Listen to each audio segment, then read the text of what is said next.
Dracula by Bram Stoker. Chapter 1. Jonathan Harker's Journal. Kept in shorthand. 3rd May. Bistritz. Left Munich at 8:35 p.m. on 1st May, arriving at Vienna early next morning. Should have arrived at 6:46, but train was an hour late. Budapest seems a wonderful place from the glimpse which I got of it from the train and the little I could walk through the streets. I feared to go very far from the station, as we had arrived late, and would start as near the correct time as possible. The impression I had was that we were leaving the west and entering the east, the most western of splendid bridges over the Danube, which is here of noble width and depth, took us among the traditions of Turkish rule. We left in pretty good time, and came after nightfall to Klausenburg. Here I stopped for the night at the Hotel Royal. I had for dinner, or rather supper, a chicken done up some way with red pepper, which was very good, but thirsty. Memorandum, get recipe for Mina. I asked the waiter, and he said it was called paprika handel, and that as it was a national dish, I should be able to get it anywhere along the Carpathians. I found my smattering of German very useful here. Indeed, I don't know how I should be able to get on without it. Having had some time at my disposal when in London, I had visited the British Museum, and made search among the books and maps in the library regarding Transylvania. It had struck me that some foreknowledge of the country could hardly fail to have some importance in dealing with the noblemen of that country. I find that the district he named is in the extreme east of the country, just on the borders of 3 states, Transylvania, Moldavia, and Bukovina, in the midst of the Carpathian Mountains, one of the wildest and least known portions of Europe. I was not able to light on any map or work giving the exact locality of the Castle Dracula, as there are no maps of this country as yet to compare with our own Ordnance Survey maps. But I found that Bistritz, the post town named by Count Dracula, is a fairly well-known place. I shall enter here some of my notes, as they may refresh my memory when I talk over my travels with Mina. In the population of Transylvania there are 4 distinct nationalities: Saxons in the south, and mixed with them the Wallachs, who are descendants of the Dacians, Magyars in the west, and Zikis in the east and north. I am going among the latter, who claim to be descendant from Attila and the Huns. This may be so, for when the Magyars conquered the country in the 11th century, they found the Huns settled in it. I read that every known superstition in the world is gathered in the horseshoe of the Carpathians, as if it were the centre of some sort of imaginative whirlpool. If so, my stay may be very interesting. Memorandum, I must ask the Count all about them. I did not sleep well, though my bed was comfortable enough, for I had all sorts of queer dreams. There was a dog howling all night under my window, which may have had something to do with it, or may have been the paprika, for I had to drink up all the water in my carafe, and was still thirsty. Towards morning I slept and was wakened by the continuous knocking at my door, so I guess I must have been sleeping soundly then. I had for breakfast more paprika and a sort of porridge of maize flour, which they said was mamaliga, an eggplant stuffed with forcemeat, a very excellent dish, which they call implatata. Memorandum, get recipe for this also. I had to hurry breakfast, for the train started a little before 8, or rather it ought to have done so, for after rushing to the station at 7:30 I had to sit in the carriage for more than an hour before we began to move. It seems to me that the further east you go, the more unpunctual are the trains. What ought they to be in China? All day long we seemed to dawdle through a country which was full of beauty of every kind. Sometimes we saw little towns or castles on the top of steep hills, such as we do in old missals. Sometimes we ran by rivers and streams which seemed, from the wide stony margin on each side of them, to be subject to great floods. It takes a lot of water, and running strong, to sweep the outside edge of a river clear. At every station there are groups of people, sometimes crowds, and in all sorts of attire. Some of them were just like the peasants at home, or those I saw coming through France and Germany, with short jackets and round hats and homemade trousers, but others were very picturesque. The women looked pretty, except when you got near them, but they were very clumsy about the waist. They had all full white sleeves of some kind or other, and most of them had big belts with a lot of strips of something fluttering from them like the dresses in a ballet, but of course there were petticoats under them. The strangest figures we saw were the Slovaks, who were more barbarian than the rest, with the big cowboy hats and great baggy dirty white trousers, white linen shirts, and enormous heavy leather belts, nearly a foot wide, all studded over with brass nails. They wore high boots, with their trousers tucked into them, and had long black hair and heavy black moustaches. They are very picturesque, but do not look prepossessing. On the stage they would be set down at once as some old oriental band of brigands. Here they are, however, I am told, very harmless and rather wanting in natural self-assertion.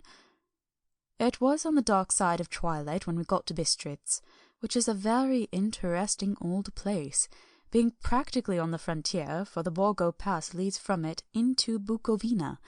It has had a very stormy existence, and certainly shows marks of it.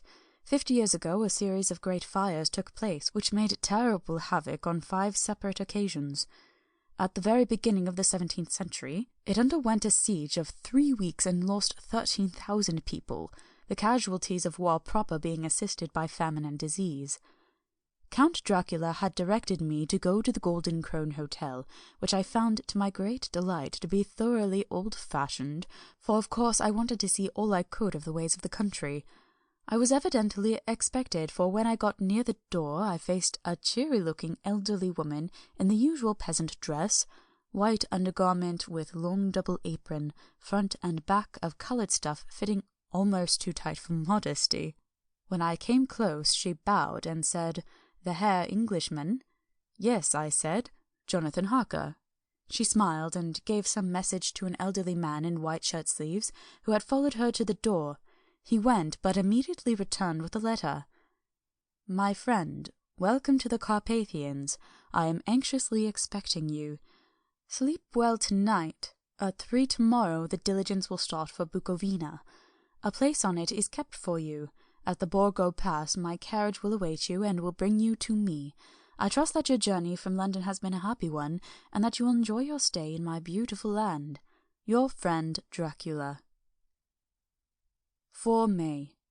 I found that my landlord had got a letter from the Count, directing him to secure the best place in the coach for me, but on making inquiries as to the details he seemed somewhat reticent, and pretended that he could not understand my German. This could not be true, because up till then he had understood it perfectly. At least he answered my questions exactly as if he did. He and his wife, the old lady who had received me, looked at each other in a frightened sort of way. He mumbled out that the money had been sent in a letter, and that was all he knew. When I asked him if he knew Count Dracula and could tell me anything of his castle, both he and his wife crossed themselves, and, saying that they knew nothing at all, simply refused to speak further. It was so near the time of starting that I had no time to ask anyone else, for it was all very mysterious and not by any means comforting. Just before I was leaving, the old lady came up to my room and said in a very hysterical way, "Must you go? Oh, young Herr, must you go?" She was in such an excited state that she seemed to have lost her grip of what German she knew, and mixed it up with some other language which I did not know at all. I was just able to follow her by asking many questions. When I told her that I must go at once, and that I was engaged on important business, she asked again, "Do you know what day it is?" I answered that it was the 4th of May. She shook her head, and she said again, "Oh, yes, I know that, but do you know what day it is?" On my saying that I did not understand, she went on, "It is the eve of St. George's Day. Do you not know that tonight, when the clock strikes midnight, all the evil things in the world will have full sway? Do you not know where you are going, and what you are going to?" She was in such evident distress that I tried to comfort her, but without effect. Finally she went down on her knees and implored me not to go, at least to wait a day or 2 before starting. It was all very ridiculous, but I did not feel comfortable. However, there was business to be done, and I could allow nothing to interfere with it. I therefore tried to raise her up, and said as gravely as I could that I thanked her, but my duty was imperative, and that I must go. She then rose and dried her eyes, and taking a crucifix from her neck, offered it to me. I did not know what to do, for as an English churchman I have been taught to regard such things as in some measure idolatrous, and yet it seemed so ungracious to refuse an old lady, meaning so well, and in such a state of mind. She saw, I suppose, the doubt in my face, for she put the rosary round my neck, and said, "For your mother's sake," and went out of the room. I am writing up this part of the diary whilst I am waiting for the coach, which is, of course, late, and the crucifix is still round my neck. Whether it is the old lady's fear, or the many ghostly traditions of this place, or the crucifix itself, I do not know, but I am not feeling nearly as easy in my mind as usual. If this book should ever reach Mina before I do, let it bring my goodbye. Here comes the coach. 5 May. The Castle. The grey of the morning has passed, and the sun is high over the distant horizon, which seems jagged, whether with trees or hills I know not, for it is so far off that big things and little are mixed. I am not sleepy, and as I am not to be called till I awake, naturally I write till sleep comes. There are many odd things to put down, and lest who reads them may fancy I dined too well before I left Bistritz, let me put down my dinner exactly. I dined on what they called robber steak, bits of bacon, onion, and beef seasoned with red pepper, and strung on sticks and roasted over the fire in the simple style of the London cat's meat. The wine was golden Medias, which produces a queer sting on the tongue, which is, however, not disagreeable. I had only a couple glasses of this and nothing else. When I got on the coach, the driver had not taken his seat, and I saw him talking with the landlady. They were evidently talking of me, for every now and then they looked at me, and some of the people who were sitting on the bench outside the door, which they called by a name meaning word-bearer, came and listened, and then looked at me, most of them pityingly. I could hear a lot of words often repeated, queer words, for there were many nationalities in the crowd, so I quietly got my polyglot dictionary from my bag and looked them out. I must say they were not cheering to me, for amongst them were Ordog, Satan, Pokol, Hell, Stregoica, Witch, Vrolak, and Vlkozlak, both of which mean the same thing, one being Slovak and the other Servian, for something that is either werewolf or vampire. Memorandum, I must ask the Count about these superstitions. When we started, the crowd round the inn door, which had by this time swelled to a considerable size, all made the sign of the cross and pointed 2 fingers towards me. With some difficulty I got a fellow passenger to tell me what they meant. He would not answer at first, but on learning that I was English, he explained that it was a charm or guard against the evil eye. This was not very pleasant for me. Just starting for an unknown place, to meet an unknown man, but everyone seemed so kind-hearted, so sorrowful, so sympathetic, that I could not be but touched. I shall never forget the last glimpse which I had of the inn-yard and its crowd of picturesque figures, all crossing themselves as they stood round the wide archway with its background of rich foliage of oleander and orange trees in green tubs clustered in the centre of the yard. Then our driver, whose wide linen drawers covered the whole front of the box seat, Gotza they call them, cracked his big whip over his 4 small horses, which ran abreast, and we set off on our journey. I soon lost sight and recollection of ghostly fears in the beauty of the scene as we drove along. Although I had known the language, or rather languages, which my fellow passengers were speaking, I might not have been able to throw them off so easily. Before us lay a green sloping land, full of forests and woods, with here and there steep hills, crowned with clumps of trees or with farmhouses, the blank gable end to the road. There was everywhere a bewildering mass of fruit blossom, apple, plum, pear, cherry, and as we drove by I could see the green grass under the trees spangled with the fallen petals. In and out amongst these green hills of what they call here the Mittelland ran the road, losing itself as it swept round the grassy curve, or was shut out by the straggling ends of pine woods, which here and there ran down the hillsides like tongues of flame. The road was rugged, but still we seemed to fly over it with a feverish haste. I could not understand then what the haste meant, but the driver was evidently bent on losing no time in reaching Borgo-Prund. I was told that this road is in summertime excellent, but that it had not yet been put in order after the winter snows. In this respect it is different from the general run of roads in the Carpathians, for it is an old tradition that they are not to be kept in too good order. Of old the hospodars would not repair them, lest the Turk should think that they were preparing to bring in foreign troops, and so hasten the war, which was always really at loading point. Beyond the green swelling hills of the Mittelland rose mighty slopes of forest up to the lofty steeps of the Carpathians themselves.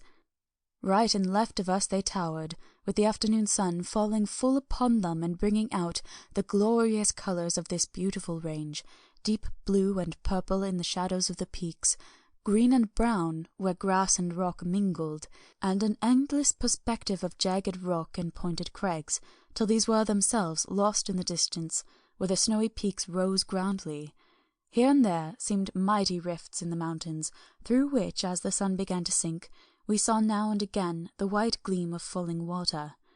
One of my companions touched my arm as we swept round the base of the hill, and opened up the lofty snow-covered peak of a mountain, which seemed, as we wound on our serpentine way, to be right before us. "Look! XVIII, God's seat," and he crossed himself reverently. As we wound on our endless way, and the sun sank lower and lower behind us, the shadows of the evening began to creep round us. This was emphasized by the fact that the snowy mountain top still held the sunset, and seemed to glow out with a delicate cool pink. Here and there we passed Czechs and Slovaks, all in picturesque attire, but I noticed that goiter was painfully prevalent. By the roadside there were many crosses, and as we swept by, my companions all crossed themselves.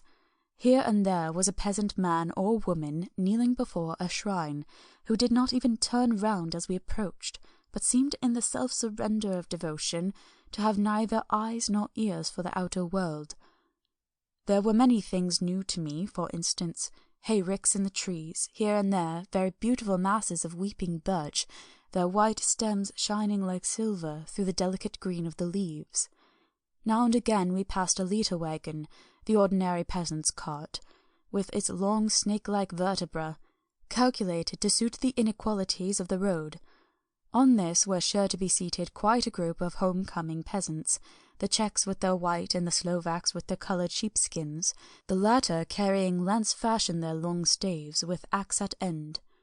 As the evening fell, it began to get very cold, and the growing twilight seemed to merge into one dark mistiness, the gloom of the trees, oak, beech, and pine, though in the valleys which ran deep between the spurs of the hills, as we ascended through the pass, the dark firs stood out here and there against the background of late-lying snow.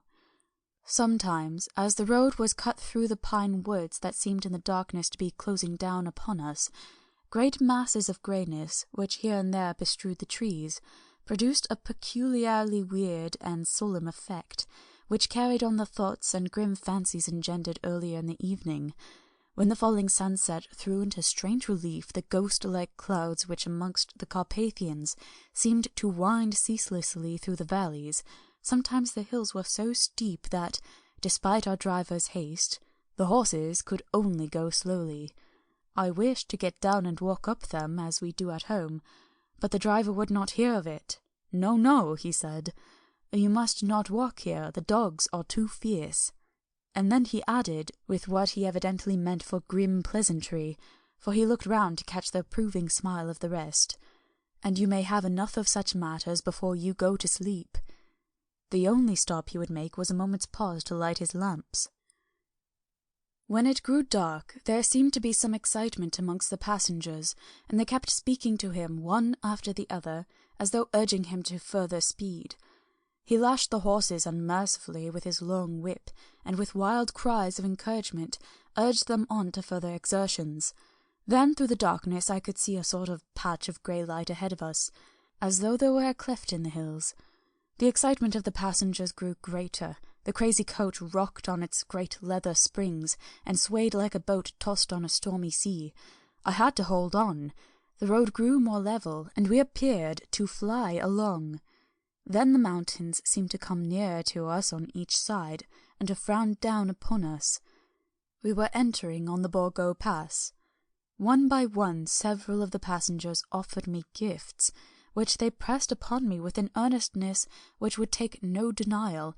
These were certainly of an odd and varied kind, but each was given in simple good faith, with a kindly word and a blessing, and that strange mixture of fear-meaning movements which I had seen outside the hotel at Bistritz, the sign of the cross and the guard against the evil eye. Then, as we flew along, the driver leaned forward, and on each side the passengers, craning over the edge of the coach, peered eagerly into the darkness. It was evident that something very exciting was either happening or expected, but though I asked each passenger, no one would give me the slightest explanation. This state of excitement kept on for some little time, and at last we saw before us the pass opening out on the eastern side. There were dark rolling clouds overhead, and in the air the heavy oppressive sense of thunder. It seemed as though the mountain range had separated two atmospheres, and that now we had got into the thunderous one. I was now myself looking out for the conveyance which was to take me to the Count. Each moment I expected to see the glare of lamps through the blackness, but all was dark. The only light was the flickering rays of our own lamps, in which the steam from our hard-driven horses rose in a white cloud. We could see now the sandy road lying white before us, but there was on it no sign of a vehicle. The passengers drew back with a sigh of gladness, which seemed to mock my own disappointment. I was already thinking what I had best to do, when the driver, looking at his watch, said to the others something which I could hardly hear. It was spoken so quietly and in so low a tone, I thought it was an hour less than the time. Then turning to me, he said in German worse than my own, "There is no carriage here. The Herr is not expected after all. He will now come on to Bukovina and return tomorrow or the next day, better the next day." Whilst he was speaking, the horses began to neigh and snort and plunge wildly, so that the driver had to hold them up. Then, amongst a chorus of screams from the peasants, and a universal crossing of themselves, a calèche with 4 horses drove up behind us, overtook us, and drew up beside the coach.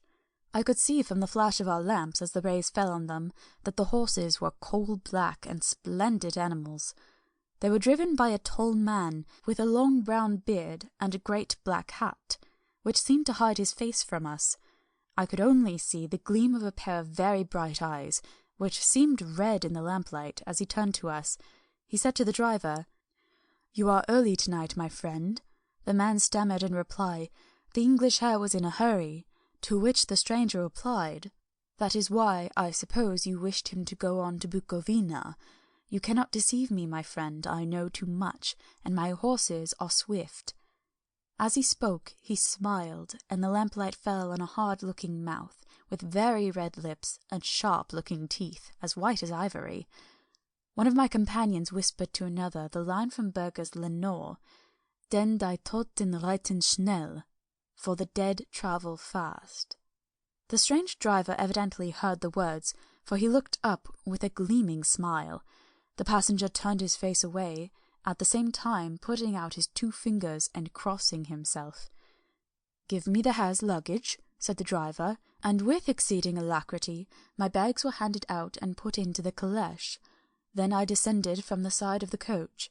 As the calèche was close alongside, the driver helping me with a hand which caught my arm in a grip of steel, his strength must have been prodigious.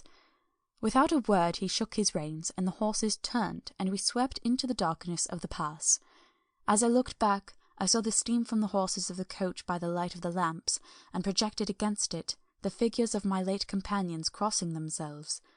Then the driver cracked his whip, and called to his horses, and off they swept on their way to Bukovina. As they sank into the darkness, I felt a strange chill, and a lonely feeling came over me. but a cloak was thrown over my shoulders and a rug across my knees, and the driver said in excellent German, "The night is chill, mein Herr, and my master the Count bade me take all care of you. There is a flask of Slivovitz, the plum brandy of the country, underneath the seat, if you should require it." I did not take any, but it was a comfort to know it was there all the same. I felt a little strangely, and not a little frightened. I think, had there been any alternative, I should have taken it, instead of prosecuting that unknown night journey. The carriage went at a hard pace, straight along, then we made a complete turn, and went along another straight road. It seemed to me that we were simply going over and over the same ground again, and so I took note of some salient point, and found that this was so. I would have liked to have asked the driver what this all meant, but I really feared to do so, for I thought that, placed as I was, any protest would have had no effect, in case there had been an intention to delay. By and by, however, as I was curious to know how time was passing, I struck a match, and by its flame looked at my watch. It was within a few minutes of midnight. This gave me a sort of shock, for I suppose the general superstition about midnight was increased by my recent experiences. I waited with a sick feeling of suspense. Then a dog began to howl somewhere in a farmhouse down the road, a long agonized wailing as if from fear. The sound was taken up by another dog, and then another and another, till, borne on the wind, which now sighed softly through the pass, a wild howling began, which seemed to come from all over the country, as far as the imagination could grasp it through the gloom of the night. At the first howl, the horses began to strain and rear, but the driver spoke to them soothingly, and they quieted down, but shivered and sweated as though after a runaway from sudden fright. Then, far off in the distance, from the mountains on each side of us, began a louder and a sharper howling, that of wolves, which affected both the horses and myself in the same way, for I was minded to jump from the caleche and run, whilst they reared again and plunged madly, so that the driver had to use all his great strength to keep them from bolting. In a few minutes, however, my own ears got accustomed to the sound, and the horses so far became quiet that the driver was able to descend and to stand before them. He petted and soothed them, and whispered something in their ears, as I have heard of horse tamers doing, and with extraordinary effect, for under his caresses they became quite manageable again, though they still trembled. The driver again took his seat, and, shaking his reins, started off at a great pace. This time, after going to the far side of the pass, he suddenly turned down a narrow roadway which ran sharply to the right. Soon we were hemmed in with trees, which in places arched right over the roadway till we passed as through a tunnel, and again great frowning rocks guarded us boldly on either side. Though we were in shelter, we could hear the rising wind, for it moaned and whistled through the rocks, and the branches of the trees crashed together as we swept along. It grew colder and colder still, and fine powdery snow began to fall, so that soon we and all round us were covered with a white blanket. The keen wind still carried the howling of the dogs, though this grew fainter as we went on our way. The baying of the wolves sounded nearer and nearer, as though they were closing round on us from every side. I grew dreadfully afraid, and the horses shared my fear. The driver, however, was not in the least disturbed. He kept turning his head left to right, but I could not see anything through the darkness. Suddenly, away on our left, I saw a faint flickering blue flame. The driver saw it at the same moment. He at once checked the horses, and, jumping to the ground, disappeared into the darkness. I did not know what to do, the less as the howling of the wolves grew closer. But while I wondered, the driver suddenly appeared again, and without a word took his seat, and we resumed our journey. I think I must have fallen asleep and kept dreaming of the incident, for it seemed to be repeated endlessly, and now looking back, it is like a sort of awful nightmare. Once the flame appeared so near the road that even in the darkness around us I could watch the driver's motions. He went rapidly to where the blue flame arose. It must have been very faint, for it did not seem to illumine the place around it at all. Gathering a few stones, formed them into some device. Once there appeared a strange optical effect. When he stood between me and the flame, He did not obstruct it, for I could see its ghostly flicker all the same. This startled me, but as the effect was only momentary, I took it that my eyes deceived me, straining through the darkness. Then for a time there were no blue flames, and we sped onwards through the gloom, with the howling of the wolves around us as though they were following in a moving circle. At last there came a time when the driver went further afield than he had gone yet, and during his absence the horses began to tremble worse than ever, and to snort and scream with fright. I could not see any cause for it, for the howling of the wolves had ceased altogether, but just then the moon, sailing through the black clouds, appeared behind the jagged crest of a beetling, pine-clad rock, and by its light I saw around us a ring of wolves, with white teeth and lolling red tongues, with long, sinewy limbs and shaggy hair. They were 100 times more terrible in the grim silence which held them than even when they howled. For myself, I felt a sort of paralysis of fear. It is only when a man feels himself face to face with such horrors that he can understand their true import. All at once the wolves began to howl as though the moonlight had had some peculiar effect on them. The horses jumped about and reared and looked helplessly round with eyes that rolled in every way painful to see, but the living ring of terror encompassed them on every side, and they had perforce to remain within it. I called to the coachman to come, for it seemed to me that our only chance was to try and break out through the ring and to aid his approach. I shouted and beat the side of the caleche, hoping by the noise to scare the wolves from that side, so as to give him a chance of reaching the trap. How he came there I know not, but I heard his voice raised in a tone of imperious command, and looking towards the sound, saw him stand in the roadway. As he swept his long arms, as though brushing aside some impalpable obstacle, the wolves fell back, and back further still. Just then a heavy cloud passed across the face of the moon, so that we were again in darkness. When I could see again, the driver was climbing into the caleche, and the wolves had disappeared. This was all so strange and uncanny that a dreadful fear came upon me, and I was afraid to speak or move. The time seemed interminable as we swept on our way, now in almost complete darkness, for the rolling clouds obscured the moon. We kept on ascending, with occasional periods of quick descent, but in the main always ascending. Suddenly I became conscious of the fact that the driver was in the act of pulling up the horses in the courtyard of a vast ruined castle, from whose tall black windows came no ray of light, and whose broken battlements showed a jagged line across the moonlit sky. Chapter 2. Jonathan Harker's Journal, continued. 5 May. I must have been asleep, for certainly if I had been fully awake I must have noticed the approach of such a remarkable place.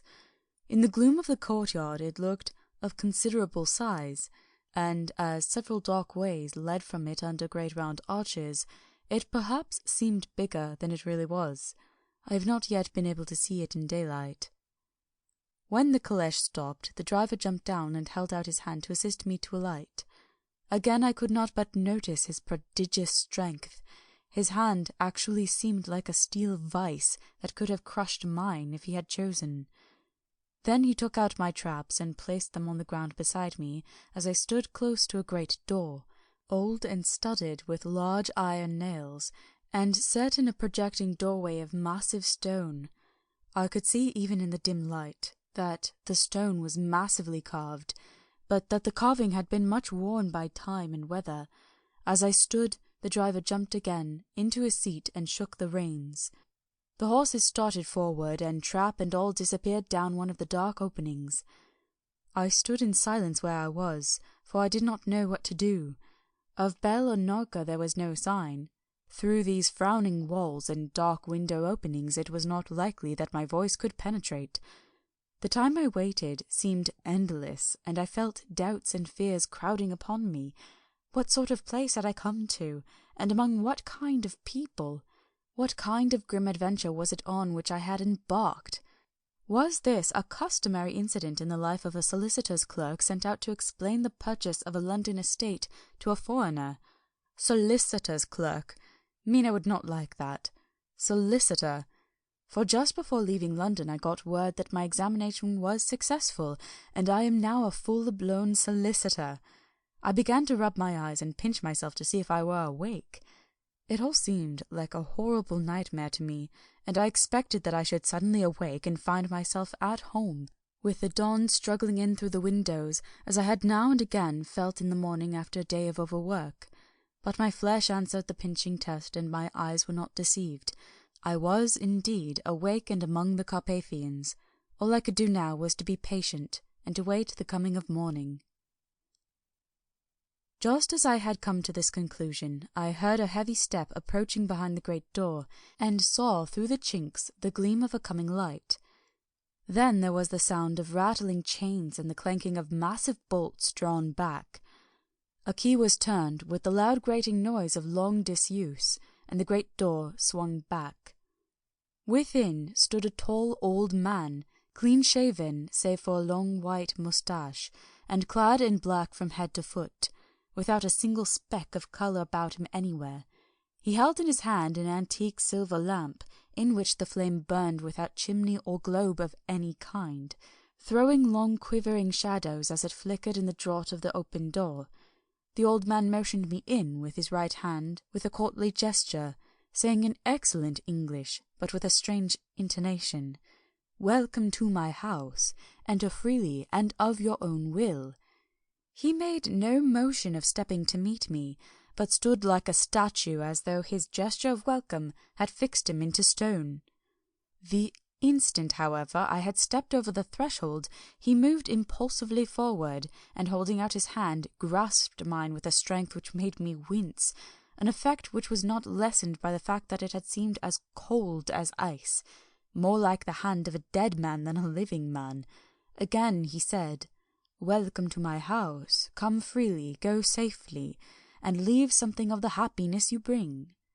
The strength of the handshake was so much akin to that which I had noticed of the driver, whose face I had not seen, that for a moment I doubted if it were not the same person to whom I was speaking. So to make sure I said interrogatively, "Count Dracula?" He bowed in a courtly way as he replied, "I am Dracula, and I bid you welcome, Mr. Harker, to my house. Come in. The night air is chill, and you must need to eat and rest." As he was speaking, he put the lamp on a bracket on the wall, and stepping out, took my luggage. He had carried it in before I could forestall him. I protested, but he insisted. "Nay, sir, you are my guest. It is late, and my people are not available. Let me see to your comfort myself." He insisted on carrying my traps along the passage, and then up a great winding stair, and along another great passage, on whose stone floor our steps rang heavily. At the end of this he threw open a heavy door, and I rejoiced to see within a well-lit room in which a table was spread for supper, and on whose mighty hearth a great fire of logs, freshly replenished, flamed and flared. The Count halted, putting down my bags, closed the door, and crossing the room opened another door, which led to a small octagonal room, lit by a single lamp, and seemingly without a window of any sort. Passing through this, he opened another door and motioned me to enter.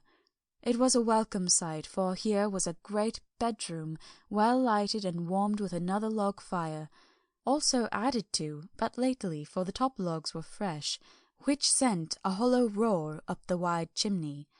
The Count himself left my luggage inside and withdrew, saying before he closed the door, "You will need, after your journey, to refresh yourself by making your toilet. I trust you will find all you wish. When you are ready, come into the other room, where you will find your supper prepared." The light and warmth of the Count's courteous welcome seemed to have dissipated all my doubts and fears. Having then reached my normal state, I discovered that I was half famished with hunger, so making a hasty toilet, I went to the other room. I found supper already laid out. My host, who stood on one side of the great fireplace, leaning against the stonework, made a graceful wave of his hand to the table and said, "I pray you, be seated and sup how you please. You will, I trust, excuse me that I do not join you, but I have dined already, and I do not sup." I handed to him the sealed letter which Mr. Hawkins had entrusted to me. He opened it and read it gravely, then, with a charming smile, he handed it to me to read. One passage of it at least gave me a thrill of pleasure. I must regret that an attack of gout, from which malady I am constant sufferer, forbids me absolutely any travelling on my part for some time to come, but I am happy to say that I can send a sufficient substitute, one in whom I have every possible confidence. He is a young man, full of energy and talent in his own way, and of a very faithful disposition. He is discreet and silent, and has grown into manhood in my service. He shall be ready to attend on you when you will during his stay, and shall take your instructions in all matters. The Count himself came forward and took off the cover of a dish, and I fell at once on an excellent roast chicken. This, with some cheese and a salad and a bottle of old Tokay, of which I had 2 glasses, was my supper. During the time I was eating it, the Count asked me many questions as to my journey, and I told him by degrees all I had experienced. By this time I had finished my supper, and by my host's desire had drawn up a chair by the fire, and began to smoke a cigar, which he offered me, at the same time excusing himself that he did not smoke. I had now an opportunity of observing him, and found him of a very marked physiognomy. His face was strong, a very strong aquiline, with high bridge of the thin nose and peculiarly arched nostrils, with lofty domed forehead, and hair growing scantily round the temples but profusely everywhere. His eyebrows were very massive, almost meeting over the nose, and with bushy hair that seemed to curl in its own profusion. The mouth, so far as I could see under the heavy moustache, was fixed and rather cruel-looking, with particularly sharp white teeth. These protruded over the lips, whose remarkable ruddiness showed astonishing vitality in a man of his years. For the rest, his ears were pale, and at the tops extremely pointed. The chin was broad and strong, and the cheeks firm, though thin. The general effect was one of extraordinary pallor. Hitherto I had noticed the backs of his hands as they laid on his knees in the firelight, and they had seemed rather white and fine. But seeing them now close to me, I could not notice but they were rather coarse, broad with squat fingers. Strange to say, there were hairs in the centre of the palm. The nails were long and fine, and cut to a sharp point. As the Count leaned over me and his hands touched me, I could not repress a shudder. It may have been that his breath was rank, but a horrible feeling of nausea came over me, which, do what I would, I could not conceal. The Count, evidently noticing it, drew back, and with a grim sort of smile, which showed more than he had yet done his protuberant teeth, sat himself down again on his own side of the fireplace. We were both silent for a while, and as I looked towards the window I saw the first dim streak of the coming dawn. There seemed a strange stillness over everything, but as I listened I heard, as if from down below the valley, the howling of many wolves. The Count's eyes gleamed as he said, "Listen to them, the children of the night, what music they make!" Seeing, I suppose, some expression in my face strange to him, he added, "Ah, sir, you dwellers in the city cannot enter into the feelings of the hunter."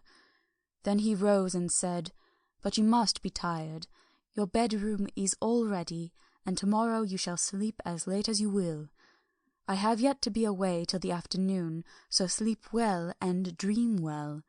With a courteous bow, he opened for me himself the door to the octagonal room, and I entered my bedroom. I am all in a sea of wonders. I doubt, I fear, I think strange things which I dare not confess to my own soul. God keep me, if only for the sake of those dear to me. 7 May. It is again early morning, but I have rested and enjoyed the last 24 hours. I slept till late in the day, and woke of my own accord. When I had dressed myself, I went into the room where we had supped, and found a cold breakfast laid out, with coffee kept hot by the pot being placed on the hearth. There was a card on the table on which was written, "I have to be absent for a while. Do not wait for me. D. I set to and enjoyed a hearty meal. When I had done, I looked for a bell so that I might let the servants know I had finished, but I could not find one. There are certainly odd deficiencies in the house, considering the extraordinary evidences of wealth which are around me. The table service is of gold, and so beautifully wrought that it must be of immense value. The curtains and upholstery of the chairs and sofas and the hangings of my bed are of the costliest and most beautiful fabrics, and must have been of fabulous value when they were made, for they are centuries old, though in excellent order. I saw something like them in Hampton Court, but there they were worn and frayed and moth-eaten. But still in none of the rooms is there a mirror. There is not even a toilet glass on my table, and I had to get the little shaving glass from my bag before I could either shave or brush my hair. I have not yet seen a servant anywhere, or heard a sound near the castle except the howling of wolves. Some time after I had finished my meal, I do not know whether to call it breakfast or dinner, for it was between 5 and 6 o'clock when I had it, I looked about for something to read, for I did not like to go about the castle until I had asked the Count's permission. There was absolutely nothing in the room, book, newspaper, or even writing materials, so I opened another door in the room and found a sort of library. The door opposite mine I tried, but found it locked. In the library I found, to my great delight, a vast number of English books, whole shelves full of them, and bound volumes of magazines and newspapers. A table in the centre was littered with English magazines and newspapers, though none of them were of very recent date. The books were of the most varied kind: history, geography, politics, political economy, botany, geology, law, all relating to England and English life and customs and manners. There were even such books of reference as the London Directory, the Red and Blue Books, Whitaker's Almanac, the Army and Navy Lists, and, it somehow gladdened my heart to see it, the Law List. Whilst I was looking at the books, the door opened and the Count entered. He saluted me in a hearty way, and hoped that I had had a good night's rest. Then he went on, "I am glad you found your way in here, for I am sure there is much that will interest you. These companions," he had laid his hand on some of the books, "have been good friends to me, and for some years past, ever since I had the idea of going to London, have given me many, many hours of pleasure. Through them I have come to know your great England, and to know her is to love her. I long to go through the crowded streets of your mighty London, to be in the midst of the whirl and rush of humanity, to share its life, its change, its death, and all that makes it what it is. But alas! As yet I only know your tongue through books. To you, my friend, I look that I know it to speak." "But, Count," I said, "you know and speak English thoroughly." He bowed gravely. "I thank you, my friend, for all your too flattering estimate, but yet I fear that I am but a little way on the road I would travel. True, I know the grammar and the words, but yet I know not how to speak them." "Indeed," I said, "you speak excellently." "Not so," he answered. "Well, I know that, did I move and speak in your England, none there are who would not know me for a stranger. That is not enough for me. Here I am noble, I am boyar. The common people know me, I am master. But a stranger in a strange land, he is no one. Men know him not, and to know not is to care not for. I am content if I am like the rest, so that no man stops if he see me, or pause in his speaking if he hear my words. Ha ha, stranger! I have been so long master that I would be master still, or at least that none other should be master of me. You come to me not alone as agent of my friend Peter Hawkins of Exeter to tell me all about my new estate in London. You shall, I trust, rest here with me a while, so that by our talking I may learn the English intonation, and I would that you tell me when I make error, even of the smallest, in my speaking. I am sorry that I had to be away so long today, but you will, I know, forgive one who has so many important affairs in hand." Of course I said all I could about being willing, and asked if I might come into that room when I chose. He answered, yes, certainly, and added, you may go anywhere you wish in the castle, except where the doors are locked, where of course you will not wish to go. There is reason that all things are as they are, and did you see with my eyes and know with my knowledge, you would perhaps better understand. I said I was sure of this, and then he went on. We are in Transylvania, and Transylvania is not England. Our ways are not your ways, and there shall be to you many strange things. Nay, from what you have told me of your experiences already, you know something of what strange things there may be. This led to much conversation, and as it was evident that he wanted to talk, if only for talking's sake, I asked him many questions regarding things that had already happened to me, or come within my notice. Sometimes he sheered off the subject, or turned the conversation by pretending not to understand, but generally he answered all I asked most frankly. Then, as time went on, and I had got somewhat bolder, I asked him of some of the strange things of the preceding night, as, for instance, why the coachman went to the places where he had seen the blue flames. He then explained to me that it was commonly believed that on a certain night of the year, last night in fact, when all evil spirits are supposed to have unchecked sway, a blue flame is seen over any place where treasure has been concealed. That treasure has been hidden, he went on, in the region through which you came last night. There can be but little doubt, for it was the ground fought over for centuries by the Wallachian, the Saxon, and the Turk. Why, there is hardly a foot of soil in all this region that has not been enriched by the blood of men, patriots or invaders. In old days there were stirring times when the Austrian and Hungarian came up in hordes, and patriots went out to meet them, men and women, the aged and children too, and waited the coming on the rocks above the passes, that they might sweep destruction on them with their artificial avalanches. When the invader was triumphant, he found but little, for whatever there was had been sheltered in the friendly soil. But how, said I, can it have remained so long undiscovered, when there is a sure index to it if men will but take the trouble to look? The Count smiled, and his lips ran back over his gums. The long, sharp canine teeth showed out strangely. He answered, because your peasant is at heart a coward and a fool. Those flames only appear one night, and on that night no man of this land will, if he can help it, stir without his doors. And, dear sir, even if he did, he would not know what to do. Why, even the peasant that you tell me of who marked the place of flame would not know where to look in daylight even for his own work. Even you would not, I dare be sworn, be able to find these places again. There you are right, I said. I know no more than the dead where even to look for them. Then we drifted into other matters. Come, he said at last, tell me of London and of the house which you have procured for me.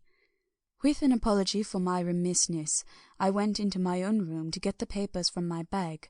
Whilst I was placing them in order, I heard a rattling of china and silver in the next room, and as I passed through, noticed that the table had been cleared and the lamp lit, for it was by this time into the dark. The lamps were also lit in the study or library, and I found the Count lying on the sofa, reading, of all things in the world, an English Bradshaw's Guide. When I came in, he cleared the books and papers from the table, and with him I went into plans and deeds and figures of all sorts. He was interested in everything, and asked me a myriad of questions about the place and its surroundings. He clearly had studied beforehand all he could get on the subject of the neighbourhood, for he evidently at the end knew very much more than I did. When I remarked this, he answered, Well, but, my friend, is it not needful that I should? When I go there, I shall be all alone, and my friend, Harker Jonathan, nay, pardon me, I fall into my country's habit of putting your patronymic first, my friend Jonathan Harker will not be by my side to correct and aid me. He will be in Exeter, miles away, probably working at papers of the law with my other friend, Peter Hawkins. So, We went thoroughly into the business of the purchase of the estate at Purfleet. When I had told him the facts and got his signature to the necessary papers, and had written a letter with them ready to post to Mr. Hawkins, he began to ask me how I had come across so suitable a place. I read to him the notes which I had made at the time, and which I inscribe here. At Purfleet, on a by-road, I come across just such a place as seemed to be required, and where was displayed a dilapidated notice that the place was for sale. It is surrounded by a high wall of ancient structure, built of heavy stones, and has not been repaired for a large number of years. The closed gates are of heavy old oak and iron, all eaten with rust. The estate is called Carfax, no doubt a corruption of the old Quatre Fils, as the house is four-sided, agreeing with the cardinal points of the compass. It contains in all some 20 acres, quite surrounded by the solid stone wall above mentioned. There are many trees on it, which make it in places gloomy, and there is a deep, dark-looking pond or small lake, evidently fed by some springs, as the water is clear and flows away in a fair-sized stream. The house is very large, and of all periods back, I should say to medieval times, for one part is of stone immensely thick, with only a few windows high up, and heavily barred with iron. It looks like a part of a keep, and is close to an old chapel or church.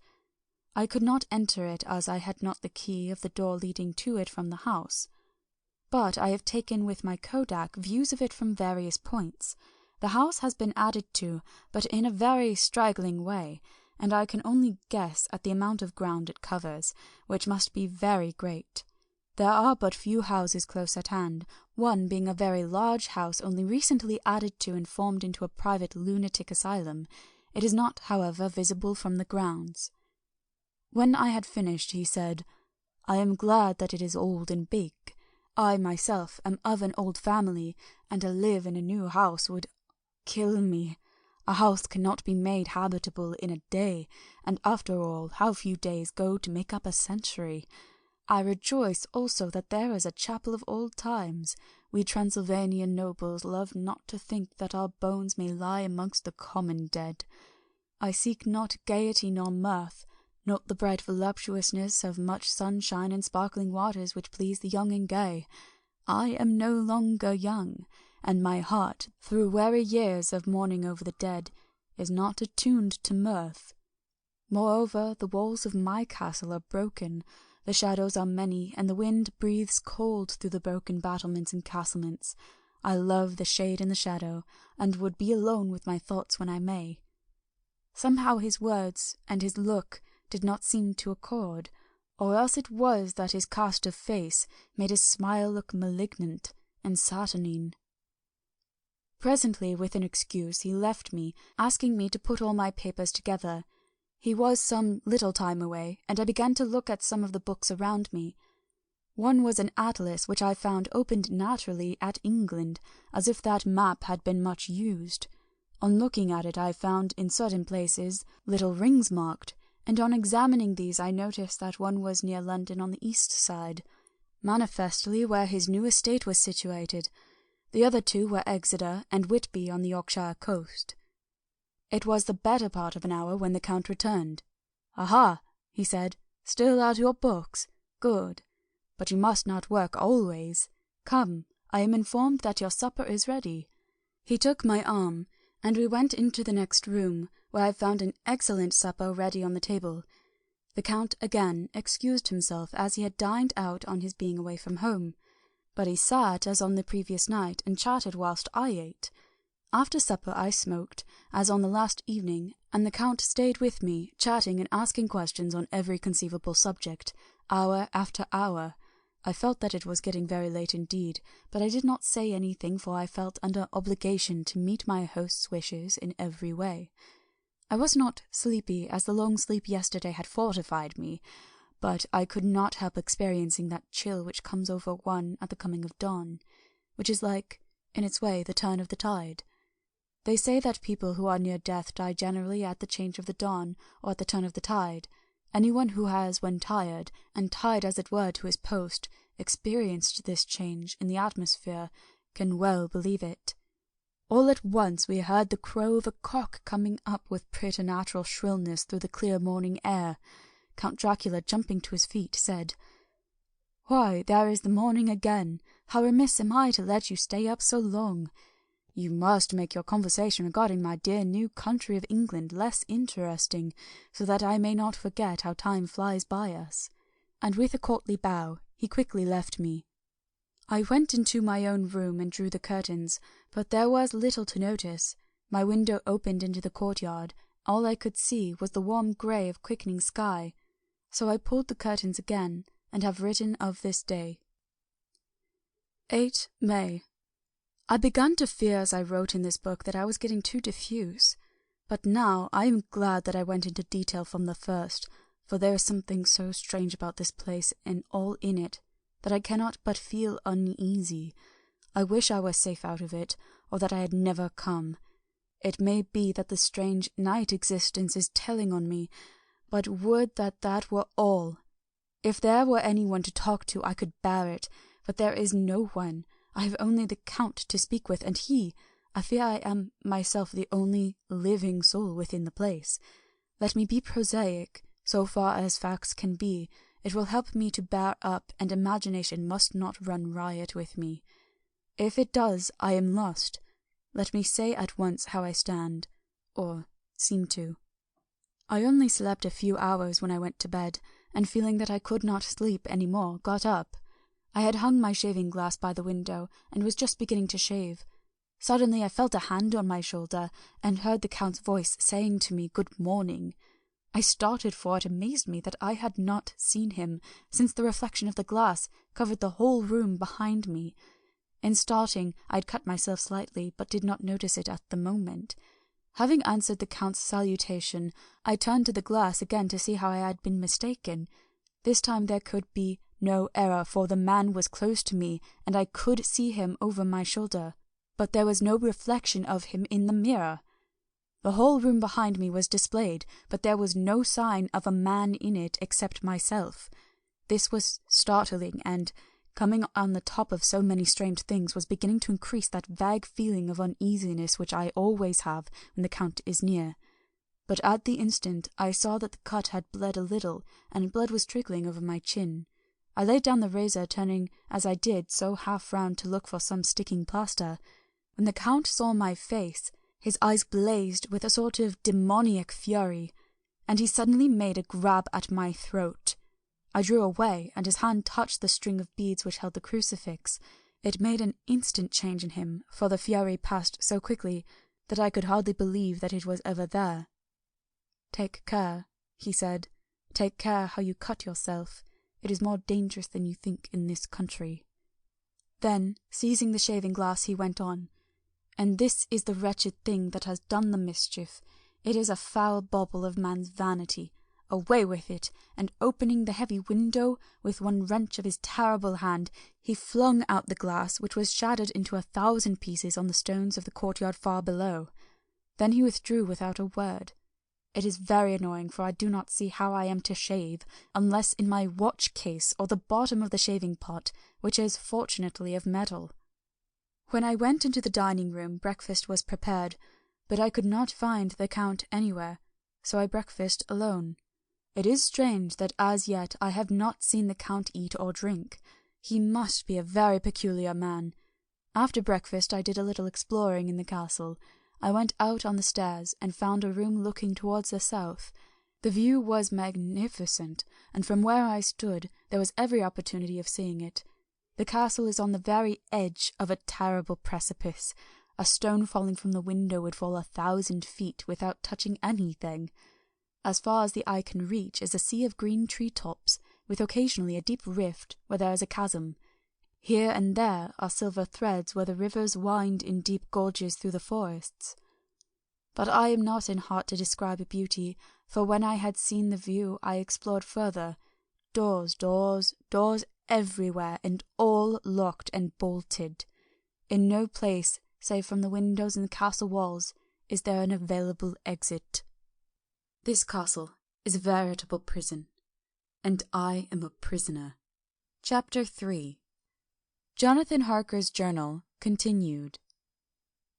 When I found that I was a prisoner, a sort of wild feeling came over me.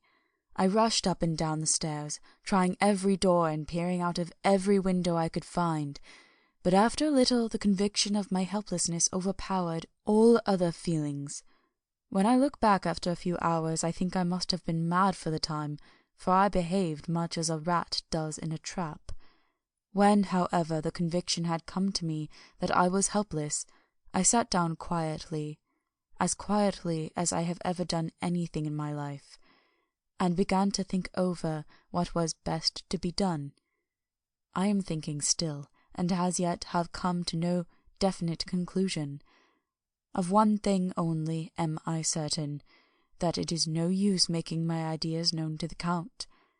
He knows well that I am imprisoned, and as he has done it himself, and has doubtless his own motives for it, he would only deceive me if I trusted him fully with the facts.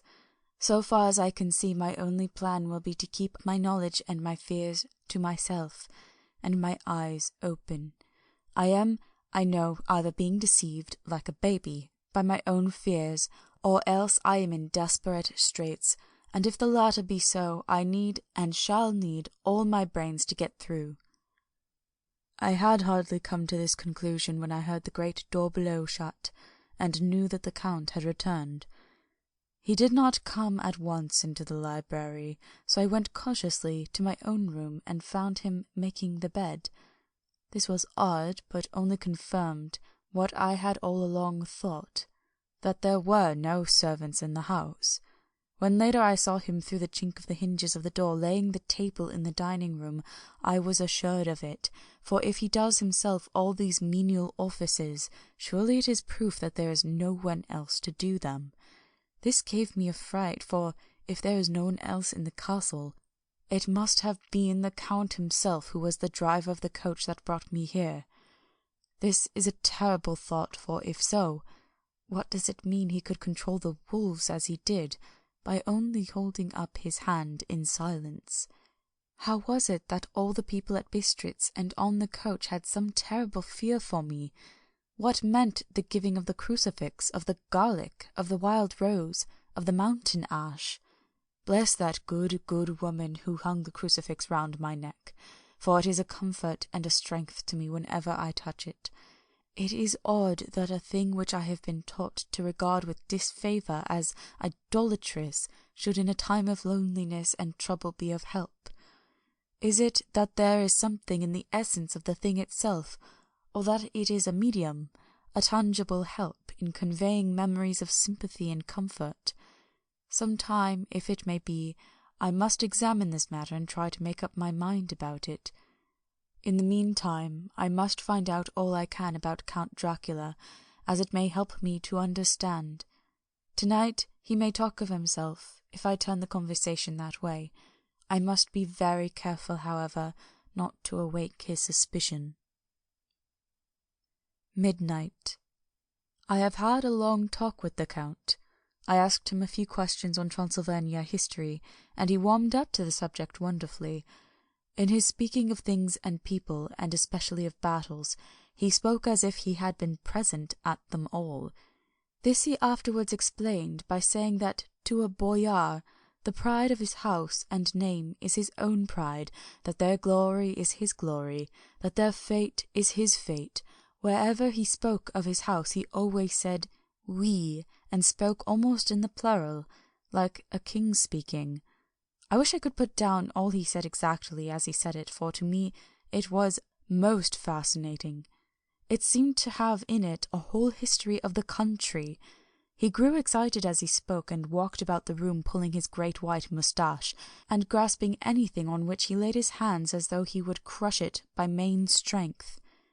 One thing he said, which I shall put down as nearly as I can, for it tells in its way the story of his race. We Zikis have a right to be proud. In our veins flows the blood of many brave races who fought as the lion fights, for lordship. Here, in the whirlpool of European races, the Ugric tribe bore down from Iceland the fighting spirit which Thor and Woden gave them, which their berserkers displayed to such fell intent on the seaboards of Europe aye, and of Asia and Africa too, till the peoples thought that the werewolves themselves had come. Here, too, when they came, they found the Huns, whose warlike fury had swept the earth like a living flame, till the dying peoples held that in their veins ran the blood of those old witches who, expelled from Scythia, had mated with the devils in the desert. Fools! Fools! What devil or what witch was ever so great as Attila, whose blood is in these veins? He held up his arms. It is a wonder that we are a conquering race, that we were proud, that when the Magyar, the Lombard, the Avar, the Bogler, or the Turk poured his thousands on our frontiers, we drove them back. Is it strange that when Alpad and his legion swept through the Hungarian fatherland, he found us here when he reached the frontier? That the Hunfoglalas was completed here, and when the Hungarian flood swept eastward, the Zikis were claimed as kindred by the victorious Magyars, and to us for centuries was trusted in the guarding of the frontier of Turkeyland. Aye, and more than that, endless duty of the frontier guard, for, as the Turks say, water sleeps, and enemy is sleepless. Who more gladly than we throughout the 4 nations received the bloody sword, or had its warlike call flocked quicker to the standard of the king? When was redeemed that great shame of my nation, the shame of Kosovo, when the flags of the Wallach and the Magyar went down beneath the crescent? Who was it but one of my own race, who as Voivode crossed the Danube and beat the Turk on his own ground? This was a Dracula indeed. Woe was it that his own unworthy brother, when he had fallen, sold his people to the Turk and brought the shame of slavery on them. Was it not this Dracula indeed, who inspired that other of his race, who in a later age again and again brought his forces over the great river into Turkeyland, who, when he was beaten back, came again and again and again, though he had to come alone from the bloody field where his troops were being slaughtered, since he knew that he alone could ultimately triumph? They said that he thought only of himself. Bah! What good are peasants without a leader? Where ends the war without a brain and a heart to conduct it? Again, when after the battle of Mohawks we threw off the Hungarian yoke, we of the Dracula blood were amongst their leaders, for our spirit would not brook that we were not free. Ah, young sir, the Zikis and the Dracula as their heart's blood, their brains and their swords, can boast a record that mushroom growths like the Habsburgs and the Romanovs can never reach. The warlike days are over. Blood is too precious a thing in these days of dishonourable peace, and the glories of the great races are as a tale that is told. It was by this time close on morning, and we went to bed. Memorandum: this diary seems horribly like the beginning of the Arabian Nights, for everything has to break off at cockcrow, or like the ghost of Hamlet's father. 12 May. Let me begin with facts. Bare, meagre facts, verified by books and figures, and of which there can be no doubt. I must not confuse them with experiences which will have to rest on my own observation or my memory of them. Last evening, when the Count came from his room, he began by asking me questions on legal matters and the doing of certain kinds of business. I had spent the day warily over books, and simply to keep my mind occupied, went over some of the matters I had been examined in Lincoln's Inn. There was a certain method in the Count's inquiries, so I shall try to put them down in sequence. The knowledge may somehow or some time be useful to me. First, he asked if a man in England might have 2 solicitors or more. I told him he might have a dozen if he wished, but that it would not be wise to have more than 1 solicitor engaged in one transaction, as only one could act at a time, and that to change would be certain to militate against his interest. He seemed thoroughly to understand, and went on to ask if there would be any practical difficulty in having one man to attend, say, to banking, and another to look after shipping, in case local help were needed in a place far from the home of the banking solicitor. I asked him to explain more fully, so that I might not by any chance mislead him. So he said, "I shall illustrate. Your friend and mine, Mr. Peter Hawkins, from under the shadow of your beautiful cathedral at Exeter, which is far from London, buys for me, through your good self, my place at London. Good. Now here let me say frankly, lest you should think it strange that I have sought the services of one so far off from London instead of some one resident there, that my motive was that no local interest might be served save my wish only, and as one of London residents might, perhaps, have some purpose of himself or friend to serve. I went thus afield to seek my agent, whose labours should be only to my interest.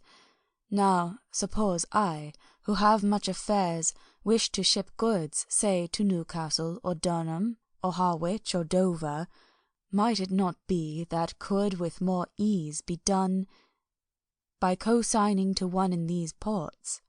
I answered that certainly it would be most easy, but that we solicitors had a system of agency one for the other, so that local work could be done locally on instruction from any solicitor, so that the client, simply placing himself in the hands of one man, could have his wishes carried out by him without further trouble. But, said he, I could be at liberty to direct myself, is it not so? Of course, I replied, and such is often done by men of business, who do not like the whole of their affairs to be known by any one person. Good, he said, and then went on to ask about the means of making consignments, and the forms to be gone through, and of all sorts of difficulties which might arise, but by forethought could be guarded against. I explained all these things to him to the best of my ability, and he certainly left me under the impression that he would have made a wonderful solicitor, for there was nothing that he did not think of or foresee.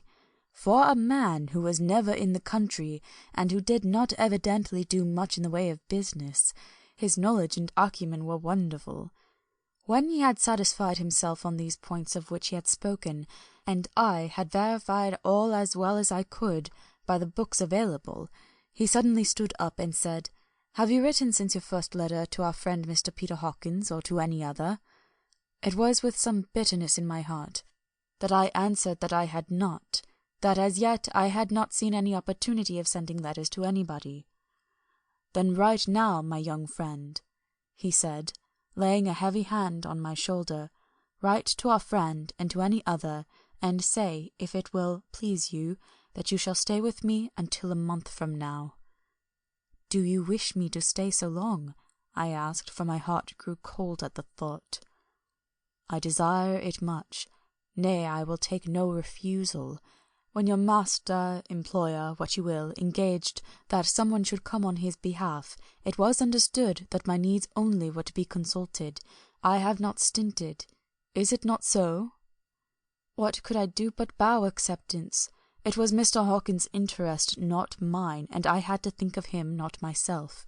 And besides, while Count Dracula was speaking, there was that in his eyes and in his bearing which made me remember that I was a prisoner, and that if I wished it I could have no choice. The Count saw his victory in my bow, and his mastery in the trouble of my face, for he began at once to use them, but in his own smooth, resistless way.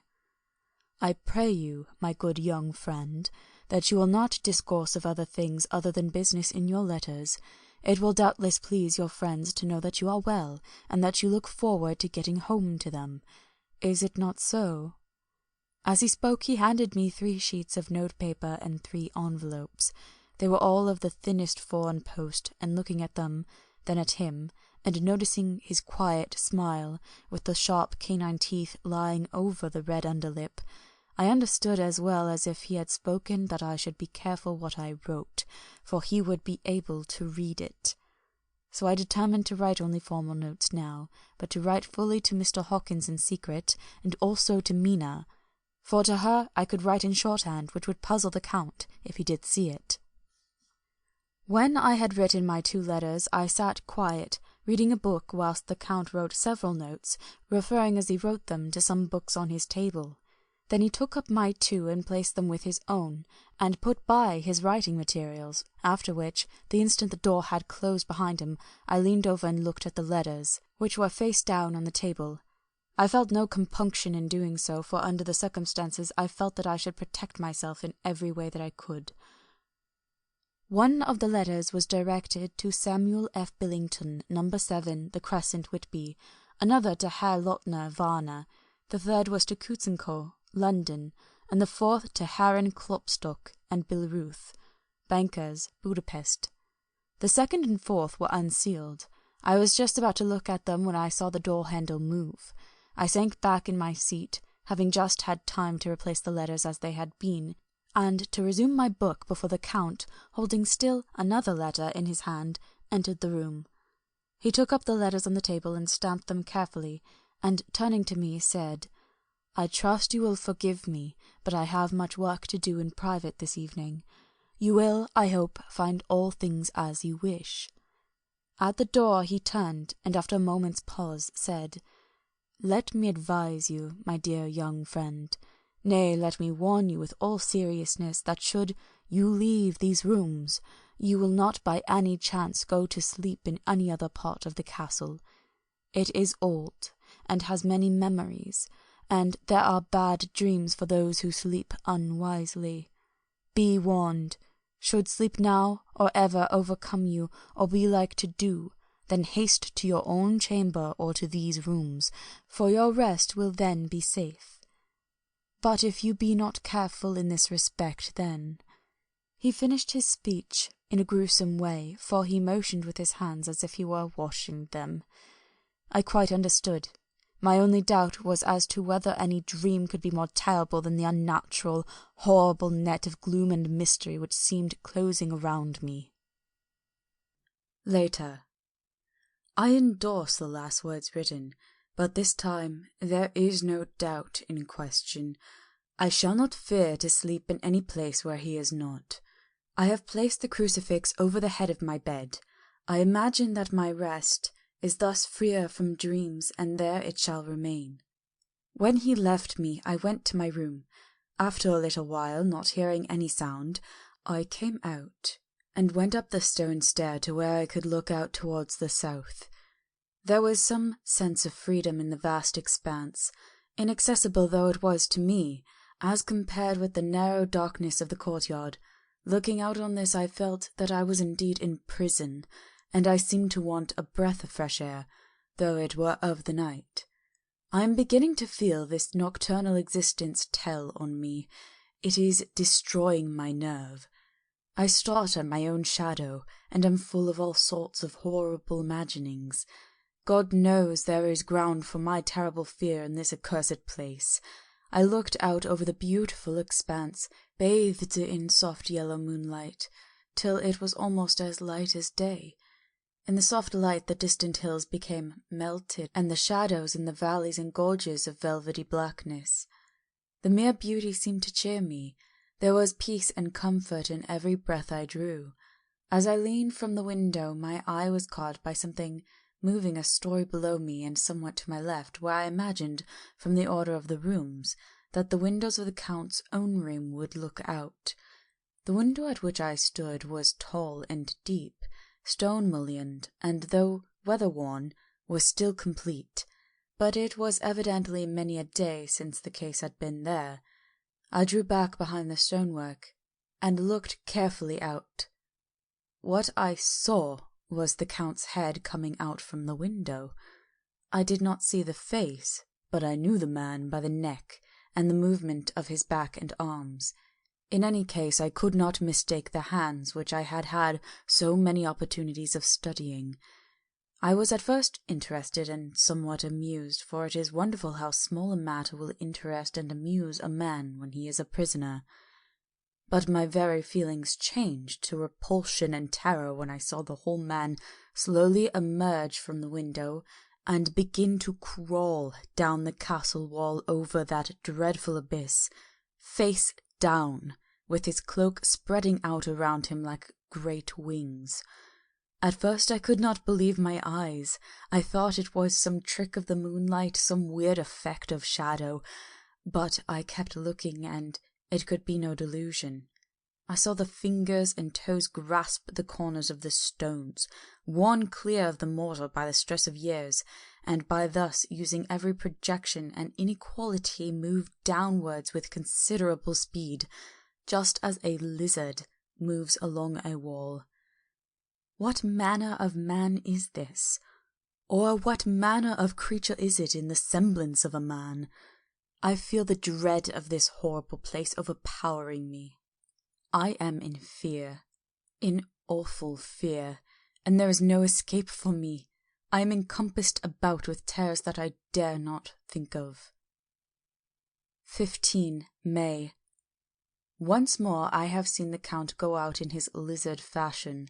He moved downwards in a sidelong way, some 100 feet down, and a good deal to the left. He vanished into some hole or window. When his head had disappeared, I leaned out to try and see more, but without avail. The distance was too great to allow a proper angle of sight. I knew he had left the castle now, and thought to use the opportunity to explore more than I had dared to as yet. I went back to the room, and, taking a lamp, tried all the doors. They were all locked, as I had expected, and the locks were comparatively new. But I went down the stone stairs to the hall where I had entered originally. I found I could pull back the bolts easily enough and unhook the great chains, but the door was locked, and the key was gone. That key must be in the Count's room. I must watch should his door be unlocked, so that I may get it and escape. I went on to make a thorough examination of the various stairs and passages, and to try the doors that opened from them. 1 or 2 small rooms near the hall were open, but there is nothing to see in them except old furniture, dusty with age and moth-eaten. At last, however, I found one door at the top of the stairway which, though it seemed to be locked, gave a little under pressure. I tried it harder, and found that it was not really locked, but that the resistance came from the fact that the hinges had fallen somewhat and the heavy door rested on the floor. Here was an opportunity which I might not have again, so I exerted myself, and with many efforts forced it back so that I could enter. I was now in a wing of the castle further to the right than the rooms I knew, and a story lower down. From the windows I could see that the suite of rooms lay along to the south of the castle, the windows of the end of the room looking out both west and south. On the latter side, as well as to the former, there was a great precipice. The castle was built on the corner of a great rock, so that on 3 sides it was quite impregnable, and great windows were placed here where sling or bow or culverin could not reach, and consequently light and comfort, impossible to a position which had to be guarded, were secured. To the west was a great valley, and then, rising far away, great jagged mountain fastness, rising peak on peak, the sheer rock studded with mountain ash and thorn, whose roots clung in cracks and crevices and crannies of the stone. This was evidently the portion of the castle occupied by the ladies in bygone days, for the furniture had more air of comfort than any I had seen. The windows were curtainless, and the yellow moonlight flooding in through the diamond panes enabled one to see even colours, whilst it softened the wealth of dust which lay over all and disguised in some measure the ravages of time and the moth. My lamp seemed to be of little effect in the brilliant moonlight, but I was glad to have it with me, for there was a dread loneliness in the place which chilled my heart and made my nerves tremble. Still, it was better than living alone in the rooms which I had come to hate from the presence of the Count, and after trying a little to school my nerves, I found a soft quietude come over me. Here I am, sitting at a little oak table where in old times possibly some fair lady sat to pen, and with much thought and many blushes, her ill-spent love-letter, and writing in my diary in shorthand all that has happened since I closed it last. It is 19th century up to date with a vengeance, and yet unless my senses deceive me, the old centuries had, and have, powers of their own which mere modernity cannot kill. Later, the morning of 16 May. God preserve my sanity, for to this I am reduced. Safety and the assurance of safety are things of the past. Whilst I live here, there is but one thing to hope for, that I may not go mad, if, indeed, I be not mad already. If I be sane, then surely it is maddening to think that of all the foul things that lurk in this hateful place, the Count is the least dreadful to me, that to him alone I can look for safety, even though this be only whilst I can serve his purpose. Great God, merciful God, let me be calm, for out of that way lies madness indeed. I begin to get new lights on certain things which have puzzled me. Up to now I never quite knew what Shakespeare meant when he made Hamlet say, "My tablets, quick, my tablets, 'tis meet that I put it down," etc. For now, feeling as though my own brain were unhinged, or as if the shock had come which must end in its undoing, I turned to my diary for repose. The habit of entering accurately must help to soothe me.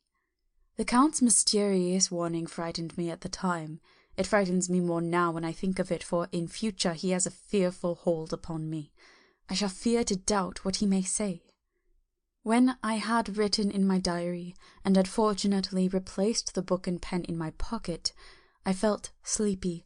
The Count's warning came into my mind, but I took pleasure in disobeying it. The sense of sleep was upon me, and with it the obstinacy which sleep brings as outrider. The soft moonlight soothed, and the wide expanse without gave a sense of freedom which refreshed me.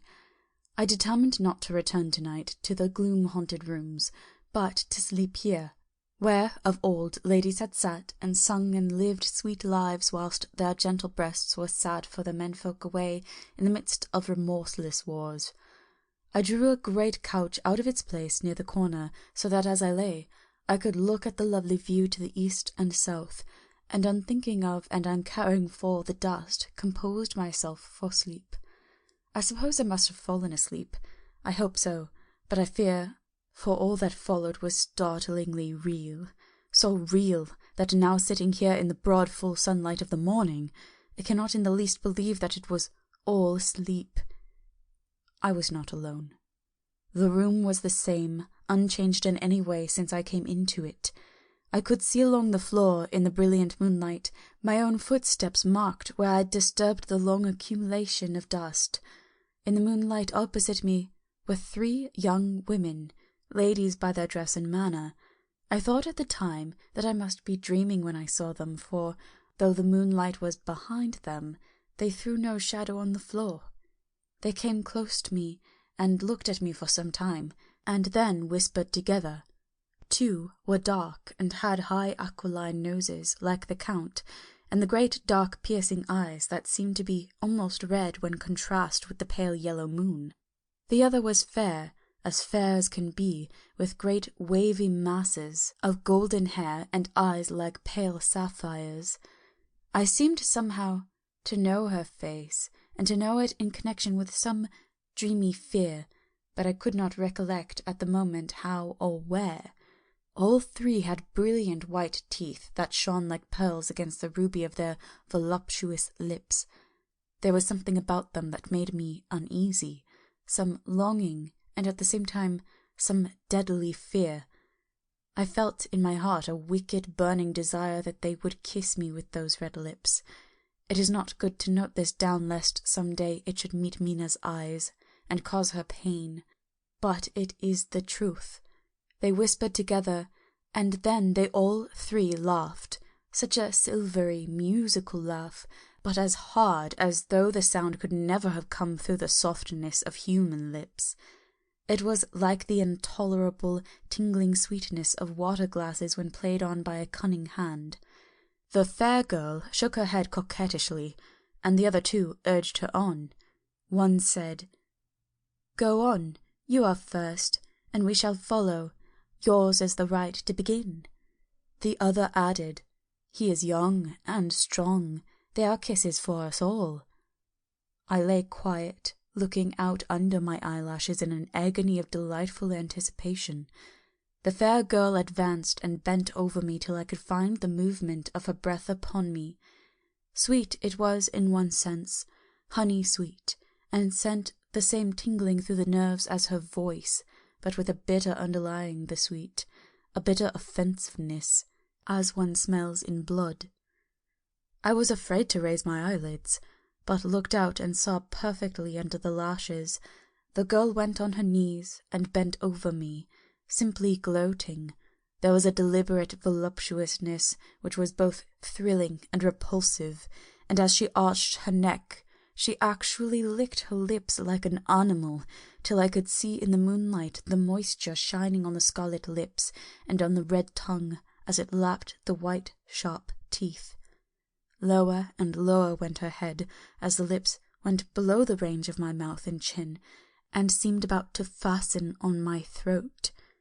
Then she paused, and I could hear the churning sound of her tongue as it licked her teeth and lips, and could feel the hot breath on my neck. Then the skin of my throat began to tingle as one's flesh does when the hand that is to tickle approaches nearer. Nearer. I could feel the soft, shivering touch of the lips on the super-sensitive skin of my throat, and the hard dents of two sharp teeth just touching and pausing there. I closed my eyes in a languorous ecstasy and waited with beating heart. But at that instant another sensation swept through me as quick as lightning. I was conscious of the presence of the Count, and of his being as if lapped in a storm of fury.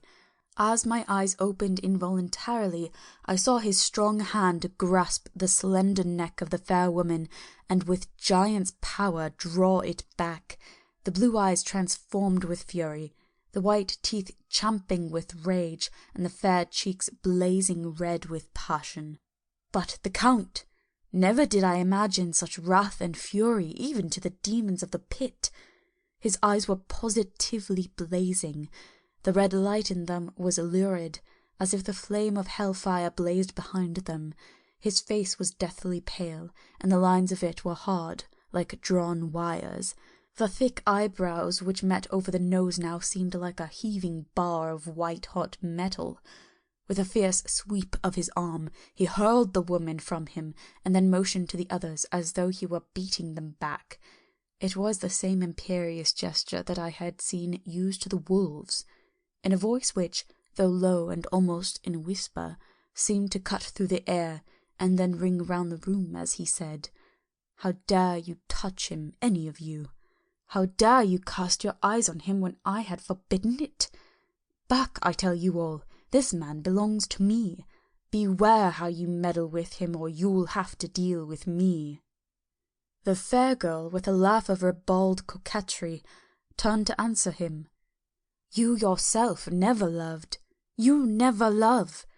On this the other woman joined, and such a mirthless, hard, soulless laughter rang through the room that it almost made me faint to hear. It seemed like the pleasure of fiends. Then the Count turned, after looking at my face attentively, and said in a soft whisper, "Yes, I too can love. You yourselves can tell it from the past, is it not so? Well, now I promise you that when I am done with him, you shall kiss him at your will. Now go, go, I must awaken him, for there is work to be done." "Are we to have nothing tonight?" said one of them, with a low laugh, as she pointed to the bag which he had thrown upon the floor, and which moved as though there was some living thing within it. For answer, he nodded his head. One of the women jumped forward and opened it. If my ears did not deceive me, there was a gasp and a low wail as of a half-smothered child. The women closed round whilst I was aghast with horror, but as I looked they disappeared, and with them the dreadful bag. There was no door near them, and they could not have passed me without my noticing. They simply seemed to fade into the rays of the moonlight and pass out through the window, for I could see outside the dim, shadowy forms for a moment before they entirely faded away. Then the horror overcame me, and I sank down unconscious. Chapter 4. Jonathan Harker's Journal, continued. I awoke in my own bed. If it be that I had not dreamt, the Count must have carried me here. I tried to satisfy myself on the subject, but could not arrive at any unquestionable result. To be sure, there were certain small evidences, such as that my clothes were folded and laid by in a manner which was not my habit. My watch was still unwound, and I am rigorously accustomed to wind it the last thing before going to bed, and many such details. But these things are no proof, for they may have been evidences that my mind was not as usual, and from some cause or another I had certainly been much upset. I must watch for proof. Of one thing I am glad. If it was that the Count carried me here and undressed me, he must have been hurried in his task, for my pockets are intact. I am sure this diary would have been a mystery to him which he would not have brooked. He would have taken or destroyed it. As I looked round this room, although it had been to me so full of fear, it is now a sort of sanctuary, for nothing can be more dreadful than those awful women who are waiting to suck my blood. 18 May. I have been down to look at that room again in daylight, for I must know the truth. When I got to the doorway at the top of the stairs, I found it closed. It had been so forcibly driven against the jamb that the part of the woodwork was splintered. I could see that the bolt of the lock had not been shot, but the door is fastened from the inside. I fear it was no dream, and must act on this surmise. 19 May. I am surely in the toils. Last night the Count asked me in the suavest tones to write 3 letters, one saying that my work here was nearly done, and that I should start for home within a few days, another that I was starting on the next morning from the time of the letter, and the third that I had left the castle and arrived at Bistritz. I would fain have rebelled, but felt that in the present state of things it would be madness to quarrel openly with the Count whilst I am so absolutely in his power, and to refuse would be to excite his suspicion and to arouse his anger. He knows that I know too much, and that I must not live, lest I be dangerous to him. My only chance is to prolong my opportunities. Something may occur which will give me a chance to escape. I saw in his eyes something of that gathering wrath which was manifest when he hurled that fair woman from him. He explained to me that posts were few and uncertain, and that my writing now would ensure ease of mind to my friends, and he assured me with so much impressiveness that he would countermand the later letters, which would be held over at Bistritz until due time, in case chance would admit of my prolonging my stay, that to oppose him would have been to create a new suspicion. I therefore pretended to fall in with his views, and asked him what dates I should put on the letters. He calculated a minute, and then said, the first should be June 12th, the second June 19th, and the third June 29th. I now know the span of my life. God help me. 28 May. There is a chance of escape, or at any rate of being able to send word home. A band of Zani have come to the castle and are encamped in the courtyard. These Zani are gypsies. I have notes of them in my book. They are peculiar to this part of the world, though, allied to the ordinary gypsies all the world over. There are thousands of them in Hungary and Transylvania, who are almost outside all law. They attach themselves, as a rule, to some great noble or boyar, and call themselves by his name. They are fearless and without religion, save my superstition, and they talk only their own varieties of Romani tongue. I shall write some letters home, and shall try to get them to have them posted. I have already spoken them through my window to begin acquaintanceship. They took their hats off and made obeisance and many signs, which, however, I could not understand any more than I could their spoken language. I have written the letters. Mina's is in shorthand, and I simply ask Mr. Hawkins to communicate with her. To her I have explained my situation, but without the horrors which I may only surmise. It would shock and frighten her to death were I to expose my heart to her. Should the letters not carry, then the Count shall not yet know my secret or the extent of my knowledge. I have given the letters. I threw them through the bars of my window with a gold piece, and made what signs I could to have them posted.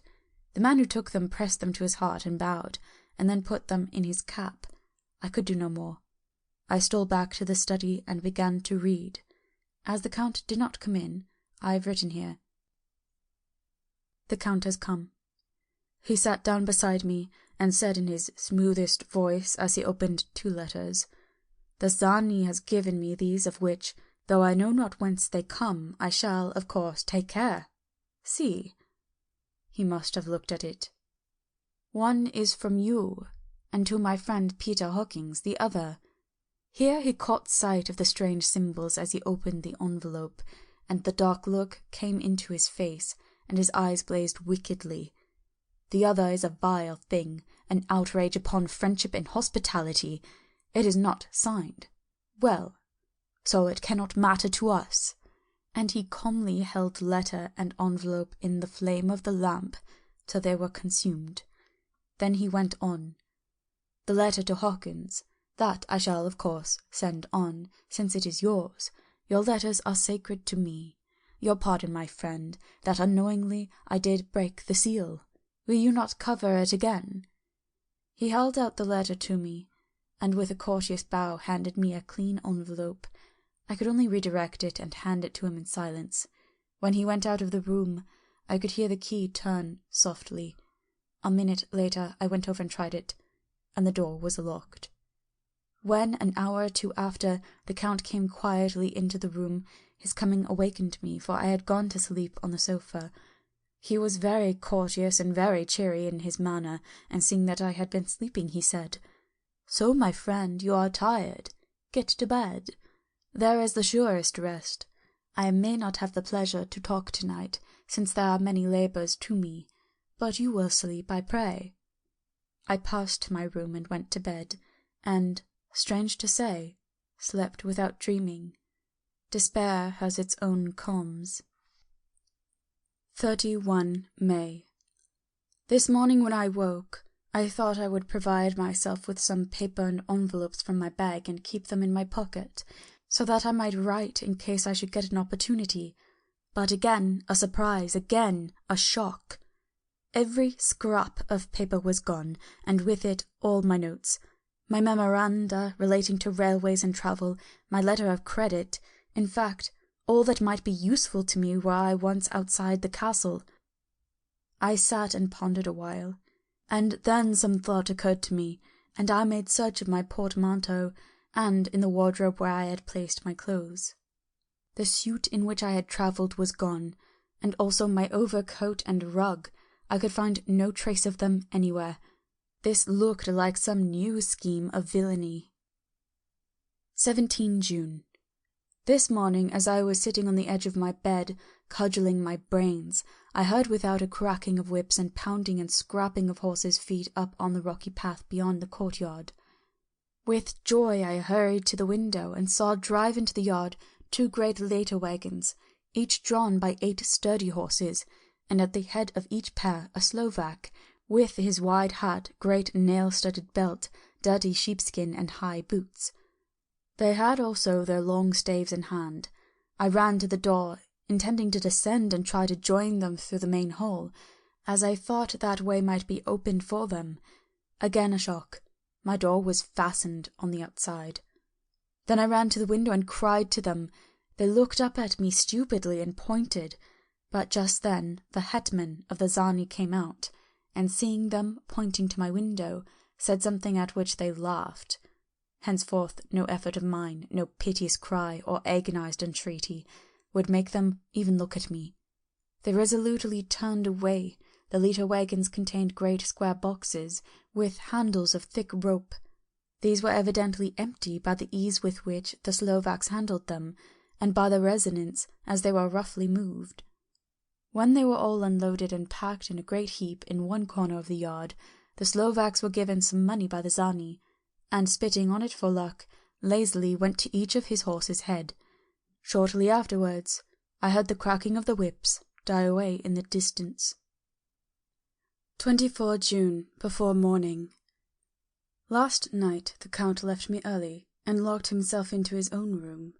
As soon as I dared, I ran up the winding stair and looked out of the window, which opened south. I thought I would watch for the Count, for there is something going on. The Zani are quartered somewhere in the castle, and are doing work of some kind. I know it, for now and then I hear a far-away, muffled sound as of mattock and spade, and whatever it is, it must be the end of some ruthless villainy.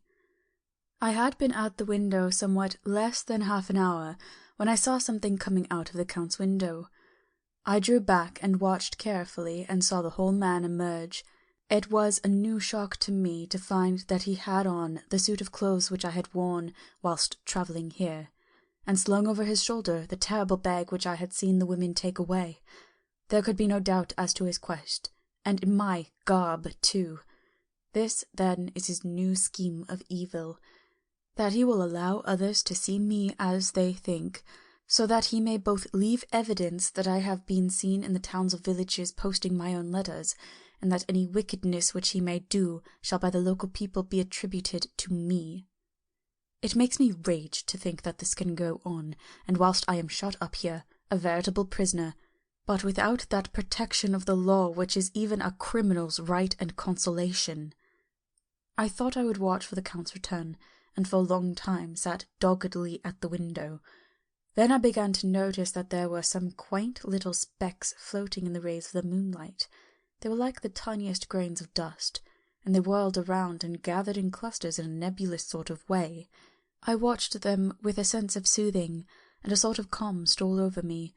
I leaned back in the embrasure in a more comfortable position, so that I could enjoy more fully the aerial gambolling.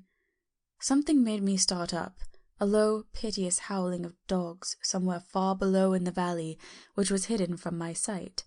Louder it seemed to ring in my ears, and the floating motes of dust to take new shapes to the sound as they danced in the moonlight. I felt myself struggling to wake to some call of my instincts, nay, my very soul was struggling, and my half-remembered sensibilities were striving to answer the call. I was becoming hypnotized. Quicker and quicker danced the dust, and the moonbeams seemed to quiver as they went by me into the mass of gloom beyond. More and more they gathered till they seemed to take dim phantom shapes. And then I started, broad awake and in full possession of my senses, and ran screaming from the place. The phantom shapes which were becoming gradually materialized from the moonbeams were those of the 3 ghostly women to whom I was doomed. I fled. I felt somewhat safer in my own room, where there was no moonlight, and where the lamp was burning brightly. When a couple of hours had passed, I heard something stirring in the Count's room, something like a sharp wail quickly suppressed, and then there was silence, deep, awful silence, which chilled me. With a beating heart, I tried the door, but I was locked in my prison, and could do nothing. I sat down and simply cried. As I sat, I heard a sound in the courtyard without, the agonized cry of a woman. I rushed to the window, and throwing it up, peered out between the bars. There, indeed, was a woman with dishevelled hair, holding her hands over her heart as one distressed with running. She was leaning against a corner of the gateway. When she saw my face at the window, she threw herself forward and shouted in a voice laden with menace, "Monster, give me my child!" She threw herself on her knees, and raising up her hands, cried the same words in tones which wrung my heart. Then she tore her hair and beat her breast, and abandoned herself to all the violences of extravagant emotion. Finally she threw herself forward, and though I could not see her, I could hear the beating of her naked hands against the door.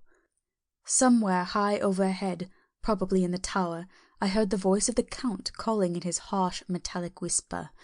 His call seemed to be answered from far and wide by the howling of wolves.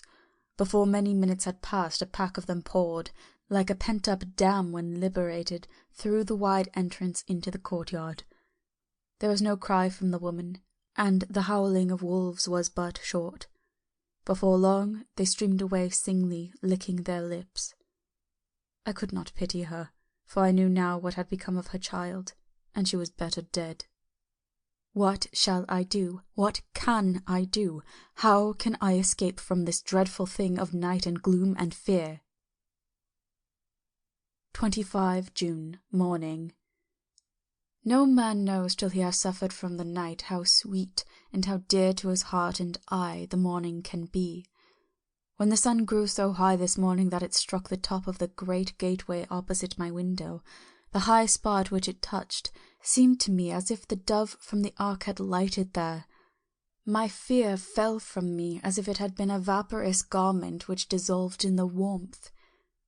I must take action of some sort whilst the courage of the day is upon me. Last night one of my post-dated letters went to post, the first of that fatal series which is to blot out the very traces of my existence from the earth. Let me not think of it. Action. It has always been at night-time that I have been molested or threatened, or in some way in danger or in fear. I have not yet seen the Count in daylight. Can it be that he sleeps when others wake, that he may be awake whilst they sleep? If I could only get into his room! But there is no possible way, the door is always locked. No way for me. Yes, there is a way if one dares to take it. Where his body has gone, why may not another body go? I have seen him myself crawl from his window. Why should not I imitate him, and go in by his window? The chances are desperate, but my need is more desperate still. I shall risk it. At the worst it can only be death, and a man's death is not a calf's, and the dreaded hereafter may still be open to me. God help me in my task. Goodbye, Mina, if I fail. Goodbye, my faithful friend and second father. Goodbye, all, and last of all, Mina. Same day. Later. I have made the effort, and God helping me, have come safely back to this room. I must put down every detail in order. I went whilst my courage was fresh straight to the window on the south side, and at once got outside on the narrow ledge of stone which runs around the building on this side. The stones are big and roughly cut, and the mortar has by process of time been washed away between them. I took off my boots, and ventured out on the desperate way. I looked down once, so as to make sure that a sudden glimpse of the awful depth would not overcome me, but after that kept my eyes away from it. I knew pretty well the direction and distance of the Count's window, and made for it as well as I could, having regard to the opportunities available. I did not feel dizzy. I suppose I was too excited, and the time seemed ridiculously short till I found myself standing on the window-sill and trying to raise up the sash.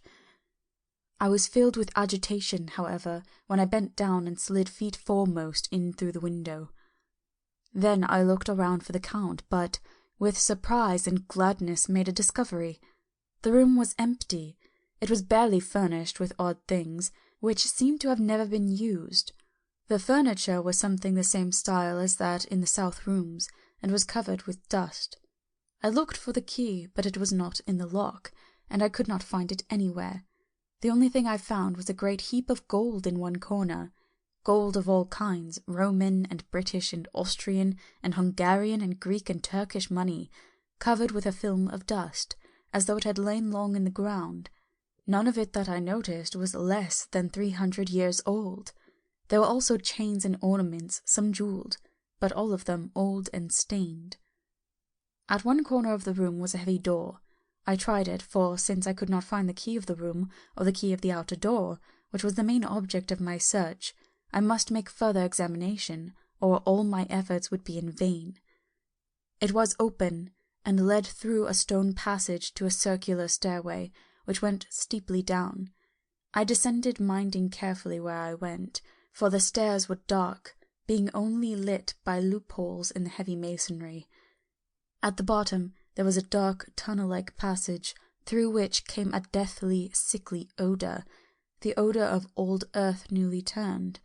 As I went through the passage, the smell grew closer and heavier.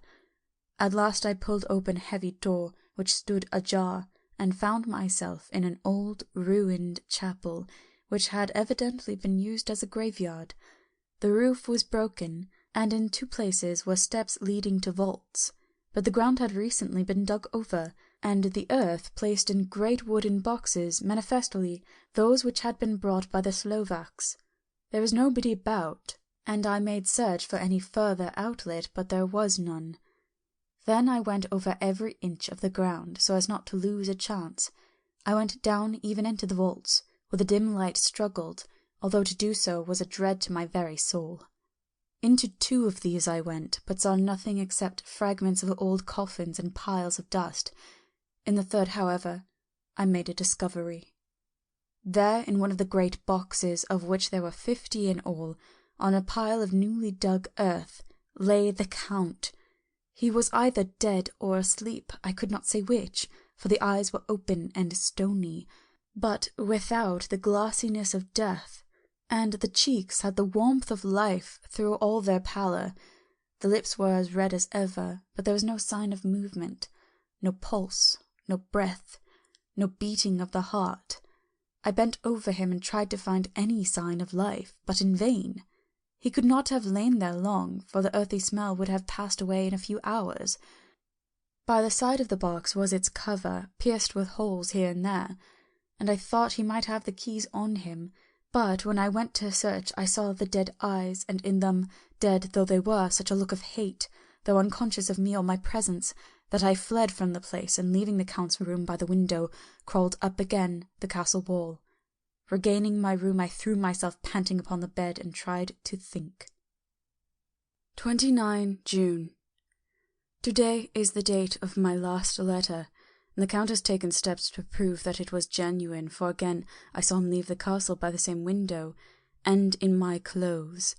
As he went down the wall lizard fashion, I wished I had a gun or some lethal weapon that I might destroy him, but I fear that no weapon wrought alone by man's hand would have any effect on him. I dared not wait to see him return, for I feared to see those weird sisters. I came back to the library and read there till I fell asleep.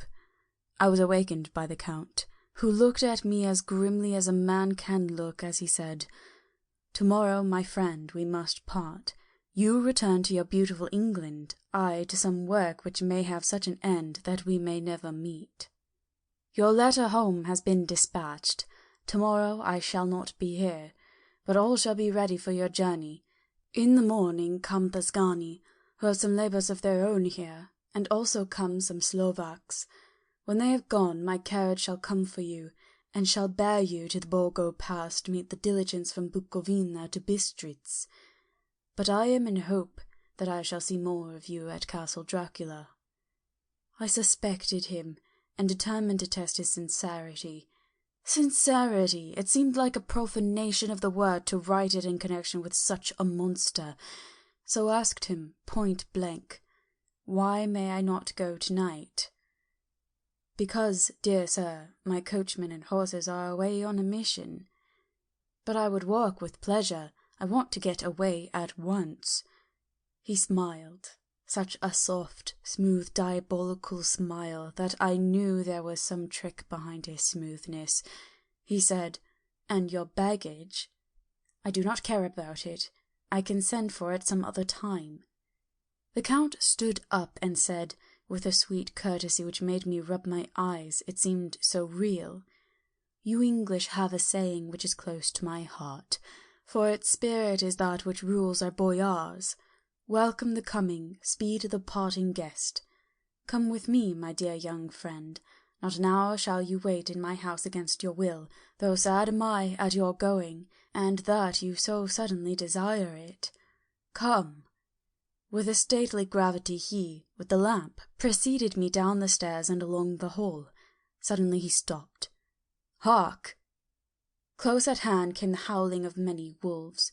It was almost as if the sound sprang up at the rising of his hand, just as the music of a great orchestra seems to leap under the baton of the conductor. After a pause of a moment, he proceeded in his stately way to the door, drew back the ponderous bolts, unhooked the heavy chains, and began to draw it open. To my intense astonishment, I saw that it was unlocked. Suspiciously I looked all around, but could see no key of any kind. As the door began to open, the howling of the wolves without grew louder and angrier, Their red jaws with champing teeth and their blunt-clawed feet as they leapt came in through the opening door. I knew then that to struggle at the moment against the Count was useless. With such allies as these at his command, I could do nothing. But still the door continued slowly to open, and only the Count's body stood in the gap. Suddenly it struck me that this might be the moment and means of my doom. I was to be given to the wolves, and at my own instigation. There was a diabolical wickedness in the idea great enough for the Count, and as a last chance I cried out, "Shut the door, I shall wait until morning," and covered my face with my hands to hide my tears of bitter disappointment. With one sweep of his powerful arm, the Count threw the door shut, and the great bolts clanged and echoed through the hall as they shot back into their places. In silence, we returned to the library, and after a minute or two, I went to my own room. The last I saw of Count Dracula was his kissing his hand to me, with a red light of triumph in his eyes, and with a smile that Judas in hell might be proud of. When I was in my room and about to lie down, I thought I heard a whispering at my door. I went to it softly and listened. Unless my ears deceived me, I heard the voice of the Count. Back to your own place. Your time is not yet come. Wait. Have patience. Tonight is mine. Tomorrow night is yours." There was a low, sweet ripple of laughter, and in a rage I threw open the door and saw without the 3 terrible women licking their lips. As I appeared, they all joined in a horrible laugh and ran away. I came back to my room and threw myself on my knees. It is then so near the end.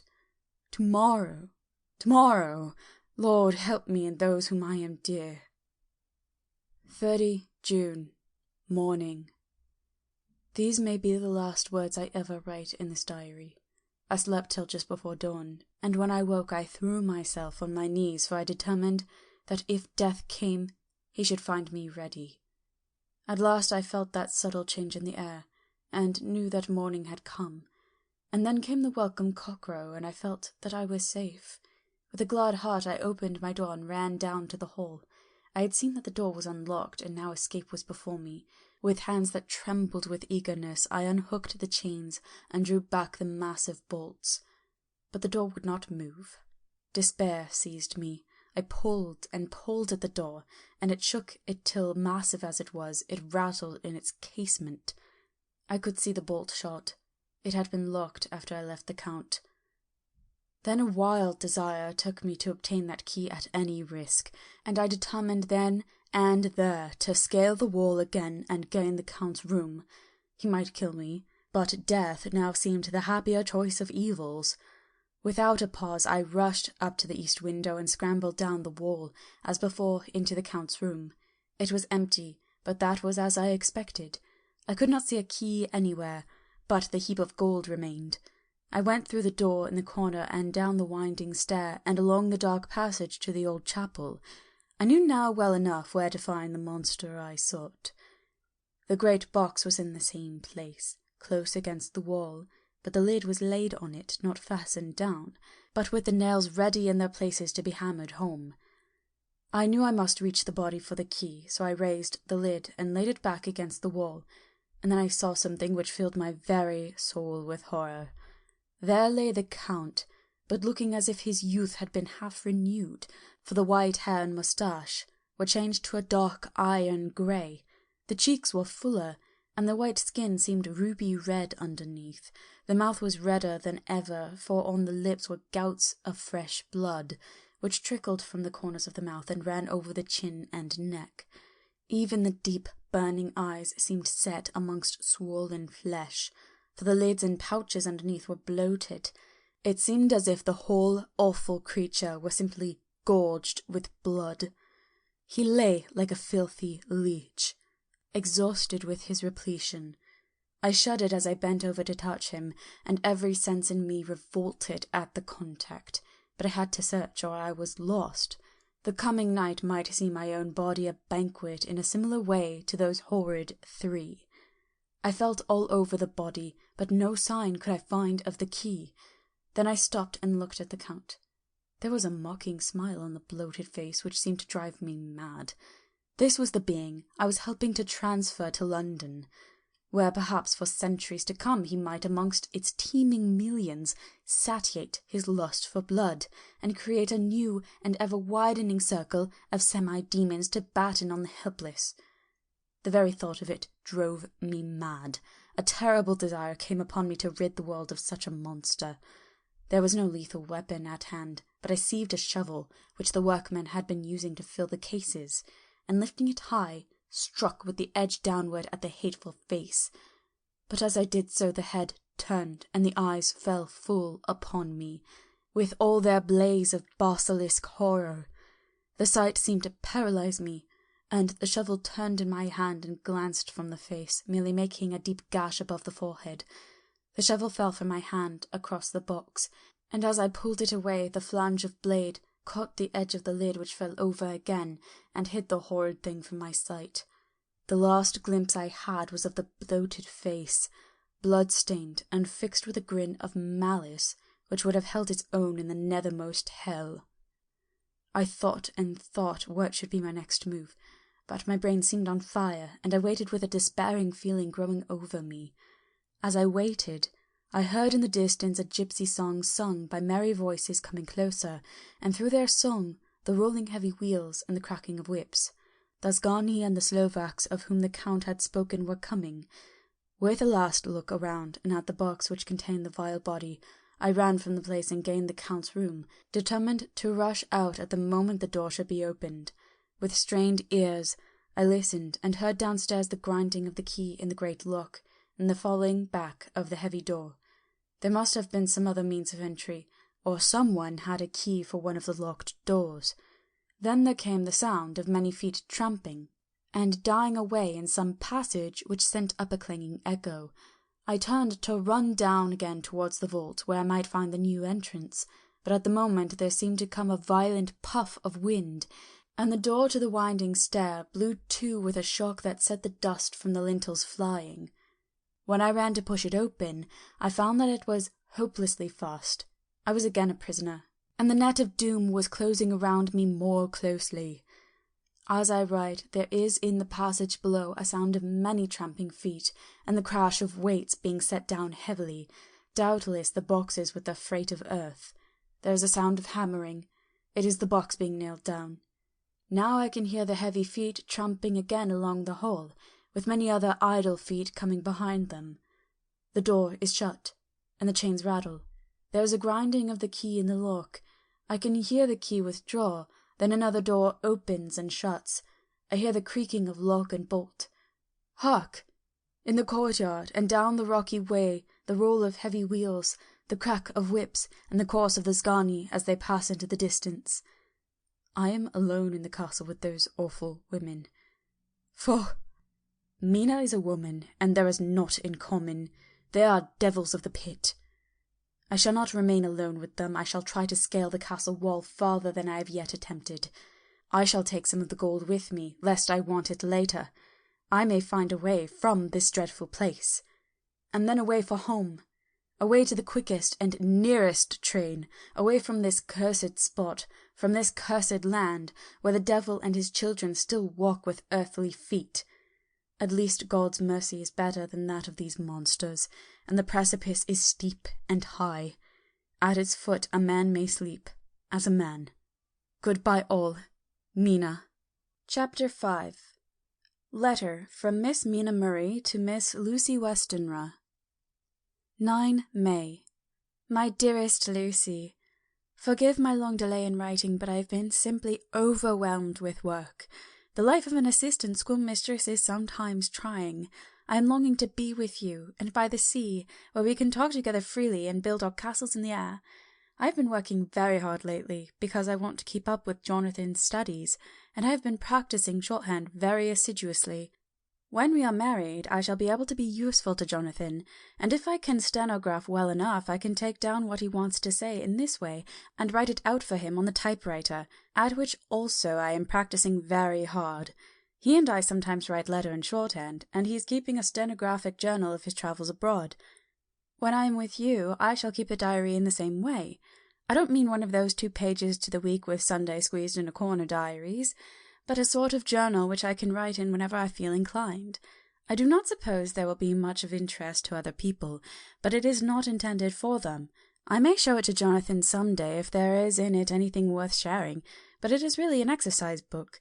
I shall try to do what I see lady journalists do, interviewing and writing descriptions and trying to remember conversations. I am told that, with a little practice, one can remember all that goes on, or that one hears said during a day. However, we shall see. I will tell you of my little plans when we meet. I have just had a few hurried lines from Jonathan from Transylvania. He is well, and will be returning in about a week. I am longing to hear all his news. It must be so nice to see strange countries. I wonder if Jonathan and I, shall ever see them together. There is the 10 o'clock bell ringing. Goodbye. Your loving Mina.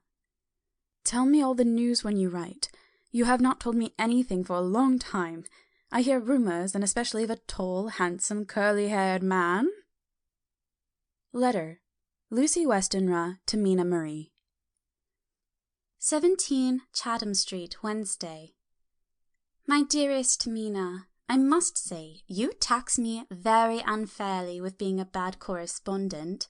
I wrote to you twice since we parted, and your last letter was only your second. Besides, I have nothing to tell you. There is really nothing to interest you. Town is very pleasant just now, and we go a good deal to picture galleries for walks and rides in the park. As to the tall, curly-haired man, I suppose it was the one who was with me at the last pop. Someone has evidently been telling tales. That was Mr. Holmwood. He often comes to see us, and he and Mamma get on very well together. They have so many things to talk about in common. We met some time ago a man that would just do for you, if you are not already engaged to Jonathan. He has an excellent parti, being handsome, well off, and of good birth. He is a doctor, and really clever. Just fancy.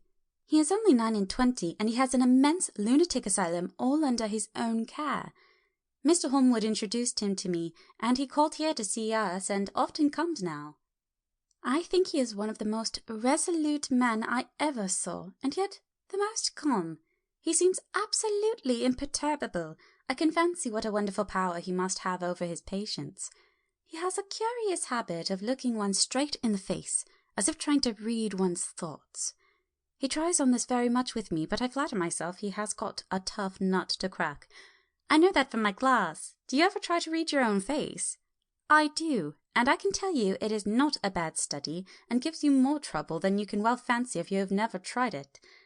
He says that I afford him a curious psychological study, and I humbly think I do. I do not, as you know, take sufficient interest in dress to be able to describe the new fashions. Dress is a bore. That is slang again, but never mind. Arthur says that every day. There, it is all out. Mina, we have told all our secrets to each other since we were children, and we have slept together and eaten together and laughed and cried together, and now, though I have spoken, I would like to speak more. Oh, Mina, couldn't you guess? I love him. I'm blushing as I write, for although I think he loves me, he has not told me so in words. But, oh, Mina, I love him. I love him. I love him. There, that does me good. I wish I were here with you, dear, sitting by the fire undressing as we used to sit, and I would try to tell you what I feel. I do not know how I am writing this even to you. I'm afraid to stop, or I should tear up the letter, and I don't want to stop, for I do so want to tell you all. Let me hear from you at once, and tell me all you think about it. Mina, I must stop. Good night. Bless me in your prayers, and, Mina, pray for my happiness. Lucy. P.S. I need not tell you this is a secret. Good night again. L. Letter. Lucy Westenra to Mina Marie. 24 May. My dearest Mina, thanks and thanks and thanks again for your sweet letter. It was so nice to be able to tell you and to have your sympathy. My dear, it never rains, but it pours. How true the old proverbs are. Here am I, who shall be 20 in September, and yet I have never had a proposal till today, not a real proposal, and today I have had 3. Just fancy, 3 proposals in one day. Isn't it awful? I feel sorry, really and truly sorry, for 2 of the poor fellows. Oh, Mina, I'm so happy that I don't know what to do with myself. And 3 proposals. But for goodness sake, don't tell any of the girls, or they would be getting all sorts of extravagant ideas, imagining themselves injured and slighted if in their very first day at home they did not get 6 at least. Some girls are so vain.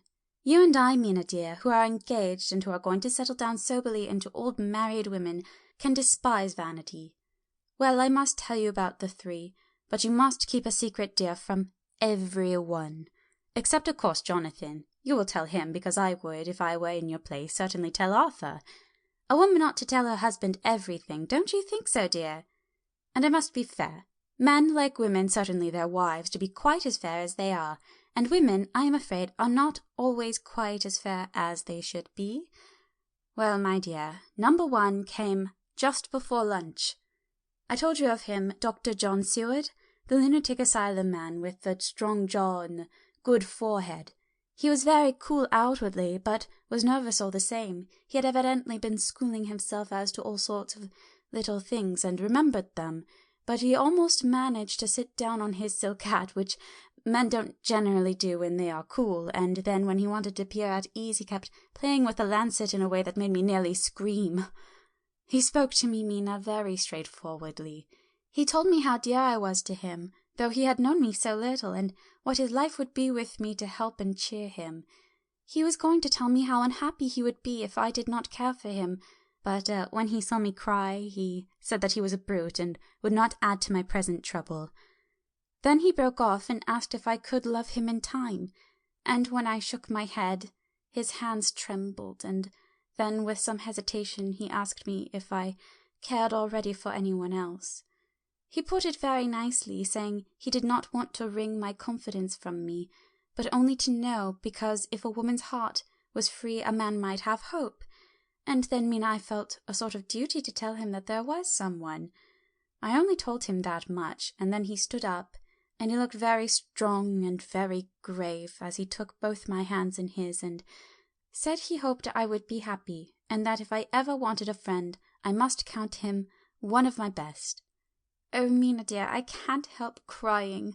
You must excuse this letter being all blotted. Being proposed to is all very nice, and all that sort of thing, but it isn't at all a happy thing when you have to see a poor fellow whom you know loves you honestly going away and looking all broken-hearted, and to know that, no matter what he might say at the moment, you are passing quite out of his life. My dear, I must stop here at present. I feel so miserable, though I am so happy. Evening. Arthur has just gone, and I feel better in spirits than when I left off, so I can go on telling you about the day. Well, my dear, number 2 came after lunch. He is such a nice fellow, an American from Texas, and he looks so young and so fresh that it seems almost impossible that he has been to so many places and has had such adventures. I sympathize with poor Desdemona when she had such a dangerous dream poured in her ear, even by a black man. I suppose that we women are such cowards that we think a man will save us from fears, and we marry him. I know now what I would do if I were a man and wanted a girl to love me. No, I don't, for there was Mr. Morris telling us his stories, and Arthur never told any, and yet— My dear, I am somewhat previous. Mr. Quincy P. Morris found me alone. It seemed that a man always does find a girl alone. No, he doesn't, for Arthur tried twice to make a chance, and I helping him all I could. I am not ashamed to say it now. I must tell you beforehand that Mr. Morris doesn't always speak slang, that is to say, he never does so to strangers or before them, for he is really well educated and has exquisite manners, but he found that it amused me to hear him talk American slang, and whenever I was present, and there was no one to be shocked, he said such funny things. I am afraid, my dear, he has to invent it all, for it fits exactly into whatever else he has to say. But this is a way slang has. I do not know myself if I shall ever speak slang. I do not know if Arthur likes it, as I have never heard him use any as yet. Well, Mr. Morris sat down beside me and looked as happy and jolly as he could, but I could see all the same that he was very nervous. He took my hand in his and said ever so sweetly, "Miss Lucy, I know I ain't good enough to regulate the fixings of your little shoes, but I guess if you wait till you find a man that is, you will go join them 7 young women with the lamps when you quit. Won't you just hitch up alongside me and let us go down the long road together, driving in double harness?" Well, he did look so good-humoured and so jolly that it didn't seem half as hard to refuse him as it did poor Dr. Seward. So I said as lightly as I could that I did not know anything of hitching and that I wasn't broken to harness at all yet. He said that he had spoken in a light manner, and he hoped that if he had made a mistake in doing so on so grave, so momentous an occasion for him, I would forgive him. He really did look serious when he was saying it, and I couldn't help feeling a bit serious too. I know, Mina, you will think me a horrid flirt, though I couldn't help feeling a sort of exultation that he was number 2 in one day. And then, my dear, before I could say a word, he began pouring out a perfect torrent of love-making, laying his very heart and soul at my feet. He looked so earnest over it that I shall never again think that a man must be playful always and never earnest, because he is merry at times.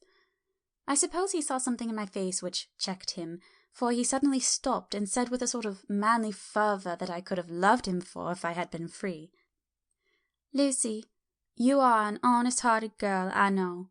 I should not be here speaking to you as I am now if I did not believe you clean grit right through to the very depths of your soul. Tell me, like one good fellow to another, is there anyone else that you care for? And if there is, I'll never trouble you a hair's breadth again, but will be, if you will let me, a very faithful friend." My dear Mina, why are men so noble when we women are so little worthy of them? Here was I, almost making fun of this great-hearted, true gentleman. I burst into tears. I am afraid, my dear, you will think this a very sloppy letter in more ways than one. And I really felt very badly. Why can't they let a girl marry 3 men, or as many as want her, and save all this trouble? But this is heresy, and I must not say it. I am glad to say that, though I was crying, I was able to look into Mr. Morris's brave eyes, and I told him out straight. Yes, there is someone I love, though he has not told me yet that he even loves me. I was right to speak to him so frankly, for quite a light came into his face, and he put out both his hands and took mine. I think I put them into his, and said in a hearty way, "That's my brave girl. It's better worth being late for a chance of winning you than being in time for any other girl in the world. Don't cry, my dear. If it's for me, I'm a hard nut to crack, and I take it standing up. If that other fellow doesn't know his happiness, well, he'd better look for it soon, or he'll have to deal with me. Little girl, your honesty and pluck have made me a friend, and that's rarer than a lover. It's more unselfish anyhow. My dear, I'm going to have a pretty lonely walk between this and kingdom come. Won't you give me one kiss? It'll be something to keep off the darkness now and then. You can, you know, if you like, for that other good fellow. He must be a good fellow, my dear, and a fine fellow, or you could not love him. Hasn't spoken yet." That quite won me, Mina, for it was brave and sweet of him, and noble too, to a rival, wasn't it? And he so sad. So I leant over and kissed him. He stood up with my 2 hands in his, and as he looked down into my face, I'm afraid I was blushing very much. He said, "Little girl, I'll hold your hand, and you've kissed me. And if these things don't make us friends, nothing ever will. Thank you for your sweet honesty to me, and good-bye." He wrung my hand, and taking up his hat, went straight out of the room without looking back, without a tear, or a quiver, or a pause, and I am crying like a baby. Oh, why must a man like that be made unhappy when there are lots of girls about who would worship the very ground he trod on? I know I would if I were free, only I don't want to be free. My dear, this quite upset me, and I feel I cannot write of happiness just at once after telling you of it, and I don't wish to tell of the number 3 until it can be all happy. Ever your loving, Lucy. P.S. Oh, about number 3. I needn't tell you of number 3, need I? Besides, it was all so confused. It seemed only a moment from his coming into the room till both his arms were around me, and he was kissing me. I am very, very happy, and I don't know what I have done to deserve it. I must only try in the future to show that I am not ungrateful to God for all his goodness to me in sending me such a lover, such a husband, and such a friend. Goodbye. Dr. Seward's Diary, Kept in phonograph. 25 May. Ebb tide in appetite today. Cannot eat, cannot rest, so diary instead. Since my rebuff of yesterday I have a sort of empty feeling. Nothing in the world seems of sufficient importance to be worth the doing. As I knew the only cure for this sort of thing was work, I went down amongst the patients. I picked out one who has afforded me a study of much interest. He is so quaint that I am determined to understand him as well as I can. Today I seem to get nearer than ever before to the heart of his mystery. I questioned him more fully than I had ever done, with a view of making myself master of the facts of his hallucination. In my manner of doing it there was, I now see, something of cruelty. I seemed to wish to keep him to the point of his madness, a thing which I avoid with the patients as I would the mouth of hell. Memorandum. Under what circumstances would I not avoid the pit of hell? Omnia Rome venalia sunt. Hell has its price. Verbs up. If there be anything behind this instinct, it will be valuable to trace it afterwards accurately, so I had better commence to do so, therefore. R. M. Renfield, age 59. Sanguine temperament, great physical strength, morbidly excitable, periods of gloom, ending in some fixed idea which I cannot make out. I presume that the sanguine temperament itself and the disturbing influence end in a mentally accomplished finish, a possibly dangerous man. Probably dangerous if unselfish. In selfish men, caution is as secure an armour for their foes as for themselves. What I think on this point is, when self is the fixed point in the centripetal force is balanced with the centrifugal, when duty, a cause, etc., is the fixed point, the latter force is paramount, and only an accident, or a series of accidents, can balance it. Letter. Quincy P. Morris to Honourable Arthur Holmwood. 25 May. My dear Art, we've told yarns by the campfire in the prairies, and dressed one another's wounds after trying a landing at the Marquise's, and drunk healths on the shore of Titicaca. There are more yarns to be told, and other wounds to be healed, and another health to be drunk. Won't you let this be at my campfire tomorrow night?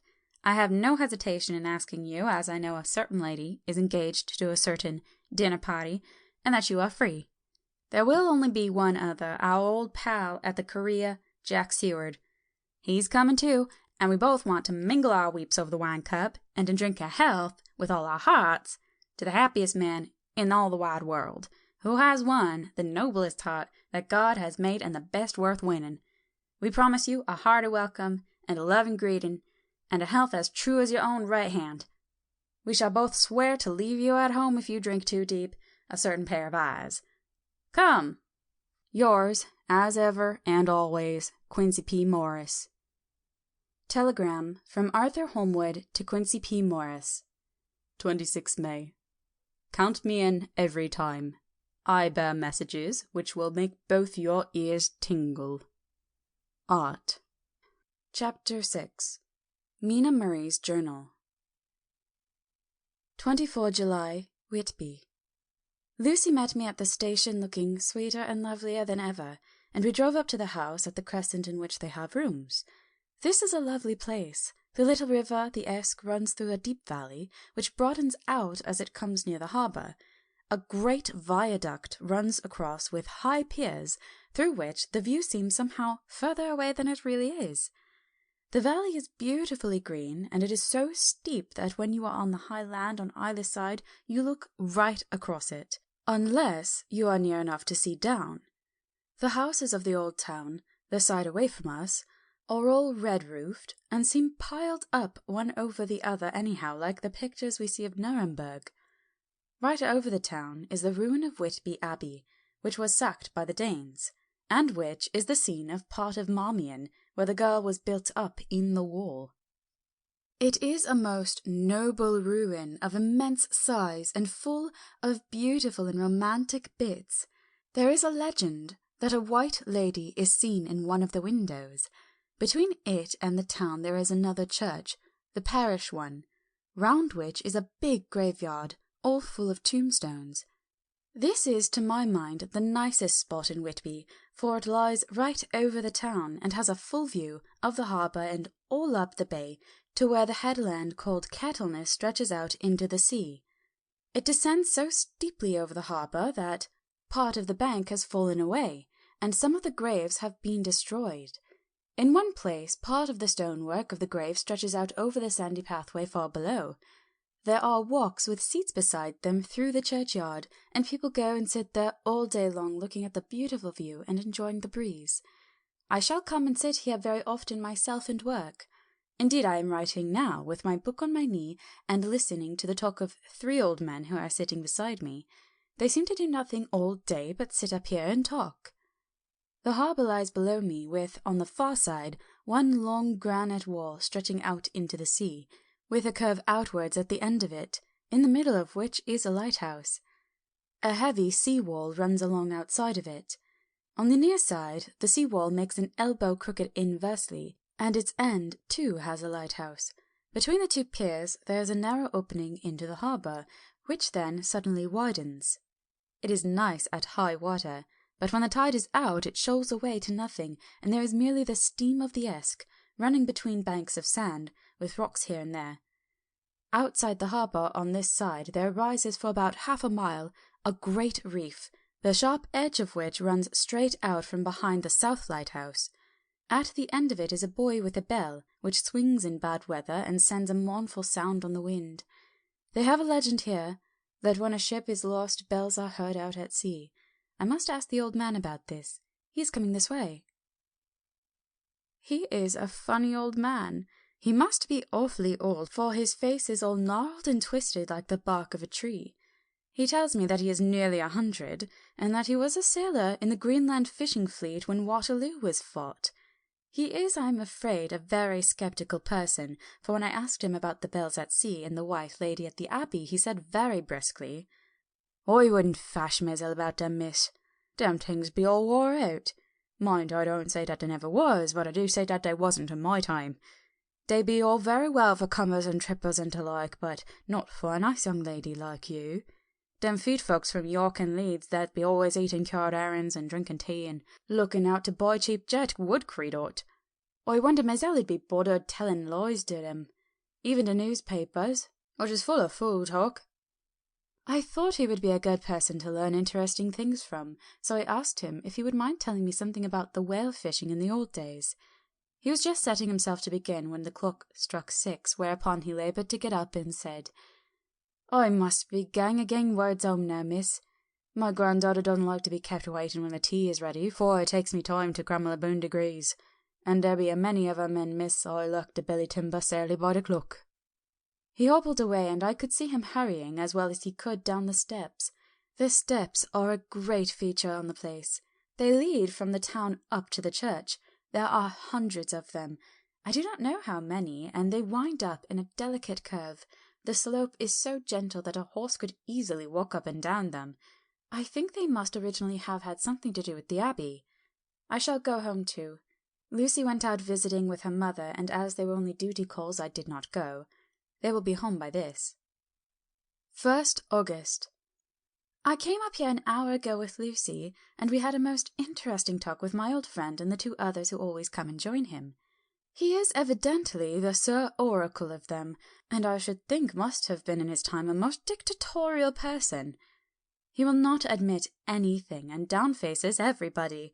If he can't out-argue them, he bullies them and then takes their silence for agreement with his views. Lucy was looking sweetly pretty in her white lawn frock.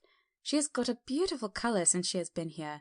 I noticed that the old man did not lose any time coming up and sitting near her when we sat down.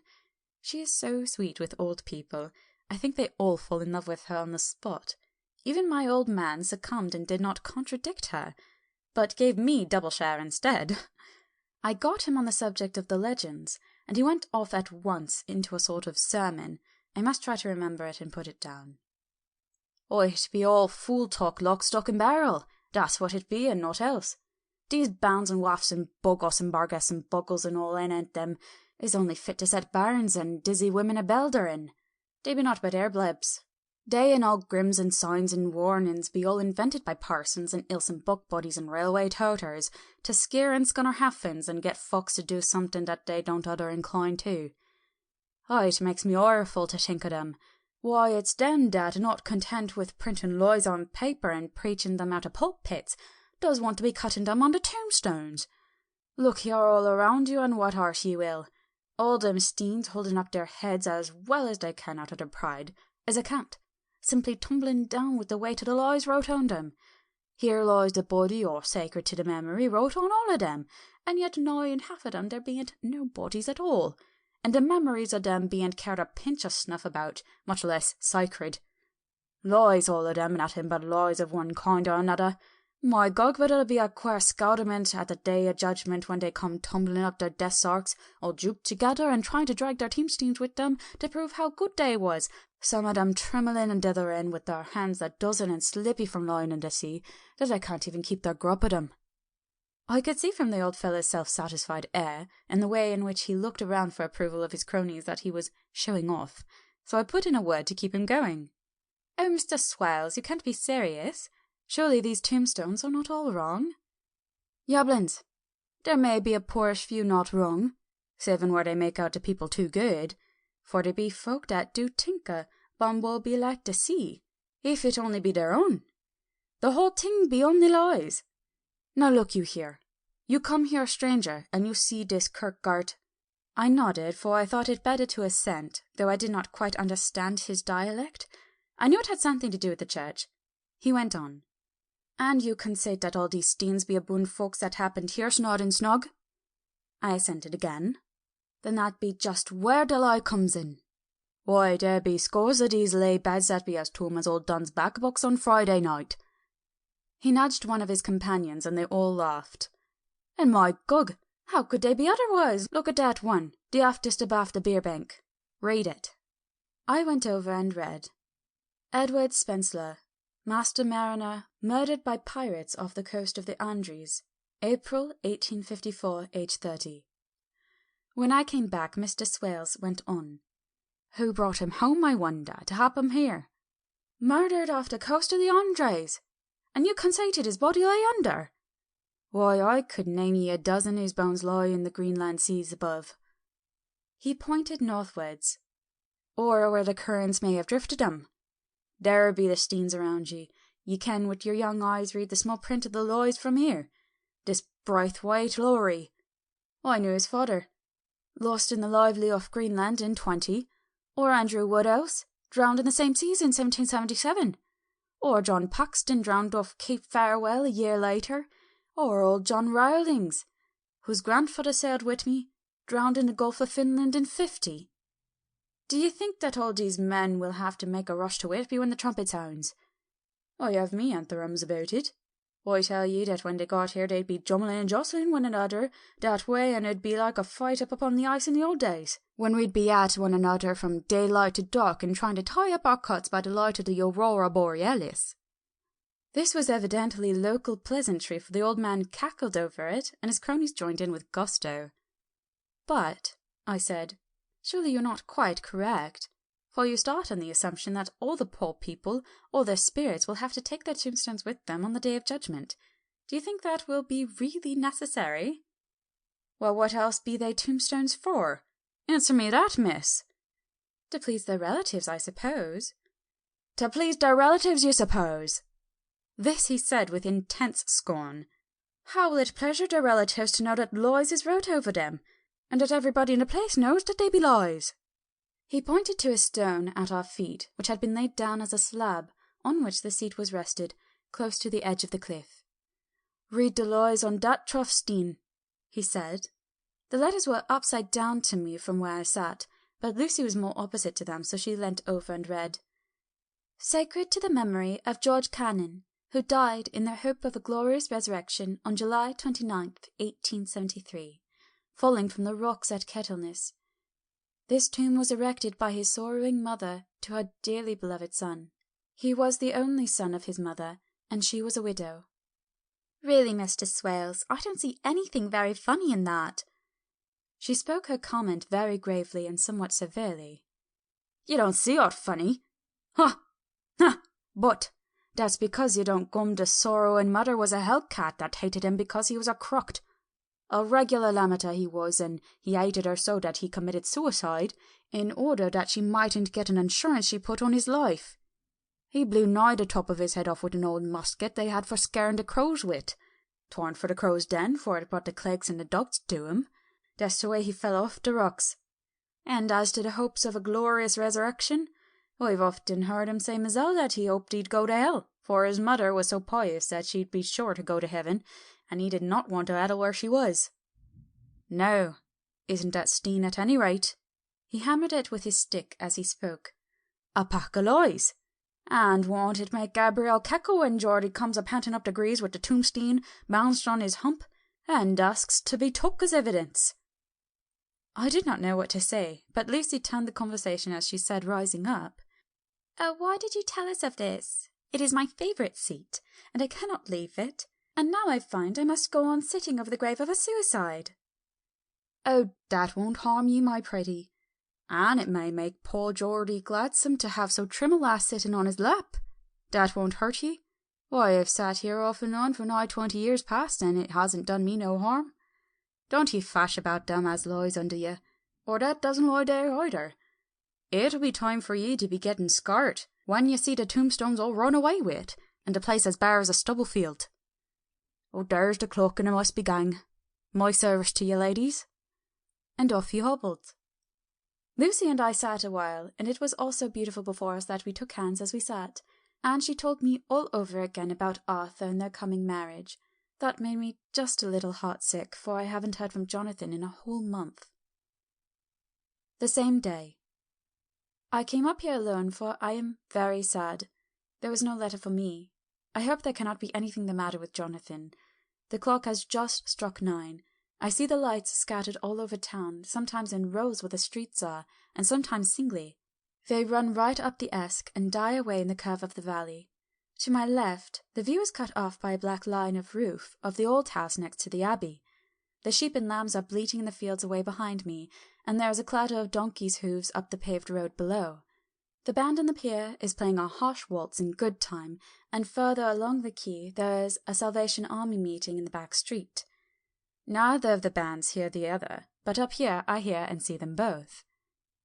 I wonder where Jonathan is and if he is thinking of me. I wish he were here.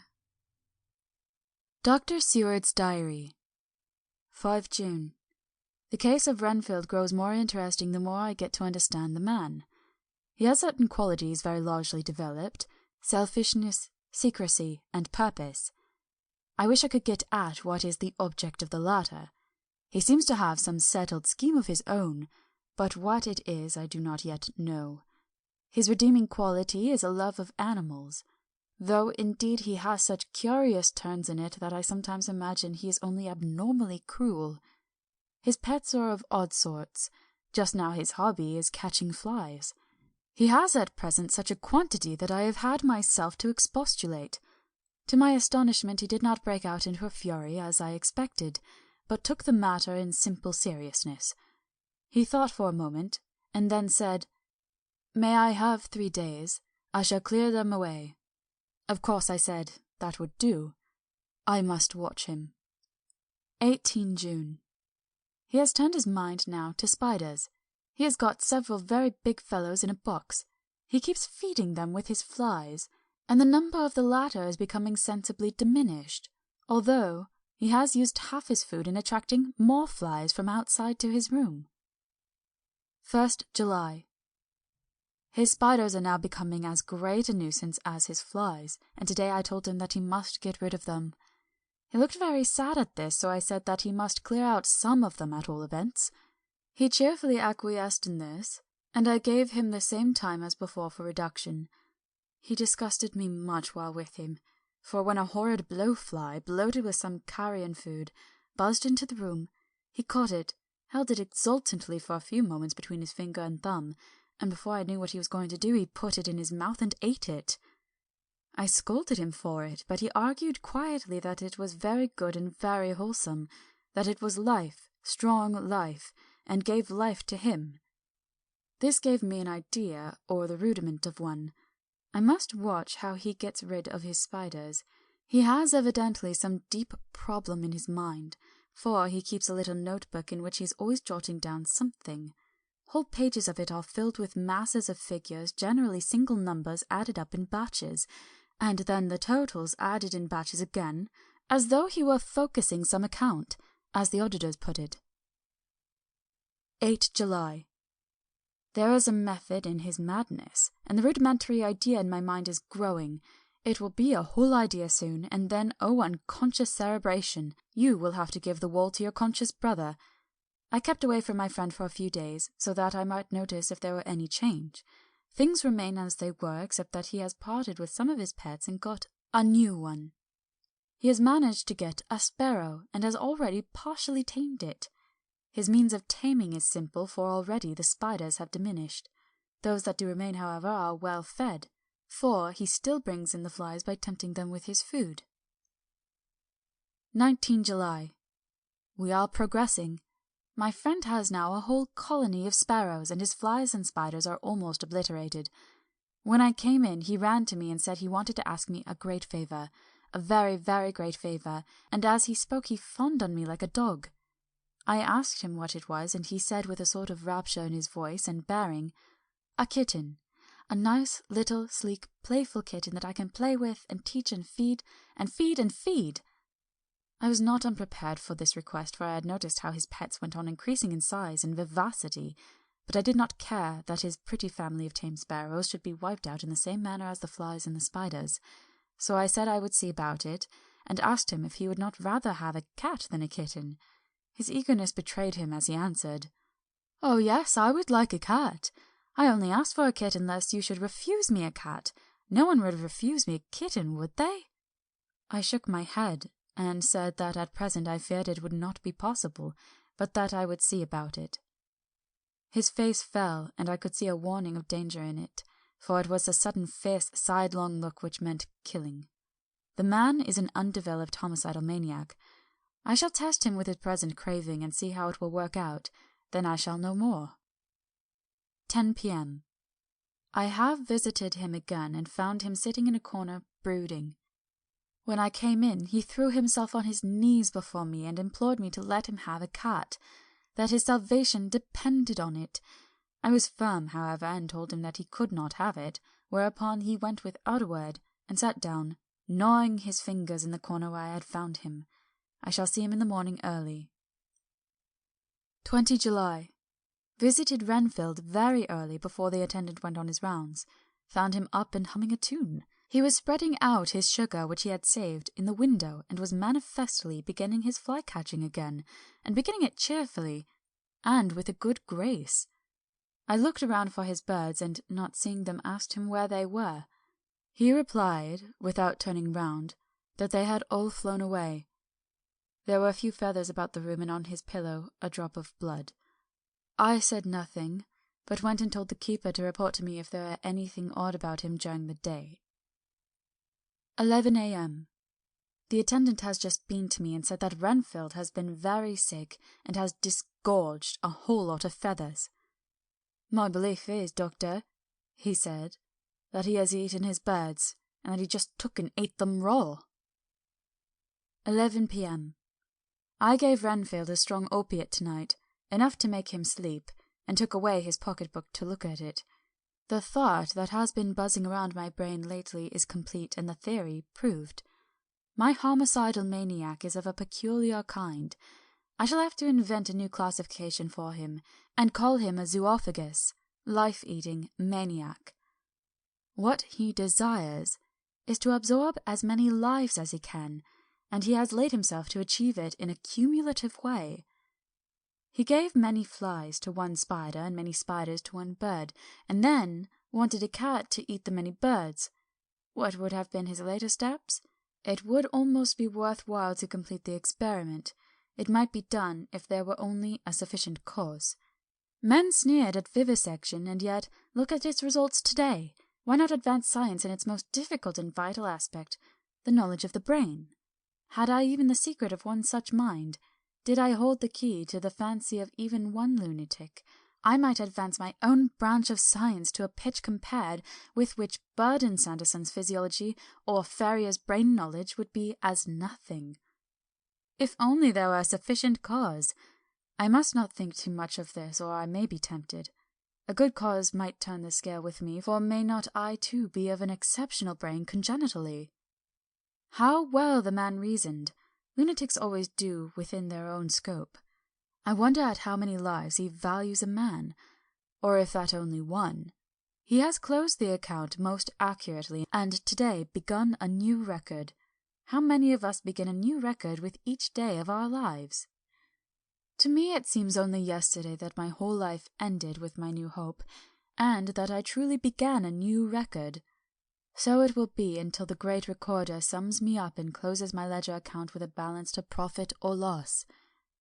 Oh, Lucy, Lucy, I cannot be angry with you, nor can I be angry with my friend whose happiness is yours, but I must only wait on hopelessness and work.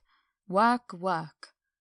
If only I could have as strong a cause as my poor mad friend there, a good, unselfish cause to make me work, that would be indeed happiness. Mina Murray's Journal, 26 July. I am anxious, and it soothes me to express myself here. It is like whispering to oneself and listening at the same time. And there is also something about the shorthand symbols that make it different from writing. I am unhappy about Lucy and about Jonathan. I had not heard from Jonathan for some time, and was very concerned, but yesterday dear Mr. Hawkins, who is always so kind, sent me a letter from him. I had written asking him if he had heard, and he said the enclosed had just been received. It is only a line dated from the Castle Dracula, and says that he is just starting for home. That is not like Jonathan. I do not understand it, and it makes me uneasy. Then, too, Lucy, although she is so well, has lately taken to her old habit of walking in her sleep. Her mother has spoken to me about it, and we have decided that I am to lock the door of our room every night. Mrs. Westenra has got an idea that sleepwalkers always go out on roofs of houses and along edges of cliffs, and then get suddenly wakened and fall over with a despairing cry that echoes all over the place. Poor dear, she is naturally anxious about Lucy, and she tells me that her husband, Lucy's father, had the same habit, that he would get up in the night and dress himself and go out if he was not stopped. Lucy is to be married in the autumn, and she is already planning out her dresses and how her house is to be arranged. I sympathize with her, for I do the same, only Jonathan and I will start in life in a very simple way, and will have to try to make both ends meet. Mr. Holmwood, he is the Honourable Arthur Holmwood, only son of Lord Godalming, is coming up here very shortly, as soon as he can leave town, for his father is not very well, and I think dear Lucy is counting the moments until he comes. She wants to take him up to the seat on the churchyard cliff and show him the beauty of Whitby. I dare say it is the waiting which disturbs her. She will be all right when he arrives. 27 July. No news from Jonathan. I am getting quite uneasy about him, though why I should I do not know, but I do wish that he would write, if it were only a single line. Lucy walks more than ever, and each night I am awakened by her moving about the room. Fortunately the weather is so hot that she cannot get cold, but still the anxiety and the perpetually being wakened is beginning to tell on me, and I am getting nervous and wakeful myself. Thank God Lucy's health keeps up. Mr. Holmwood has been suddenly called to Ring to see his father, who has been taken seriously ill.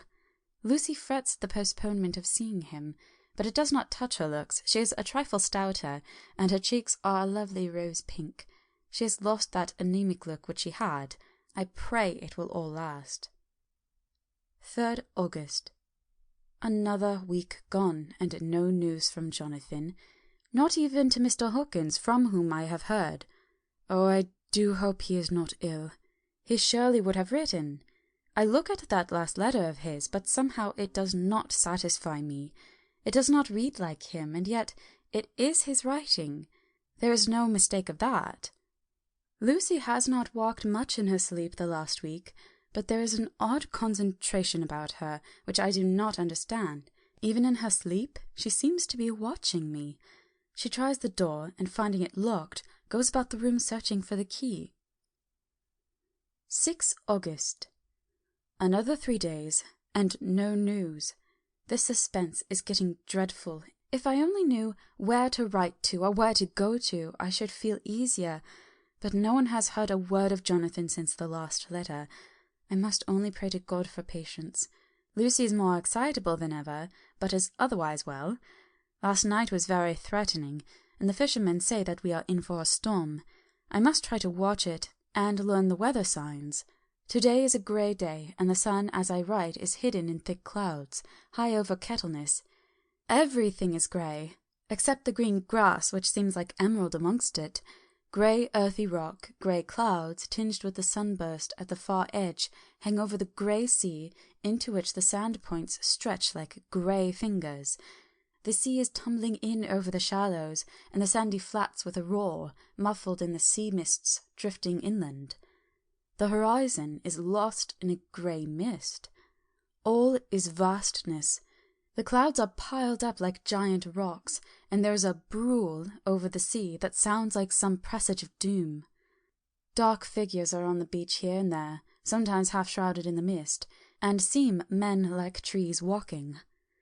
The fishing boats are racing for home, and rise and dip in the groundswell as they sweep into the harbour, bending to the scuppers. Here comes old Mr. Swales. He is making straight for me, and I can see by the way he lifts his hat that he wants to talk. I have been quite touched by the change in the poor old man. When he sat down beside me, he said in a very gentle way, "I want to say something to you, miss." I could see he was not at ease, so I took his poor old wrinkled hand in mine and asked him to speak fully. So he said, leaving his hand in mine, "I'm afraid, my dearie, that I have shocked you by all the wicked things I've been saying about the dead and such like for weeks past, but I didn't mean them, and I want you to remember that when I'm gone.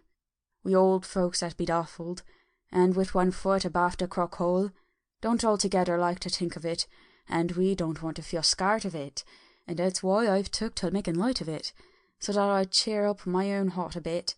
But Lord love ye, miss, I ain't afraid of dying, not a bit. Only I don't want to die if I can help it. My time must be nigh at hand now, for I be old, and 100 years is too much for any man to expect. And I'm so nigh that it be the old man is already wetting his scythe. You see, I can't get out of the habit of coughing about it all at once.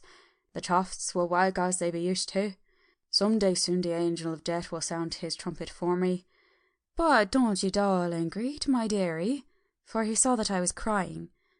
"If he should come this very night, I'd not refuse to answer his call. For life be, after all, only a waiting for something else than what we're doing. And that be all that we can rightly depend on. But I'm content, for it's coming to me, my dearie, and coming quick. It may be coming while we be looking and wondering. Maybe it's in that wind out over the sea that's bringing with it loss and wreck and sore distress and sad hearts. Look! Look!" he cried suddenly. "There's something in that wind, and in the hush beyond that sounds and looks and tastes and smells like that. It's in the air. I feel it coming. Lord make me answer cheerful when my call comes." He held up his arms devoutly and raised his hat. His mouth moved as though he were praying. After a few minutes' silence he got up, shook hands with me, and blessed me, and said good-bye, and hobbled off. It all touched me and upset me very much. I was glad when the coastguard came along with his spyglass under his arm. He stopped to talk with me, as he always does, but all the time kept looking at a strange ship. "I can't make her out," he said. "She's a Russian, by the look of her, but she's knocking about in the queerest way. She doesn't know her mind a bit. She seems to see the storm coming, but can't decide whether to run up north in the open or to put in here. Look there again! She has steered mighty strangely, for she doesn't mind the hand on the wheel, changes about with every puff of the wind.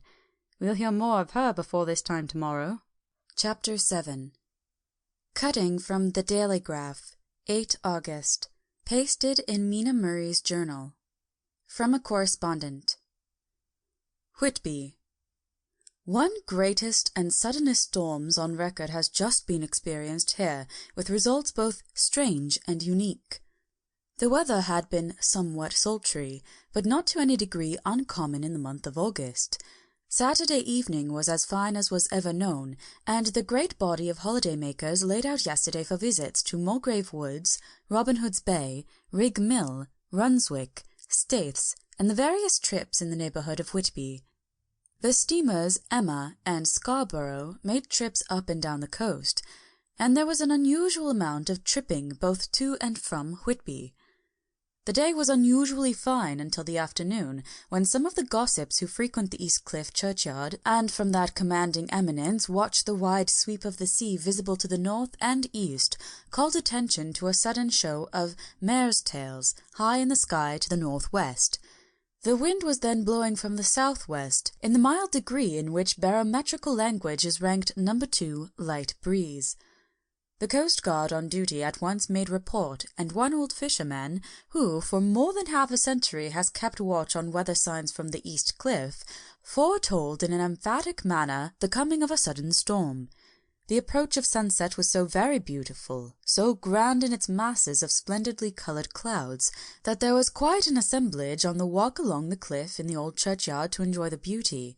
Before the sun dipped below the black mass of Kettleness, standing boldly athwart the western sky, its downward way was marked by myriad clouds of every sunset colour, flame, purple, pink, green, violet, and all the tints of gold, with here and there masses not large but of seemingly absolute blackness, in all sorts of shapes as well outlined as colossal silhouettes. The experience was not lost on the painters, and doubtless some of the sketches of the Prelude to the Great Storm will grace the R.A. and R.I. walls in May next. More than one captain made up his mind then and there that his cobble, or his mule, as they term the different classes of boats, would remain in the harbour till the storm had passed.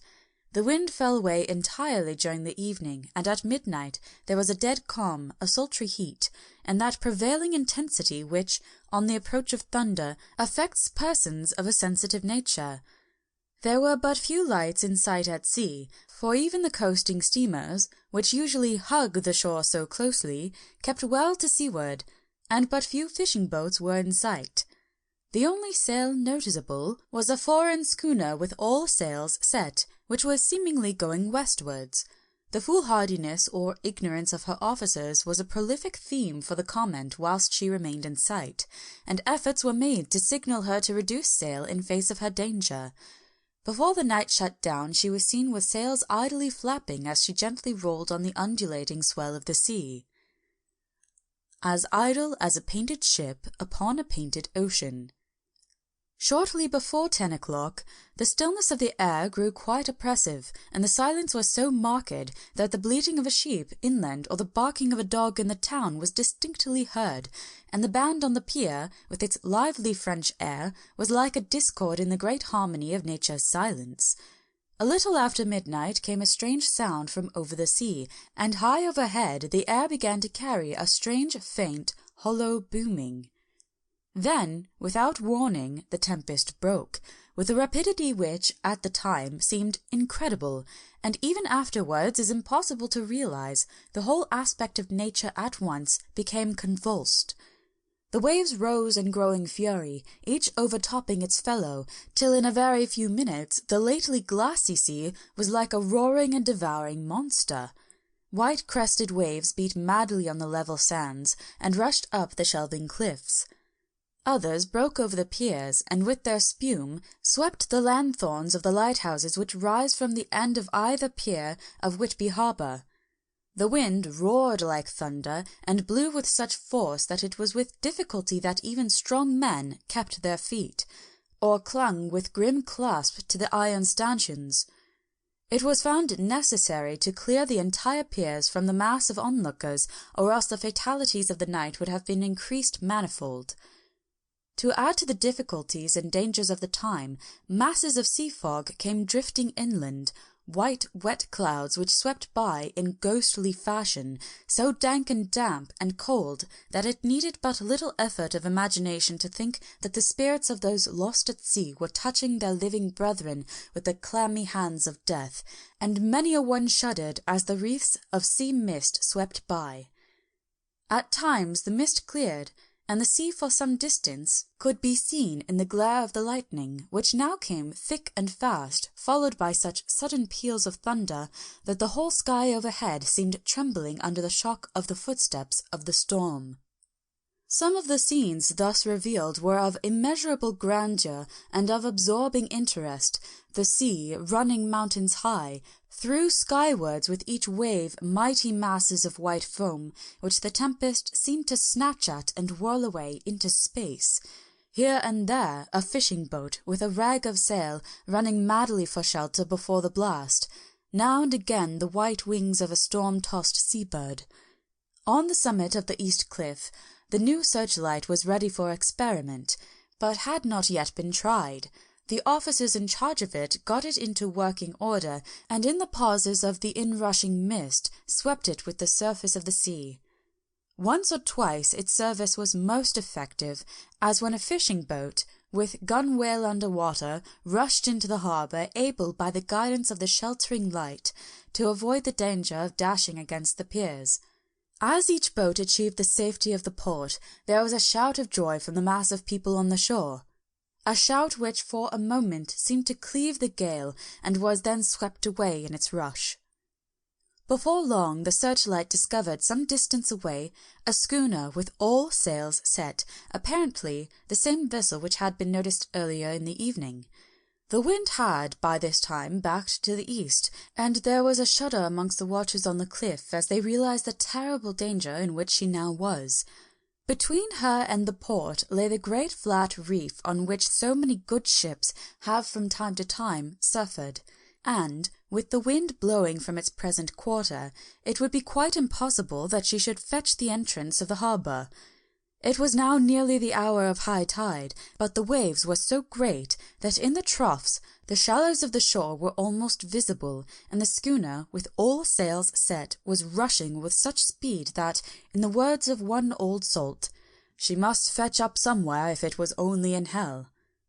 Then came another rush of sea fog greater than any hitherto, a mass of dank mist, which seemed to close on all things like a grey pall, and left available to men only the organ of hearing, for the roar of the tempest and the crash of the thunder and the booming of the mighty billows came through the damp oblivion even louder than before.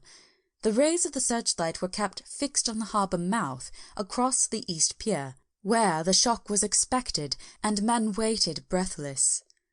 The wind suddenly shifted to the northeast, and the remnant of the sea fog melted in the blast, and then, mirabile dictu, between the piers, leaping from wave to wave as it rushed at headlong speed, swept the strange schooner before the blast with all sail set, and gained the safety of the harbour. The searchlight followed her, and a shudder ran through all who saw her, for lashed to the helm was a corpse, with drooping head, which swung horribly to and fro at each motion of the ship. No other form could be seen on deck at all.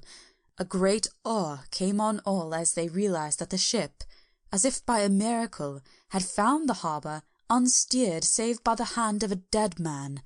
However, all took place more quickly than it takes to write these words. The schooner paused not, but rushing across the harbour, pitched herself on that accumulation of sand and gravel washed by many tides and many storms into the southeast corner of the pier, jutting under the east cliff, known locally as Tate Hill Pier. There was, of course, a considerable concussion as the vessel drove up on the sand heap. Every spar, rope, and stay was strained, and some of the top hammer came crashing down. But, strangest of all, the very instant the shore was touched, an immense dog sprang up on deck from below, as if shot up by the concussion, and, running forward, jumped from the bow on the sand, making straight for the steep cliff, where the churchyard hangs over the laneway to the east pier so steeply that some of the flat tombstones, thruffsteins, or through-stones, as they call them in the Whitby vernacular, actually project over where the sustaining cliff has fallen away. It disappeared in the darkness, which seemed intensified just beyond the focus of the searchlight. It so happened that there was no one at the moment on Tate Hill Pier. as all those whose houses are in close proximity were either in bed or were out on the heights above. Thus, the coastguard on duty on the eastern side of the harbour, who at once ran down to the little pier, was the first to climb on board. The men working the searchlight, after scouring the entrance of the harbour without seeing anything, then turned the light on the derelict and kept it there. The coastguard ran aft, and when he came beside the wheel bent over to examine it, and recoiled at once as though under some sudden emotion. This seemed to pique general curiosity, and quite a number of people began to run. It is a good way round from the west cliff by the drawbridge to Tate Hill Pier, but your correspondent is a fairly good runner and came well ahead of the crowd. When I arrived, however, I found already assembled on the pier a crowd, whom the coastguard and police refused to allow to come on board. For the courtesy of the chief boatman, I was, as your correspondent, permitted to climb on deck, and was one of a small group who saw the dead seaman whilst actually lashed to the wheel. It was no wonder that the coastguard was surprised, or even awed, for not often can such a sight have been seen. The man was simply fastened by his hands, tied one over the other, to a spoke of the wheel. Between the inner hand and the wood was a crucifix, the set of beads on which was fastened being around both wrists and wheel, and all kept fast by the binding cords. The poor fellow may have been seated at one time, but the flapping and the buffeting of the sails had worked through the rudder of the wheel and dragged him to and fro, so that the cords with which he was tied had cut the flesh to the bone. Accurate note was made of the state of things, and Dr. Surgeon J. M. Caffin, of 33 East Eliot Place, who came immediately after me, declared, after making examination, that the man must have been dead for quite 2 days. In his pocket was a bottle, carefully corked, empty save for a little roll of paper, which proved to be the addendum to the log. The coastguard said the man must have tied up his own hands, fastening the knots with his teeth. The fact that a coastguard was the first on board may save some complications later on in the Admiralty Court, for coastguards cannot claim the salvage which is the right of the first civilian entering on a derelict. Already, however, the legal tongues are wagging, and one young law student is loudly asserting that the rights of the owner are already completely sacrificed, his property being held in contravention of the statutes of Mortmain, since the tiller, an emblem ship, if not proof of delegated possession, is held in a dead hand. It is needless to say that the dead steersman has been reverently removed from the place where he held his honourable watch and ward till death, a steadfastness as noble as that of the young Casabianca, and placed in the mortuary to await inquest. Already the sudden storm is passing, and its fierceness is abating. Crowds are scattering homeward, and the sky is beginning to redden over the Yorkshire wolds. I shall send, in time for your next issue, further details of the derelict ship which found her way so miraculously into harbour in the storm. Whitby, 9 August. The sequel to the strange arrival of the derelict in the storm last night is almost more startling than the thing itself. It turns out that the schooner is a Russian from Varna, and is called the Demeter. She is almost entirely in ballast of silver sand, and only a small amount of cargo, a number of great wooden boxes filled with mould. This cargo was consigned to a Whitby solicitor, Mr. S. F. Billington, of 7, the Crescent, who this morning went aboard and formally took possession of the goods consigned to him. The Russian consul, too, acting for the charter party, took formal possession of the ship, and paid all harbour dues, etc. Nothing is talked about here today except the strange coincidence. The officials of the Board of Trade have been most exacting in seeing that every compliance has been made with existing regulations. As the matter is to be a 9 days' wonder, they are evidently determined that there shall be no cause of after complaint. A good deal of interest was abroad concerning the dog which landed when the ship struck, and more than a few members of the S.P.C.A., which is very strong in Whitby, have tried to befriend the animal. To the general disappointment, however, it was not to be found. It seems to have disappeared entirely from the town. It may be that it was frightened and made its way on to the moors, where it is still hiding in terror. There are some who look with dread on such a possibility, lest later on it should in itself become a danger, for it is evidently a fierce brute. Early this morning a large dog, a half-bred mastiff belonging to a coal merchant close to Tatia Pier, was found dead in the roadway opposite to its master's yard. It had been fighting, and manifestly had a savage opponent, for its throat was torn away and its belly was slit open as if with a savage claw. Later. By the kindness of the Board of Trade Inspector, I have been permitted to look over the logbook of the Demeter, which was in order up to within 3 days, but contained nothing of special interest except as to the facts of missing men. The greatest interest, however, is with regard to the paper found in the bottle, which was today produced at the inquest, and a more strange narrative than the two between them unfold it has not been my lot to come across. As there is no motive for concealment, I am permitted to use them, and accordingly send you a rescript, simply omitting technical details of seamanship and supercargo. It almost seems as though the captain had been seized with some kind of mania before he had got well into blue water, and that this had developed persistently throughout the voyage. Of course my statement must be taken cum grano, since I am writing from the dictation of a clerk of the Russian consul, who kindly translated for me, time being short. Log of the Demeter. Larna to Whitby. Written 18 July. Things so strange happening that I shall keep accurate note henceforth till we land. On 6 July we finished taking in cargo, silver, sand, and boxes of earth. At noon set sail. East wind, fresh.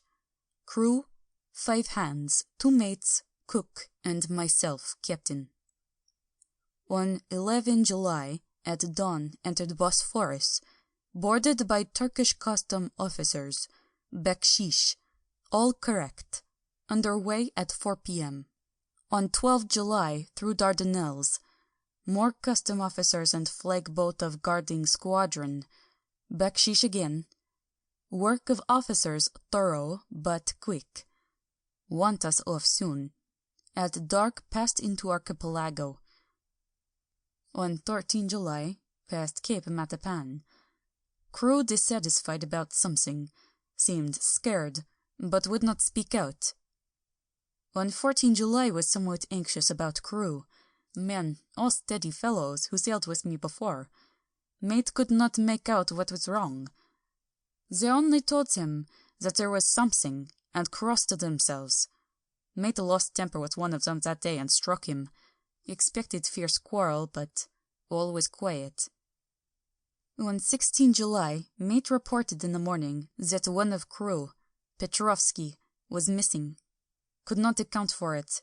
Took larboard watch 8 bells last night. Was relieved by Abramoff, but did not go to bunk. Men more downcast than ever. All said they expected something of the kind, but would not say more than that there was something aboard. Mate getting very impatient with them. Feared some trouble ahead. On 17 July, yesterday, one of the men, Olgaren, came to my cabin and, in an awestruck way, confided to me that he thought there was a strange man aboard the ship. He said that in his watch he had been sheltering behind the deck-house, as there was a rainstorm, when he saw a tall, thin man who was not like any of the crew come up to the companionway and go along the deck forward and disappear. He followed cautiously, but when he got to bows found no one, and the hatchways were all closed. He was in a panic of superstitious fear, and I am afraid the panic may spread. To allay it, I shall today search entire ship carefully from stem to stern.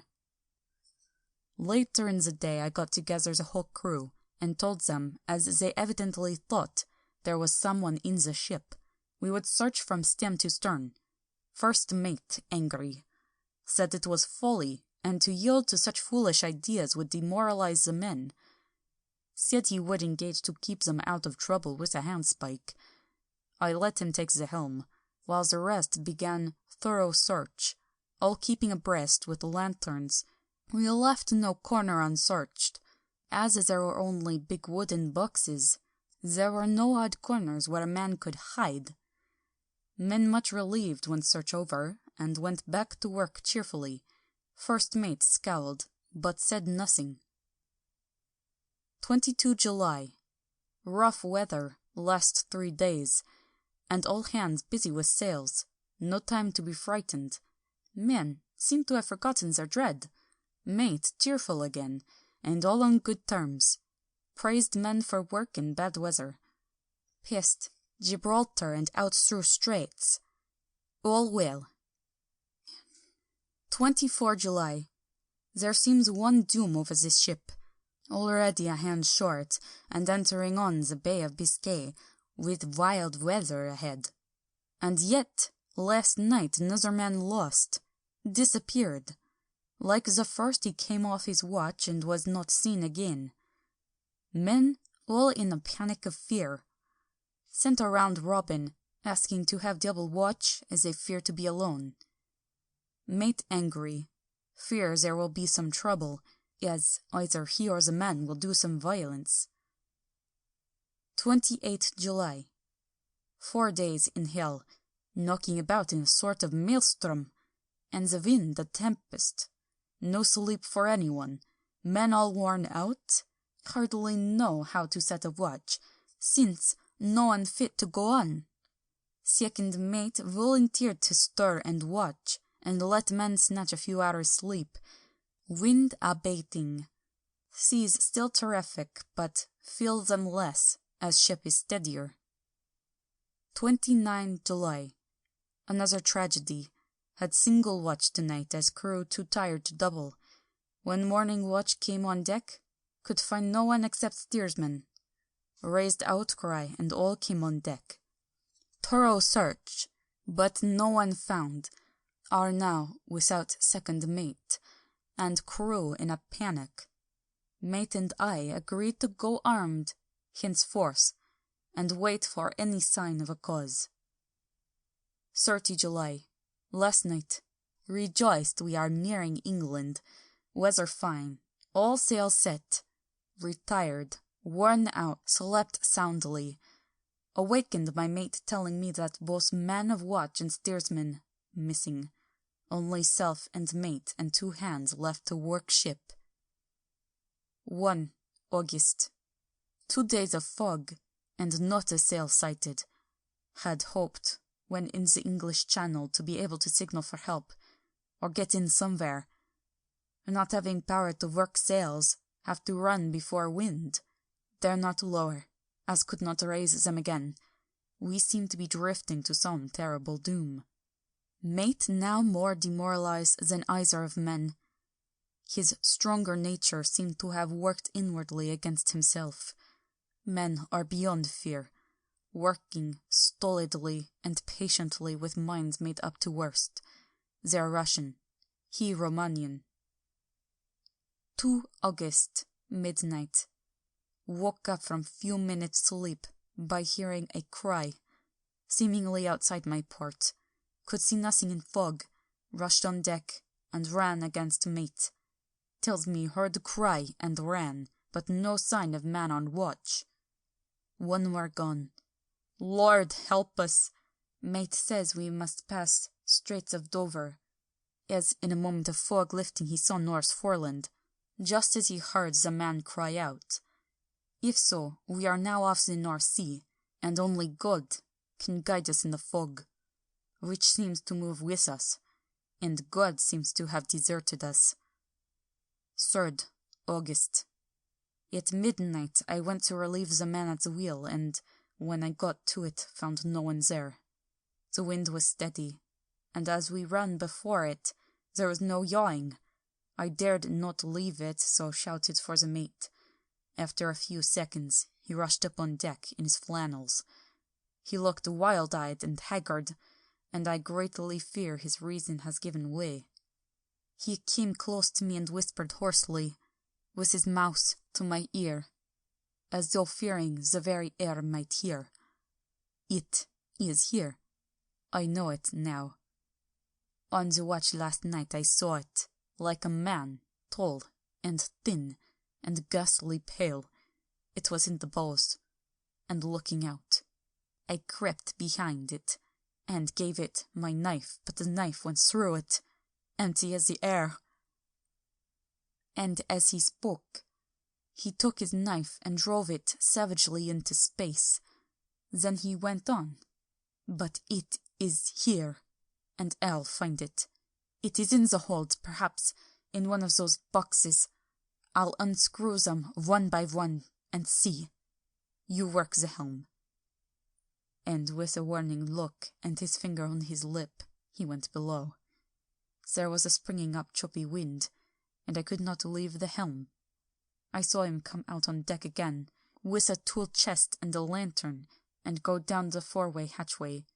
He is mad, stark, raving mad, and it's no use my trying to stop him. He can't hurt those big boxes they are invoiced as clay, and pull them about is as harmless a thing as he can do. So here I stay, and mind the helm, and write these notes. I can only trust in God, and wait till the fog clears. Then if I can steer to any harbour, with the wind that is, I shall cut down sails and lie by, and signal for help. It is nearly all over now.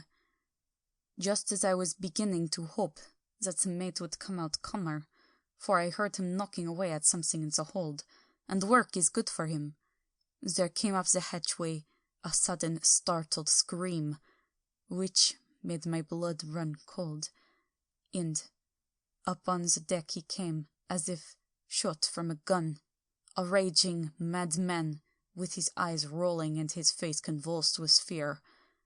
Save me, he cried, and then looked around on the blanket of fog.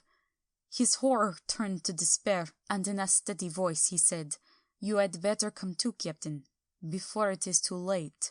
He is there. I know the secret now. The sea will save me from him, and it is all that is left. Before I could say a word, or move forward to seize him, he sprang on the bulwark, and deliberately threw himself into the sea. I suppose I know the secret too now. It was this madman who had got rid of the men one by one, and now he has followed them himself. God help me, how am I to account for all these horrors when I get to port? When I get to port? When will that ever be? 4 August. Still fog, which the sunrise cannot pierce. I know there is sunrise because I am a sailor. Why else I know not. I dared not go below. I dared not leave the helm. So here all night I stayed, and in the dimness of the night I saw it. Him. God forgive me, but the mate was right to jump overboard. It was better to die like a man. To die like a sailor in blue water no man can object. But I am captain, and I must not leave my ship. But I shall baffle this fiend or monster, for I shall tie my hands to the wheel when my strength begins to fail, and along with them I shall tie that which it dare not touch. And then, come good wind or foul, I shall save my soul and my honour as captain. I am growing weaker, and the night is coming on. If he can look me in the face again, I may not have time to act. If we are wrecked, mayhap this bottle may be found, and those who find it may understand. If not, well, then all men shall know that I have been true to my trust. God and the Blessed Virgin and the saints help a poor, ignorant soul trying to do his duty. Of course, the verdict was an open one. There is no evidence to adduce, and whether or not the man himself committed the murders, there is now none to say. The folk here hold almost universally that the captain is simply a hero, and he is to be given a public funeral. Already it is arranged that his body is to be taken with a train of boats up the Esk for a piece, and then brought back to Tate Hill Pier, and up the abbey steps, for he is to be buried in the churchyard on the cliff. The owners of more than 100 boats have already given in their names as wishing to follow him to the grave. No trace has ever been found of the great dog, at which there is much mourning, for with public opinion in its present state, he would, I believe, be adopted by the town. Tomorrow will see the funeral, and so will end this one more mystery of the sea. Mina Murray's Journal. 8 August. Lucy was very restless all night, and I too could not sleep. The storm was fearful, and it boomed loudly among the chimney pots. It made me shudder. When a sharp puff came, it seemed to be like a distant gun. Strangely enough, Lucy did not wake, but she got up twice and dressed herself. Fortunately, each time I awoke in time, and managed to undress her without waking her, and got her back to bed. It is a very strange thing, this sleepwalking, for as soon as her will is thwarted in any physical way, her intention, if there be any, disappears, and she yields herself almost exactly to the routine of her life. Early in the morning we both got up and went down to the harbour to see if anything had happened in the night. There were very few people about, and though the sun was bright, and the air clear and fresh, the big grim-looking waves, that seemed dark themselves because the foam that topped them was like snow, forced themselves in through the narrow mouth of the harbour, like a bullying man going through a crowd. Somehow I felt glad that Jonathan was not on the sea last night, but on land. But oh, is he on land or sea? Where is he and how? I am getting fearfully anxious about him. If only I knew what to do, and could do anything. 10 August. The funeral of the poor sea captain today was most touching. Every boat on the harbour seemed to be there, and the coffin was carried by captains all the way from Tathill Pier up to the churchyard. Lucy came with me, and we went early to our old seat, whilst the cortege of boats went up the river to the viaduct and came down again. We had a lovely view, and saw the procession nearly all the way. The poor fellow was laid to rest quite near our seat, so that we stood on it when the time came and saw everything. Poor Lucy seemed much upset. She was restless and uneasy all the time, and I cannot but think that her dreaming at night was telling on her. She is quite odd in one thing. She will not admit to me that there is any cause for restlessness, or if there be, she does not understand it herself. There is an additional cause in that poor Mr. Swales was found dead this morning on our seat, his neck being broken. He had evidently, as the doctor said, fallen back in the seat in some sort of fright, for there was a look of fear and horror on his face that the men said made them shudder. Poor dear old man. Perhaps he had seen death with his dying eyes. Lucy is so sweet and sensitive that she feels influences more acutely than other people do. Just now she was quite upset by a little thing which I did not much heed, though I am myself very fond of animals. One of the men who came up here often to look for the boats was followed by his dog. The dog is always with him. They are both quiet persons, and I never saw the man angry, nor heard the dog bark. During the service the dog would not come to its master, who was on the seat with us, but kept a few yards off, barking and howling. Its master spoke to it gently, and then harshly, and then angrily, but it would neither come nor cease to make a noise. It was in a sort of fury, with its eyes savage, and all its hairs bristling out like a cat's tail when a puss is on the warpath. Finally the man too got angry, and jumped down and kicked the dog, and then took it by the scruff of the neck, and half dragged it, half threw it on the tombstone on which the seat is fixed. The moment it touched the stone, the poor thing became quiet and fell into a tremble. It did not try to get away, but crouched down, quivering and cowering, and was in such a pitiable state of terror that I tried, though without effect, to comfort it. Lucy was full of pity too, but she did not attempt to touch the dog, but looked at it in an agonized sort of way. I greatly fear that she is of too supersensitive a nature to go through the world without trouble. She will be dreaming of this tonight, I am sure. The whole agglomeration of things, the ship steered into the port by a dead man, his attitude, tied to the wheel with a crucifix and beads, the touching funeral, the dog, now furious and now in terror, will all afford material for her dreams. I think it will be best for her to go to bed tired out physically, so I shall take her for a long walk by the cliffs to Robin Hood's Bay and back. She ought not to have much inclination for sleepwalking then. Chapter 8. Mina Murray's Journal. Same day, 11 o'clock p.m. Oh, but I am tired. If it were not that I had made my diary a duty, I should not open it tonight. We had a lovely walk. Lucy, after a while, was in gay spirits owing, I think, to some dear cows who came nosing towards us in a field close to the lighthouse, and frightened the wits out of us. I believe we forgot everything except, of course, personal fear, and it seemed to wipe the slate clean and give us a fresh start. We had a capital severe tea at Robin Hood's Bay in a sweet little old-fashioned inn, with a bow window right over the seaweed-covered rocks of the strand. I believe we should have shocked the new woman with our appetites. Men are more tolerant, bless them. Then we walked home with some, or rather many, stoppages to rest, and with our hearts full of a constant dread of wild bulls. Lucy was really tired, and we intended to creep off to bed as soon as we could. The young curate came in, however, and Mrs. Westenra asked him to stay for supper. Lucy and I had both a fight for it with the dusty miller. I know it was a hard fight on my part, and I am quite heroic. I think that some day the bishops must get together and see about breeding up a new class of curates who don't take supper, no matter how they may be pressed to, and who will know when girls are tired. Lucy's asleep and breathing softly. She has more colour in her cheeks than usual, and looks oh so sweet.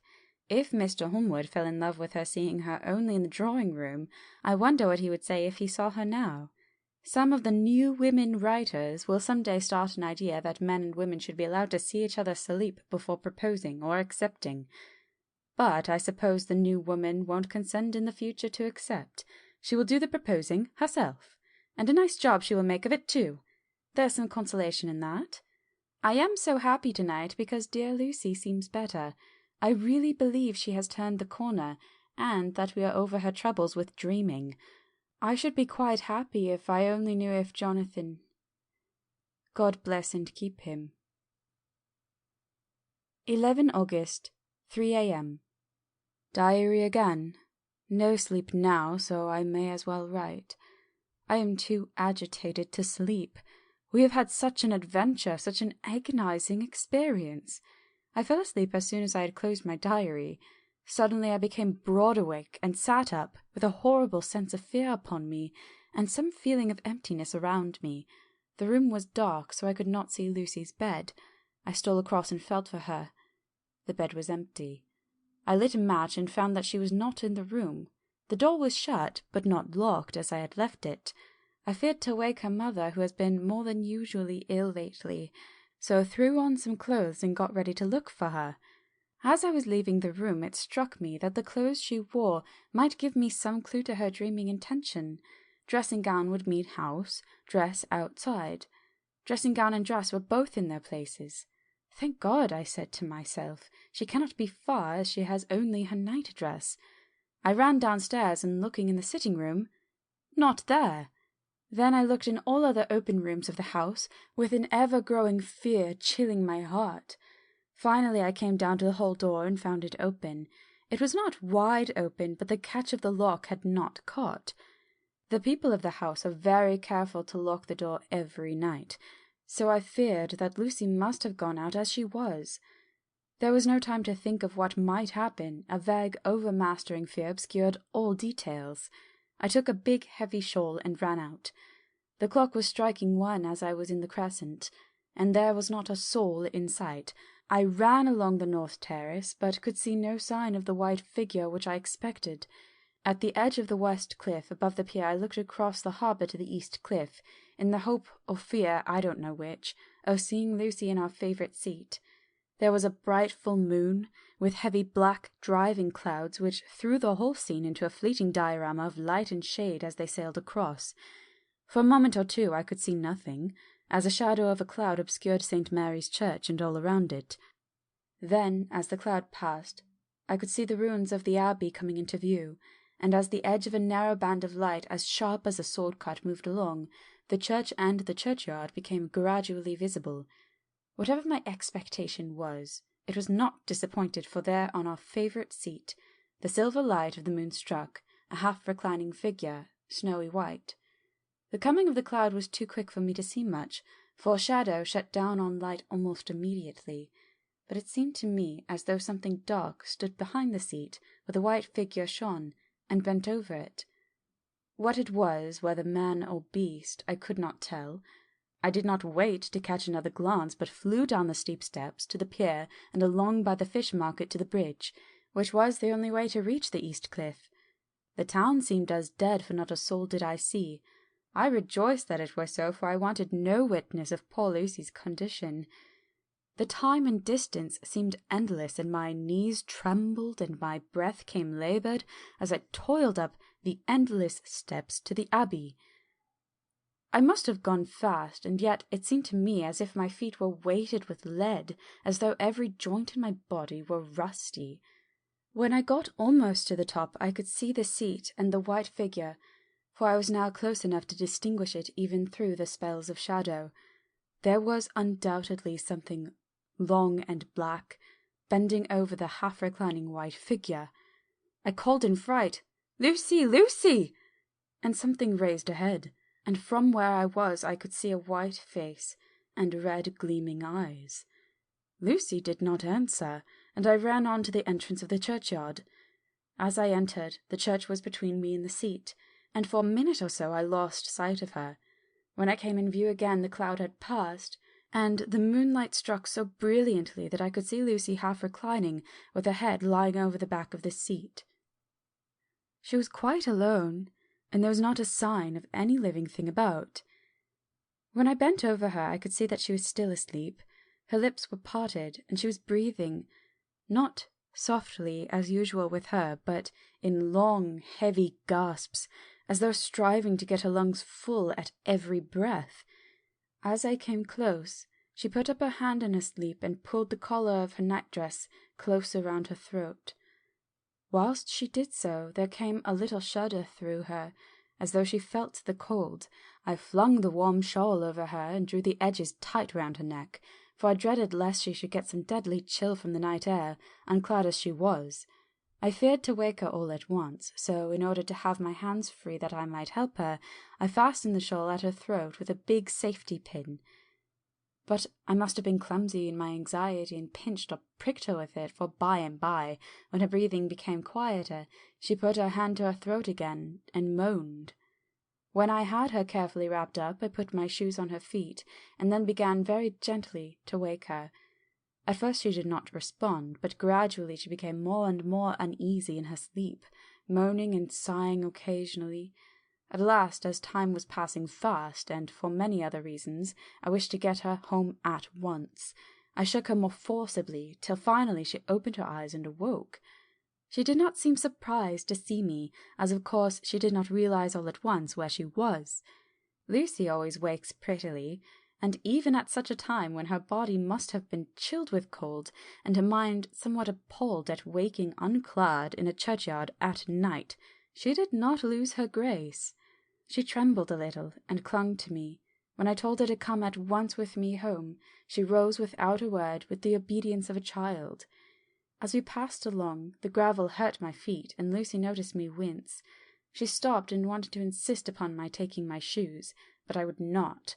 However, when we got to the pathway outside the churchyard, where there was a puddle of water remaining from the storm, I daubed my feet with mud, using each foot in turn on the other, so that as we went home no one, in case we should meet anyone, should notice my bare feet. Fortune favoured us, and we got home without meeting a soul. Once we saw a man, who seemed not quite sober, passing along a street in front of us, but we hid in a door till he had disappeared, up an opening such as there are here, steep little closes, or wynds, as they call them in Scotland. My heart beat so loud all the time that sometimes I thought I should faint. I was filled with anxiety about Lucy, not only for her health, lest she should suffer from exposure, but for her reputation in case the story should get wind. When we got in, and had washed our feet, and had said a prayer of thankfulness together, I tucked her into bed. Before falling asleep, she asked, even implored me not to say a word to anyone, even her mother, about her sleepwalking adventure. I hesitated at first to promise, but on thinking of the state of her mother's health, and how the knowledge of such a thing would fret her, and thinking, too, of how such a story might become distorted, nay, infallibly would, in case it should leak out, I thought it wiser to do so. I hope I did right. I've locked the door, and the key is tied to my wrist, so perhaps I shall not be again disturbed. Lucy is sleeping soundly. The reflex of the dawn is high and far over the sea. Same day, noon. All goes well. Lucy slept till I woke her, and seemed not to have even changed her side. The adventure of the night does not seem to have harmed her. On the contrary, it has benefited her, for she looks better this morning than she has done for weeks. I was sorry to notice that my clumsiness with the safety pin hurt her. Indeed, it might have been serious, for the skin of her throat was pierced. I must have pinched up a piece of loose skin and have transfixed it, for there are 2 little red points like pin-pricks, and on the band of her nightdress was a drop of blood. When I apologized and was concerned about it, she laughed and petted me and said she did not even feel it. Fortunately, it cannot leave a scar, as it is so tiny. Same day, night. We passed a happy day. The air was clear, and the sun bright, and there was a cool breeze. We took our lunch to Mulgrave Woods, Mrs. Westenra driving by the road, and Lucy and I walking by the cliff path, and joining her at the gate. I felt a little sad myself, for I could not but feel how absolutely happy it would have been had Jonathan been with me. But there, I must only be patient. In the evening we strolled in the casino terrace, and heard some good music by Spohr and Mackenzie, and went to bed early. Lucy seems more restful than she has been for some time, and fell asleep at once. I shall lock the door and secure the key the same as before, though I do not expect any trouble tonight. 12 August.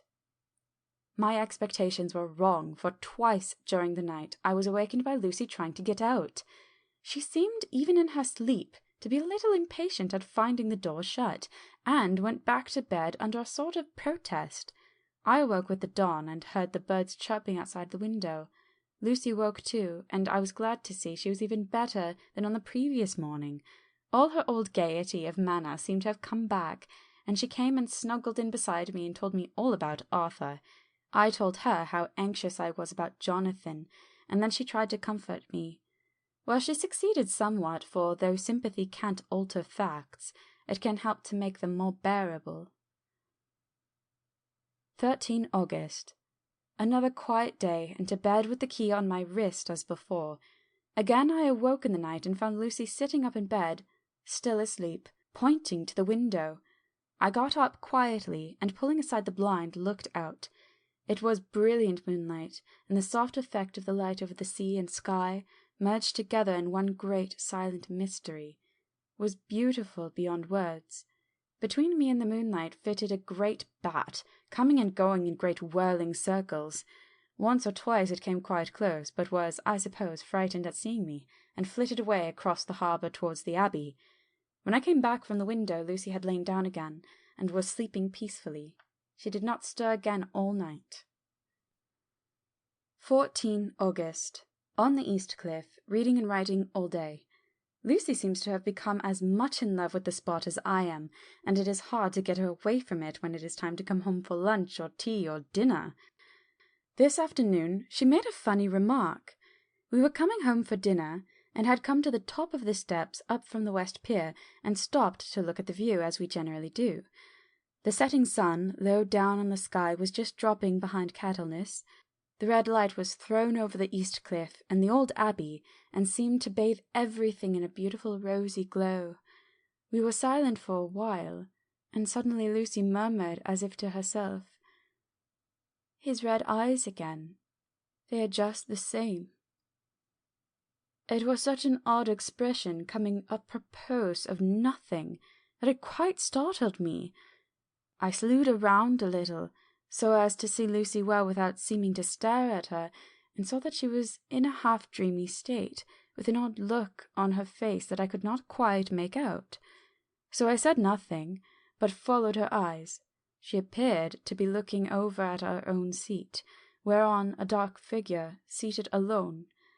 I was a little startled myself, for it seemed for an instant as if the stranger had great eyes like burning flames. But a second look dispelled the illusion. The red sunlight was shining on the windows of St. Mary's Church behind our seat, and as the sun dipped there was just sufficient change in the refraction and reflection to make it appear as if the light moved. I called Lucy's attention to the particular effect, and she became herself with a start, but she looked sad all the same. It may have been that she was thinking of that terrible night up there. We never referred to it, so I said nothing, and we went home for dinner. Lucy had a headache and went early to bed. I saw her sleep and went out for a little stroll myself. I walked along the cliffs to the westward, and was full of sweet sadness, for I was thinking of Jonathan. When coming home, it was then bright moonlight, so bright that, though the front of our part of the crescent was in shadow, everything could be well seen. I threw a glance up at a window, and saw Lucy's head leaning out. I thought that perhaps she was looking out for me, so I opened my handkerchief and waved it. She did not notice or make any movement whatever. Just then the moonlight crept round an angle of the building, and the light fell on the window. There distinctly was Lucy with her head lying up against the side of the window-sill, and her eyes shut. She was fast asleep, and by her, seated on the window-sill, was something that looked like a good-sized bird. I was afraid she might get a chill, so I ran upstairs, but as I came into the room, she was moving back to her bed, fast asleep and breathing heavily. She was holding her hand to her throat, as though to protect it from cold. I did not wake her, but tucked her up warmly. I have taken care that the door is locked, and the window securely fastened. She looks so sweet as she sleeps, but she is paler than is her wont, and there is a drawn, haggard look under her eyes which I do not like. I fear she is fretting about something. I wish I could find out what it is. 15 August. Rose later than usual. Lucy was languid and tired, and slept on after we had been called. We had a happy surprise at breakfast. Arthur's father is better, and wants the marriage to come off soon. Lucy is full of quiet joy, and her mother is glad and sorry at once. Later on in the day she told me the cause. She is grieved to lose Lucy as her very own, but she is rejoiced that she is soon to have someone to protect her. Poor dear sweet lady! She confided to me that she has got a death warrant. She has not told Lucy, and made me promise secrecy. Her doctor told her that within a few months, at most, she must die, for her heart is weakening. At any time, even now, a sudden shock would be almost sure to kill her. Ah, we were wise to keep her from the affair of the dreadful night of Lucy's sleepwalking. 17 August. No diary for 2 whole days. I have not had the heart to write. Some sort of shadowy pall seems to be coming over our happiness. No news from Jonathan, and Lucy seems to be growing weaker, whilst her mother's hours are numbering to a close. I do not understand Lucy's fading away as she is doing.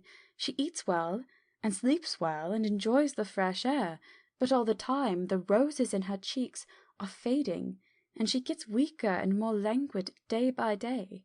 At night I hear her gasping as if for air. I keep the key of our door always fastened to my wrist at night, but she gets up and walks about the room and sits at the open window. Last night I found her leaning out when I woke up, and when I tried to wake her, I could not. She was in a faint. When I managed to restore her, she was weak as water, and cried silently between long, painful struggles for breath. When I asked her how she came to be at the window, she shook her head and turned away. I trust her feeling ill may not be from that unlucky prick of the safety pin. I looked at her throat just now as she lay asleep, and the tiny wounds seemed not to have healed. They are still open, and if anything, larger than before, and the edges of them are faintly white. They are like little white dots with red centres. Unless they heal within a day or two, I shall insist the doctor seeing about them. Letter. Samuel F. Billington and Sons, Solicitors, Whitby, to Messrs. Carter Patterson and Company, London. 17 August. Dear Sirs, herewith please receive invoice of goods sent by Great Northern Railway. Same are to be delivered at Carfax, near Purfleet, immediately on receipt at goods station, King's Cross. The house is at present empty, but enclosed please find keys, all of which are labelled. You will please deposit the boxes, 50 in number, which form the consignment, in the partially ruined building forming part of the house and marked A on rough diagram enclosed. Your agent will easily recognize the locality, as it is the ancient chapel of the mansion. The goods leave by train at 9:30 tonight, and will be due at King's Cross at 4:30 tomorrow afternoon. As our client wishes the delivery made as soon as possible, we shall be obliged by your having teams ready at King's Cross at the time named, and forthwith conveying the goods to destination. In order to obviate any delays possible through any routine requirements as to payment in your departments, we enclose cheque herewith for £10, receipt of which please acknowledge. Should the charge be less than this amount, you can return balance. If greater, we shall at once send cheque for difference on hearing from you. You are to leave the keys on coming away in the main hall of the house, where the proprietor may get them on his entering the house by means of his duplicate key. Pray you do not take us as exceeding the bounds of business courtesy, and pressing you in all ways to use the utmost expedition. We are, dear sirs, faithfully yours, Samuel F. Billington and Son. Letter. Messrs. Carter Patterson and Company, London, to Messrs. Billington and Son, Whitby. 21 August. Dear Sirs, we beg to acknowledge £10 received, and to return cheque £1 17s. 9d, amount of overplus as shown in receipted account herewith. Goods are delivered in exact accordance with instructions, and keys left in parcel in main hall as directed. We are, dear sirs, yours respectfully, Pro Carter Patterson and Company. Mina Murray's Journal. 18 August. I am happy today, and right sitting on the seat in the churchyard. Lucy is ever so much better. Last night she slept well all night, and did not disturb me once. The roses seem to be coming back already to her cheeks, though she is still sadly pale and wan-looking. If she were in any way anemic, I could understand it, but she is not.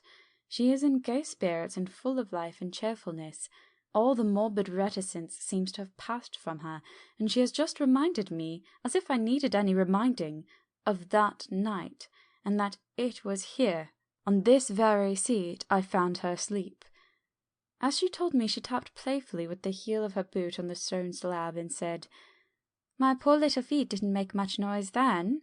I dare say poor old Mr. Swells would have told me that it was because I didn't want to wake up Geordie."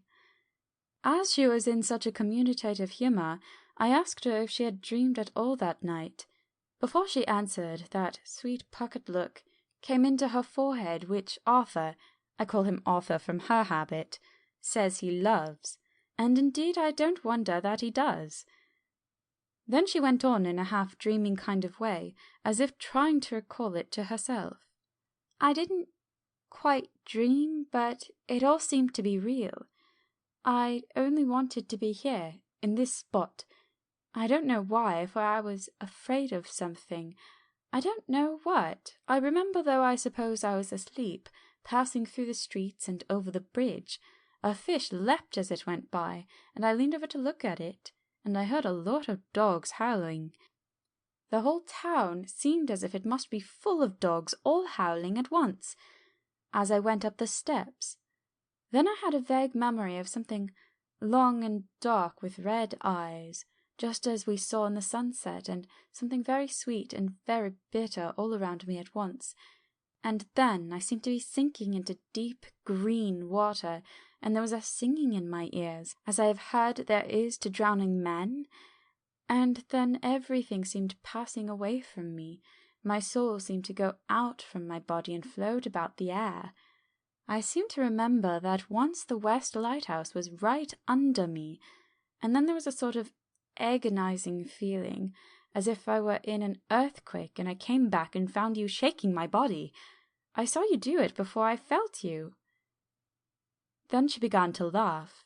It seemed quite a little uncanny to me, and I listened to her breathlessly. I did not quite like it, and thought it better not to keep her mind on the subject, so we drifted on to other subjects, and Lucy was like her old self again. When we got home, the fresh breeze had braced her up, and her pale cheeks were really more rosy. Her mother rejoiced when she saw her, and we all spent a very happy evening together. 19 August. Joy, joy, joy! Although not all joy. At last, news of Jonathan. The dear fellow has been ill. That is why he did not write. I am not afraid to think or say it, now that I know.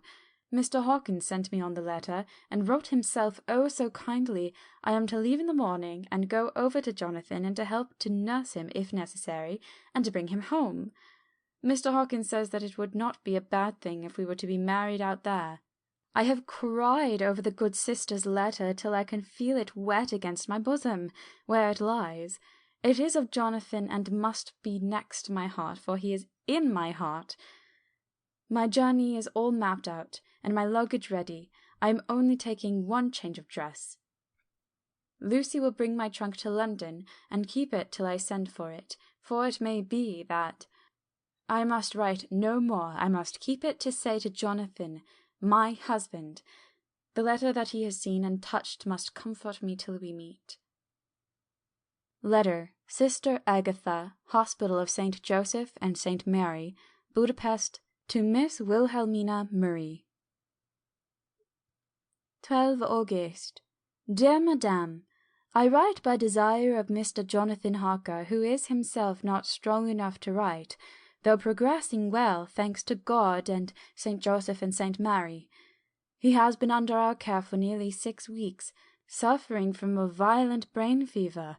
He wishes me to convey his love, and to say that by this post I write for him to Mr. Peter Hawkins, Exeter, to say, with his dutiful respects, that he is sorry for his delay, and that all of his work is completed.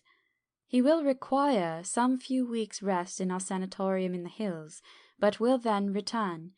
He wishes me to say that he has not sufficient money with him, and that he would like to pay for his staying here, so that others who need shall not be wanting for help. Believe me, yours with sympathy and all blessings, Sister Agatha. P.S. My patient being asleep, I open this to let you know something more. He has told me all about you, and that you are shortly to be his wife. All blessings to you both. He has had some fearful shock, so says our doctor, and in his delirium his ravings have been dreadful, of wolves and poison and blood, of ghosts and demons, and I fear to say of what. Be careful with him always, that there be nothing to excite him of this kind for a long time to come. The traces of such an illness as his do not lightly die away. We should have written long ago, but we knew nothing of his friends, and there was on him nothing that anyone could understand. He came in the train from Klausenberg, and the guard was told by the station master there that he rushed on to the station shouting for a ticket for home. Seeing from his violent demeanour that he was English, they gave him a ticket for the furthest station on the way thither that the train reached. Be assured that he is well cared for. He has won all hearts by his sweetness and gentleness.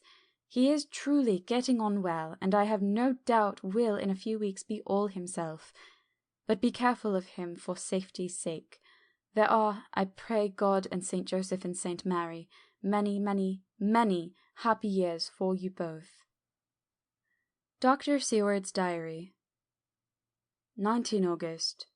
Strange and sudden change in Renfield last night. About 8 o'clock, he began to get excited and sniff about as a dog does when setting. The attendant was struck by his manner, and knowing my interest in him, encouraged him to talk. He is usually respectful to the attendant and at times servile, but tonight the man tells me he was quite haughty. He would not consent to talk with him at all. All he would say was, "I don't want to talk to you. You don't count now. The master is at hand." The attendant thinks it is some sudden form of religious mania which has seized him. If so, we must look out for squalls, for a strong man with homicidal and religious mania at once might be dangerous. This combination is a dreadful one. At 9 o'clock I visited him myself. His attitude to me was the same as that to the attendant. In his sublime self-feeling, the difference between myself and attendant seemed to him as nothing. It looks like religious mania, and he will soon think that he himself is God. These infinitesimal distinctions between man and man are too paltry for an omnipotent being. How these madmen give themselves away! The real God taketh heed lest a sparrow fall, but the God created from human vanity sees no difference between an eagle and a sparrow. Oh, if men only knew! For half an hour or more, Renfield kept getting excited in greater and greater degree. I did not pretend to be watching him, but I kept strict observation all the same. All at once that shifty look came into his eyes, which we always see when a madman has seized an idea, and with it the shifty movement of the head and back which asylum attendants come to know so well. He became quite quiet, and went and sat at the edge of his bed resignedly, and looked into space with lacklustre eyes. I thought I would find out if his apathy were real or only assumed, and tried to lead him to talk of his pets, a theme which had never failed to excite his attention. At first he made no reply, but at length said testily, "Bother them all! I don't care a pin about them." "What?" I said. "You don't mean to tell me that you don't care about spiders?" Spiders at present are his hobby, and the notebook is filling up with columns of small figures. To this he answered enigmatically, "The bridemaidens rejoice the eyes that wait the coming of the bride. But when the bride draweth nigh, then the maidens shine not to the eyes that are filled." He would not explain himself, but remained obstinately seated in his bed all the time I remained with him. I am weary tonight and in low spirits. I cannot but think of Lucy, and how different things might have been. If I don't sleep at once, chloral, the modern Morpheus, C2HCl3O. H2O! Must be careful not to let it grow into a habit. No, I shall take none tonight. I have thought of Lucy, and shall not dishonour her by mixing the two. If need be, tonight shall be sleepless. Later. Glad I made the resolution, gladder that I kept to it. I had lain tossing about, and had heard the clock strike only twice, when the night watchman came to see me, sent up from the ward to say that Renfield had escaped. I threw on my clothes and ran down at once. My patient is too dangerous a person to be roaming about. Those ideas of his might work out dangerously with strangers. The attendant was waiting for me. He said he had seen him not 10 minutes before, seemingly asleep in his bed. When he had looked through the observation trap in the door, his attention was called by the sound of the window being wrenched out. He ran back and saw his feet disappear through the window, and had at once sent up for me. He was only in his night-gear, and cannot be far off. The attendant thought it would be more useful to watch where he should go than to follow him, as he might lose sight of him whilst getting out of the building by the door. He is a bulky man, and couldn't get through the window. I am thin, so with his aid I got out, but feet foremost, and, as we were only a few feet above the ground, landed unhurt. The attendant told me the patient had gone to the left, and had taken a straight line, so I ran as quickly as I could. As I got through the belt of the trees, I saw a white figure scale the high wall which separates our grounds from those of the deserted house. I ran back at once, told the watchman to get 3 or 4 men immediately, and follow me onto the grounds of Carfax, in case our friend might be dangerous. I got a ladder myself, and crossing the wall dropped down on the other side. I could see Renfield's figure just disappearing behind the angle of the house, so I ran after him. On the far side of the house I found him pressed close against the old iron-bound oak door of the chapel. He was talking, apparently, to someone, but I was afraid to go near enough to hear what he was saying, lest I might frighten him, and he should run off. Chasing an errant swarm of bees is nothing to following a naked lunatic when the fit of escaping is upon him. After a few minutes, however, I could see that he did not take note of anything around him, and so ventured to draw nearer to him, the more so as my men had now crossed the wall and were closing him in. I heard him say, "I am here to do your bidding, master. I am your slave, and you will reward me, for I shall be faithful. I have worshipped you long and afar off. Now that you are near, I await your commands, and you will not pass me by, will you, dear master, in your distribution of good things?" He is a selfish old beggar, anyhow. He thinks of the loaves and fishes even when he believes he is in a real presence. His manias make a startling combination. When we closed in on him, he fought like a tiger. He is immensely strong, for he was more like a wild beast than a man. I never saw a lunatic in such a paroxysm of rage before, and I hope I shall not again. It is a mercy that we have found out his strength and his danger in good time. With strength and determination like his, he might have done wild work before he was caged. He is safe now, at any rate. Jack Shepherd himself couldn't get free from the strait waistcoat that keeps him restrained, and he's chained to the wall in the padded room. His cries are at times awful, but the silences that follow are more deadly still, for he means murder in every turn and movement. Just now he spoke coherent words for the first time. "I shall be patient, master. It is coming, coming, coming." So I took the hint and came to. I was too excited to sleep, but his diary has quieted, and I feel I shall get some sleep tonight. Chapter 9. Letter Mina Harker to Lucy Westenra. Budapest, 24 August. My dearest Lucy, I know you will be anxious to hear all that has happened since we parted at the railway station at Whitby. Well, my dear, I got to Hull all right, and caught the boat to Hamburg, and then the train on here. I feel that I can hardly recall anything of the journey except that I knew I was coming to Jonathan, and that as I should have to do some nursing, I had better get all the sleep I could. I found my dear one, oh, so thin and pale and weak-looking. All the resolution has gone out of his dear eyes, and that quiet dignity which I told you was in his face has vanished. He is only a wreck of himself, and he does not remember anything that has happened to him for a long time past. At least he wants me to believe so, and I shall never ask. He has had some terrible shock, and I fear it might tax his poor brain if we were to try to recall it. Sister Agatha, who is a good creature and a born nurse, tells me that he raved of dreadful things whilst he was off his head. I wanted her to tell me what they were, but she would only cross herself and say she would never tell, that the ravings of the sick were the secrets of God, and that if a nurse through her vocation should hear them, she should respect her trust. She is a sweet, good soul, and the next day, when she saw I was troubled, she opened up the subject again, and after saying that she could never mention what my poor dear raved about, added, "I can tell you this much, my dear, that it was not about anything which he has done wrong himself, and you, as his wife-to-be, have no cause to be concerned. He has not forgotten you or what he owes to you. His fear was of great and terrible things which no mortal can treat of. I do believe the dear soul thought I might be jealous, lest my poor dear should have fallen in love with any other girl. The idea of my being jealous about Jonathan! And yet, my dear, let me whisper, I felt a thrill of joy through me when I knew no other woman was the cause of trouble. I am now sitting by his bedside, where I can see his face while he sleeps. He is waking. When he woke, he asked me for his coat, as he wanted to get something from the pocket.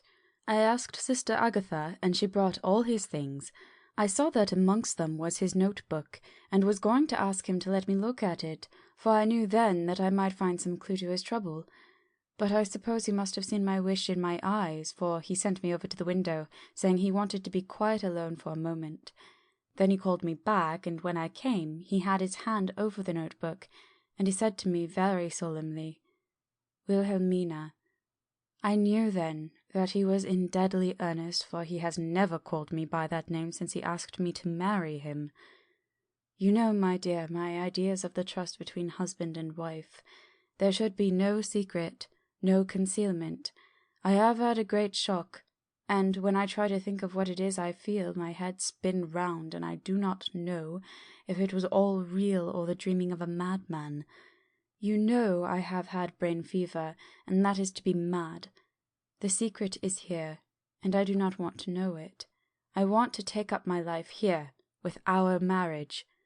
For, my dear, we had decided to be married as soon as the formalities are complete.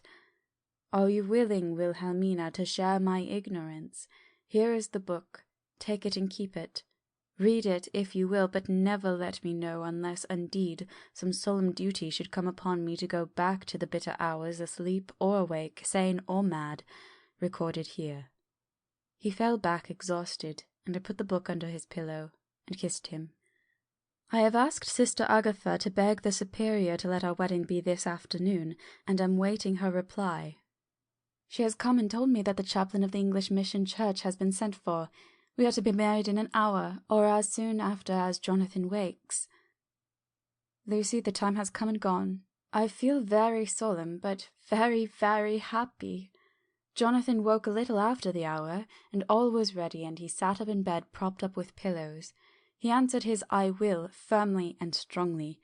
I could hardly speak. My heart was so full that even those words seemed to choke me. My dear sisters were so kind. Please God, I shall never, never forget them, nor the grave and sweet responsibilities I have taken upon me. I must tell you of my wedding present. When the chaplain and the sisters had left me alone with my husband— oh, Lucy, it is the first time I have written the words "my husband" left me alone with my husband, I took the book from under his pillow and wrapped it up in white paper, and tied it with a little bit of pale blue ribbon which was around my neck, and sealed it over the knot with sealing wax, and for my seal I used my wedding ring. Then I kissed it, and showed it to my husband, and told him I would keep it so, and then it would be an outward and visible sign for us all our lives that we trusted each other, that I would never open it unless it were for his own dear sake and for the sake of some stern duty. Then he took my hand in his, and, oh, Lucy, it was the first time he took his wife's hand, and said that it was the dearest thing in all the wide world, and that he would go through all the past again to win it, if need be. The poor dear meant to have said part of the past, but he cannot think of time yet, and I shall not wonder if at first he mixes up not only the month but the year. Well, my dear, what could I say? I could only tell him that I was the happiest woman in all the wide world, and that I had nothing to give him except myself, my life, and my trust, and that with these went my love and duty for all the days of my life. And, my dear, when he kissed me and drew me to him with his poor, weak hands, it was like a very solemn pledge between us. Lucy, dear, do you know why I tell you all this? It is not only because it is all sweet to me, but because you have been, and are, very dear to me. It was my privilege to be your friend and guide when you came from the schoolroom to prepare for the world of life. I want you to see now, with the eyes of a very happy wife, whither duty has led me, so that in your own married life you too may be all happy as I am. My dear, please Almighty God, your life may be all it promises. A long day of sunshine with no harsh wind, no forgetting duty, no distrust. I must not wish you no pain, for that can never be, but I do hope you will be always as happy as I am now. Goodbye, my dear.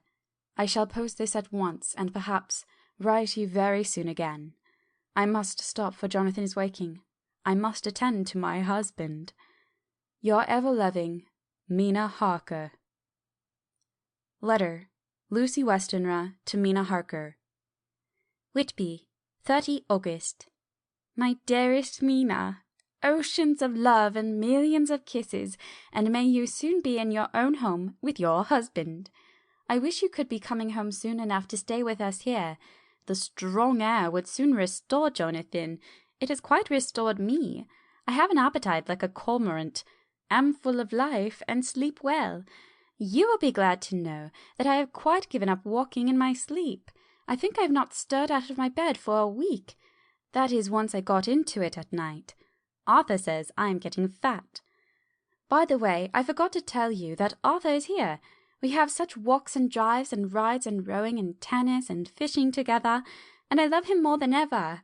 He tells me that he loves me more, but I doubt that, for at first he told me that he couldn't love me more than he did just then.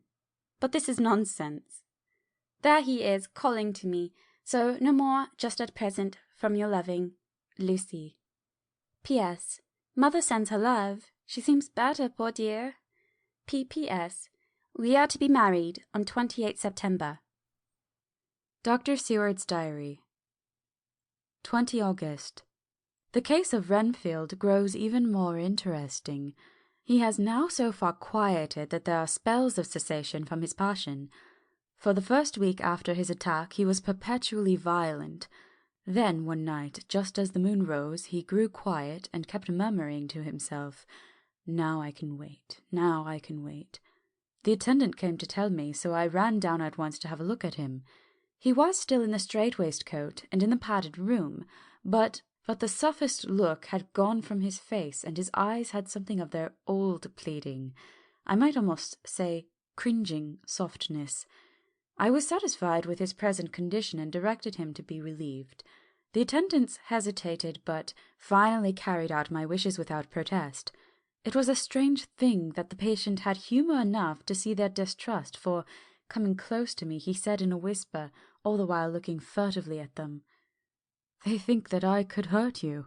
Fancy me hurting you, the fools." It was soothing somehow to the feelings to find myself dissociated even in the mind of this poor madman from the others, but all the same I do not follow his thought. Am I to take it that I have anything in common with him, so that we are, as it were, to stand together, or has he to gain from me some good so stupendous that my well-being is needful to him? I must find out later on. Tonight he will not speak. Even the offer of a kitten or even a full-grown cat will not tempt him. He will only say, "I don't take any stock in cats. I have more to think of now and can wait. I can wait." After a while I left him. The attendant tells me that he was quiet just before dawn, and that he began to get uneasy and at length violent, until at last he fell into a paroxysm, which exhausted him so that he swooned into a sort of coma. 3 nights has the same thing happened. Violent all day, then quiet from moonrise to sunrise. I wish I could get some clue to the cause. It would almost seem as if there was some influence which came and went. Happy thought, we shall play tonight sane wits against mad ones. He escaped before without our help. Tonight he shall escape with it. We shall give him a chance, and then have the men ready to follow in case they are required. 23 August. The unexpected always happens. How well Disraeli knew life. Our bird, when he found the cage open, would not fly, so all our subtle arrangements were for naught. At any rate, we have proved one thing, that the spells of quietness last a reasonable time. We shall in future be able to ease his bonds for a few hours each day. I have orders to the night attendant merely to shut him in the padded room, when once he is quiet, until an hour before sunrise. The poor soul's body will enjoy the relief even if his mind cannot appreciate it. Hark! The unexpected again! I am called. The patient has once more escaped. Later. Another night adventure. Renfield artfully waited until the attendant was entering the room to inspect, then he dashed out past him and flew down the passage. I sent word for the attendants to follow. Again he went into the grounds of the deserted home, and we found him in the same place, pressed against the old chapel door. When he saw me, he became furious, and had not the attendant seized him in time, he would have tried to kill me. As we were holding him, a strange thing happened. He suddenly redoubled his efforts, and then as suddenly grew calm. I looked round instinctively, but could see nothing. Then I caught the patient's eye and followed it, but could trace nothing as it looked into the moonlit sky except a big bat which was flapping its silent and ghostly way to the west. Bats usually wheel and flit about, but this one seemed to go straight on, as if it knew where it was bound for, or had some intention of its own. The patient grew calmer every instant, and presently said, "You needn't tie me. I shall go quietly."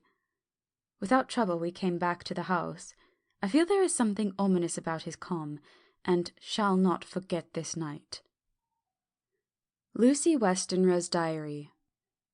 Hillingham, 24 August. I must imitate Mina and keep writing things down. Then we can have long talks when we do meet. I wonder when it will be.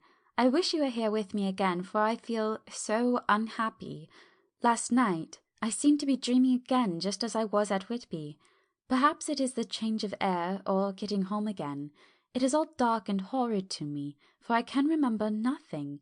But I am full of vague fear, and I feel so weak and worn out. When Arthur came to lunch he looked quite grieved when he saw me, and I hadn't the spirit to be cheerful. I wonder if I could sleep in Mother's room tonight. I shall make an excuse and try. 25th August. Another bad night. Mother did not seem to take my proposal. She seems not too well herself, and doubtless she fears to worry me. I tried to keep awake and succeeded for a while, but when the clock struck 12 it waked me from a doze, so I must have been falling asleep.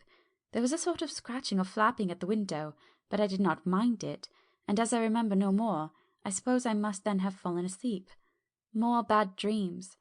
I wish I could remember them. This morning I am horribly weak.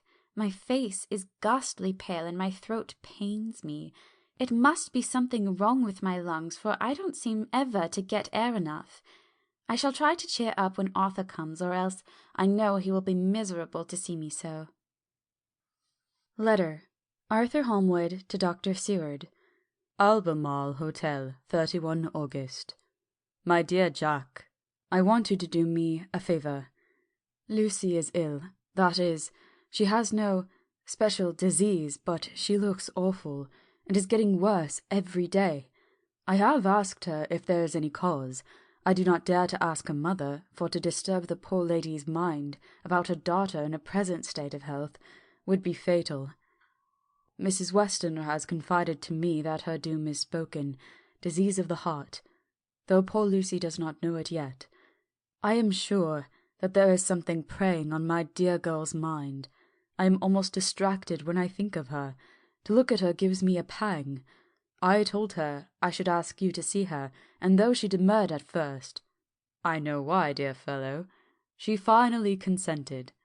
It will be a painful task for you, I know, old friend, but it is for her sake, and I must not hesitate to ask, or you to act. You are to come to lunch at Hillingham tomorrow, 2 o'clock, so as not to arouse any suspicion in Mrs. Westenra, and after lunch Lucy will take an opportunity of being alone with you. I shall come in for tea, and we can go away together. I am filled with anxiety, and want to consult with you alone as soon as I can, after you have seen her. Do not fail. Arthur. Telegram. Arthur Holmwood to Seward. 1st September. Am summoned to see my father, who is worse. Am writing. Write me fully by tonight's post to ring. Wire me if necessary. Letter from Dr. Seward to Arthur Holmwood. 2nd September. My dear old fellow, with regard to Miss Westenra's health, I hasten to let you know at once that in my opinion there is not any functional disturbance or any malady that I know of. At the same time, I am not by any means satisfied with her appearance. She is woefully different from what she was when I saw her last. Of course you must bear in mind that I have not had full opportunity of an examination.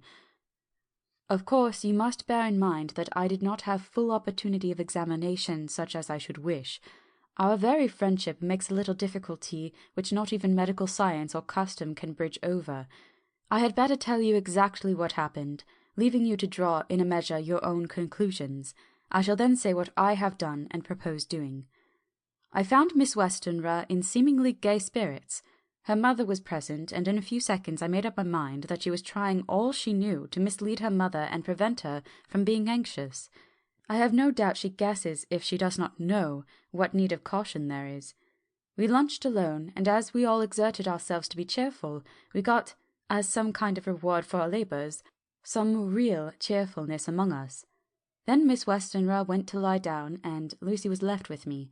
We went to her boudoir, and till we got there her gaiety remained, for the servants were coming and going.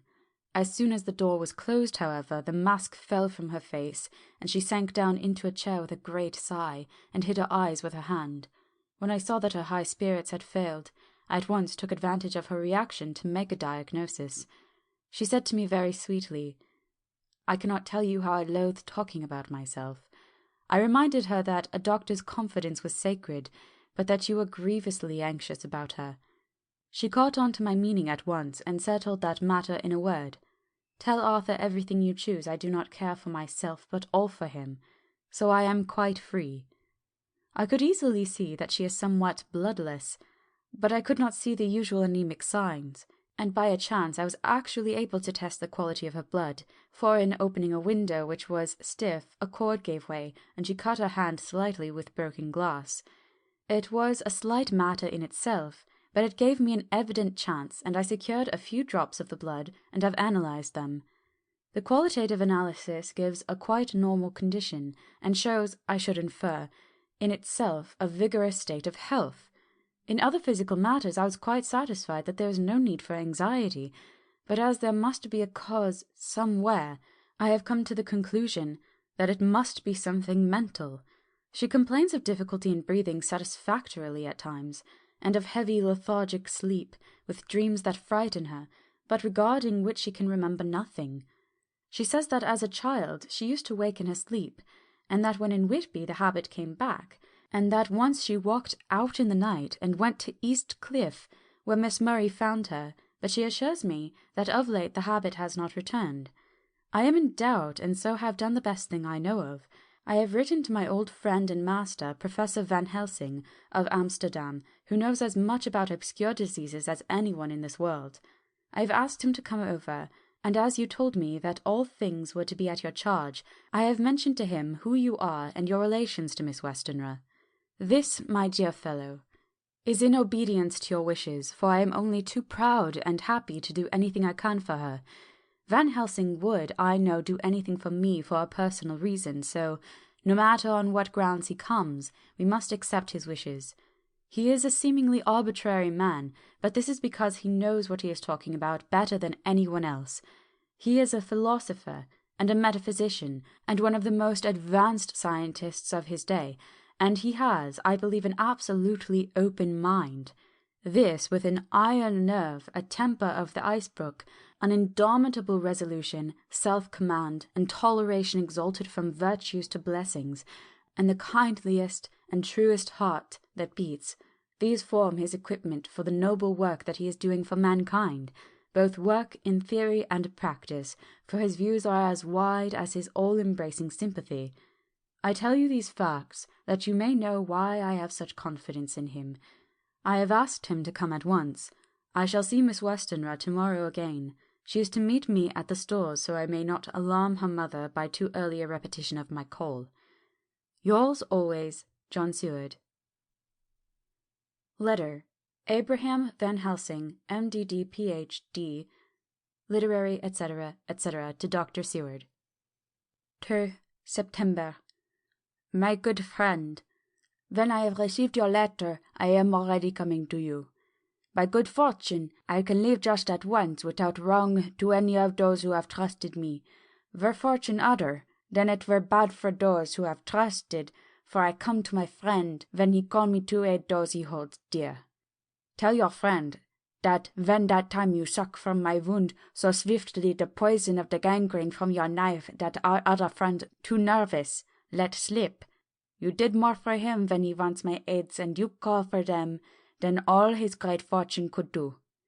But it is pleasure added to do for him, your friend. It is you that I come. Have then the rooms for me at the Great Eastern Hotel, so that I may be near at hand, and please to arrange that we may see the young lady not too late on tomorrow, for it is likely that I might have to return here that night. But if need be, I shall come again in 3 days, and stay longer if I must. Till then, goodbye, my friend John. Van Helsing. Letter. Dr. Seward to Honourable Arthur Holmwood. 3rd September. My dear Art, Van Helsing has come and gone, and he came on with me to Hillingham and found that, by Lucy's discretion, her mother was lunching out, so that we were alone with her. Van Helsing made a very careful examination of the patient. He is to report to me, and I shall advise you, for of course I was not present at the time. He is, I fear, much concerned, but says he must think. When I told him of our friendship and how you trust me in the matter, he said, "You must tell him all you think. Tell him what I think, if you can guess it, if you will. Nay, I am not jesting. This is no jest, but life and death, perhaps more."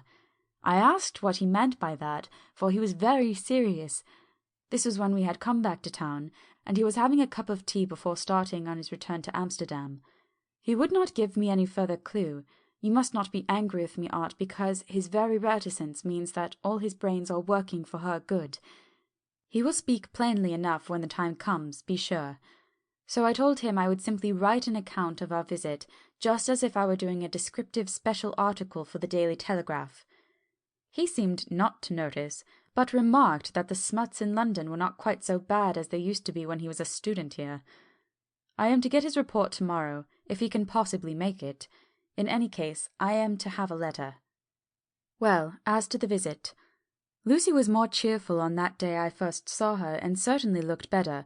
She had lost something of the ghastly look that so upset you, and her breathing was normal. She was very sweet to the professor, as she always is, and tried to make him feel at ease, though I could see that the poor girl was making a hard struggle for it. I believe Van Helsing saw it too, for I saw the quick look under his bushy brows that I knew of old.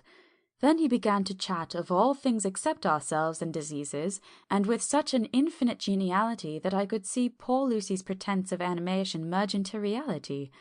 Then, without any seeming change, he brought the conversation gently round to his visit, and suavely said, "My dear young miss, I have the so great pleasure, because you are so much beloved. That is much, my dear, ever were there that which I did not see. They told me you were down in the spirit, and that you were of a ghastly pale. To them I say poof!" And he snapped his fingers at me and went on. "But you and I shall show them how wrong they are. How can he—" And he pointed at me with the same look and gesture as that with which once he pointed me out to his class on, or rather after, a particular occasion which he never fails to remind me of. Know anything of a young lady's. He has his madames to play with, and to bring them back to happiness, and to those that love them. It is much to do, and oh, but there are rewards, in that we can bestow such happiness. But the young ladies, he has no wife nor daughter, and the young do not tell themselves to the young, but to the old, like me, who have known so many sorrows and the causes of them. So, my dear, we will send him away to smoke the cigarette in the garden, whilst you and I have a little talk all to ourselves." I took the hint, and strolled about, and presently the professor came to the window and called me in. He looked grave, but said, "I have made careful examination, but there is no functional cause. With you I agree that there has been much blood lost. It has been, but is not. But the conditions of her are in no way anemic. I have asked her to send me her maid, that I might ask just 1 or 2 questions, that so I may not chance to miss nothing. I know well what she will say, and yet there is cause. There is always cause for everything. I must go back home and think. You must send to me the telegram every day, and if there be cause I shall come again. The disease, for not to be all well is a disease, interests me, and the sweet young dear, she interests me too. She charm me, and for her, if not for you or disease, I come." As I tell you, he would not say a word more, even when we were alone. And so now, Art, you know all I know. I shall keep stern watch. I trust your poor father is rallying. It must be a terrible thing to you, my dear old fellow, to be placed in such a position between 2 people who are both so dear to you. I know your idea of duty to your father, and you are right to stick to it, but, if need be, I shall send you word to come at once to Lucy, so do not be over-anxious unless you hear from me. Dr. Seward's Diary. 4 September. Zoophagous patient still keeps our interest in him.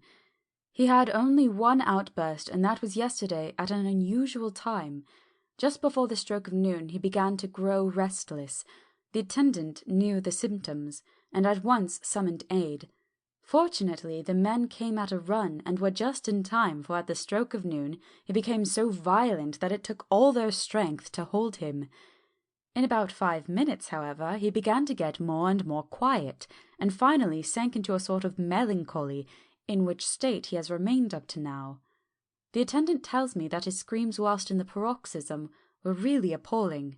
I found my hands full when I got in, attending to some of the other patients who were frightened by him. Indeed, I can quite understand the effect, for the sounds disturbed even me, though I was some distance away. It is now after the dinner hour of the asylum, and as yet my patient sits in a corner brooding, with a dull, sullen, woe-begone look on his face, which seems rather to indicate than to show something directly. I cannot quite understand it. Later. Another change in my patient. At 5 o'clock I looked in on him and found him seemingly as happy and contented as he used to be. He was catching flies and eating them, and was keeping note of his capture by making nail marks on the edge of the door between the ridges of padding. When he saw me he came over and apologized for his bad conduct, and asked me in a very humble, cringing way to be led back to his own room and to have his notebook again. I thought it well to humour him, so he is now back in his room with the window open. He has the sugar of his tea spread out on the window-sill, and is reaping quite a harvest of flies. He is not now eating them, but putting them into a box as of old, and is already examining the corners of his room to find a spider. I tried to get him to talk about the past few days, for any clue to his thoughts would be of immense help to me, but he would not rise. For a moment or two he looked very sad, and said in a sort of far-away voice, as though saying it rather to himself than to me, all over, he has deserted me.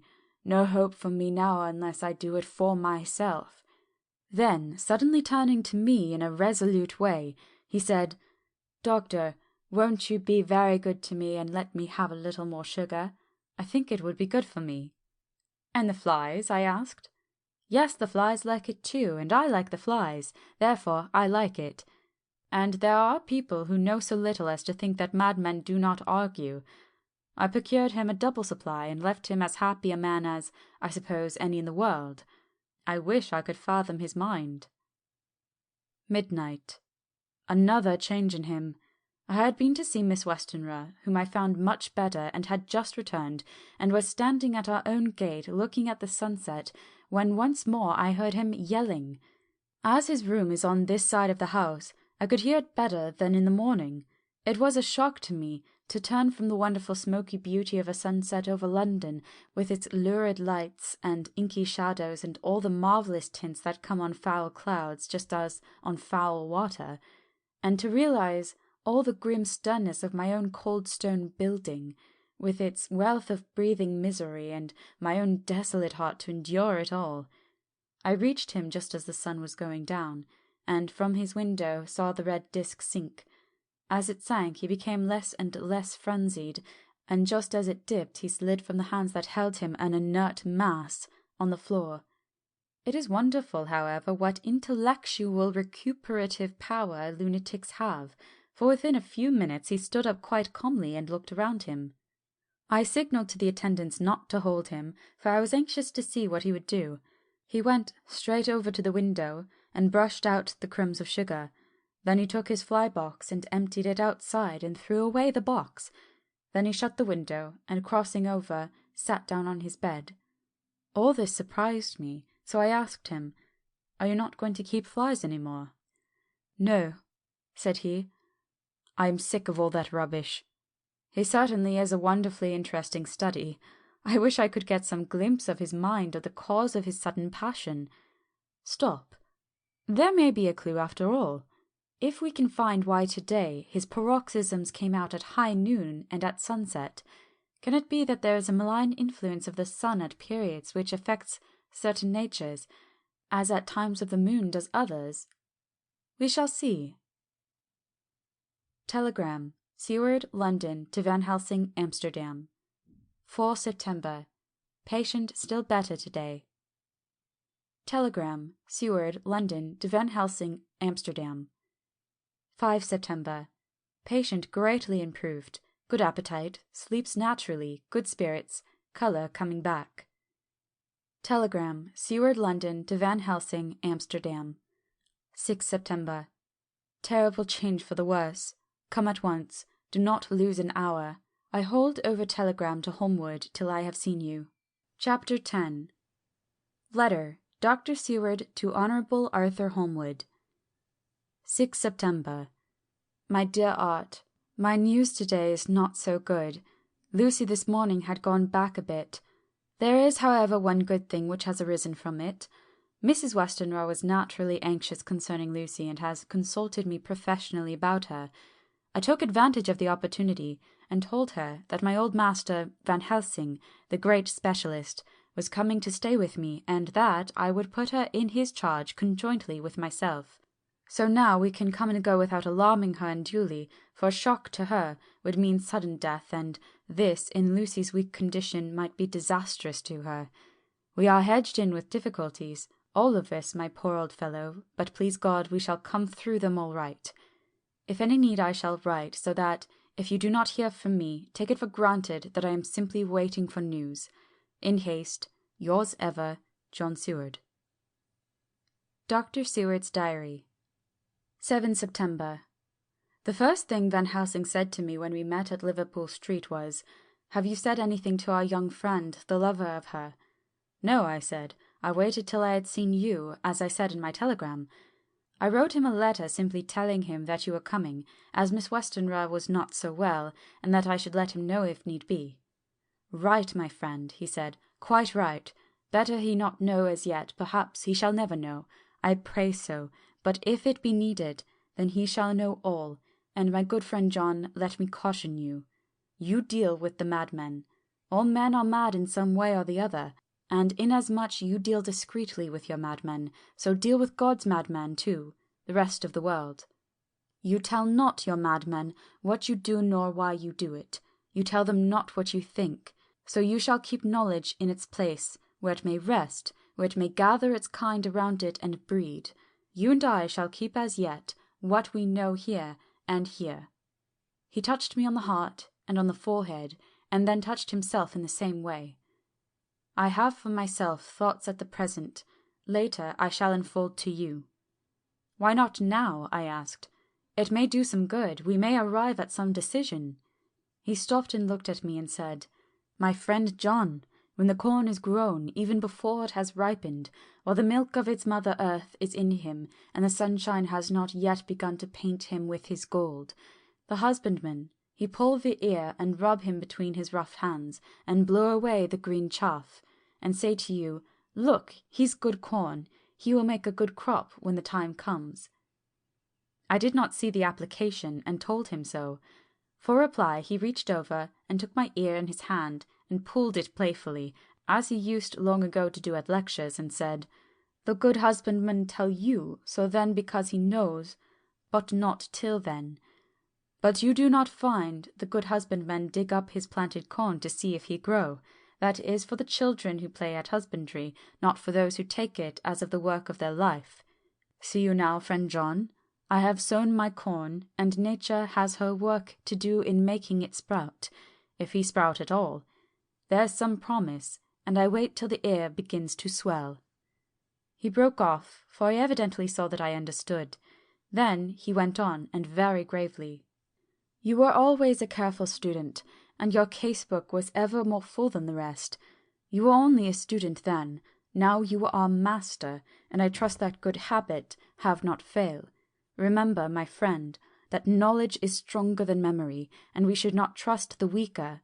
Even if you have not kept the good practice, let me tell you that this case of our dear Miss is one that may be, mind, I say may be, of such interest to us and others, that all the rest may not make him kick the beam, as your people say. Take then good note of it. Nothing is too small. I counsel you, put down in record even your doubts and surmises. Hereafter it may be of interest to you to see how true you guess. We learn from failure, not from success." When I described Lucy's symptoms, the same as before, but infinitely more marked. He looked very grave, but said nothing. He took with him a bag in which were many instruments and drugs, the ghastly paraphernalia of a beneficial trade, as he once called in one of his lectures the equipment of a professor of the healing craft. When we were shown in, Mrs. Westenra met us. She was alarmed, but not nearly so much as I expected to find her. Nature, in one of her beneficent moods, has ordained that even death has some antidote to its own terrors. Here, in a case where any shock may prove fatal, matters are so ordered that from some cause or other, the things not personal, even the terrible change in her daughter to whom she is so attached, do not seem to reach her. It is something like the way Dame Nature gathers round a foreign body an envelope of some insensitive tissue, which can protect from evil that which it would otherwise harm by contact.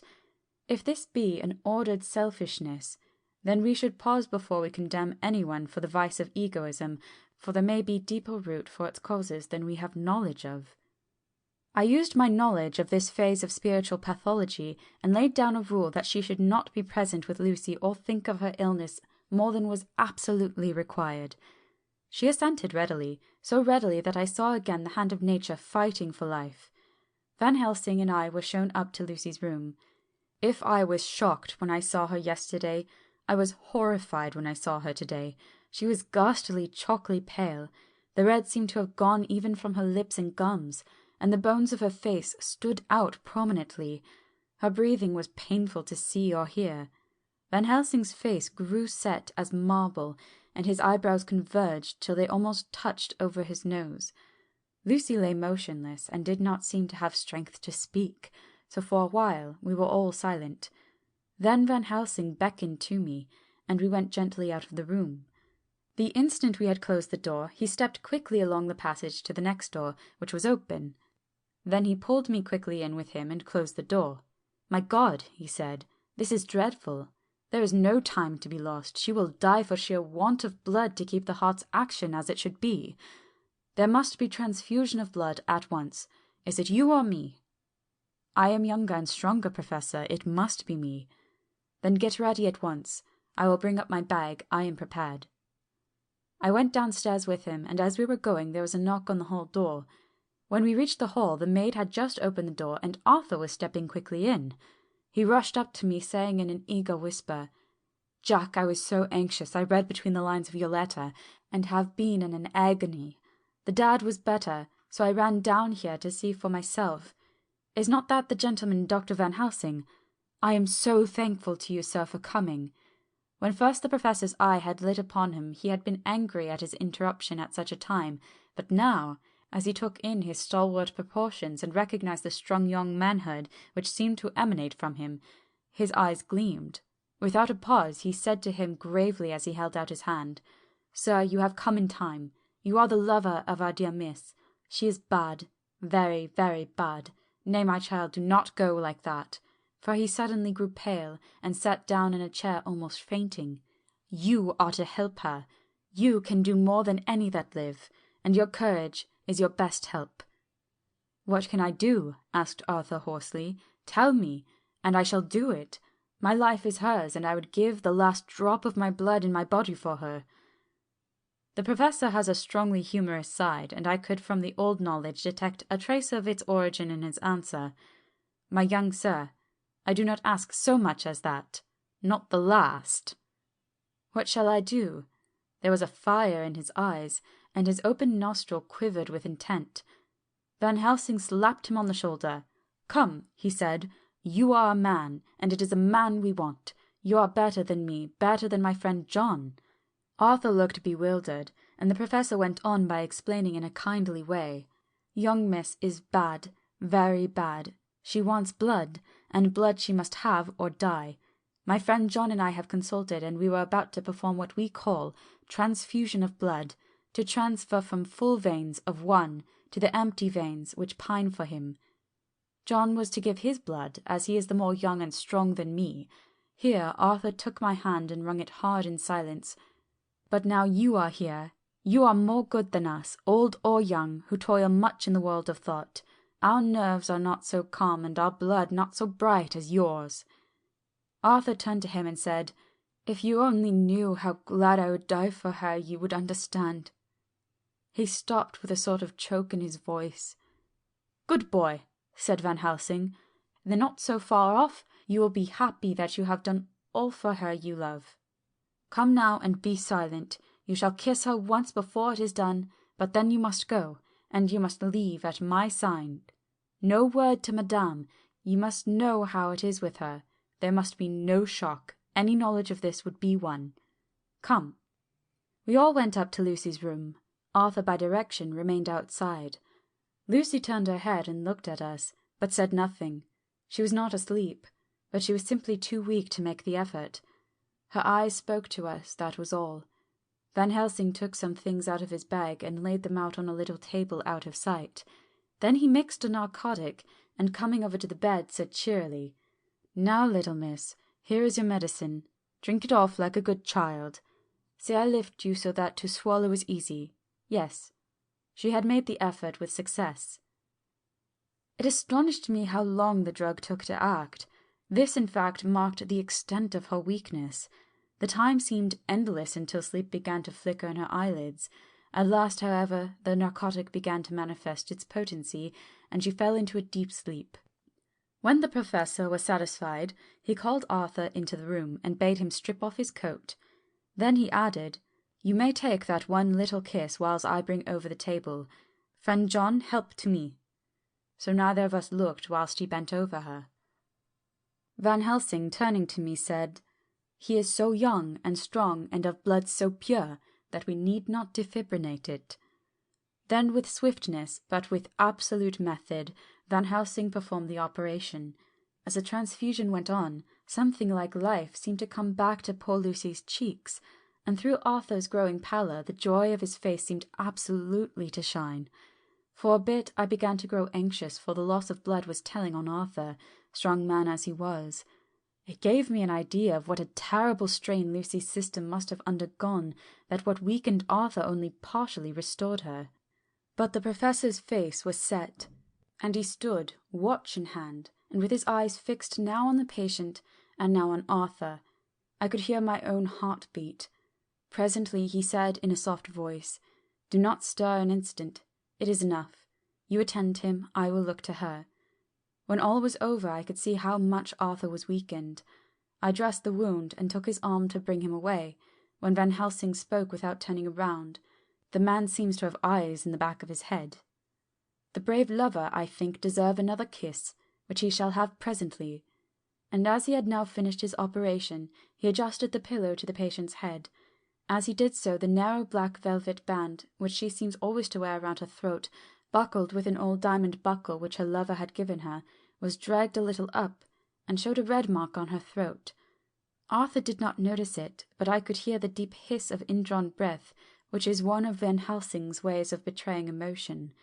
He said nothing at the moment, but turned to me, saying, "Now take down our brave young lover, give him of the port wine, and let him lie down a while. He must then go home and rest, sleep much and eat much, that he may be recruited of what he has so given to his love. He must not stay here. Hold a moment. I may take it, sir, that you are anxious of results. Then bring it with you, that in all ways the operation is successful. You have saved her life this time, and you can go home and rest easy in mind that all that can be is. I shall tell her all when she is well. She shall love you none the less for what you have done. Goodbye." When Arthur had gone, I went back to the room. Lucy was sleeping gently, but her breathing was stronger. I could see the counterpane move as her breast heaved. By the bedside sat Van Helsing, looking at her intently. The velvet band again covered the red mark. I asked the professor in a whisper, "What do you make of the mark on her throat?" "What do you make of it?" "I have not examined it yet," I answered, and then there proceeded to loose the band. Just over the external jugular vein there were 2 punctures, not large, but not wholesome looking. There was no sign of disease, but the edges were white and worn-looking, as if by some trituration. It occurred to me that this wound, or whatever it was, might be the means of that manifest loss of blood, but I abandoned the idea as soon as formed, for such a thing could not be. The whole bed would have been drenched to a scarlet with the blood which the girl must have lost to leave such a pallor as she had before the transfusion. "Well," said Van Helsing. "Well," said I can make nothing of it." The professor stood up. "I must go back to Amsterdam tonight," he said. "There are books and things there which I want. You must remain here all the night, and you must not let your sight pass from her." "Shall I have a nurse?" I asked. "We are the best nurses, you and I. You keep watch all night. See that she is well fed, and that nothing disturbs her. You must not sleep all the night. Later on we can sleep, you and I. I shall be back as soon as possible. Then we may begin." "May begin?" I said. "What on earth do you mean?" "We shall see," he answered as he hurried out. He came back a moment later and put his head inside the door and said with a warning finger held up, "Remember, she is in your charge. If you leave her, and harm befall, you shall not sleep easy hereafter." Dr. Seward's diary continued. 8 September. I sat up all night with Lucy. The opiate worked itself off towards dusk, and she waked naturally. She looked a different being from what she had been before the operation. Her spirits even were good, and she was full of a happy vivacity, but I could see evidences of the absolute prostration which she had undergone. When I told Mrs. Westenra that Dr. Van Helsing had directed that I should sit up with her, she almost pooh-poohed the idea, pointing out her daughter's renewed strength and excellent spirits. I was firm, however, and made preparations for my long vigil. When her maid had prepared her for the night, I came in, having in the meantime had supper, and took a seat by the bedside. She did not in any way make objection, but looked at me gratefully whenever I caught her eye. After a long spell she seemed sinking off to sleep, but with an effort seemed to pull herself together and shook it off. This was repeated several times, with greater effort and with shorter pauses as time moved on. It was apparent that she did not want to sleep, so I tackled the subject at once. "You do not want to go to sleep?" "No, I am afraid." "Afraid to go to sleep? Why so? It is the boon we all crave for." "Ah, not if you were like me. If sleep was to you a presage of horror." "A presage of horror? What on earth do you mean?" "I don't know. Oh, I don't know. And that is what is so terrible. All this weakness comes to me in sleep, until I dread the very thought." "But, my dear, you may sleep tonight. I am here watching you, and I can promise that nothing will happen." "Ah, I can trust you." I seized the opportunity and said, "I promise you that if I see any evidence of bad dreams, I will wake you at once." "You will? Oh, will you really? How good you are to me. Then I will sleep." And almost at the word, she gave a deep sigh of relief, and sank back asleep. All night long I watched by her. She never stirred, but slept on in a deep, tranquil, life-giving, health-giving sleep. Her lips were slightly parted, and her breast rose and fell with the regularity of a pendulum. There was a smile on her face, and it was evident that no bad dreams had come to disturb her peace of mind. In the early morning her maid came, and I left her in her care and took myself back home, for I was anxious about many things. I sent short wire to Van Helsing and to Arthur, telling them the excellent result of the operation. My own work, with its manifold arrears, took me all day to clear off. It was dark when I was able to inquire about my zoophagus patient. The report was good. He had been quite quiet for the past day and night. A telegram came from Van Helsing at Amsterdam whilst I was at dinner, suggesting that I should be at Hillingham tonight, as it might be well to be at hand, and stating that he was leaving by the night mail and would join me early in the morning. 9 September. I was pretty tired and worn out when I got to Hillingham. For 2 nights I had hardly a wink of sleep, and my brain was beginning to feel that numbness which marks cerebral exhaustion. Lucy was up and in cheerful spirits. When she shook hands with me she looked sharply in my face and said, "No sitting up tonight for you. You are worn out, and I am quite well again, indeed I am, and if there is to be any sitting up, it is I who will sit up with you." I would not argue the point, but went and had my supper. Lucy came with me, and, enlivened by her charming presence, I made an excellent meal and a couple of glasses of the more than excellent port. Then Lucy took me upstairs and showed me a room next to her own, where a cosy fire was burning. "Now," she said, "you must stay here. I shall leave this door open and my door too. You can lie on the sofa, for I know that nothing would induce any of you doctors to go to bed whilst there is a patient above the horizon. If I want anything, I shall call out, and you can come to me at once." I could not but acquiesce, for I was dog-tired, and could not have sat up if I tried. So, on her renewing her promise to call me if she should want anything, I lay on the sofa and forgot about everything. Lucy Westenra's Diary. 9 September. I feel so happy tonight. I have been so miserably weak that to be able to think and move about is like feeling sunshine after a long spell of east wind out of a steel sky. Somehow Arthur feels very, very close to me. I seem to feel his presence warm about me. I suppose it is that sickness and weakness are selfish things and turn our inner eyes and sympathy on ourselves, whilst health and strength give love rein, and in thought and feeling he can wander where he wills. I know where my thoughts are. If Arthur only knew. My dear, your ears must tingle as you sleep, as mine do waking.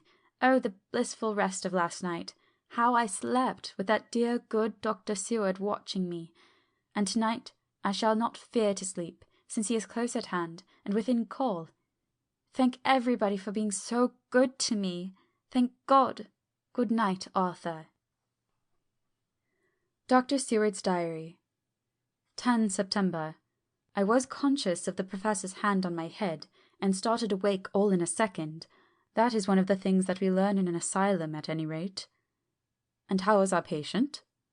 Well, when I left her, or rather when she left me, I answered. Come, let us see, he said, and together we went into the room. The blind was down, and I went over to raise it gently, whilst Van Helsing stepped, with his soft cat-like tread, over to the bed. As I raised the blind, and the morning sunlight flooded the room, I heard the professor's low hiss of inspiration at knowing its rarity. A deadly fear shot through my heart. As I passed over, he moved back, and his exclamation of horror, Gott in Himmel, needed no enforcement from his agonized face. He raised his hand and pointed to the bed, and his iron face was drawn and ashen white. I felt my knees begin to tremble. There on the bed, seemingly in a swoon, lay poor Lucy, more horribly white and wan-looking than ever. Even the lips were white, and the gums seemed to have shrunken back from the teeth, as we sometimes see in a corpse after a prolonged illness. Van Helsing raised his foot to stamp in anger, but the instinct of his life and all the long years of habit stood to him, and he put it down again softly. "Quick," he said, "bring the brandy." I flew to the dining-room and returned with the decanter. He wetted the poor white lips with it, and together we rubbed the palm and wrist and heart. He felt her heart, and after a few moments of agonizing suspense, said, "It is not too late. It beats, though but feebly. All our work is undone. We must begin again. There is no Arthur here now. I have to call on you yourself this time, friend John." As he spoke, he was dipping into his bag and producing the instruments for transfusion. I had taken off my coat and rolled up my shirt-sleeve. There was no possibility of an opiate just at present, and no need of one, and so, without a moment's delay, we began the operation. After a time, it did not seem a short time either, for the draining away of one's blood, no matter how willingly it be given, is a terrible feeling. Van Helsing held up a warning finger. "Do not stir," he said, "but I fear that with growing strength she may wake, and that would make danger, oh, so much danger. But I shall precaution take. I shall give hypodermic injection of morphia." He proceeded then swiftly and deftly to carry out his intent. The effect on Lucy was not bad, for the faint seemed to merge subtly into the narcotic sleep. It was with a feeling of personal pride that I could see a faint tinge of colour steal back into the pallid cheeks and lips. No man knows, till he experiences it, what it is to feel his own lifeblood drawn away into the veins of the woman he loves. The professor watched me critically. "That will do," he said. "Already," I remonstrated, "you took a great deal more from art." To which he smiled, a sad sort of smile, as he replied, "He is her lover, her fiancé. You have work, much work to do for her and for others, and the present will suffice. When we stopped the operation, he attended to Lucy, whilst I applied digital pressure to my own incision. I laid down whilst I awaited his leisure to attend me, for I felt faint and a little sick. By and by he bound up my wound, and sent me downstairs to get a glass of wine for myself. As I was leaving the room, he came after me, and half whispered, "Mind, nothing must be said of this. If our young lover should turn up unexpected as before, no word to him. It would at once frighten him and enjealous him too. There must be none. So." When I came back, he looked at me carefully and then said, "You are not much the worse. Go into the room and lie on your sofa and rest a while, then have much breakfast, and come here to me." I followed out his orders, for I knew how right and wise they were. I had done my part, and now my next duty was to keep up my strength. I felt very weak, and in the weakness lost something of the amazement at what had occurred. I fell asleep on the sofa, however, wondering over and over again how Lucy had made such a retrograde movement, and how she could have been drained of so much blood, with no sign anywhere to show for it. I think I must have continued my wonder in my dreams, for, sleeping and waking, my thoughts always came back to the little punctures in her throat and the ragged, exhausted appearance of their edges, tiny though they were. Lucy slept well into the day, and when she woke she was fairly well and strong, though not nearly so much as the day before. When Van Helsing had seen her, he went out for a walk, leaving me in charge with strict injunctions that I was not to leave her for a moment. I could hear his voice in the hall asking the way to the nearest telegraph office. Lucy chatted with me freely and seemed quite unconscious that anything had happened. I tried to keep her amused and interested. When her mother came up to see her, she did not seem to notice any change whatever, but said to me gratefully, "We owe you so much, Dr. Seward, for all you have done, but you really must now take care not to overwork yourself. You are looking pale yourself. You want a wife to nurse and to look after you a bit. That you do." As she spoke, Lucy turned crimson, though it was only momentarily, for her poor, wasted veins could not stand for long such an unwanted drain to the head. The reaction came in excessive pallor as she turned imploring eyes to me. I smiled and nodded, and laid my finger on my lips. With a sigh, she sank back amid her pillows. Van Helsing returned in a couple of hours, and presently said to me, "Now you go home, and eat much and drink enough. Make yourself strong. I stay here tonight, and I shall sit up with the little miss myself. You and I must watch the case, and we must have none other to know. I have grave reasons. No, do not ask them. Think what you will. Do not fear to think even the most not probable. Good night." In the hall, 2 of the maids came to me, and asked if they or either of them might not sit up with Miss Lucy. They implored me to let them, and when I said it was Dr. Van Helsing's wish that either he or I should sit up, they asked me quite piteously to intercede with the foreign gentlemen. I was much touched by their kindness. Perhaps it is because I am weak at present, and perhaps because it was on Lucy's account, that the devotion was manifested, for over and over again I have seen similar instances of women's kindness. I got back here in time for a late dinner, went my rounds, all well, and set this down whilst waiting for sleep. It is coming. 11 September. This afternoon I went over to Hillingham, found Van Helsing in excellent spirits, and Lucy much better. Shortly after I had arrived, a big parcel from abroad came for the Professor. He opened it with much empressement, assumed of course, and showed a great bundle of white flowers. "These are for you, Miss Lucy," he said. "For me? Oh, Dr. Van Helsing!" "Yes, my dear, but not for you to play with. These are medicines." Here Lucy made a wry face. "Nay, but they are not to take in decoction or nauseous form, so you need not to snub that so charming nose, or I shall point out to my friend Arthur what woes he might have to endure, seeing so much beauty that he so loves so much distort. Aha, my pretty miss, that brings the so nice nose all straight again. This is medicinal, but you do not know how. I put him in your window. I make a pretty wreath, and hang him round your neck, so that you sleep well. Oh yes, they like the lotus flower, make your trouble forgotten. It smells so like the waters of Lethe, and of that fountain of youth that the conquistadors sought in the Floridas, and to find him all too late. Whilst he was speaking, Lucy had been examining the flowers and smelling them. Now she threw them down, saying with half laughter and half disgust, "Oh, Professor, I believe you are only putting up a joke on me.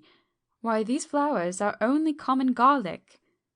To my surprise, Van Helsing rose up and said with all his sternness, his iron jaw set, and his bushy eyebrows meeting, "No trifling with me. I never jest. There is a grim purpose in all I do, and I warn you that you do not thwart me. Take care, for the sake of others, if not for your own." Then, seeing poor Lucy scared, as she might well be, he went on more gently. "Oh, little miss, my dear, do not fear me. I only do for your good. But there is much virtue to you in those so common flowers. See, I placed them myself in your room. I make myself the wreath that you are to wear. But hush, no telling to others that make so inquisitive questions. We must obey, and silence is a part of obedience, and obedience is to bring you strong and well into loving arms that wait for you. Now sit awhile. Come with me, friend John, and you shall help me deck the room with my garlic, which is all the way from Haarlem, where my friend Vanderpoel raise herb in his glass houses all the year. I had to telegraph yesterday, or they would not have been here." We went into the room, taking the flowers with us. The Professor's actions were certainly odd, and not to be found in any pharmacopoeia that I ever heard of. First he fastened up the windows and latched them securely. Next, taking a handful of the flowers, he rubbed them all over the sashes, as though to ensure that every whiff of air that might get in would be laden with the garlic smell. Then, with the wisp, he rubbed all over the jamb of the door, above, below, and at each side, and round the fireplace in the same way. It all seemed grotesque to me, and presently I said, "Well, Professor, I know you always have a reason for what you do, but this certainly puzzles me. It is well that we have no skeptic here, or he would say that you are working some spell to keep out an evil spirit." "Perhaps I am," he answered quietly, as he began to make the wreath which Lucy was to wear round her neck. We then waited whilst Lucy made her toilet for the night, and when she was in bed, he came and himself fixed the wreath of garlic round her neck. The last words he said to her were, "Take care you do not disturb it, and even if the room feel close, do not tonight open the window or the door." "I promise," said Lucy, "and thank you both 1,000 times for all your kindness to me. Oh, what have I done to be blessed with such friends?" As we left the house in my fly, which was waiting, Van Helsing said, "Tonight I can sleep in peace, and sleep I want. 2 nights of travel, much reading in the day between, and much anxiety on the day to follow, and a night to sit up without to wink. Tomorrow in the morning early you call for me, and we come together to see our pretty miss so much more strong for my spell which I have work. Ho ho!" He seemed so confident that I, remembering my own confidence 2 nights before, and with the baneful result, felt awe and vague terror. It must have been my weakness that made me hesitate to tell it to my friend, but I felt it all the more, like unshed tears. Chapter 11. Lucy Westenra's Diary. 12 September. How good they all are to me. I quite love that dear Dr. Van Helsing. I wonder why he was so anxious about these flowers. He positively frightened me, he was so fierce. And yet he must have been right, for I feel comfort from them already. Somehow I do not dread being alone tonight, and I can go to sleep without fear. I shall not mind any flapping outside the window. Oh, the terrible struggle that I have had against sleep so often of late. The pain of the sleeplessness, or the pain of the fear of sleep, with such unknown horrors as it has for me. How blessed are some people whose lives have no fears, no dreads, to whom sleep is a blessing that comes nightly and brings nothing but sweet dreams. Well, here I am tonight, hoping for sleep, and lying like Ophelia in the play with virgin crants and maid instruments. I never liked garlic before, but tonight it is delightful. There is peace in its smell. I feel sleep coming already. Good night, everybody. Dr. Seward's Diary. 13 September. Called at the Berkeley and found Van Helsing, as usual, up to time. The carriage ordered from the hotel was waiting. The professor took his bag, which he always brings with him now. Let's all be put down exactly. Van Helsing and I arrived at Hillingham at 8 o'clock. It was a lovely morning. The bright sunshine and the fresh feeling of early autumn seemed like a completion of nature's annual work. The leaves were turning to all kinds of beautiful colours, but had not yet begun to drop from the trees. When we entered, we met Mrs. Westenra coming out of the morning room. She is always an early riser. She greeted us warmly and said, "You'll be glad to know that Lucy is better. The dear child is still asleep. I looked into her room and saw her, but did not go in lest I should disturb her." The professor smiled and looked quite jubilant. He rubbed his hands together and said, "Aha! I thought I had diagnosed the case. My treatment is working." To which she answered, "You must not take all the credit to yourself, doctor. Lucy's state this morning is due in part to me." "How do you mean, ma'am?" asked the professor. "Well, I was anxious about the dear child in the night, and went into her room. She was sleeping soundly, so soundly that even my coming did not wake her. But the room was awfully stuffy. There were a lot of those horrible strong-smelling flowers about everywhere, and she had actually a bunch of them around her neck.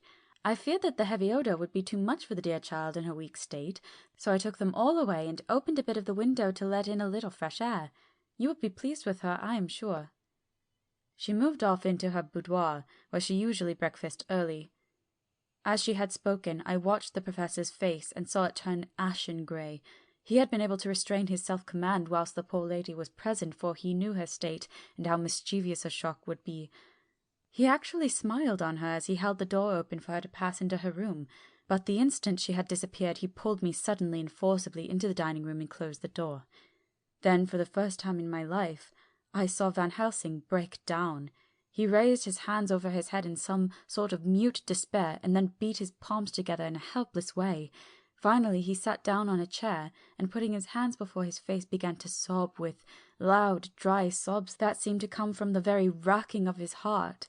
Then he raised his arms again, as though appealing to the whole universe. "God, God, God," he said, "what have we done? What has this poor thing done, that we are so sore beset?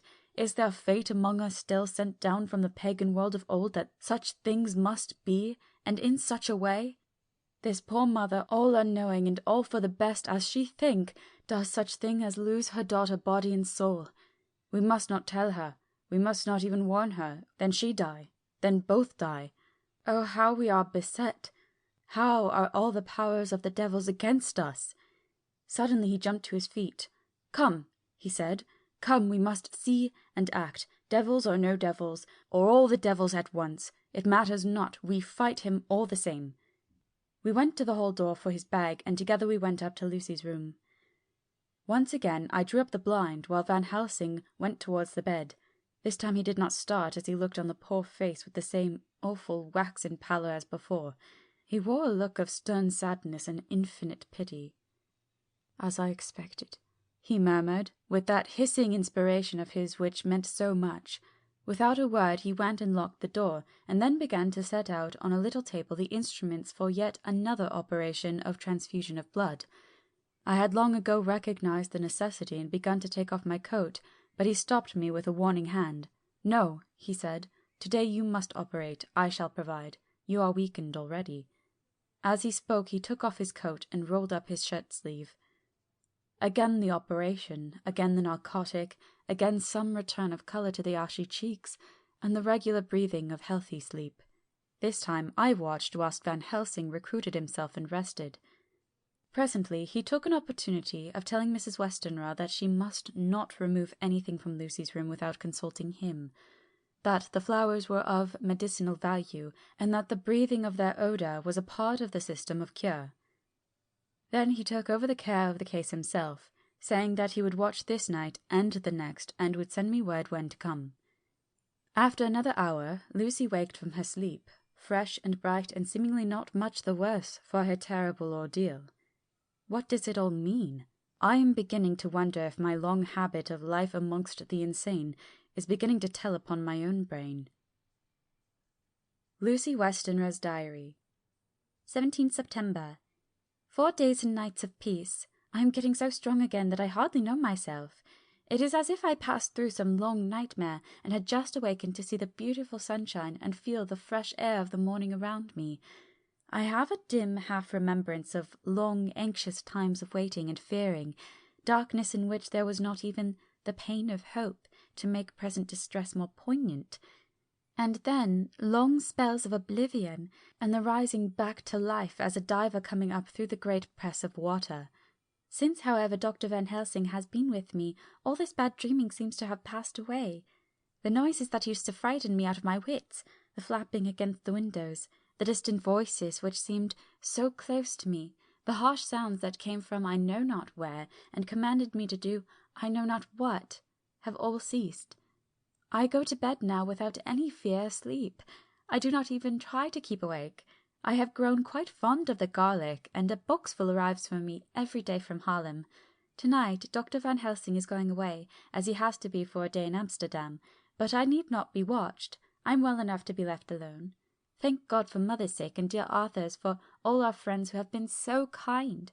I shall not even feel the change, for last night Dr. Van Helsing slept in his chair a lot of the time.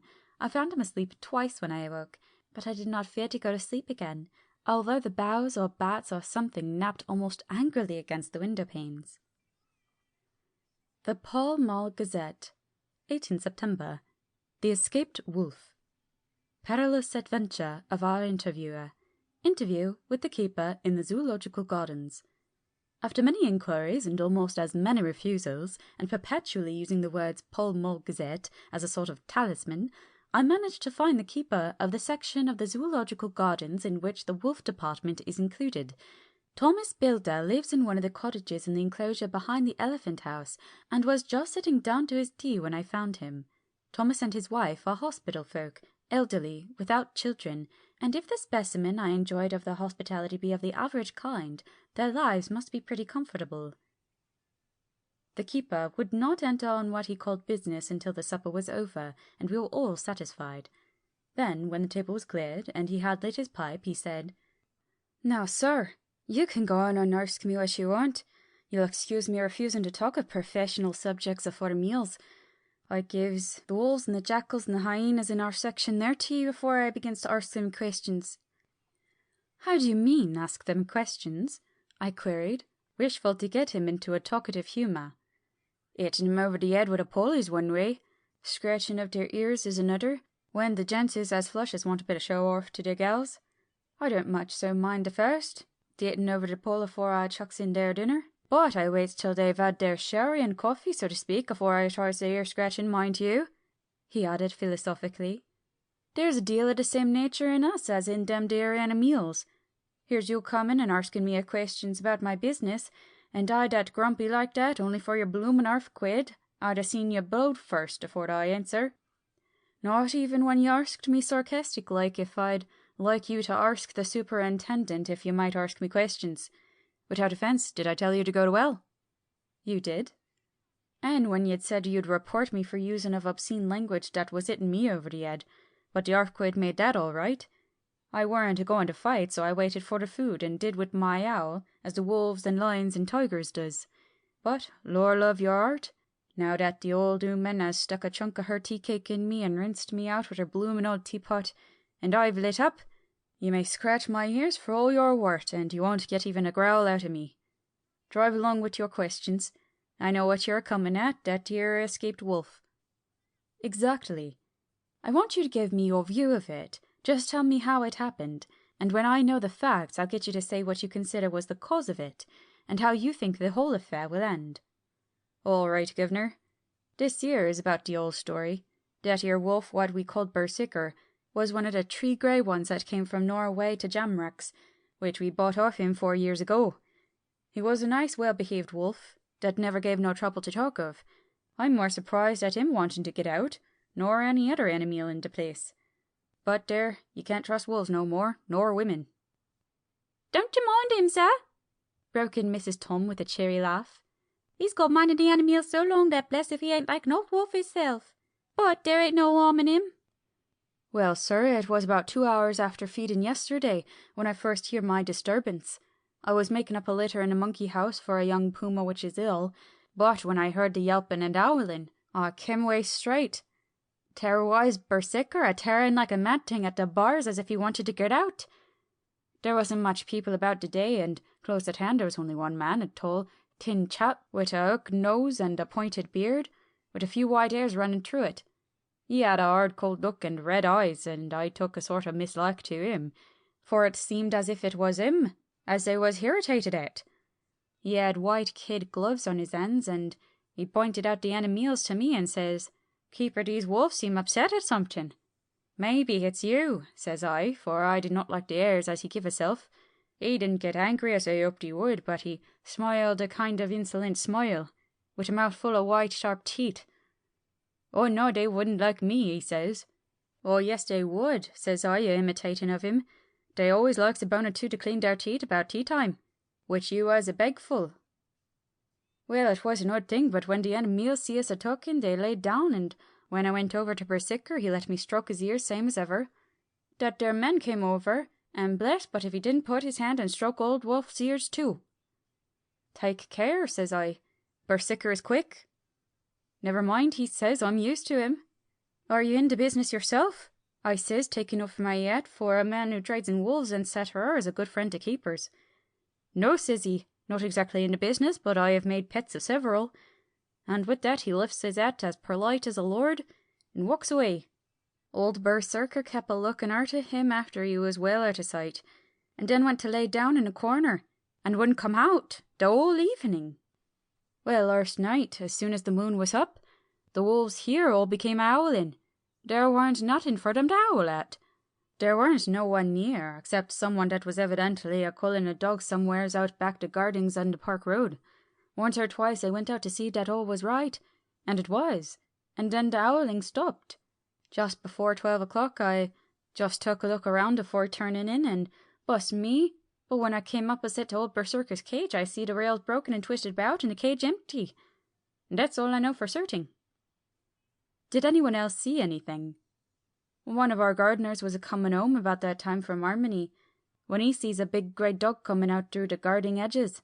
Heartily so he says, but I don't give much for it myself, for if he did, he never said a word about it to his missus when he got home, and it was only after the escape of the wolf was made known, and we had been up all night a-hunting at the park for Berserker, that he had remembered seeing anything. My own belief is that the Harmony had got into his head. Now, Mr. Builder, can you account in any way for the escape of the wolf? Well, sir, he said, with a suspicious sort of modesty, I think I can, but I don't know as how you'd be satisfied with the theory. Certainly I shall. If a man like you, who knows the animals from experience, can't hazard a good guess at any rate, who is even to try? Well then, sir, I accounts for it this way. It seems to me that here wolf escaped, simply because he wanted to get out. From the hearty way that both Thomas and his wife laughed at the joke, I could see that it had done service before, and that the whole explanation was simply an elaborate sell. I couldn't cope in the badinage with the worthy Thomas, but I thought I knew a surer way to his heart, so I said, Now, Mr. Builder, we'll consider that first half-sovereign worked off, and this brother of his is waiting to be claimed when you've told me what you think will happen. Right you are, sir, he said briskly. You'll excuse me, I know, for a chaffing of ye, but the old woman here winked at me, which was as much as telling me to go on. Then I never, said the old lady. My opinion is this, that here wolf is a-riding of somewheres. The gardener, what didn't remember, said he was a-galloping northward faster than a horse could go, but I don't believe him, for you see, sir, wolves don't gallop, no more nor dog does. They not being built that way. Wolves is fine things in a storybook, and I say, when they gets in packs and does be chivying something, that's more afeard than they is. They can make a devil of a noise and chop it up, whatever it is. But Lord bless you, in real life a wolf is only a low creature, not half so clever or bold as a good dog, and not half a quarter so much fighting him. This one ain't been used to fighting or even providing for herself. More like he's somewhere in the park a-hiding and a shivering of. if he thinks at all, wondering where he is to get his breakfast from, or maybe he's got down some area and is in a coal cellar. My eye, won't some cook get a rum start when he sees his green eyes a-shining out at the dark? If he can't get food, he's bound to look for it, and mayhappy he may chance to light on a butcher's shop in time. If he doesn't, then some nursemaid goes a-walking off with the soldier, leaving the infant in the perambulator. Well, then I shouldn't be surprised if the census is one babby the less. That's all. I was handing him the half-sovereign when something came bobbing against the window. Mr. Bilder's face doubled in its natural length with surprise. "God bless me," he said. "If there ain't old Berserker come back by hisself." He went to the door and opened it, a most unnecessary proceeding it seemed to me. I have always thought that a wild animal never looks so well as when some obstacle of pronounced durability is between us. A personal experience has intensified rather than diminished that idea. After all, however, there is nothing like custom, for neither Bilder nor his wife thought any more of the wolf than I should of a dog. The animal itself was as peaceful and well-behaved as that father of all picture-wolves, Red Riding Hood's quondam friend, whilst moving her confidence in masquerade. The whole scene was an unutterable mixture of comedy and pathos. The wicked wolf, that for half a day had paralysed London and set all the children in the town shivering in their shoes, was there in a sort of penitent mood, and was received and petted like a sort of vulpine prodigal son. Old Bilder examined him all over with the most tender solicitude, and when he had finished with his penitent, said, "There, I knew the poor old chap would get into some kind of trouble. Didn't I say it all along? Here's his head all cut and full of broken glass. He's been a-getting over some bloomin' wall or other. It's a shame that people are allowed to top their walls with broken bottles. This here's what comes of it. Come along, Berserker." He took the wolf and locked him up in a cage with a piece of meat that satisfied, in quantity at any rate, the elementary conditions of the fattened calf, and went off to report. I came off too, to report the only exclusive information that is given today regarding the strange escapade at the zoo. Dr. Seward's Diary, 17 September. I was engaged after dinner in my study posting up my books which, through press of other work and to many visits to Lucy, had fallen sadly into arrear. Suddenly the door was burst open, and in rushed my patient, with his face distorted with passion. I was thunderstruck, for such a thing as a patient getting out of his own accord into the superintendent's study is almost unknown. Without an instant's pause, he made straight at me. He had a dinner knife in his hand, and as I saw he was dangerous, I tried to keep the table between us. He was too quick and too strong for me, however, for before I could get my balance he had struck at me and cut my left wrist rather severely. Before he could strike again, however, I got in my right, and he was sprawling on his back on the floor. My wrist bled freely, and quite a little pool trickled onto the carpet. I saw that my friend was not intent on further effort, and occupied myself binding up my wrist, keeping a wary eye on the prostrate figure all the time. When the attendants rushed in, and we turned our attention to him, his employment positively sickened me. He was lying on his belly on the floor, licking up, like a dog, the blood which had fallen from my wounded wrist. He was easily secured, and, to my surprise, went with the attendants quite placidly, simply repeating over and over again, "The blood is life, the blood is life." I cannot afford to lose blood at present. I have lost too much of late for my physical good, and the prolonged strain of Lucy's illness and its horrible phases is telling on me. I am overexcited and weary, and I need rest. Happily Van Helsing has not summoned me, so I need not forego my sleep. Tonight I could not well do without it. Telegram. Van Helsing, Antwerp, to Seward, Carfax. Sent to Carfax, Sussex, as no county given, delivered late by 22 hours. 17 September. Do not fail to be at Hillingham tonight. If not watching all the time, frequently visit and see that flowers are as placed. Very important. Do not fail. Shall be with you as soon as possible after arrival. Dr. Seward's Diary, 18 September. Just off for train to London. The arrival of Van Helsing's telegram filled me with dismay. A whole night lost, and I know by bitter experience what may happen in the night. Of course it is possible. That all may be well, but what may have happened? Surely there is some horrible doom hanging over us that every possible accident should thwart us in all we try to do. I shall take this cylinder with me, and then I can complete my entry on Lucy's phonograph. Memorandum, left by Lucy Westenra. 17 September, night. I write this and leave it to be seen, so that no one may by any chance get into trouble through me. This is an exact record of what took place tonight. I feel I am dying of weakness, and have barely strength to write, but it must be done if I die in the doing. I went to bed as usual, taking care that the flowers were placed as Dr. Van Helsing directed, and soon fell asleep. I was waked by the flapping at the window, which had begun after that sleepwalking on the cliff at Whitby when Mina saved me, and which now I know so well. I was not afraid, but I did wish that Dr. Seward was in the next room, as Dr. Van Helsing said he would be, so that I might have called him. I tried to go to sleep, but could not. Then there came to me that old fear of sleep, and I determined to keep awake. Perversely, sleep would try to come when I did not want it, so, as I feared to be alone, I opened my door and called out, "Is there anybody there?" There was no answer. I was afraid to wake Mother, and so closed my door again. Then, outside in the shrubbery, I heard a sort of howl like a dog's, but more fierce and deeper. I went to the window and looked out, but could see nothing except a big bat which had evidently been buffeting its wings against the window. So I went back to bed again, but determined not to go to sleep. Presently the door opened, and Mother looked in. Seeing by my moving that I was not asleep, came in and sat by me.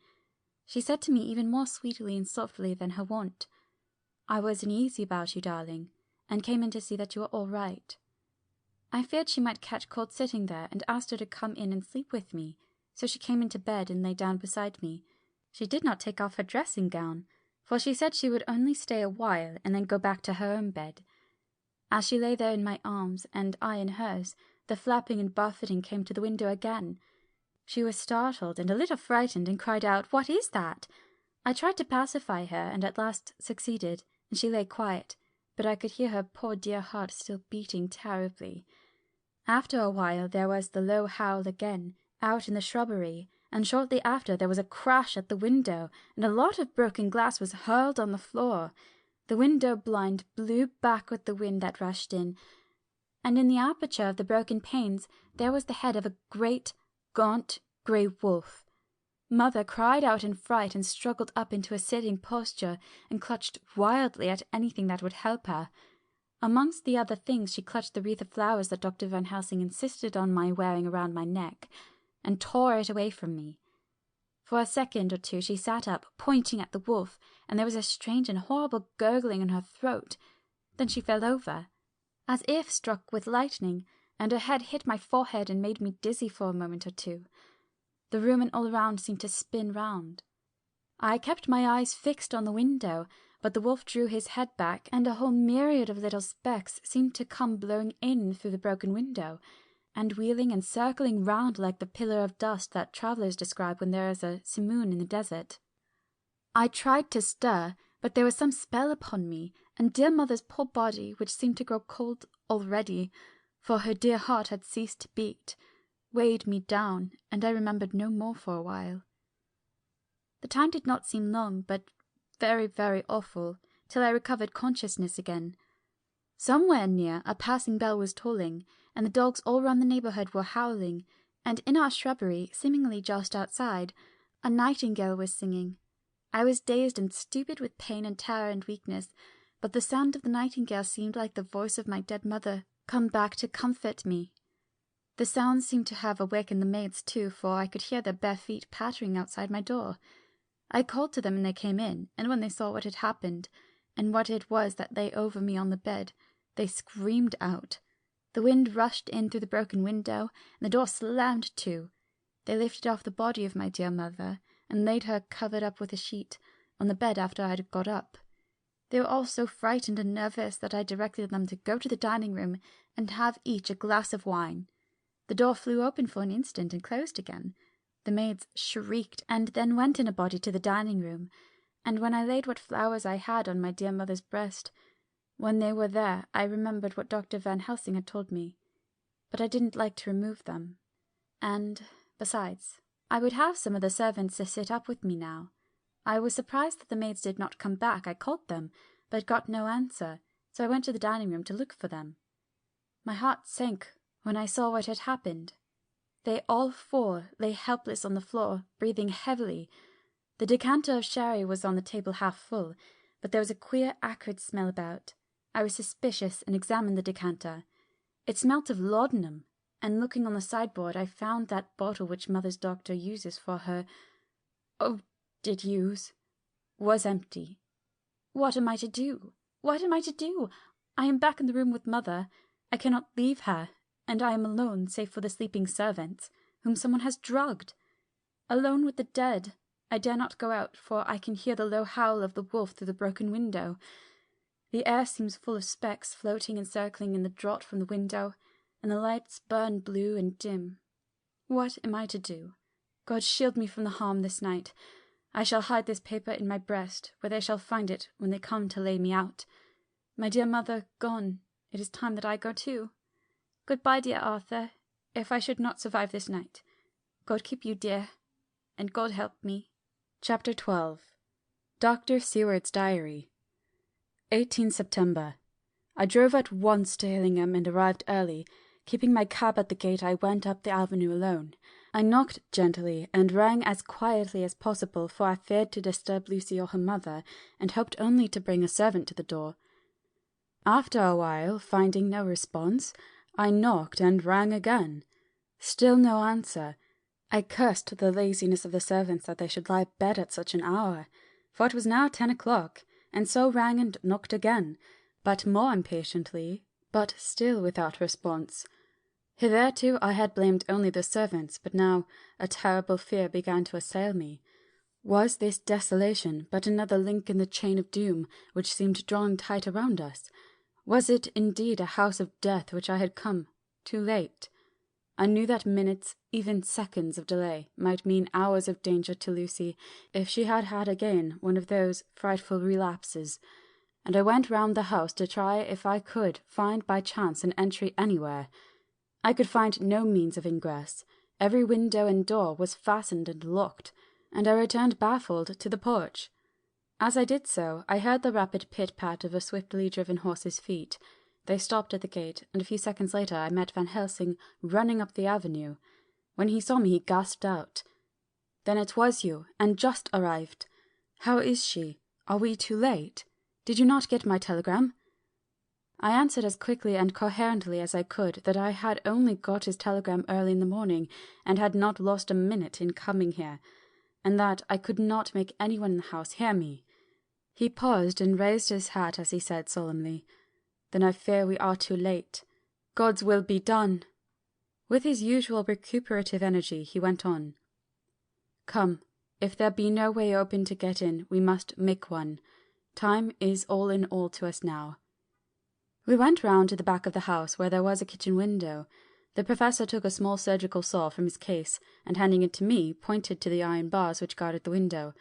I attacked them at once, and had very soon cut through 3 of them.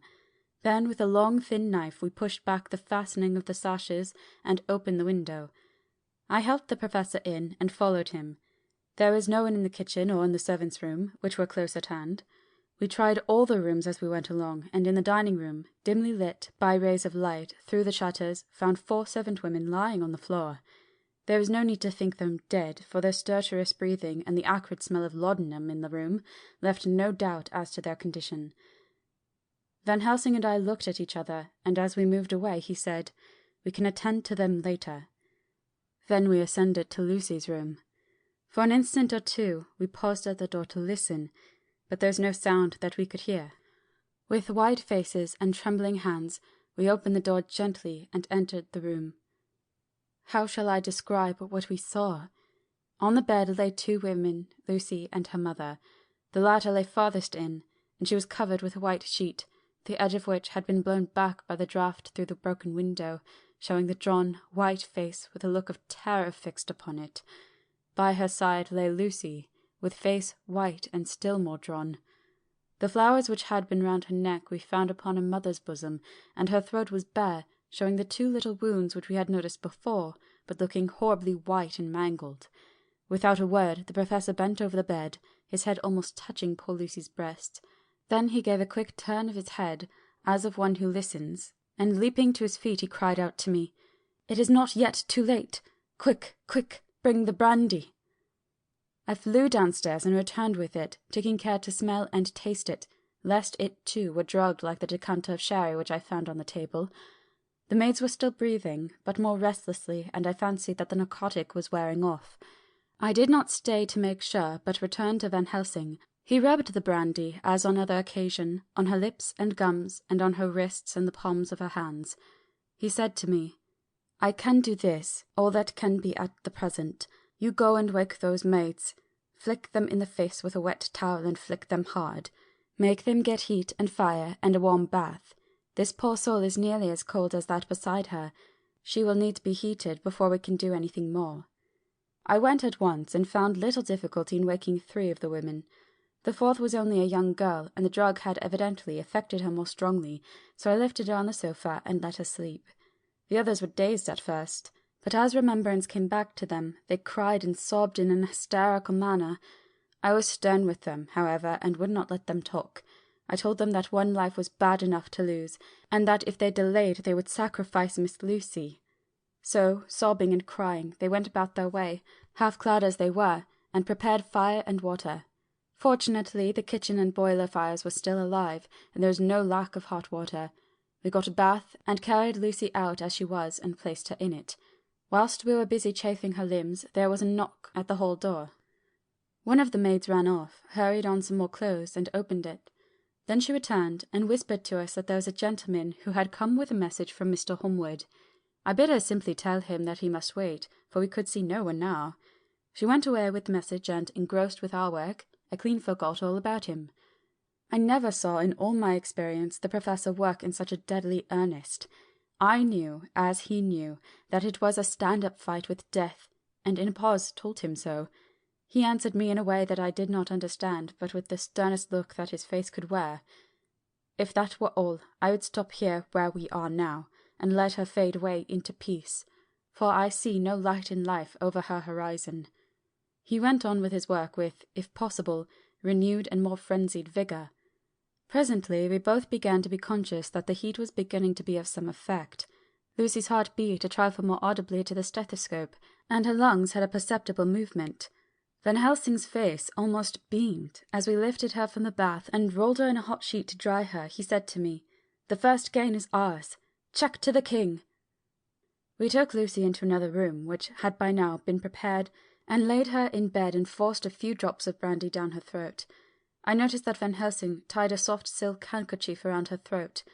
She was still unconscious, and was quite as bad as, if not worse than, we had ever seen her. Van Helsing called in one of the women and told her to stay with her, and not to take her eyes off her till we returned, and then beckoned me out of the room. "We must consult as to what is to be done," he said as we descended the stairs. In the hall he opened the dining-room door, and we passed in, he closing the door carefully behind him.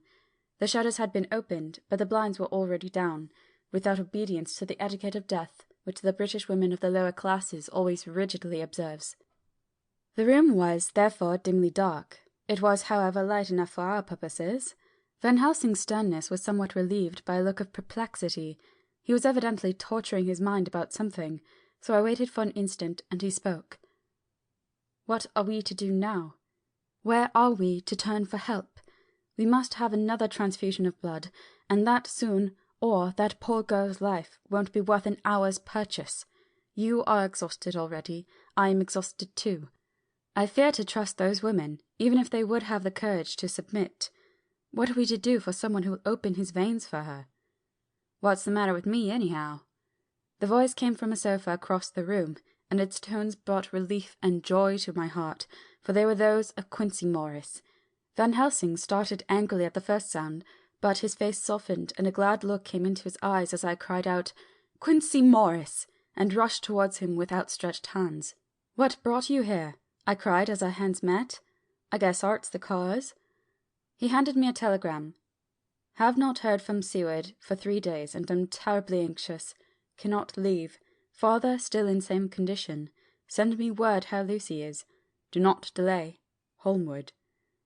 I think I came just in the nick of time. You know you only have to tell me what to do. Van Helsing strode forward and took his hand, looking him straight in the eyes as he said, A brave man's blood is the best thing on earth when a woman is in trouble. You're a man, and no mistake. Well, the devil may work against us for all he's worth, but God sends us men when we want them. Once again we went through that ghastly operation. I have not the heart to go through with the details. Lucy had got a terrible shock, and it told on her more than before. For though plenty of blood went to her veins, her body did not respond to the treatment as well as the other occasions. Her struggle back to life was something frightful to see and hear. However, the action of both heart and lungs improved, and Van Helsing made a subcutaneous injection of morphia as before, and with good effect. Her faint became a profound slumber. The professor watched whilst I went downstairs with Quincy Morris, and sent one of the maids to pay off one of the cabmen who were waiting. I left Quincy lying down after having a glass of wine, and told the cook to get ready a good breakfast. Then a thought struck me, and I went back to the room where Lucy now was. When I came softly in, I found Van Helsing with a sheet or two of notepaper in his hand. He had evidently read it, and was thinking it over when he sat with his hand to his brow.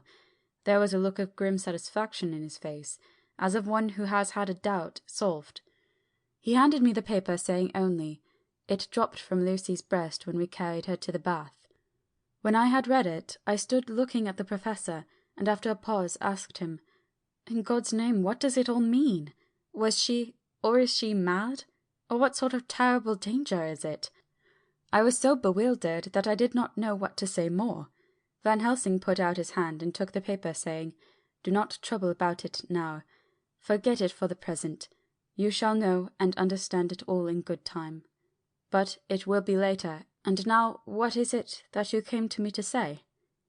This brought me back to fact, and I was all myself again.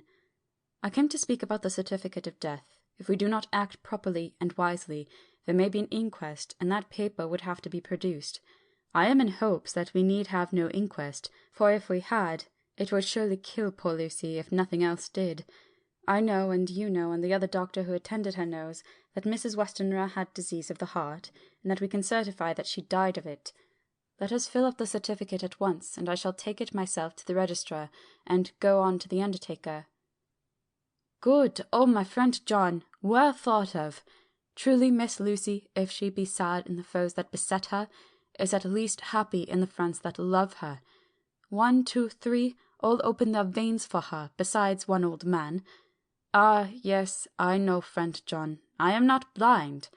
I love you all the more for it. Now go. In the hall I met Quincy Morris with a telegram for Arthur telling him that Mrs. Westenra was dead, that Lucy also had been ill but was now going on better, and that Van Helsing and I were with her.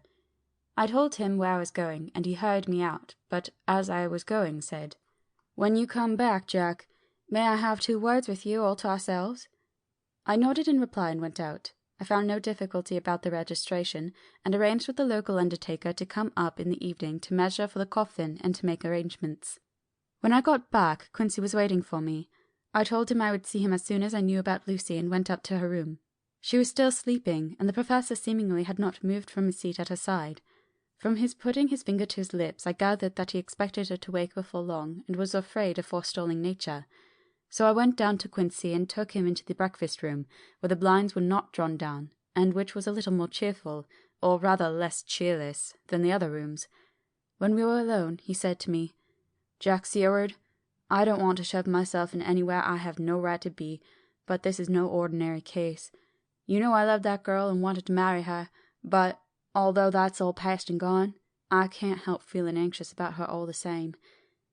What is it that's wrong with her? The Dutchman, and a fine fellow he is, I can see that, said that time you 2 came into the room that you must have another transfusion of blood, and that both you and he were exhausted. Now I know, well, that you medical men speak in camera, and that a man must not expect to know what they consult about in private. But this is no common matter, and, whatever it is, I have done my part. Is it not so? That's so, I said, and he went on. I take it that both you and Van Helsing had done already what I did today. Is that not so? That's so. And I guess Art was in it too. When I saw him 4 days ago down at his own place, he looked queer. I've not seen anything pulled down so quick since I was on the pampas and had a mare that I was fond of go to grass all in a night. One of those big bats that they call vampires had got her in the night, and, what with this gorge and the vein left open, there wasn't enough blood in her to let her stand up, and I had to put a bullet through her as she lay. Jack, if you may tell me without betraying confidence, Arthur was the first. Is not that so?" As he spoke, the poor fellow looked terribly anxious. He was in a torture of suspense regarding the woman he loved, and his utter ignorance of the terrible mystery which seemed to surround her intensified his pain. His very heart was bleeding, and it took all the manhood of him, and there was a royal lot of it too, to keep him from breaking down. I paused before answering, for I felt that I must not betray anything which the Professor wished kept secret, but already he knew so much, and guessed so much that there could be no reason for not answering, so I answered in the same phrase. "That's so. And how long has this been going on?" "About 10 days. 10 days! Then I guess, Jack Seward, that poor pretty creature that we all love has had put into her veins within that time the blood of 4 strong men. Man alive, her whole body wouldn't hold it." Then, coming close to me, he spoke in a fierce half-whisper. "What took it out?" I shook my head. "That," I said, "is the crux. Van Helsing is simply frantic about it, and I am at my wits' end. I can't even hazard a guess. There has been a series of little circumstances which have thrown out all our calculations as to Lucy being properly watched. But these shall not occur again. Here we stay until all be well or ill." Quincy held out his hand. "Count me in," he said. "You and the Dutchman will tell me what to do and I'll do it." When she woke late in the afternoon, Lucy's first movement was to feel in her breast, and to my surprise produced the paper which Van Helsing had given me to read. The careful Professor had replaced it where it had come from, lest on waking she should be alarmed. Her eye then lit on Van Helsing and on me too, and gladdened. Then she looked round the room, and seeing where she was, shuddered. She gave a loud cry, and put her poor thin hands before her pale face. We both understood what that meant, that she had realized to the full of her mother's death. So we tried what we could to comfort her. Doubtless sympathy eased her somewhat, but she was very low in thought and spirit, and wept silently and weakly for a long time. We told her that either or both of us would now remain with her all the time, and that seemed to comfort her. Towards dusk she fell into a doze. Here a very odd thing occurred. Whilst still asleep, she took the paper from her breast, and tore it in two. Van Helsing stepped over and took the pieces from her. All the same, however, she went on with the action of tearing, as though the material was still in her hands. Finally she lifted her hands and opened them as though scattering the fragments. Van Helsing seemed surprised, and his brows gathered as if in thought, but he said nothing. 19 September.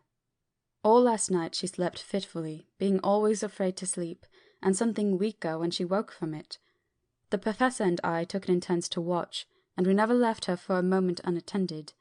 Quincy Morris said nothing about his intention, but I knew that all night long he patrolled round and round the house. When the day came, its searching light showed the ravages in poor Lucy's strength. She was hardly able to turn her head, and the little nourishment which she could take seemed to do her no good.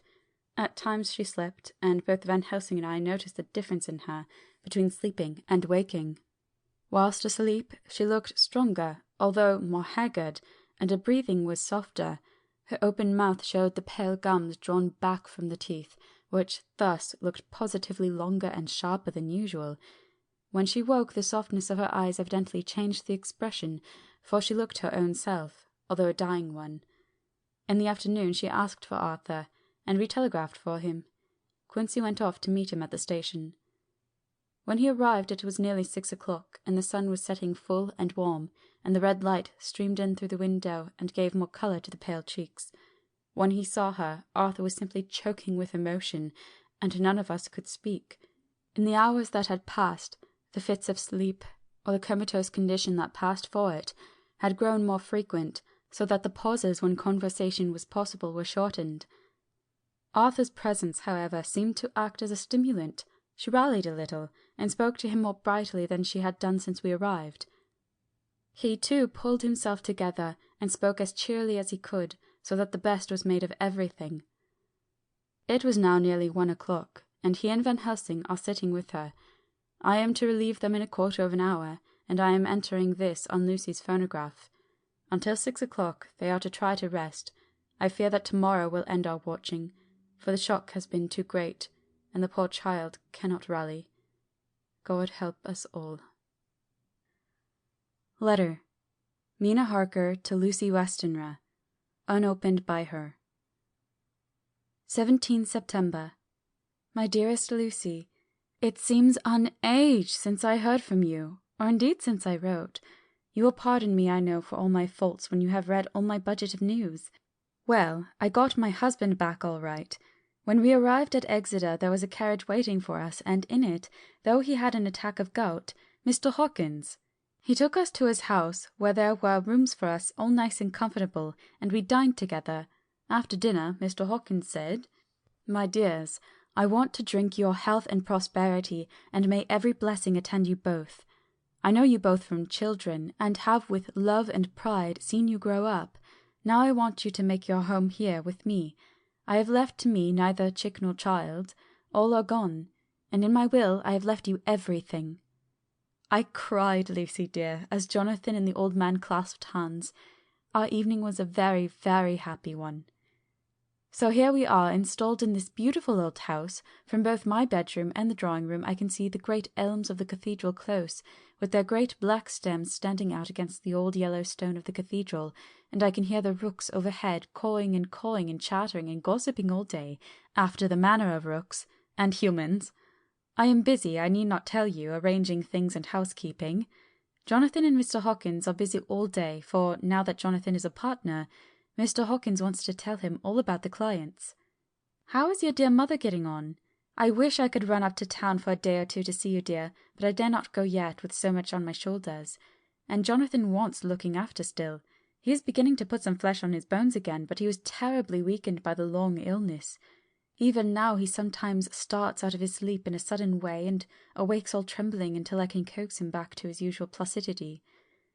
However, thank God, these occasions grow less frequent as the days go on, and they will in time pass altogether, I trust. And now I have told you my news, let me ask yours. When are you to be married, and where, and who is to perform the ceremony, and what are you to wear, and is it to be a public or a private wedding? Tell me all about it, dear, tell me all about everything, for there is nothing which interests you which will not be dear to me. Jonathan asks me to send his respectful duty, but I do not think that is good enough from the junior partner of the important firm Hawkins and Harker, and so, as you love me, and he loves me, and I love you with all the moods and tenses of the verb, I send you simply his love instead. Good-bye, my dearest Lucy, and all blessings on you. Yours, Mina Harker. Report from Patrick Hennessy, M.D., M.R.C., L.K., Q, C.P.I., etc., etc., to John Seward, M.D. 20 September. My dear Sir, in accordance with your wishes, I enclose report of the conditions of everything left in my charge. With regard to patient Renfield, there is more to say. He has had another outbreak, which might have had a dreadful ending, but which, as it fortunately happened, was unattended with any unhappy results. This afternoon, a carrier's cart with 2 men made a call at the empty house whose grounds abut on ours. The house to which, you will remember, the patient twice ran away. The men stopped at our gate to ask the porter their way, as they were strangers. I was myself looking out the study window, having a smoke after dinner, and saw one of them come up to the house. As he passed the window of Renfield's room, the patient began to rate him from within, and called him all the foul names he could lay his tongue to. The man, who seemed a decent fellow enough, contented himself by telling him to shut up for a foul-mouthed beggar, whereon our man accused him of robbing him and wanting to murder him, and said that he would hinder him if he were to swing for it. I opened the window and signed to the man not to notice. So he contented himself, after looking the place over and making up his mind as to what kind of place he had got to, by saying, Lor bless you, sir, I wouldn't mind what was said to me in a bloomin' madhouse. I pity ye and the governor for having to live in the house with a wild beast like that. Then he asked his way civilly enough, and I told him where the gate of the empty house was. He went away, followed by threats and curses and revilings from our man. I went down to see if I could make out any cause for his anger, since he is usually such a well-behaved man, and except his violent fits nothing of the kind had ever occurred. I found him, to my astonishment, quite composed and most genial in his manner. I tried to get him to talk of the incident, but he blandly asked me questions as to what I meant, and led me to believe that he was completely oblivious of the affair. It was, I am sorry to say, however, only another instance of his cunning, for within half an hour I heard of him again. This time he had broken out through the window of his room and was running down the avenue. I called to the attendants to follow me and ran after him, for I feared he was intent on some mischief. My fear was justified when I saw the same cart which had passed before coming down the road, having on it some great wooden boxes. The men were wiping their foreheads and were flushed in the face, as if with violent exercise. Before I could get up to him, the patient rushed at them, and pulling one of them off the cart, began to knock his head against the ground. If I had not seized him just at the moment, I believe he would have killed the man there and then. The other fellow jumped down and struck him over the head with the butt end of his heavy whip. It was a terrible blow, but he did not seem to mind it, but seized him also, and struggled with the three of us, pulling us to and fro as if we were kittens. You know I am no lightweight, and the others were both burly men. At first he was silent in his fighting, but as we began to master him, and the attendants were putting a strait waistcoat on him, he began to shout, "I'll frustrate them! They shan't rob me! I'll frustrate them! They shan't murder me by inches! I'll fight for my lord and master!" and all sorts of similar incoherent ravings. It was with very considerable difficulty that they got him back to the house and put him in the powdered room. One of the attendants, Hardy, had a finger broken. However, I set it all right, and he is going on well. The two carriers were at first loud in their threats of actions for damages, and promised to rain all the penalties of the law on us. Their threats were, however, mingled with some sort of indirect apology for the defeat of the two of them by a feeble madman. They said that if it had not been for the way their strength had been spent in carrying and raising the heavy boxes to the cart, they would have made short work of him. They gave us another reason for their defeat, the extraordinary state of drouth to which they had been reduced by the dusty nature of their occupation, and the reprehensible distance from the scene of their labours of any place of public entertainment. I quite understood their drift, and after a stiff glass of grog, or rather more of the same, and with each a sovereign in hand, they made light of the attack, and swore that they would never encounter a worse madman any day for the pleasure of meeting so bloomin' good a bloke as your correspondent. I took their names and addresses in case they might be needed. They are as follows: Jack Smollett of Dudding's Rent, King George's Road, Great Walworth, and Thomas Snelling, Peter Farley's Row, Guide Court, Bethnal Green. They are both in the employment of Harris and Sons, Moving and Shipment Company, Orange Masters Yard, Soho. I shall report to you any matter of interest occurring here, and shall wire you at once if there is anything of importance. Believe me, dear sir, yours faithfully, Patrick Hennessy. Letter. Mina Harker to Lucy Westenra, unopened by her. 18 September. My dearest Lucy, such a sad blow has befallen us. Mr. Hawkins has died very suddenly. Some may not think it is so sad for us, but we had both come to so love him that it really seems as though we had lost a father. I never knew either father or mother, so that the dear old man's death is a real blow to me. Jonathan is greatly distressed. It is not only that he feels sorrow, deep sorrow, for the dear good man who has befriended him all his life, and now at the end has treated him like his own son and left him a fortune to which people of our modest bringing up is wealth beyond the dream of avarice. But Jonathan feels it on another account. He says the amount of responsibility which it puts on him makes him very nervous. He begins to doubt himself. I try to cheer him up, and my belief in him helps him to have belief in himself. But it is here that the grave shock that he experienced tells upon him the most. Oh, it is too hard that a sweet, simple, noble, strong nature such as his, a nature which enabled him by our dear good friend's aid to rise from clerk to master in a few years, should be so injured that the very essence of its strength is gone. Forgive me, dear, if I worry you with my troubles in the midst of your own happiness, but, Lucy dear, I must tell someone, for the strain of keeping up a brave and cheerful appearance to Jonathan tries me, and I have no one here that I can confide in. I dread coming up to London, as we must do the day after tomorrow, for poor Mr. Hawkins left in his will that he was to be buried in the grave with his father.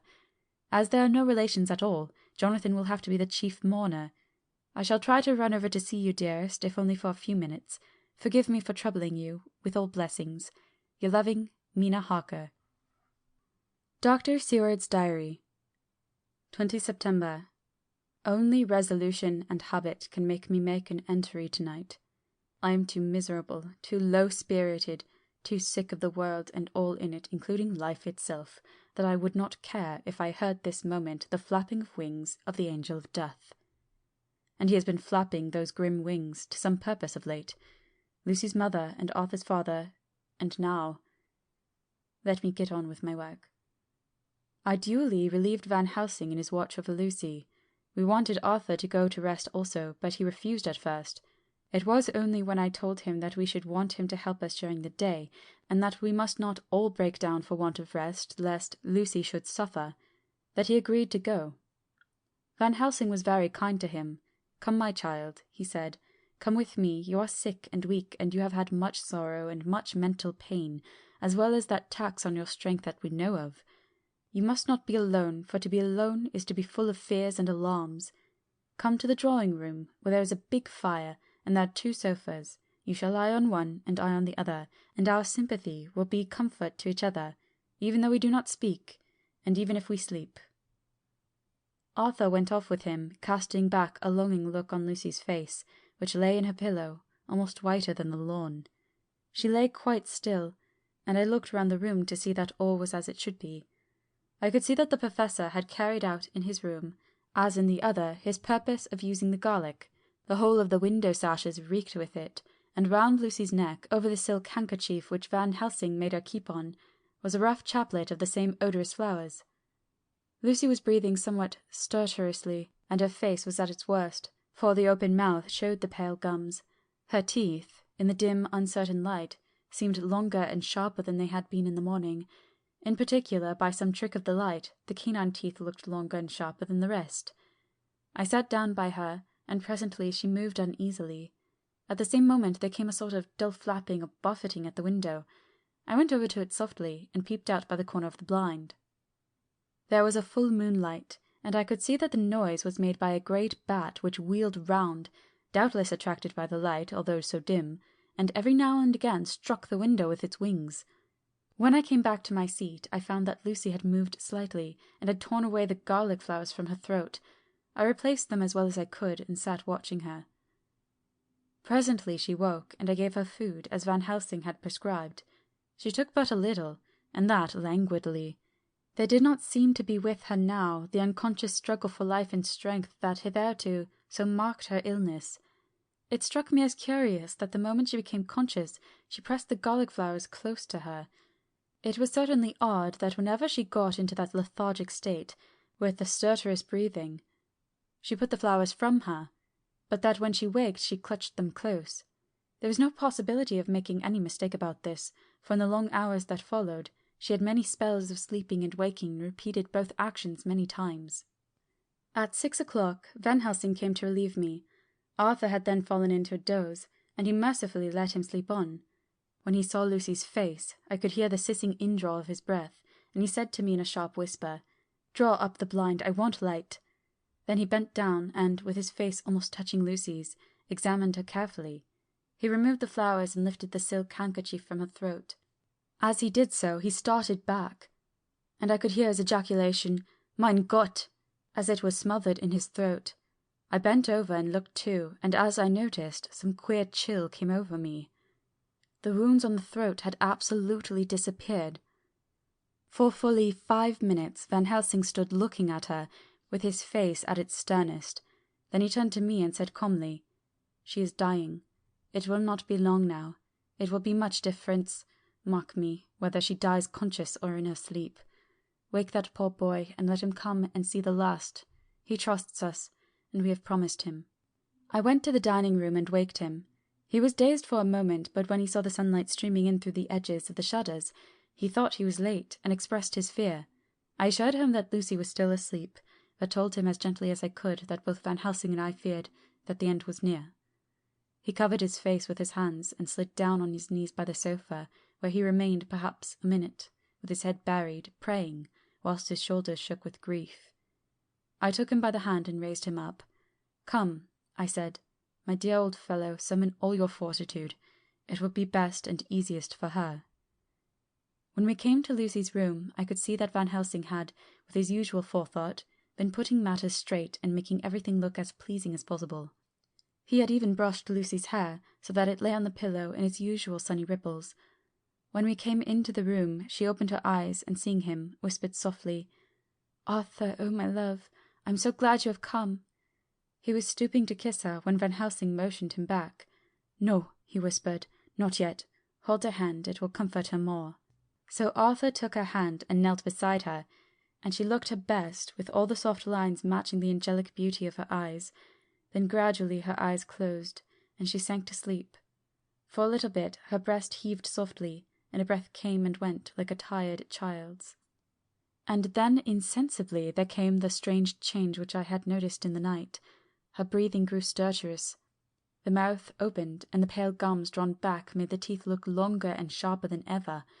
In a sort of sleep-waking, vague, unconscious way she opened her eyes, which were now dull and hard at once, and she said in a soft, voluptuous voice, such as I had never heard from her lips, "Arthur, oh my love, I am so glad you have come. Kiss me." Arthur bent eagerly over to kiss her, but at an instant Van Helsing, who, like me, had been startled by her voice, swooped upon him, and catching him by the neck with both hands, dragged him back with a fury of strength which I had never thought he could have possessed, and actually hurled him across the room. "Not for your life," he said, "not for your living souls and hers," and he stood between them like a lion at bay. Arthur was so taken aback that he did not for a moment know what to do or say, and before any impulse of violence could seize him, he realized the place and the occasion, and stood silent, waiting. I kept my eyes fixed on Lucy, as did Van Helsing, and we saw a spasm as of rage flit like a shadow over her face, and the sharp teeth champed together. Then her eyes closed, and she breathed heavily. Very short after she opened her eyes in all their softness, and putting out her poor, pale, thin hand, took Van Helsing's great brown one, drawing it to her. She kissed it. "My true friend," she said, in a faint voice, but with untellable pathos. "My true friend, and his. Oh, guard him and give me peace." "I swear it," he said solemnly, kneeling beside her and holding up his hand, as one who registers an oath. Then he turned to Arthur and said to him, "Come, my child, take her hand in yours, and kiss her on the forehead, and only once." Their eyes met instead of their lips, and so they parted.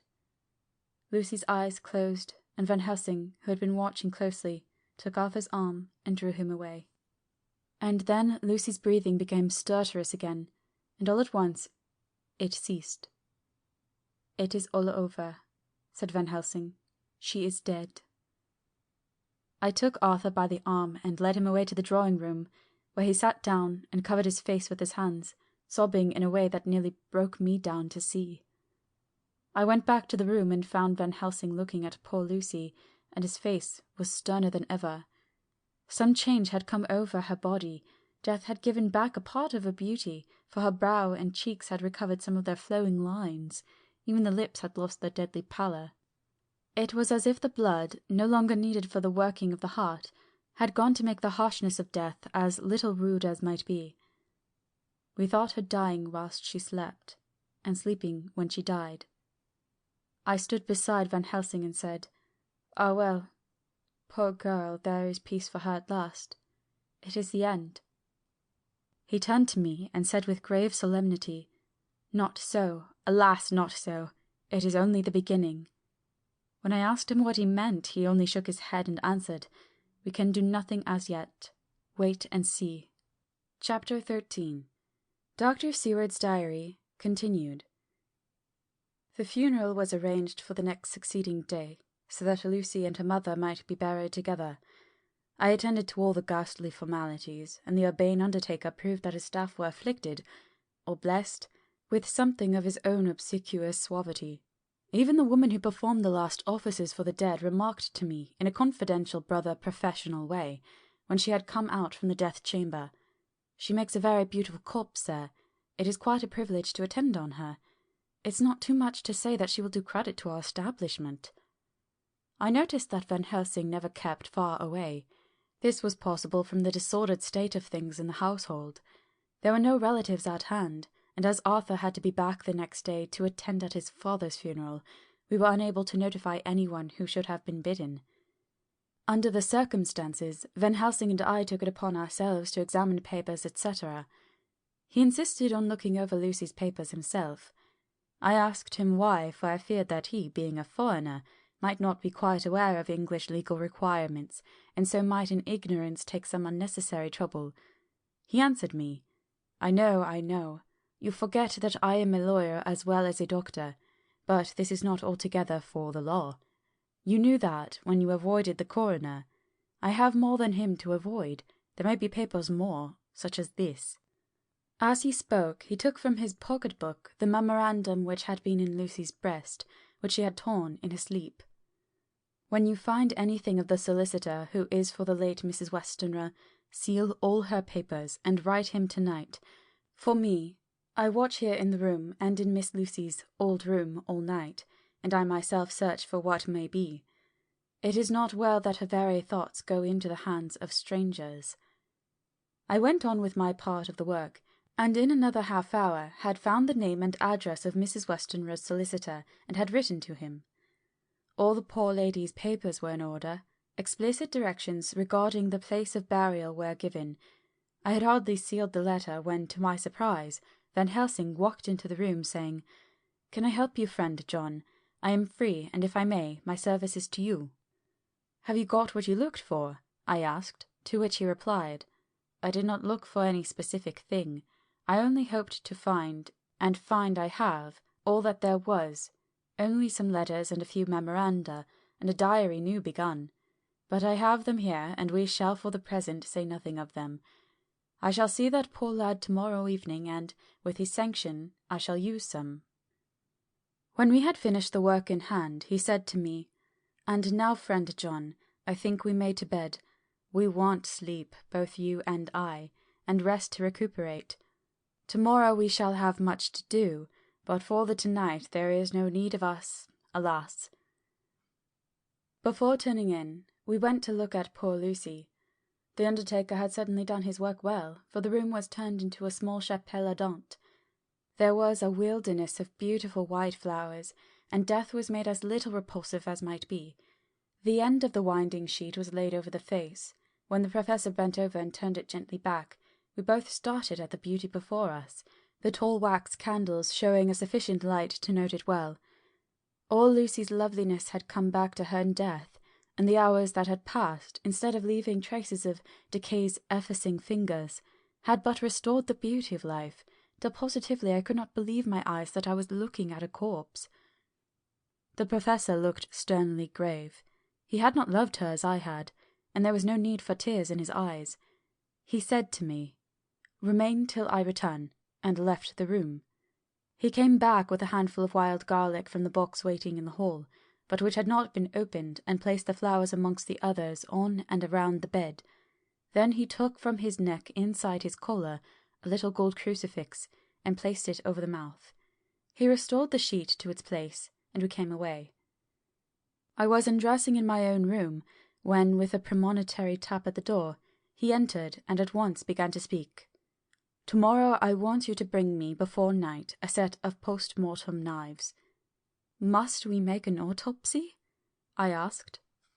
"Yes and no. I want to operate, but not as you think. Let me tell you now, but not a word another. I want to cut off her head and take out her heart." "Ah! You a surgeon, and so shocked! You whom I have seen with no tremble of hand or heart do operations of life and death that make the rest shudder. Oh, but I must not forget, my dear friend John, that you loved her, and I have not forgotten it, for it is that I shall operate, and you must only help. I would like to do it tonight, but for Arthur I must not. He will be free after his father's funeral tomorrow, and he will want to see her, to see it. Then, when she is coffined ready for the next day, you and I shall come when all asleep. We shall unscrew the coffin lid, and do our operation, and then replace all so that none know save we alone." "But why do it at all? The girl is dead. Why mutilate her poor body without need? And if there is no necessity for a post-mortem, and nothing to gain by it, no good to her, to us, to science, to human knowledge, why do it? Without such it is monstrous." For answer, he put his hand on my shoulder and said with infinite tenderness, "Friend John, I pity your poor bleeding heart, and I love you the more because it does so bleed. If I could, I would take on myself the burden that you do bear, but there are things that you know not, but that you shall know, and bless me for knowing, though they are not pleasant things. John, my child, you have been my friend now many years, and yet did you ever know me to do any without good cause? I may err, I am but man, but I believe in all I do. Was it not for these causes that you sent for me when the great trouble came? Yes. Were you not amazed, nay, horrified, when I would not let Arthur kiss his love, though she was dying, and snatched him away by all my strength? Yes. And yet you saw how she thanked me, with her so beautiful dying eyes, her voice too, so weak, and she kissed my rough old hand and blessed me. Yes. And did you not hear me swear promise to her, that so she closed her eyes grateful? Yes. Well, I have good reason now for all I want to do. You have for many years trust me. You have believed me weeks past, when there be things so strange that you might have well doubt. Believe me yet a little, friend John. If you trust me not, then I must tell what I think, and that is not perhaps well. And if I work, as work I shall, no matter trust or no trust, without my friend trust in me, I work with heavy heart and feel, oh, so lonely when I want all help and courage that may be. He paused a moment and went on solemnly. Friend John, there are strange and terrible days before us. Let us not be two, but one, that so we work to a good end. Will you not have faith in me? I took his hand and promised him. I held my door open as he went away and watched him go into his room and close the door. As I stood without moving, I saw one of the maids pass silently along the passage. She had her back towards me, so did not see me, and go into the room where Lucy lay. The sight touched me. Devotion is so rare, and we are so grateful to those who show it unasked to those we love. Here was a poor girl putting aside the terrors which she naturally had of death, to go watch alone by the bier of the mistress whom she loved, so that the poor clay may not be lonely till laid to eternal rest. I must have slept long and soundly, for it was broad daylight when Van Helsing waked me by coming into my room. He came over to my bedside and said, "You need not trouble about the knives. We shall not do it." "Why not?" I asked, for his solemnity of the night before had greatly impressed me. "Because," he said sternly, "it is too late, or too early. See." Here he held up the little golden crucifix. "This was stolen in the night." "How stolen?" I asked in wonder, "since you have it now." "Because I get it back from the worthless wretch who stole it, from the woman who robbed the dead and the living. Her punishment will surely come, but not through me. She knew not altogether what she did, and thus unknowing she only stole. Now we must wait." He went away on the word, leaving me with a new mystery to think of, a new puzzle to grapple with. The forenoon was a dreary time, but at noon the solicitor came, Mr. Markand of Holman, Sons, Markand and Lidderdale. He was very genial and very appreciative of what we had done, and took off our hands all cares as to details. During lunch he told us that Mrs. Westenra had for some time expected sudden death from her heart, and had put her affairs in absolute order. He informed us that, with the exception of a certain entailed property of Lucy's father's, which now, in default of direct issue, went back to a distant branch of the family, the whole estate, real and personal, was left absolutely to Arthur Holmwood. When he had told us so much, he went on, "Frankly, we did our best to prevent such a testamentary disposition, and pointed out certain contingencies that might leave her daughter either penniless or not so free as she should be to act regarding a matrimonial alliance. Indeed, we pressed the matter so far that we almost came into collision, for she asked us if we were or were not prepared to carry out her wishes. Of course, we had then no alternative but to accept. We were right in principle, and 99 times out of 100 we should have proved by the logic of events the accuracy of our judgment. Frankly, however, I must admit that in this case any other form of disposition would have rendered impossible the carrying out of her wishes, for by her predeceasing her daughter, the latter would have come into possession of the property, and even had she only survived her mother by 5 minutes, her property would, in case there were no will, and a will was a practical impossibility in such a case, have been treated at her decease as under intestacy, in which case Lord Godalming, though so dear a friend, would have had no claim in the world, and the inheritors, being remote, would not be likely to abandon their just rights for sentimental reasons regarding an entire stranger. I assure you, my dear sirs, I am rejoiced at the result, perfectly rejoiced. He was a good fellow, but in his rejoicing at the one little part, in which he was officially interested, of so great a tragedy was an object lesson in the limitations of sympathetic understanding. He did not remain long, but said he would look in later in the day and see Lord Godalming.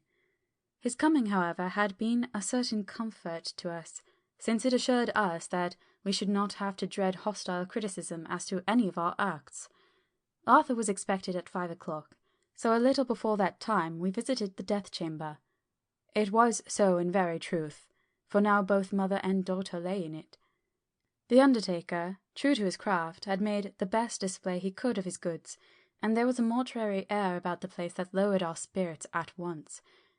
Van Helsing ordered the former arrangement to be adhered to, explaining that, as Lord Godalming was coming very soon, it would be less harrowing to his feelings to see all that was left of his fiancée quite alone. The undertaker seemed shocked at his own stupidity, and exerted himself to restore things to the condition which we left them the night before, so that when Arthur came such shocks to his feelings as we could avoid were saved. Poor fellow! He looked desperately sad and broken.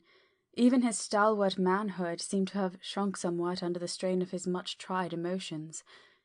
He had, I knew, been very genuinely and devotedly attached to his father, and to lose him, and at such a time, was a bitter blow to him. With me he was as warm as ever, and to Van Helsing he was sweetly courteous, but I could not help seeing that there was some constraint with him. The professor noticed it too, and motioned me to bring him upstairs. I did so, and left him at the door of the room, as I felt he would like to be quite alone with her, but he took my arm and led me in, saying huskily, "You loved her too, old fellow. She told me all about it, and there was no friend had a closer place in her heart than you. I don't know how to thank you for all you have done for her. I can't think yet." Here he suddenly broke down and threw his arms round my shoulders and laid his head on my breast, crying, "Oh, Jack, Jack, what shall I do? The whole of life seems gone from me all at once, and there is nothing in the wide world for me to live for." I comforted him as well as I could. In such cases men do not need much expression. A grip of the hand, the tightening of an arm over the shoulder, a sob in unison, are expressions of sympathy dear to a man's heart. I stood still and silent till his sobs died away, and then I said softly to him, "Come and look at her." Together we moved over to the bed, and I lifted the lawn from her face. God, how beautiful she was! Every hour seemed to be enhancing her loveliness. It frightened and amazed me somewhat, and as for Arthur, he fell a-trembling, and finally was shaken with doubt as with an ague. At last, after a long pause, he said to me in a faint whisper, "Jack, is she really dead?" I assured him sadly that it was so, and went on to suggest, for I felt that such a horrible doubt should not have life for a moment longer that I could help, that it often happened that after death faces became softened, and even resolved into their youthful beauty, that this was especially so when death had been preceded by an acute or prolonged suffering. It seemed to quite do away with any doubt, and after kneeling beside the couch for a while and looking at her lovingly and long, he turned aside. I told him that must be good-bye, and as the coffin had to be prepared, so he went back and took her dead hand in his, and kissed it, and bent over and kissed her forehead. He came away fondly looking back over his shoulder at her as he came. I left him in the drawing-room, and told Van Helsing that he had said goodbye, so the latter went to the kitchen to tell the undertaker's men to proceed with the preparations and to screw up the coffin. When he came out of the room again, I told him of Arthur's question, and he replied, "I am not surprised. Just now I doubted for a moment myself." We all dined together, and I could see that poor Art was trying to make the best of things. Van Helsing had been silent all dinner time, but when we had lit our cigars he said, "Lord," but Arthur interrupted him. "No, no, not that, for God's sake. Not yet, at any rate. Forgive me, sir, I did not mean to speak offensively. It is only because my loss is so recent." The professor answered very sweetly, "I only used that name because I was in doubt. I must not call you Mr., and I have grown to love you, yes, my dear boy, to love you, as Arthur." Arthur held out his hand, and took the old man's warmly. "Call me what you will," he said. "I hope I may always have the title of a friend, and let me say that I am at a loss for words to thank you for your goodness to my poor dear." He paused for a moment and went on. "I know that she understood your goodness even better than I do, and if I was rude or in any way wanting at the time you acted so, you remember—" The professor nodded. "You must forgive me."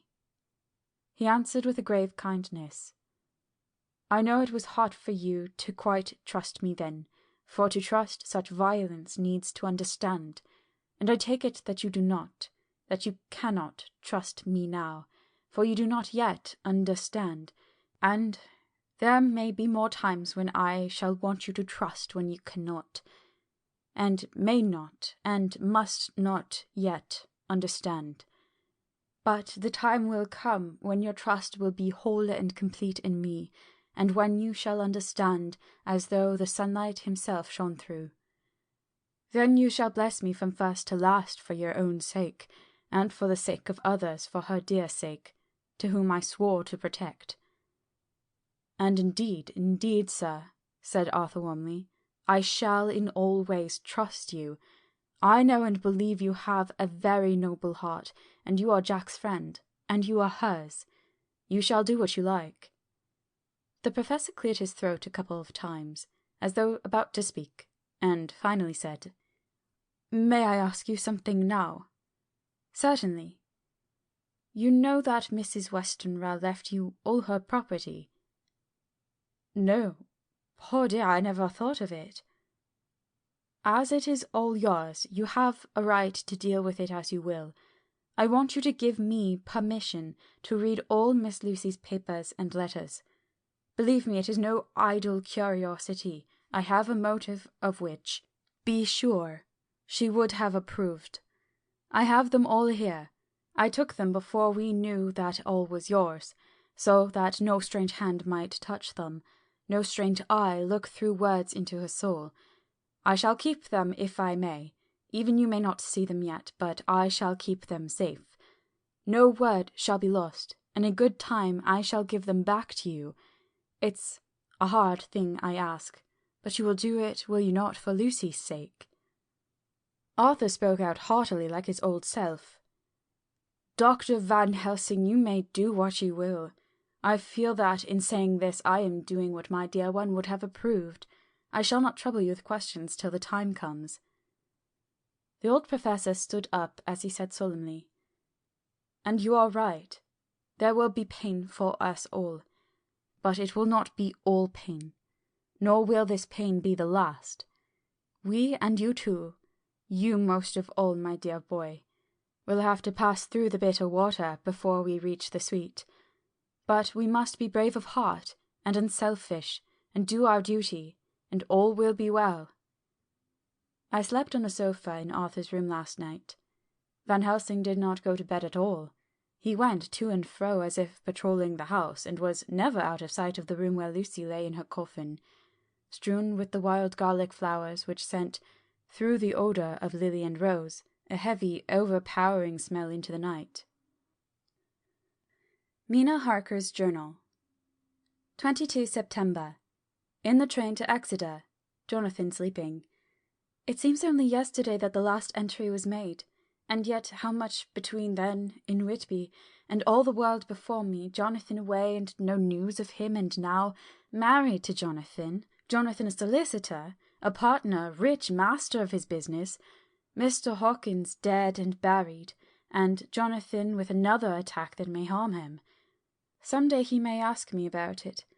Down it all goes. I am rusty in my shorthand. See what unexpected prosperity does for us. So it may be as well to freshen it up again with an exercise anyhow. The service was very simple and very solemn. There were only ourselves and the servants there, one or two old friends of his from Exeter, his London agent, and a gentleman representing Sir John Paxton, the president of the Incorporated Law Society.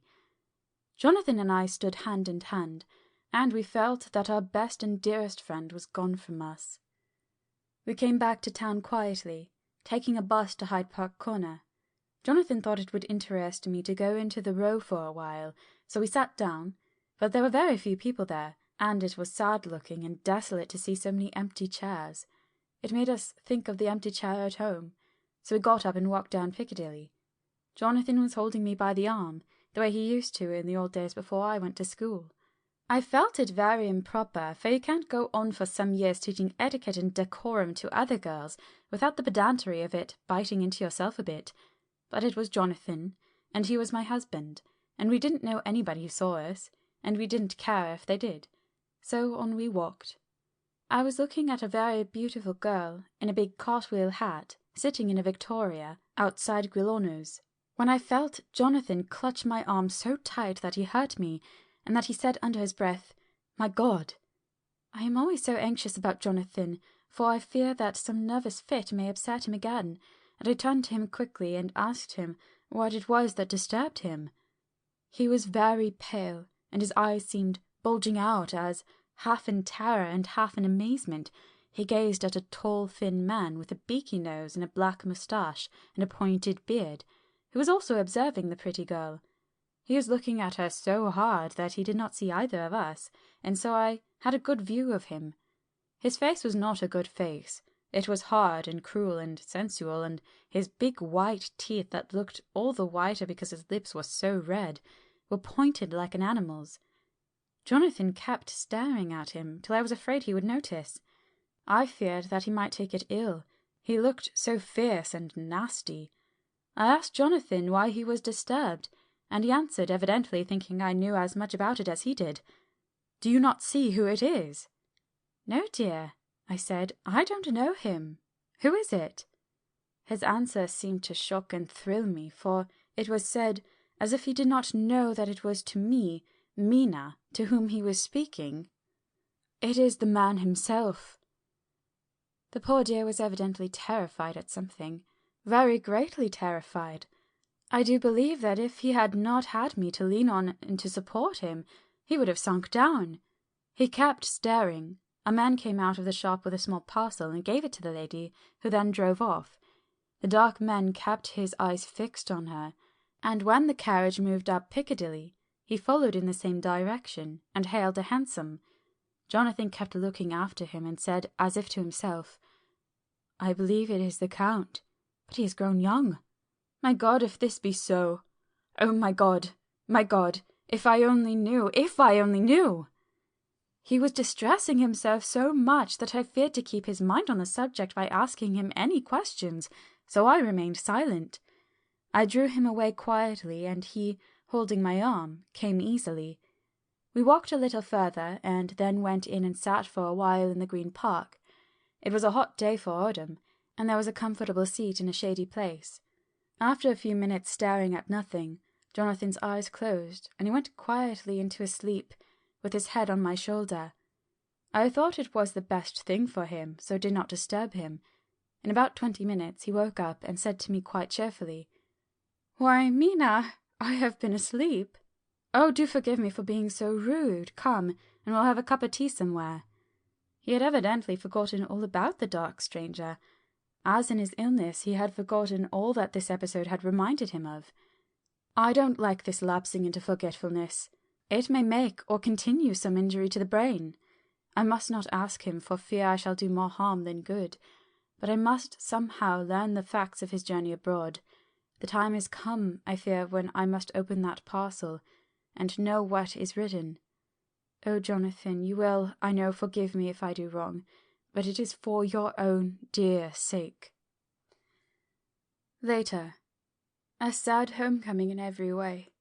The house empty of the dear soul who was so good to us. Jonathan still pale and dizzy under a slight relapse of his malady, and now a telegram from Van Helsing, whoever he may be. You will be grieved to hear that Mrs. Westenra died 5 days ago, and that Lucy died the day before yesterday. They were both buried today. Oh, what a wealth of sorrow in a few words! Poor Mrs. Westenra! Poor Lucy! Gone, gone never to return to us! And poor, poor Arthur, to have lost such sweetness out of his life! God help us all to bear our troubles. Dr. Seward's Diary. 22 September. It is all over. Arthur has gone back to Ring, and has taken Quincy Morris with him. What a fine fellow is Quincy! I believe in my heart of hearts that he suffered as much about Lucy's death as any of us, but he bore himself through it like a moral Viking. If America can go on breeding men like that, she'll be a power in the world indeed. Van Helsing is lying down, having a rest preparatory to his journey. He goes over to Amsterdam tonight, but says he returns tomorrow night, that he only wants to make some arrangements which can only be made personally. He is to stop with me then, if he can. He says he has work to do in London, which may take him some time. Poor old fellow! I fear that the strain in the past week has broken down even his iron strength. All the time of the burial he was, I could see, putting some terrible restraint on himself. When it was all over, we were standing beside Arthur, who, poor fellow, was speaking of his part in the operation where his blood had been transfused to his Lucy's veins. I could see Van Helsing's face grow white and purple by turns. Arthur was saying that he felt since then as if the two had been really married, and that she was his wife in the sight of God. None of us had said a word of the other operations, and none of us ever shall. Arthur and Quincy went away together to the station, and Van Helsing and I came on here. The moment we were alone in the carriage, he gave way to a regular fit of hysterics. He has denied to me since that it was hysterics, and insisted that it was only his sense of humour asserting itself under very terrible conditions. He laughed till he cried, and had to draw down the blinds lest anyone should see us and misjudge. And then he cried till he laughed again, and laughed and cried together, just as a woman does. I tried to be stern with him, as one is to a woman under the circumstances, but it had no effect. Men and women are so different in manifestations of nervous strength or weakness. Then, when his face grew grave and stern again, I asked him why his mirth, and why at such a time. His reply was in a way characteristic of him, for it was logical and forceful and mysterious. He said, "Ah, you don't comprehend, friend John. Do not think that I am not sad though I laugh. See, I have cried even when the laugh did choke me, but no more think that I am all sorry when I cry, for the laugh he come just the same. Keep it always with you, that laughter who knock at your door and say, 'May I come in?' is not the true laughter. No, he is a king, and he come when and how he like. He ask no person, he choose no time of suitability, he say, 'I am here.' Behold, in example, I grieve my heart out for that so sweet young girl. I give my blood for her, though I am old and worn. I give my time, my skill, my sleep. I let my other sufferers want, so that she may have all, and yet I can laugh at her very grave. Laugh when the clay from the spade of the sexton drop on her coffin and say thud, thud to my heart, till it send back the blood from my cheek. My heart bleed for that poor boy, that dear boy, so of the age of mine own boy, had I been so blessed that he live, and with his hair and eyes the same. There you know why I love him so. And yet, when he say things that touch my husband heart to the quick, and make my father heart yearn to him as no other man, not even you, friend John, for we are more level in experiences than father and son, yet even at such moment king laugh, he come to me, and shout and bellow in my ear, Here I am, here I am, till the blood come, dance back and bring some of the sunshine that we carry with him to my cheek. Oh, friend John, it is a strange world, a sad world, a world full of miseries and woes and troubles, and yet when King Lear come he make them all dance to the tune he play. Bleeding hearts and dry bones of the churchyard, and tears that burn as they fall, all dance together to the music that he make with that smileless mouth of him. And believe me, friend John, that he is good to come, and kind. We men and women are like ropes drawn tight with strain, that pull us different ways. Then tears come, and like the rain on the ropes they brace us up, until perhaps the strain become too great, and we break.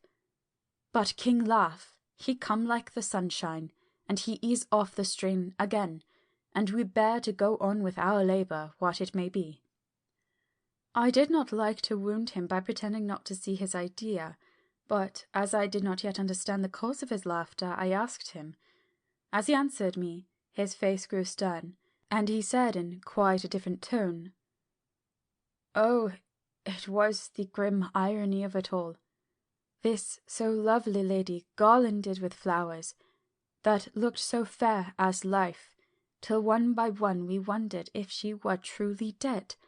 She laid in that so fine marble house, in that lonely churchyard, where rest so many of her kin, laid there with the mother who loved her, and whom she loved, and that sacred bell going, toll, toll, toll, so sad and slow, and those holy men, with the white garments of the angel, pretending to read books, and yet all the time their eyes never on the page, and all of us with the bowed head, and all for what?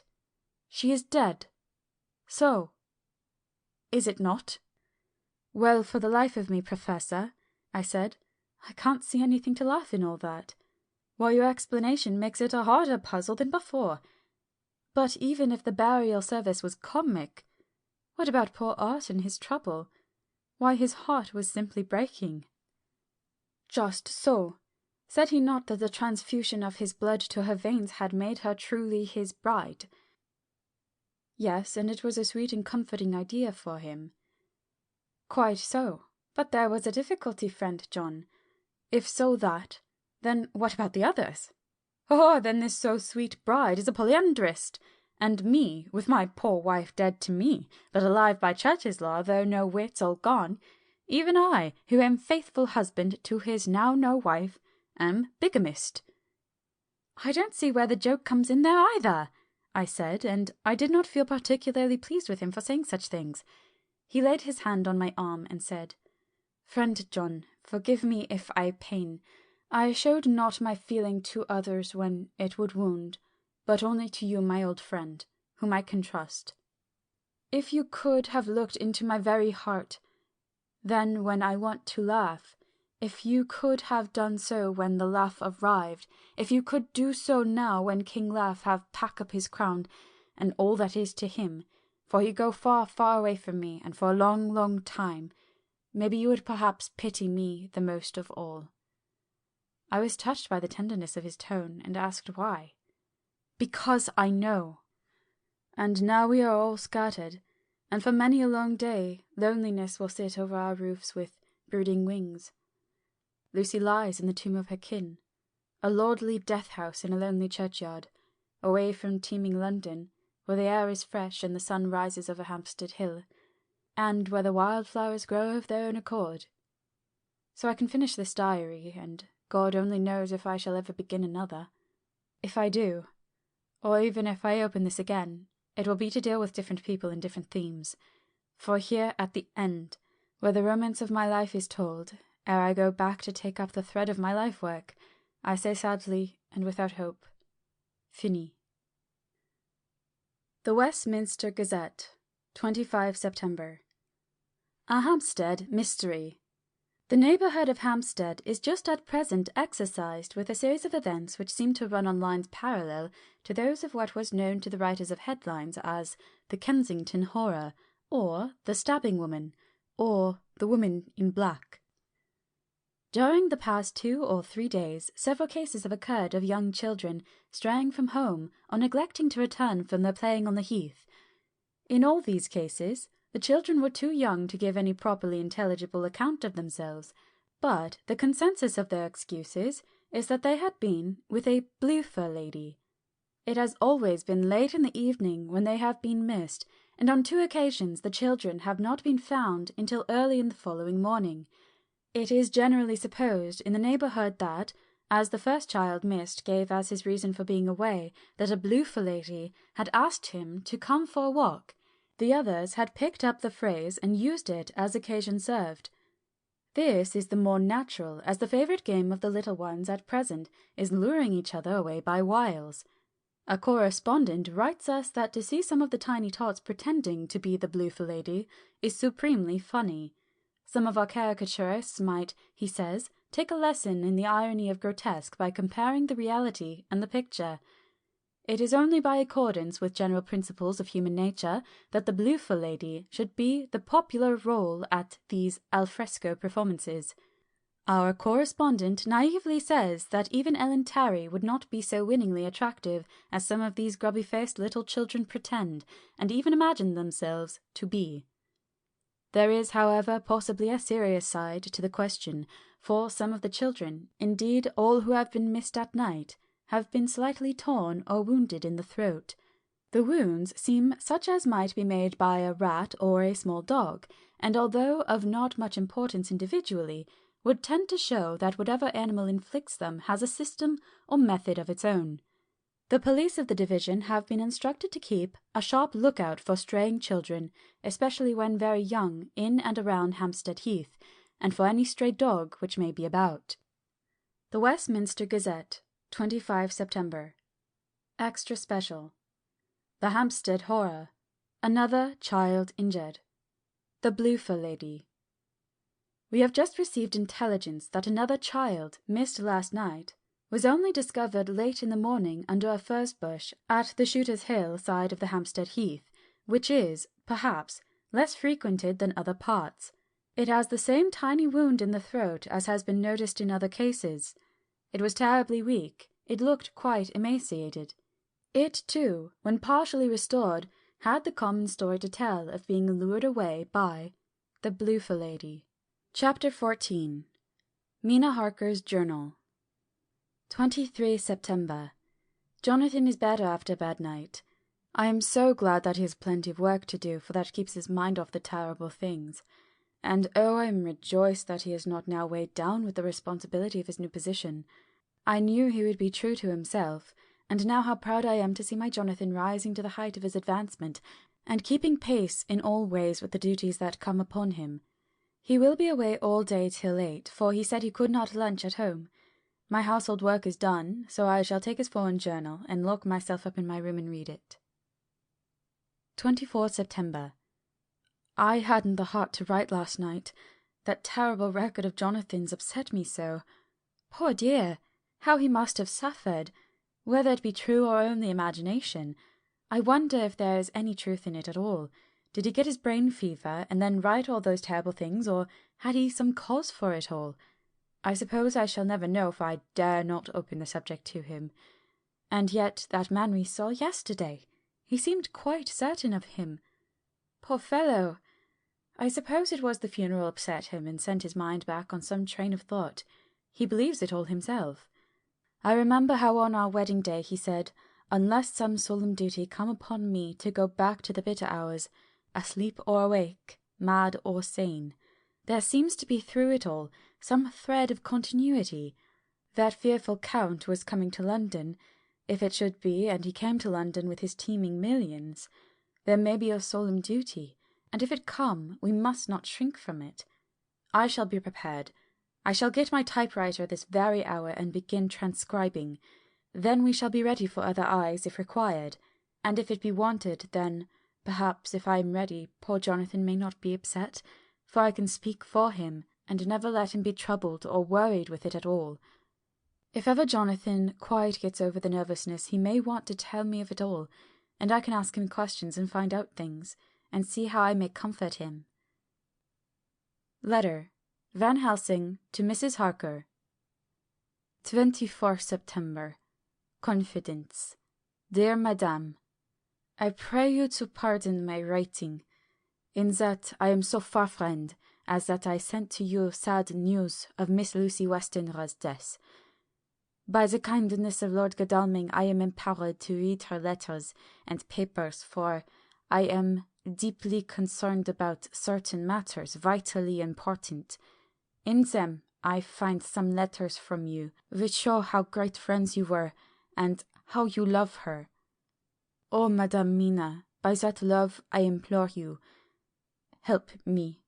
It is for others' good that I ask, to redress great wrong, and to lift much and terrible troubles, that may be more great than you know.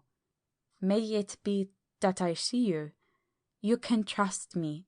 I am friend of Dr. John Seward and of Lord Godalming, that was Arthur of Miss Lucy. I must keep it private for the present from all. I should come to Exeter to see you at once, if you tell me I am privileged to come, and where and when. I implore your pardon, madame. I have read your letters to poor Lucy, and know how good you are, and how your husband suffer. So I pray you, if it may be, enlighten him not, lest it may harm. Again your pardon, and forgive me.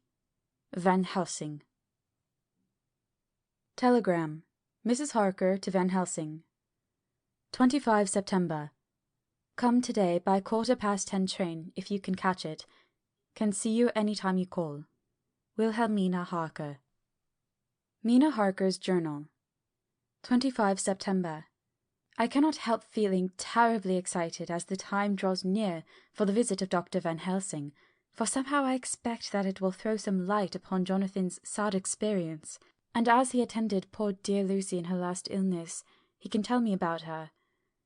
That is the reason of his coming. It is concerning Lucy and her sleepwalking, and not about Jonathan. Then I shall never know the real reason now. How silly I am! That awful journal gets hold of my imagination and tinges everything with something of its own colour. Of course it is about Lucy. That habit came back to the poor dear, and that awful night on the cliff must have made her ill. I had almost forgotten in my own affairs how ill she was afterwards. She must have told him of her sleepwalking adventure on the cliff, and that I knew all about it, and now he wants me to tell him what she knows, so that he may understand. I hope I did right in not saying anything of it to Mrs. Westenra. I should never forgive myself if any act of mine, were it even a negative one, brought harm on poor dear Lucy. I hope, too, Dr. Van Helsing will not blame me. I have had so much trouble and anxiety of late that I feel I cannot bear more just at present. I suppose a cry does us all good at times, clears the air as other rain does. Perhaps it was reading the journal yesterday that upset me, and then Jonathan went away this morning to stay away from me a whole day and night, the first time we had been parted since our marriage. I do hope the dear fellow will take care of himself, and that nothing will occur to upset him. It is 2:00, and the doctor will be here soon now. I shall say nothing of Jonathan's journal unless he asks me. I am so glad I have typewritten out my own journal, so that, in case he asks about Lucy, I can hand it to him. It will save much questioning. Later. He has come and gone. Oh, what a strange meeting, and how it all makes my head whirl round. I feel like one in a dream. Can it be all possible, or even a part of it? If I had not read Jonathan's journal first, I should never have accepted even a possibility. Poor dear Jonathan! How he must have suffered! Please the good God all this may not upset him again. I shall try to save him from it, but it may be even a consolation and a help to him, terrible though it be, and awful in its consequences, to know for certain that his eyes and ears and brain did not deceive him, and that it is all true. It may be that it is the doubt which haunts him, that when the doubt is removed, no matter which, waking or dreaming, may prove the truth.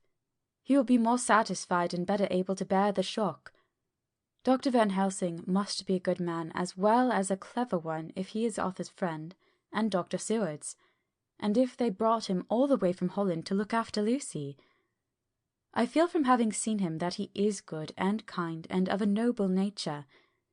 When he comes tomorrow, I shall ask him about Jonathan, and then, please God, all this sorrow and anxiety may lead to a good end. I used to think that I would like to practice interviewing. Jonathan's friend on the Exeter News told him that memory was everything in such work, that you must be able to put down exactly almost every word spoken, even if you had to refine some of it afterwards. Here was a rare interview. I shall try to record it verbatim. It was 2:30 when the knock came. I took my courage à deux mains and waited. In a few minutes Mary opened the door and announced Dr. Van Helsing. I rose and bowed, and he came towards me. A man of medium weight, strongly built, with his shoulders set back over a broad, deep chest, and a neck well balanced on the trunk as the head is on the neck. The poise of the head strikes one at once as indicative of thought and power. The head is noble, well-sized, broad, and large behind the ears. The face, clean-shaven, shows a hard, square chin, a large, resolute, mobile mouth, a good-sized nose, rather straight, but with quick, sensitive nostrils that seem to broaden as the big bushy brows come down and the mouth tightens. The forehead is broad and fine, raising at first almost straight, and then sloping back above two bumps or ridges wide apart. Such a forehead that the reddish hair cannot possibly tumble over it, but falls naturally back and to the sides. Big, dark blue eyes are set widely apart, and are quick and tender or stern with the man's moods. He said to me, "Mrs. Harker, is it not?" I bowed assent. "That was Miss Mina Murray?" Again I assented. "It is Mina Murray that I came to see, that was friend of that poor dear child, Lucy Westenra.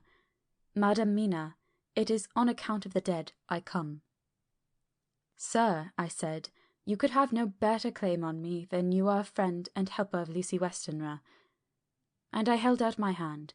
He took it and said tenderly, "Oh, Madam Mina, I knew that the friend of that poor Lily girl must be good, but I had yet to learn." He finished his speech with a courtly bow. I asked him what it was that he wanted to see me about, so he at once began. "I have read your letter to Miss Lucy. Forgive me, but I had to begin to inquire somewhere, and there was none to ask. I know that you were with her at Whitby. She sometimes kept a diary. You need not look surprised, Madame Mina. It was begun after you had left, and was in imitation of you. And in that diary she traces by inference certain things to sleepwalking, in which she puts down that you saved her. In great perplexity, then, I come to you, and ask you out of your so much kindness to tell me all of it that you can remember." "I can tell you, I think, Dr. Van Helsing, all about it." "Ah, then you have good memory for facts, for details. It is not always so with young ladies." "No, doctor, but I wrote it down at the time. I can show it to you if you like." "Oh, Madame Mina, I will be grateful. You will do me much favour." I could not resist the temptation of mystifying him a bit. I suppose it is some of the taste of the original apple that remains still in our mouths, so I handed him the shorthand diary. He took it with a grateful bow and said, "May I read it?" "If you wish," I answered as demurely as I could. He opened it, and for an instant his face fell. Then he stood up and bowed. "Oh, you so clever woman," he said. "I knew long that Mr. Jonathan was a man of much thankfulness, but see his wife have all the good things. And will you not so much honour me, and so help me, as to read it for me? Alas, I know not the shorthand." By this time my little joke was over, and I was almost ashamed, so I took the typewritten copy from my work-basket and handed it to him. "Forgive me," I said. "I could not help it, but I had been thinking that it was of dear Lucy that you wished to ask, and so that you might not have time to wait, not on my account, but because I know your time must be precious, I have written it out on the typewriter for you." He took it and his eyes glistened. "You are so good," he said, "and may I read it now? I may want to ask you some things when I have read." "By all means," I said. "Read it over whilst I order lunch, and then you can ask me questions whilst we eat." He bowed and settled himself in a chair with his back to the light, and became absorbed in the papers. whilst I went to see after lunch, chiefly in order that he might not be disturbed. When I came back, I found him walking hurriedly up and down the room, his face all ablaze with excitement. He rushed up to me and took me by both hands. "Oh, Madame Mina," he said, "how can I say what I owe to you? This paper is as sunshine. It opens the gate to me. I am dazed, I am dazzled, with so much light, and yet clouds roll in behind the light every time. But that you cannot comprehend. Oh, but I am grateful to you, you so clever woman. Madame," he said this very solemnly, "if ever Abraham Van Helsing can do anything for you or yours, I trust you will let me know. It will be pleasure and delight if I may serve you as a friend, but all I have ever learned, all I can ever do, shall be for you and those you love. There are darkness in life, and there are lights. You are one of the lights. You will have happy life and good life, and your husband will be blessed in you." "But, doctor, you praise me too much, and you do not know me." "Not know you? I, who am old, who have studied all my life men and women, I, who have made my specialty the brain and all that belongs to him and all that follow from him, and I have read your diary that you have so goodly written for me, and which breathes out truth in every line. I, who have read your so sweet letter to poor Lucy of your marriage and your trust, not know you? Oh, Madame Mina, good women tell all their lives, and by day and by hour and by minute, such things that angels can read, and we men who wish to know have in us something of angels' eyes. Your husband is noble nature, and you are noble too, for you trust, and trust cannot be where there is mean nature. And your husband, tell me of him, is he quite well? Is all that fever gone, and is he strong and hearty?" I saw here an opening to ask him about Jonathan, so I said, "He was almost recovered, but he has been greatly upset by Mr. Hawkins's death." He interrupted, "Oh, yes, I know. I have read your last 2 letters. I went on, "I suppose this upset him, for when we were in town on Thursday last he had a sort of shock." "A shock? And after brain fever so soon? That was not good. What kind of shock was it?" "He thought he saw someone who recalled something terrible, something which led to his brain fever. And here the whole thing seemed to overwhelm me in a rush, the pity for Jonathan, the horror which he had experienced, the whole fearful mystery of his diary, and the fear that has been brooding over me ever since, all came in a tumult. I suppose I was hysterical, for I threw myself on my knees and held up my hands to him, and implored him to make my husband well again. He took my hands and raised me up, and made me sit on the sofa, and sat by me. He held my hand in his, and said to me with oh such infinite sweetness, 'My life is a barren and lonely one, and so full of work that I have not had much time for friendships. But since I have been summoned to here by my friend John Seward, I have known so many good people and seen such nobility that I feel more than ever, and it has grown with my advancing years, the loneliness of my life. Believe me, then, that I come here full of respect for you, and you have given me hope. Hope not in what I am seeking of, but that there are good women still left to make life happy, good women, whose lives and whose truths may make good lesson for the children that are to be. I am glad that I may be here to be of some use to you, for if your husband suffer, he suffer within the range of my study and experience. I promise you that I will gladly do all for him that I can, as to make his life strong and manly, and your life a happy one. Now you must eat. You are overwrought and perhaps over-anxious. Husband Jonathan would not like to see you so pale, and what he like not where he love is not to his good. Therefore, for his sake you must eat and smile. You have told me all about Lucy, and so now we shall not speak of it, lest it distress. I shall stay in Exeter tonight, for I want to think much over what you have told me, and when I have thought I will ask you questions, if I may. And then, too, you will tell me of husband Jonathan's trouble so far as you can, but not yet. You must eat now. Afterwards you shall tell me all." After lunch, when we came back to the drawing-room, he said to me, "And now tell me all about him." When it came to speaking to this great learned man, I began to fear that he would think me a weak fool, and Jonathan a madman. That journal is all so strange, and I hesitated to go on. But he was so sweet and kind, and he had promised to help, and I trusted him, so I said, Dr. Van Helsing, what I have to tell you is so queer that you must not laugh at me or my husband.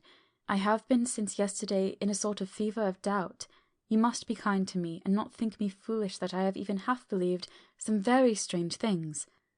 He reassured me by his manner as well as his words when he said, Oh, my dear, if you only knew how strange is the matter regarding which I am here.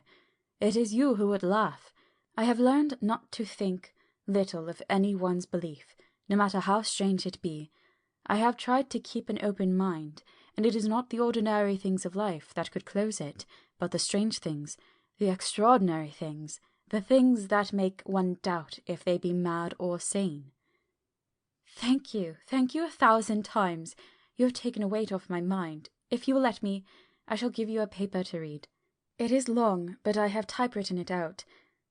It will tell you my trouble and Jonathan's. It is the copy of his journal when abroad, and all that happened. I dare not say anything of it. You will read it for yourself and judge, and then when I see you, perhaps you will be very kind and tell me what you think. I promise, he said, as I gave him the papers. I shall in the morning, as soon as I can, come and see you and your husband, if I may. Jonathan will be here 11:30, and you must come to lunch with us and see him then. You could catch the quick 3:34 train, which will leave you at Paddington before 8. He was surprised at my knowledge of the trains offhand, but he does not know that I have made up all the trains to and from in Exeter, so that I may help Jonathan in case he is in a hurry. So he took the papers with him and went away, and I sit here thinking I don't know what. Letter, by hand, Van Helsing to Mrs. Harker. 25 September, 6 o'clock. Dear Madame Mina, I have read your husband's wonderful diary. You may sleep without a doubt, strange and terrible as it is true. I will pledge my life on it. It may be worse for others, but for him and you there is no dread. He is a noble fellow, and let me tell you from experience of men, that one who would do as he did in going down that wall into that room, aye, and going a second time, is not one to be injured in permanence by a shock. His brain and his heart are all right, this I swear. Before I have even seen him, so be at rest. I shall have much to ask him of other things. I am blessed that today I come to see you, for I have learned all at once, so much that again I am dazzled more than ever, and I must think. Yours and most faithful, Abraham Van Helsing. Letter, Mrs. Harker to Van Helsing. 25 September, 6:30 p.m. My dear Dr. Van Helsing, 1,000 thanks for your kind letter, which has taken a great weight off my mind, and yet, if it be true, what terrible things there are in the world, and what an awful thing if that man, that monster, be really in London. I fear to think. I have this moment, whilst writing, had a wire from Jonathan saying he leaves by the 6:25 tonight from Launceston, and will be here at 10:18, so that I shall have no fear tonight. Will you, therefore, instead of lunching with us, please come to breakfast at 8 o'clock, if this be not too early for you? You can get away, if you are in a hurry, by the 10:30 train, which will bring you to Paddington by 2:35. Do not answer this, as I shall take it that if I do not hear, you will come to breakfast. Believe me, your faithful and grateful friend, Mina Harker. Jonathan Harker's Journal. 26 September. I thought never to write in this diary again, but the time has come. When I got home last night, Mina had supper ready, and when we had supped, she told me of Van Helsing's visit, and of her having given him the 2 diaries copied out, and of how anxious she has been about me. She showed me in the doctor's letter that all I wrote down was true. It seems to have made a new man of me. It was the doubt as to the reality of the whole thing that knocked me over. I felt impotent and in the dark and distrustful, but now that I know, I am not afraid, even of the Count. He has succeeded after all, then, in his design in getting to London, and it was he I saw. He has gotten younger, and how? Van Helsing is the man to unmask him and hunt him out, if he is anything like what Mina says. We sat late and talked it all over. Mina is dressing, and I shall call at the hotel in a few minutes and bring him over. He was, I think, surprised to see me. When I came into the room where he was and introduced myself, he took me by the shoulder and turned my face round to the light and said, after a sharp scrutiny, "But Madame Mina told me you were ill, that you had had a shock." It was so funny to hear my wife called Madame Mina by this kindly, strong-faced old man. I smiled and said, "I was ill. I have had a shock, but you have cured me already." "And how?" "By your letter to Mina last night. I was in doubt, and then everything took a hue of unreality, and I did not know what to trust, even the evidence of my own senses.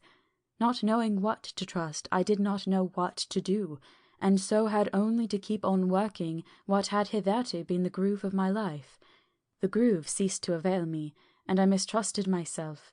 Doctor, you don't know what it is to doubt everything, even yourself. No, you don't. You couldn't with eyebrows like yours." He seemed pleased and laughed as he said, "So, you are physiognomist. I learn more here with each hour. I am with so much pleasure coming to you to breakfast. And oh, sir, you will pardon praise from an old man, but you are blessed in your wife." I would listen to him go on praising Mina for a day, so I simply nodded and stood silent. She is one of God's women, fashioned by his own hand, to show us men and other women that there is a heaven where we can enter, and that its light can be here on earth. So true, so sweet, so noble, so little an egoist, and that, let me tell you, is much in this age, so sceptical and selfish. And you, sir, I have read all the letters to poor Miss Lucy, and some of them speak of you. So I know you since some days from the knowing of others, but I have seen your true self since last night. You will give me your hand, will you not? And let us be friends for all our lives." We shook hands, and he was so earnest and so kind that it made me quite choky. "And now," he said, "may I ask you for some more help? I have a great task to do, and at the beginning it is to know. You can help me here. Can you tell me what went before your going to Transylvania?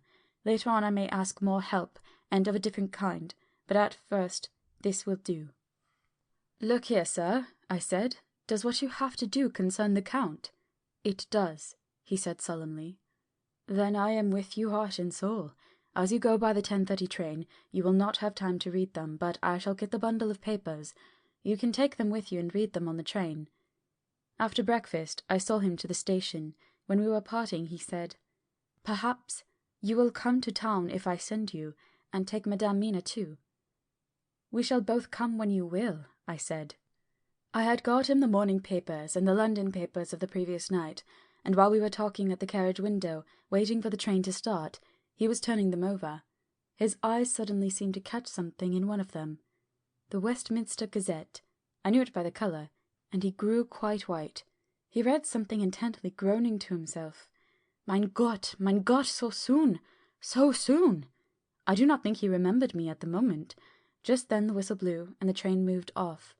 This recalled him to himself, and he leaned out the window and waved his hand, calling out, "Love to Madame Mina.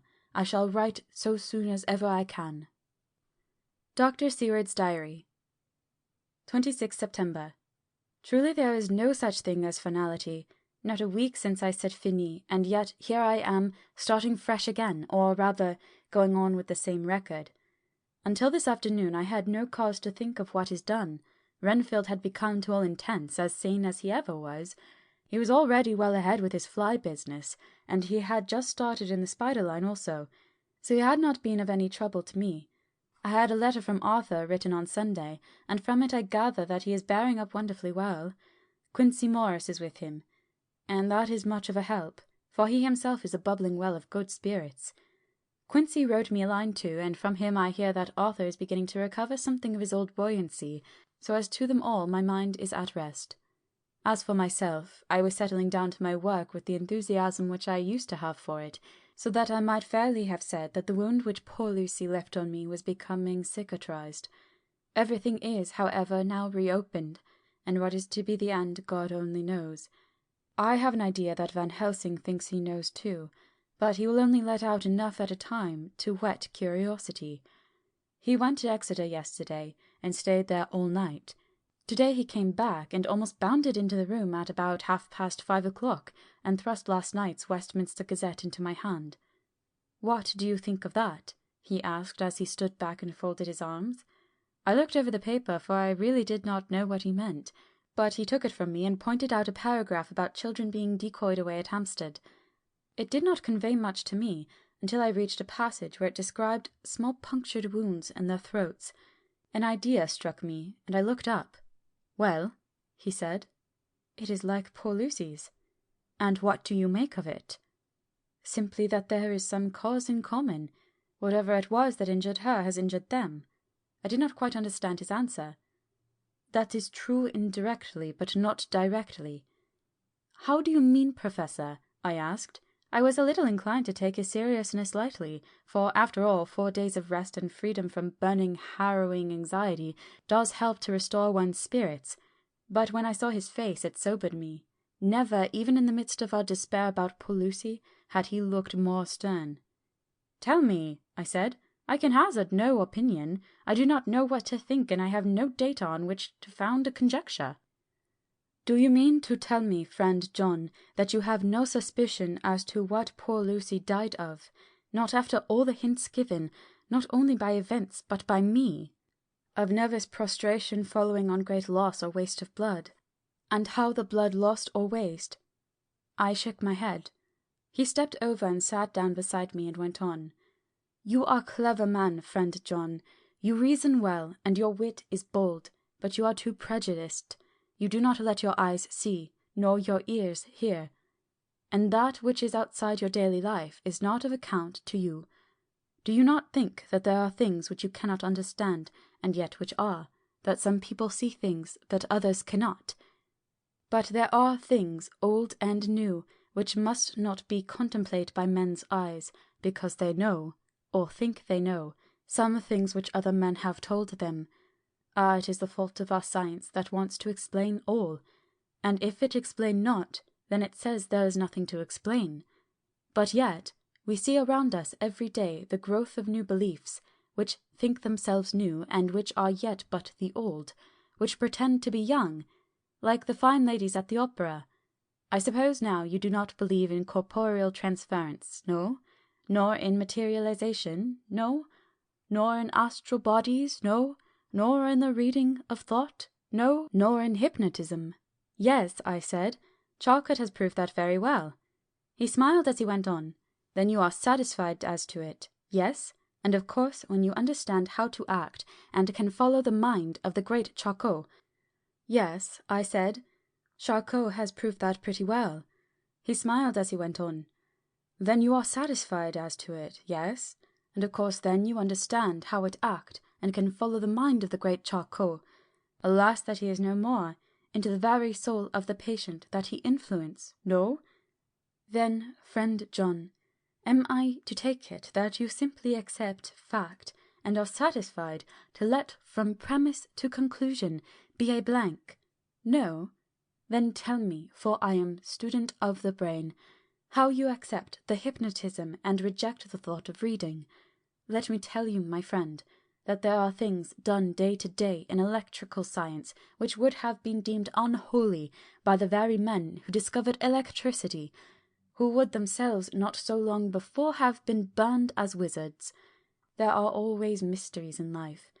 Why is it that Methuselah lived 900 years and old Pa 169, and yet that poor Lucy, with 4 men's blood in her poor veins, could not live even 1 day? For had she lived 1 more day, we could have saved her. Do you know all the mystery of life and death? Do you know the altogether of comparative anatomy, and can say wherefore the qualities of brutes are in some men, and not in others?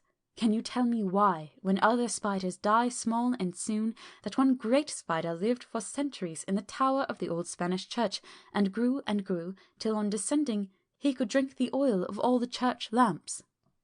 Can you tell me why in the pampas, aye, and elsewhere, there are bats that come at night and open the veins of cattle and horses, and suck dry their veins?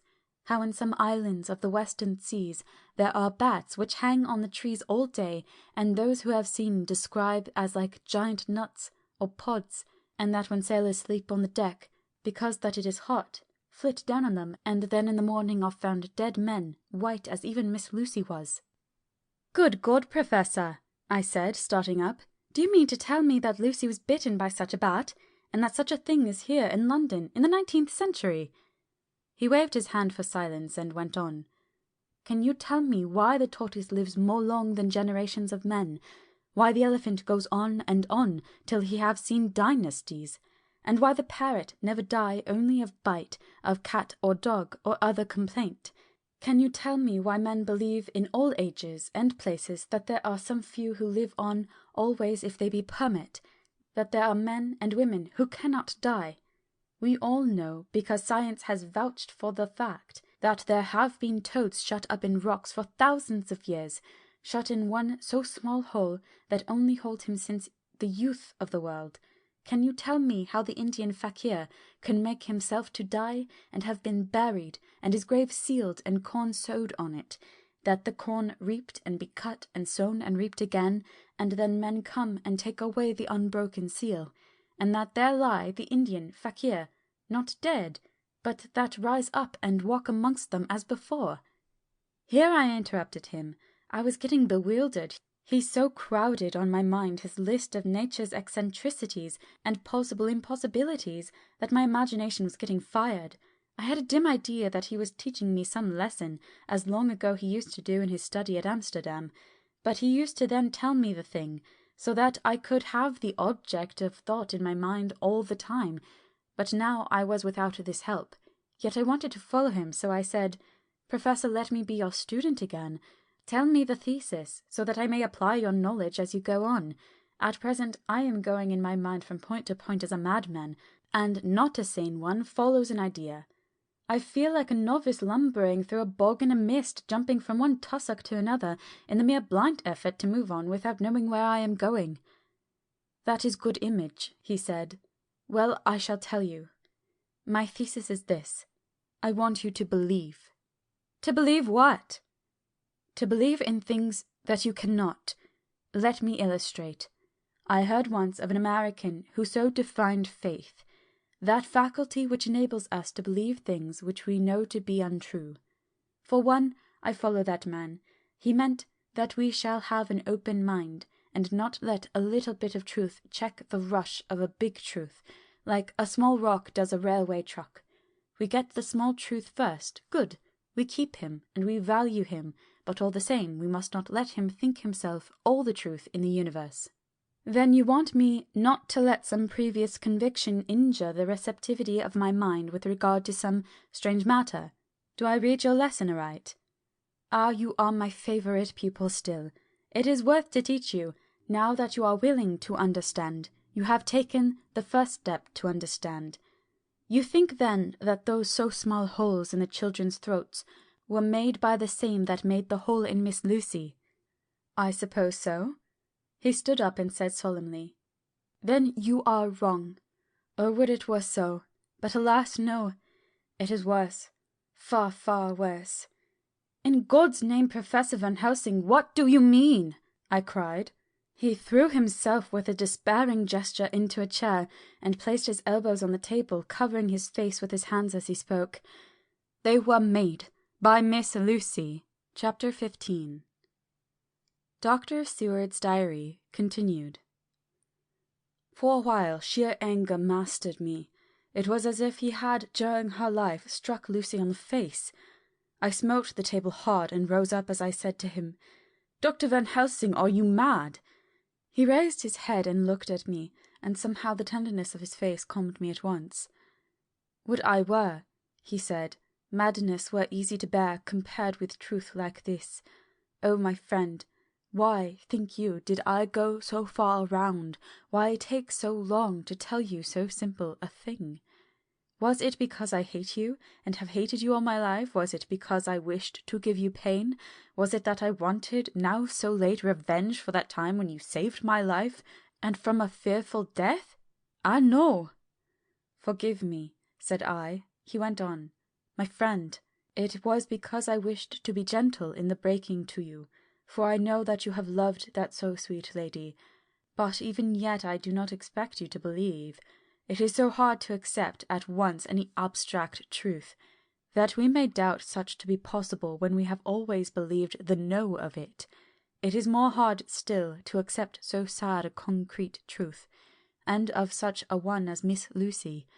Tonight I go to prove it. Dare you come with me? This staggered me. A man does not like to prove such a truth. Byron excepted from the category jealousy. And prove the very truth he most abhorred. He saw my hesitation and spoke. The logic is simple. No madman's logic this time, jumping from tussock to tussock in a misty bog. If it be not true, then proof will be relief. At worst it will not harm. If it be true, there is the dread. Yet very dread should help my cause, for in it is some need of belief. Some I tell you. Come, I tell you what I propose. First, that we go off now, and see that child in the hospital. Dr. Vincent of the North Hospital, where the papers say the child is friend of mine, and I think of yours since you were in class at Amsterdam. He will let 2 scientists see his case, if he will not let 2 friends.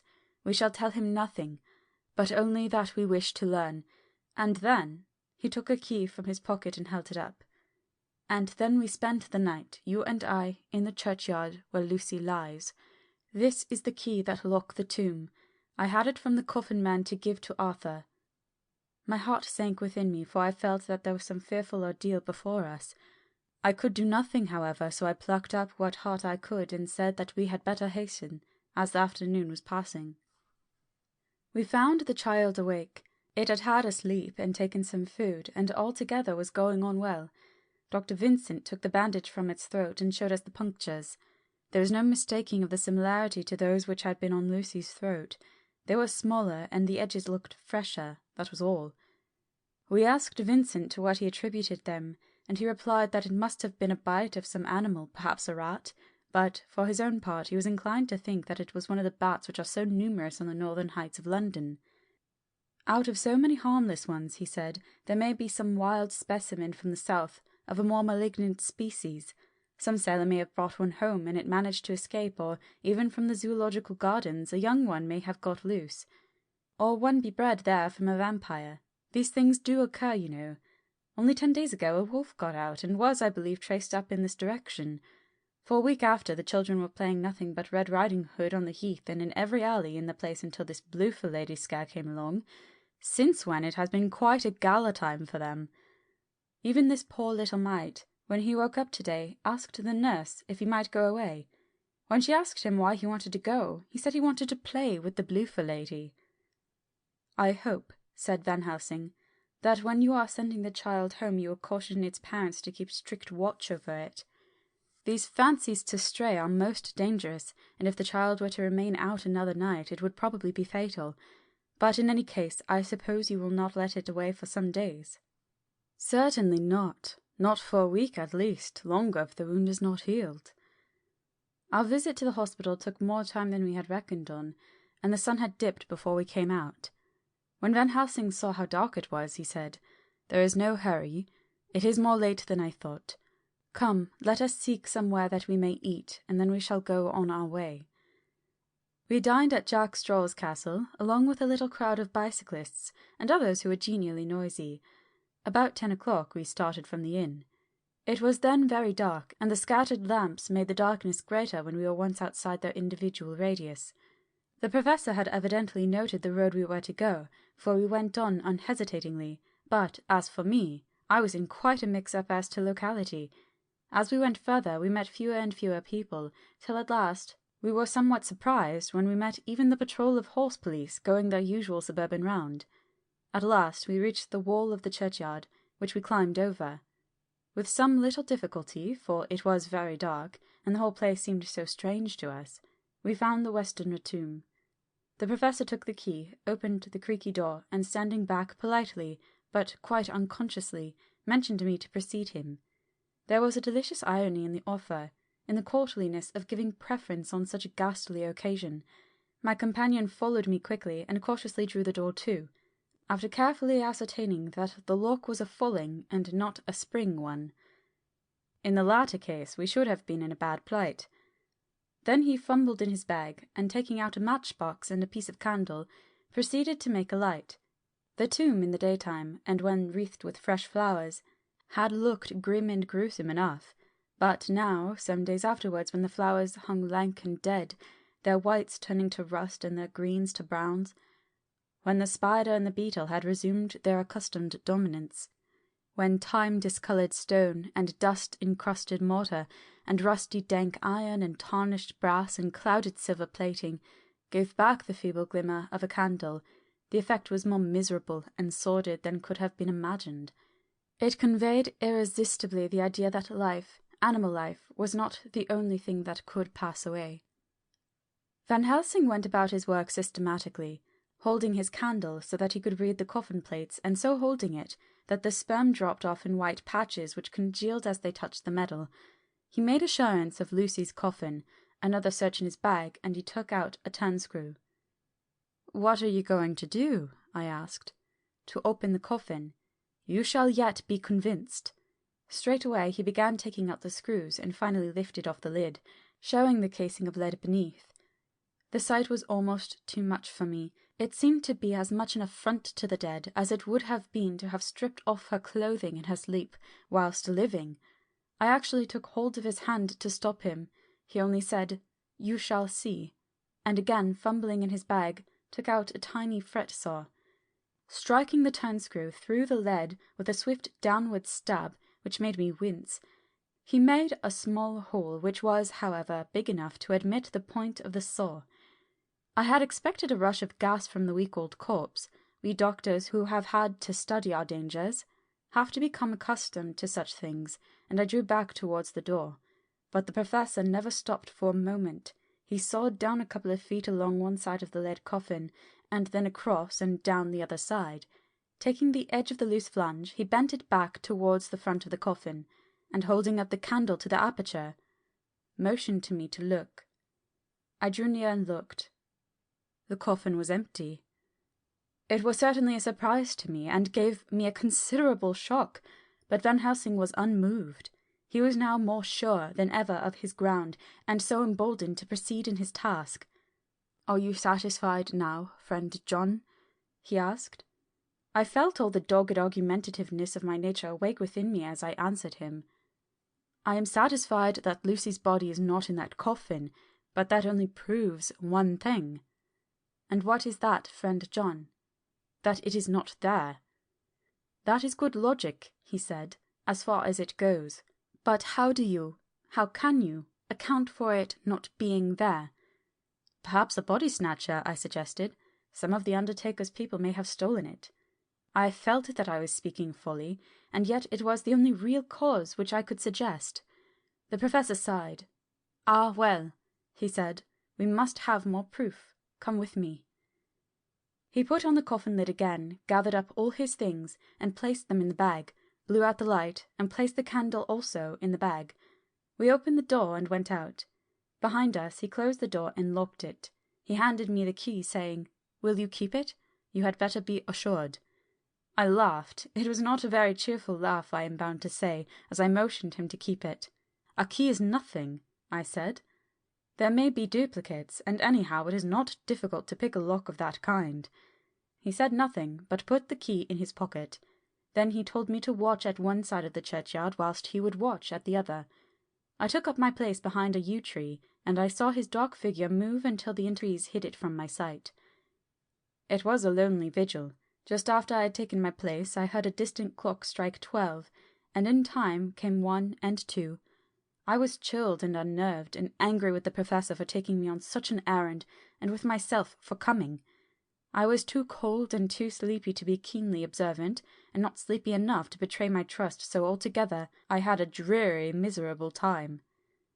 Suddenly, as I turned around, I thought I saw something like a white streak, moving between two dark yew trees at the side of the churchyard farthest from the tomb. At the same time, a dark mass moved from the professor's side of the ground and hurriedly went towards it. Then I too moved, but I had to go round headstones and railed off tombs, and I stumbled over graves. The sky was overcast, and somewhere far off an early cock crew. A little way off, beyond a line of scattered juniper trees which marked the pathway to the church, a white, dim figure flitted in the direction of the tomb. The tomb itself was hidden by trees, and I could not see where the figure disappeared. I heard the rustle of actual movement where I had first seen the white figure, and coming over, found the professor holding in his arms a tiny child. When he saw me, he held it out to me and said, "Are you satisfied now?" "No," I said, in a way that I felt was aggressive. "Do you not see the child?" "Yes, it is a child, but who brought it here? And is it wounded?" I asked. "We shall see," said the professor, and with one impulse we took our way out of the churchyard, he carrying the sleeping child. When we had got some little distance away, we went into a clump of trees and struck a match, and looked at the child's throat. It was without a scratch or scar of any kind. "Was I right?" I asked triumphantly. "We were just in time," said the professor thankfully. We had now to decide what we were to do with the child, and so consulted about it. If we were to take it to a police station, we should have to give some account of our movements during the night. At least, we should have had to make some statement as to how we had come to find the child. So finally we decided that we would take it to the heath, and when we heard a policeman coming, would leave it where he could not fail to find it. We would then seek our way home as quickly as we could. All fell out well. At the edge of Hampstead Heath we heard a policeman's heavy tramp, and laying the child on the pathway, we waited and watched until he saw it as he flashed his lantern to and fro. We heard his exclamation of astonishment, and then we went away silently. By good chance we got a cab near the Spaniards, and drove to town. I cannot sleep, so I make this entry. But I must try to get a few hours' sleep, as Van Helsing is to call for me at noon. He insists that I shall go with him on another expedition. 27 September. It was 2 o'clock before we found a suitable opportunity for our attempt. The funeral held at noon was all completed, and the last stragglers of the mourners had taken themselves lazily away, when, looking carefully from behind a clump of alder trees, we saw the sexton lock the gate after him. We knew then that we were safe till morning did we desire it, but the professor told me that we should not want more than an hour at most. Again I felt that horrid sense of the reality of things, in which any effort of imagination seemed out of place, and I realized distinctly the perils of the law which we were incurring in our own unhallowed work. He was looking intently at the face of the dead woman, raising the eyelids and looking at the eyes, and once more opening the lips and examining the teeth. Then he turned to me and said, "Here, there is one thing which is different from all recorded. Here is some dual life that is not as the common. She was bitten by the vampire when she was in a trance, sleepwalking. Oh, you start. You do not know that, friend John, but you shall know it all later. And in a trance could he best come to take more blood? In trance she died, and in trance she is undead too. So it is that she differ from all other. Usually when the undead sleep at home." As he spoke, he made a comprehensive sweep of his arm to designate what to a vampire was home. "Their face show what they are, but this so sweet, that was when she was not undead, she go back to the nothings of the common dead. There is no malign here, see. And so it make hard that I must kill her in her sleep." This turned my blood cold, and it began to dawn upon me that I was accepting Van Helsing's theories. But if she were really dead, what was there of terror in the idea of killing her? He looked up at me, and evidently saw the change in my face, for he said almost joyously, "Ah, you believe now." I answered, "Do not press me too hard all at once. I am willing to accept. How will you do this bloody work?" "I shall cut off her head and fill her mouth with garlic, and I shall drive a stake through her body." It made me shudder to think of so mutilating the body of a woman whom I had loved, and yet the feeling was not so strong as I had expected. I was, in fact, beginning to shudder at the presence of this being, this undead, as Van Helsing called it, and to loathe it. Is it possible that love is all subjective, or all objective? I waited a considerable time for Van Helsing to begin, but he stood as if wrapped in thought. Presently he closed the hatch of his bag with a snap and said, "I have been thinking, and have made up my mind as to what is best. If I did simply follow my inclining, I would do now, at this moment, what is to be done, but there are other things to follow, and things that are 1,000 times more difficult in that them we do not know. This is simple. She have yet no life taken, though that is of time, and to act now would be to take danger from her forever. But then we may have to want Arthur, and how shall we tell him of this?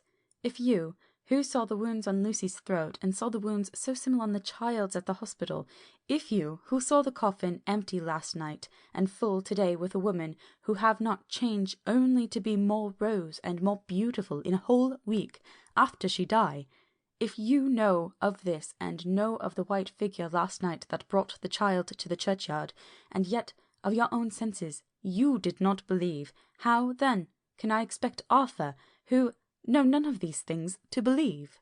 He doubted me when I took him from her kiss when she was dying. I know he has forgiven me because in some mistaken idea I have done things that prevent him say good-bye as he ought, and he may think that in some more mistaken idea this woman was buried alive, and that in most mistake of all, we have killed her. He will then argue back that it is we, mistaken ones, who have killed her by our ideas, and so he will be much unhappy always. Yet he never can be sure, and that is the worst of all. And he will sometimes think that she he loved was buried alive, and that will paint his dreams with horrors of what she must have suffered. And again, he will think that we may be right, and that his so beloved was after all undead. No, I told him once, and since then I learn much. Now, since I know it is all true, 100,000 times more do I know that he must pass through the bitter waters to reach the sweet. He, poor fellow, must have 1 hour that will make the very face of heaven grow black to him, that we can act for good all round and send him peace. My mind is made up. Let us go. You return home for tonight to your asylum, and see that all be well. As for me, I shall spend the night here in this churchyard in my own way. Tomorrow night you will come to me to the Berkeley Hotel at 10 of the clock. I shall send for Arthur to come too, and also that so fine young man of America that gave his blood. Later we shall have work to do. I come with you so far as Piccadilly, and there dine, for I must be back here before the sunset. So we locked the tomb, and came away, and got over the wall of the churchyard, which was not much of a task, and drove back to Piccadilly. Note left by Van Helsing in his portmanteau, Berkeley Hotel, directed to John Seward, M.D. Not delivered. 27 September. Friend John, I write this in case anything should happen. I go alone to watch in that churchyard. It pleases me that the undead, Miss Lucy, shall not leave tonight, that so on the morrow night she may be more eager. Therefore I shall fix some things that she like not, garlic and a crucifix, and so seal up the door of the tomb. She is young as undead, and will heed. Moreover, these are only to prevent her coming out. They may not prevail on her wanting to get in, for then the undead is desperate, and must find the line of least resistance, whatsoever it may be. I shall be at hand all the night from sunset till after the sunrise, and if there be aught that may be learned, I shall learn from it. For Miss Lucy or from her I have no fear, but that other to whom is there, that she is undead. He have now the power to seek her tomb and find shelter. He is cunning, as I know from Mr. Jonathan, and from the way that all along he have fooled us, when he played with us for Miss Lucy's life, and we lost. And in many ways the undead are strong. He have always the strength in his hand of 20 men. Even we four who gave our strength to Miss Lucy, it also is all to him. Besides, he can summon his wolf, and I know not what. Sir, if it be that he come hither on this night, he shall find me, but none other shall, until it be too late. But it may be that he will not attempt the place. There is no reason why he should. His hunting ground is more full of game than the churchyard where the undead women sleep, and the one old man watch.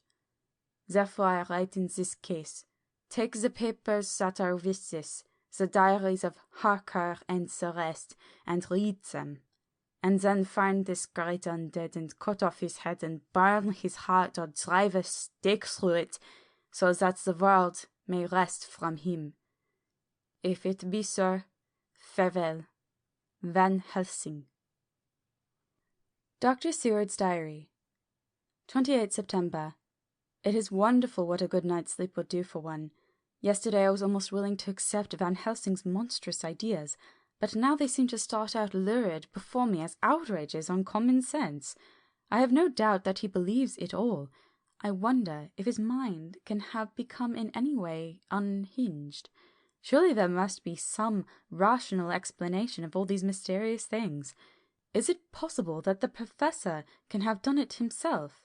He is so abnormally clever that if he went off his head he would carry out his intent with regard to some fixed idea in a wonderful way. I am loath to think it, and indeed it would be almost as great a marvel as the other to find that Van Helsing was mad. But anyhow, I shall watch him carefully. I may get some light on the mystery. 29 September morning. Last night, a little before 10 o'clock, Arthur and Quincy came into Van Helsing's room. He told us all he wanted us to do, but especially addressing himself to Arthur, as if all our wills were centred in his. He began by saying that he hoped we would all come with him too, for, he said, there is a grave duty to be done there. You were doubtless surprised at my letter? His query was directly addressed to Lord Godalming. I was. It rather upset me for a bit. There has been so much trouble around my house of late that I could do without any more. I have been curious, too, as to what you mean. Quincy and I talked it over, but the more we talked, the more puzzled we got, till now I can say for myself that I'm about up a tree as to any meaning about anything.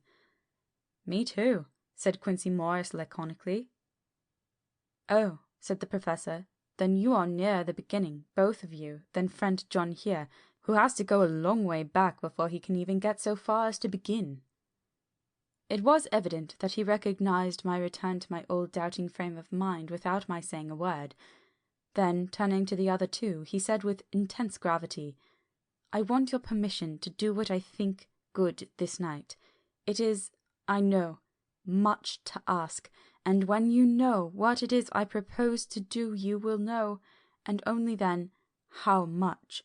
Therefore may I ask that you promise me in the dark, so that afterwards, though you may be angry with me for a time, I must not disguise from myself the possibility that such may be.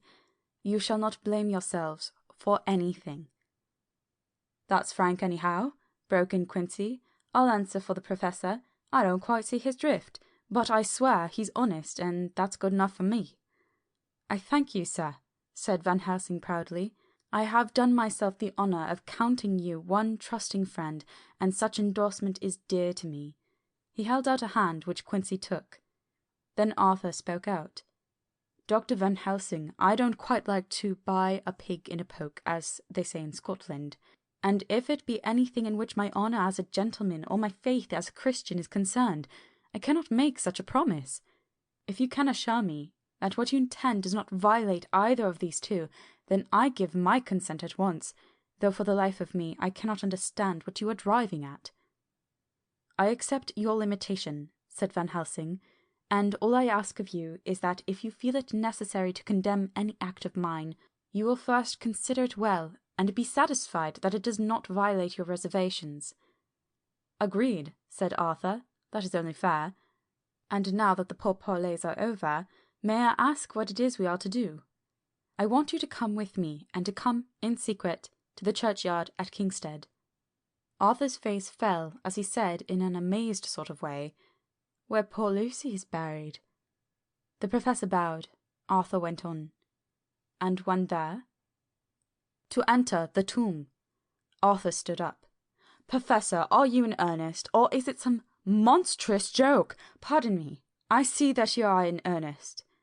He sat down again, but I could see that he sat firmly and proudly, as one who is on his dignity. There was silence until he asked again. "And when in the tomb?"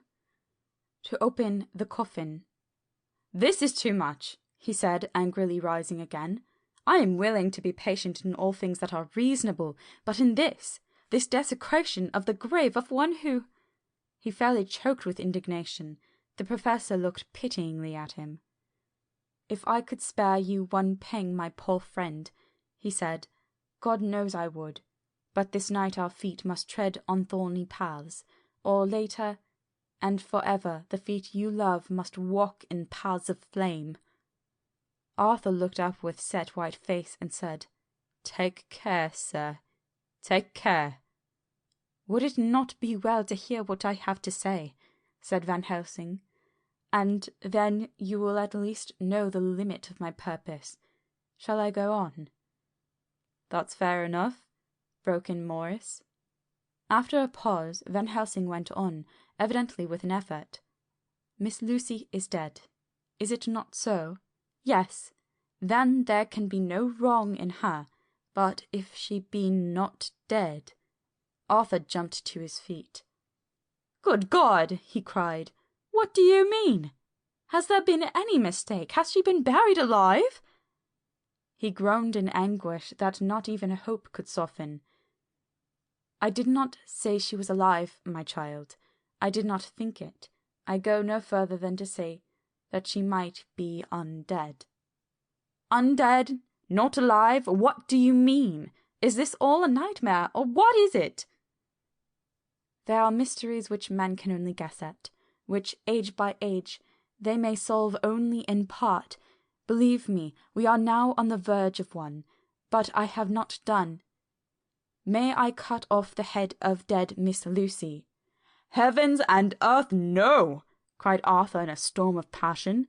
"Not for the wide world will I consent to any mutilation of a dead body. Dr. Van Helsing, you try me too far. What have I done to you that you should torture me so?" "What did that poor, sweet girl do, that you should want to cast such dishonour on her grave?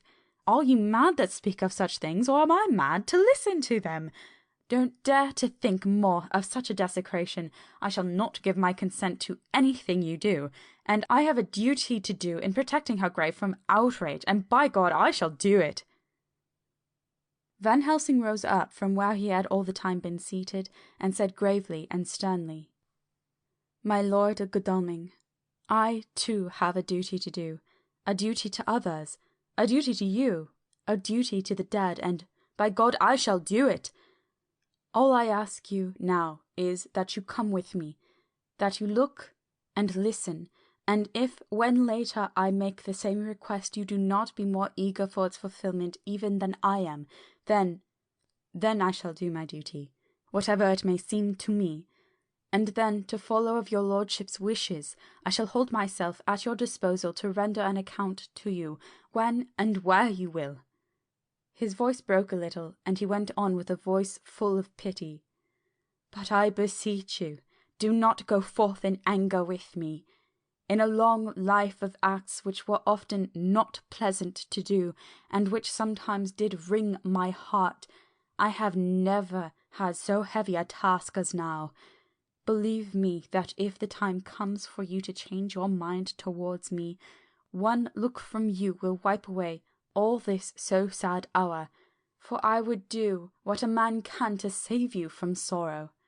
Just think, for why should I give myself so much labour and so much of sorrow? I have come here from my own land to do what I can of good, at the first to please my friend John, and then to help a sweet young lady whom, too, I came to love. For her, I am ashamed to say so much, but I say it in kindness.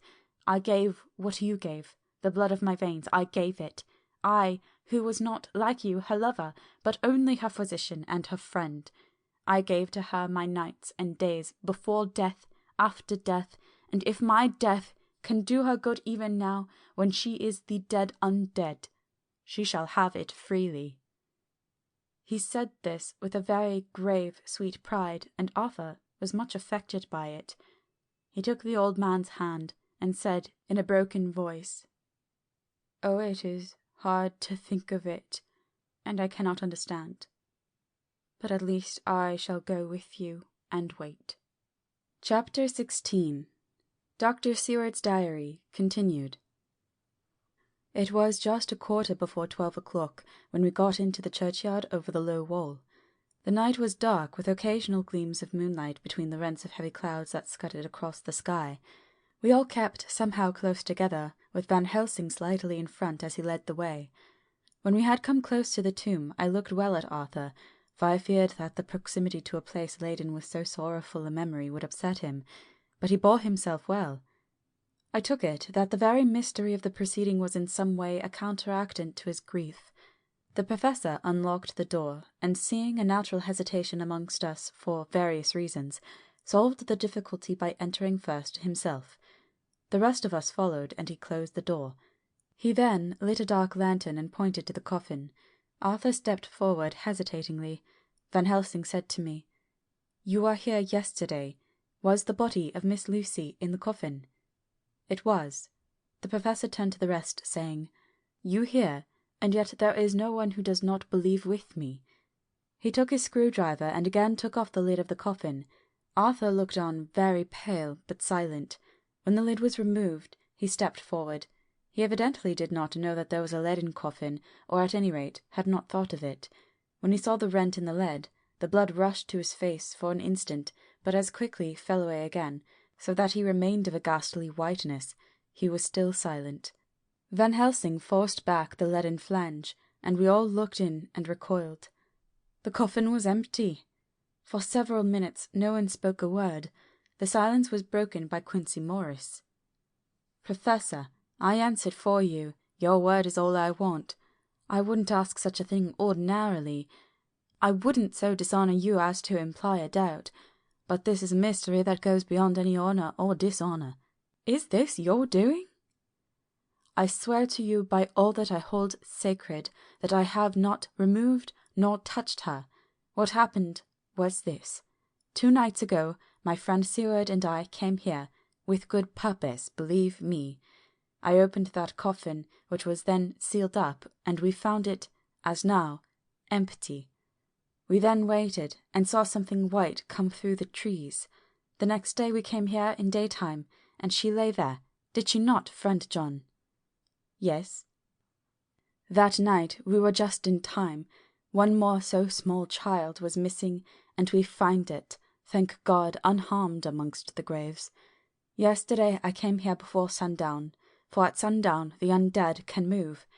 I waited here all night till the sun rose, but I saw nothing.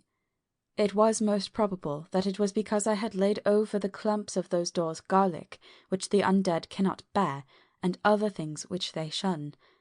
Last night there was no exodus, so tonight, before the sundown, I took away my garlic and other things, and so it is we find this coffin empty. But bear with me.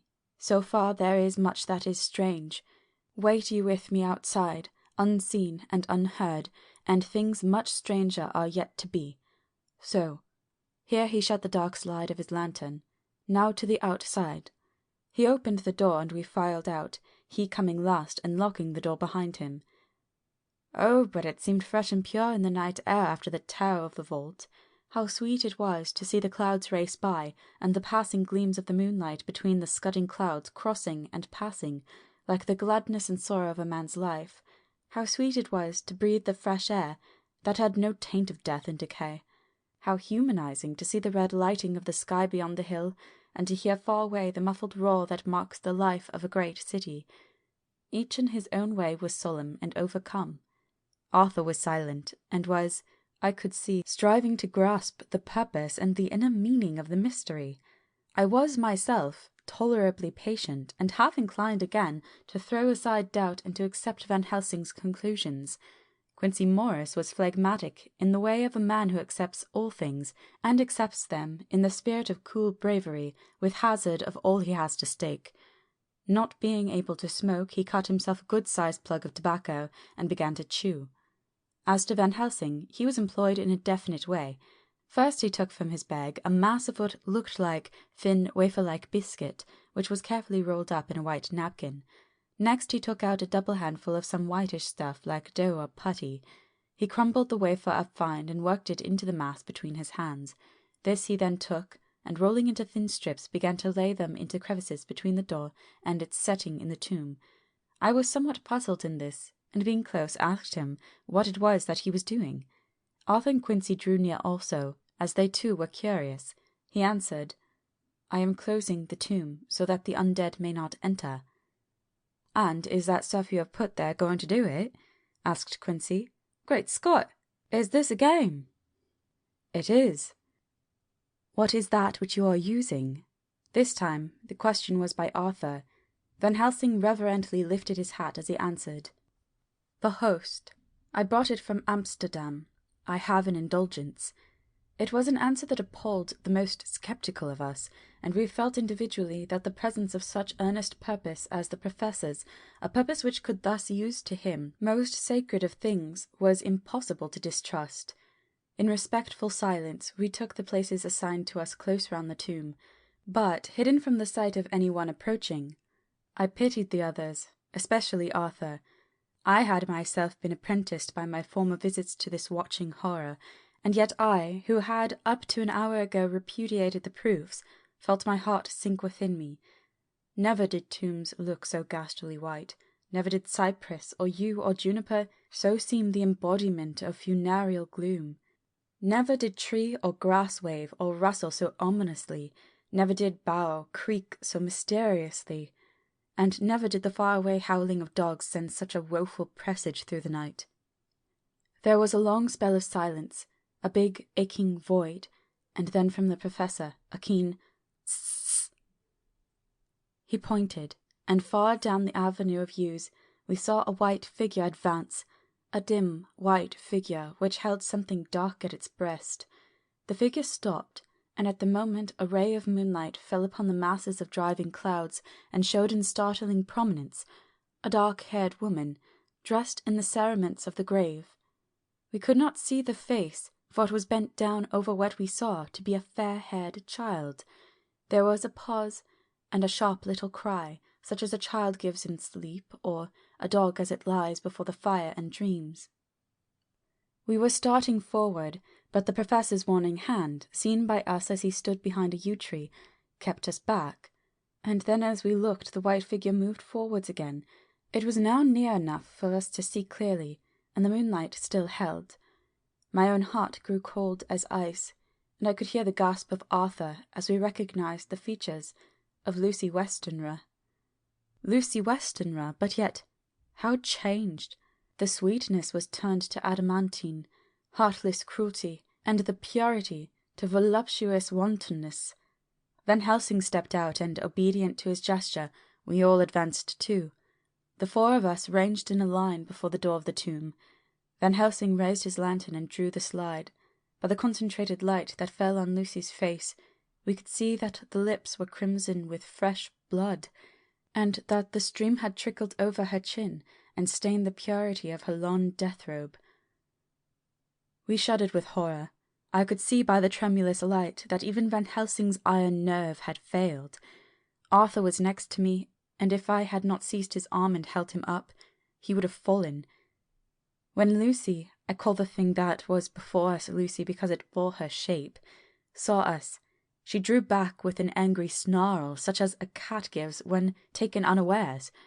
Then her eyes ranged over us, Lucy's eyes in form and colour, but Lucy's eyes unclean and full of hell-fire, instead of the pure, gentle orbs we knew. At that moment the remnant of my love passed into hate and loathing. Had she then to be killed, I could have done it with savage delight. As she looked, her eyes blazed with unholy light, and the face became wreathed with a voluptuous smile. Oh God, how it made me shudder to see it! With a careless motion, she flung to the ground callous as a devil, the child that up to now she had clutched strenuously to her breast, growling over it as a dog growls over a bone. The child gave a sharp cry, and lay there moaning. There was a cold-bloodedness in the act which wrung a groan from Arthur. When she advanced to him with outstretched arms and a wanton smile, he fell back and hid his face in his hands. She still advanced, however, and with a languorous, voluptuous grace said, "Come to me, Arthur. Leave these others and come to me. My arms are hungry for you. Come, and we can rest together. Come, my husband, come." There was something diabolically sweet in her tones, something of the tingling of glass when struck, which rang through the brains even of us who heard the words addressed to another. As for Arthur, he seemed under a spell. Moving his hands from his face, he opened wide his arms. She was leaping for them when Van Helsing sprang forward and held between them his little golden crucifix. She recoiled from it, and, with a sudden distorted face full of rage, dashed past him as if to enter the tomb. When within a foot or two of the door, however, she stopped, as if arrested by some irresistible force. Then she turned, and her face was shown in the clear burst of moonlight and by the lamp, which had now no quiver from Van Helsing's iron nerves. Never did I see such baffled malice on a face, and never, I trust, shall ever be seen again by mortal eyes. The beautiful colour became livid. The eyes seemed to throw out sparks of hellfire. The brows were wrinkled as though the folds of the flesh were the coils of Medusa's snakes, and the lovely blood-stained mouth grew to an open square, as in the passion masks of the Greeks and Japanese. If ever face meant death, if looks could kill, we saw it at that moment.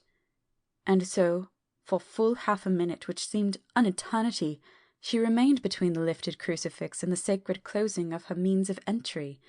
Van Helsing broke the silence by asking Arthur, "Answer me, O my friend, am I to proceed in my work?" Arthur threw himself on his knees and hid his face in his hands as he answered, "Do as you will, friend, do as you will. There can be no horror like this ever any more." And he groaned in spirit. Quincy and I simultaneously moved towards him and took his arms. We could hear the click of the closing lantern as Van Helsing held it down. Coming close to the tomb, he began to remove from the chinks some of the sacred emblem which he had placed there. We all looked on in horrified amazement as we saw, when he stood back, the woman with a corporeal body as real as that moment as our own, pass in through the interstice where scarce a knife-blade could have gone. We all felt a glad sense of relief when we saw the professor calmly restoring the strings of putty to the edges of the door. When this was done, he lifted the child and said, "Come now, my friends, we can do no more till tomorrow. There is a funeral at noon, so here we shall all come before long after that. The friends of the dead will all be gone by 2, and when the sexton lock the gate we shall remain. Then there is more to do, but not like this of tonight. As for this little one, he is not much harm, and by tomorrow night he shall be well. We shall leave him where the police will find him, as on the other night, and then to home." Coming close to Arthur, he said, "My friend Arthur, you have had a sore trial, but after, when you look back, you will see how it was necessary. You are now in the bitter waters, my child.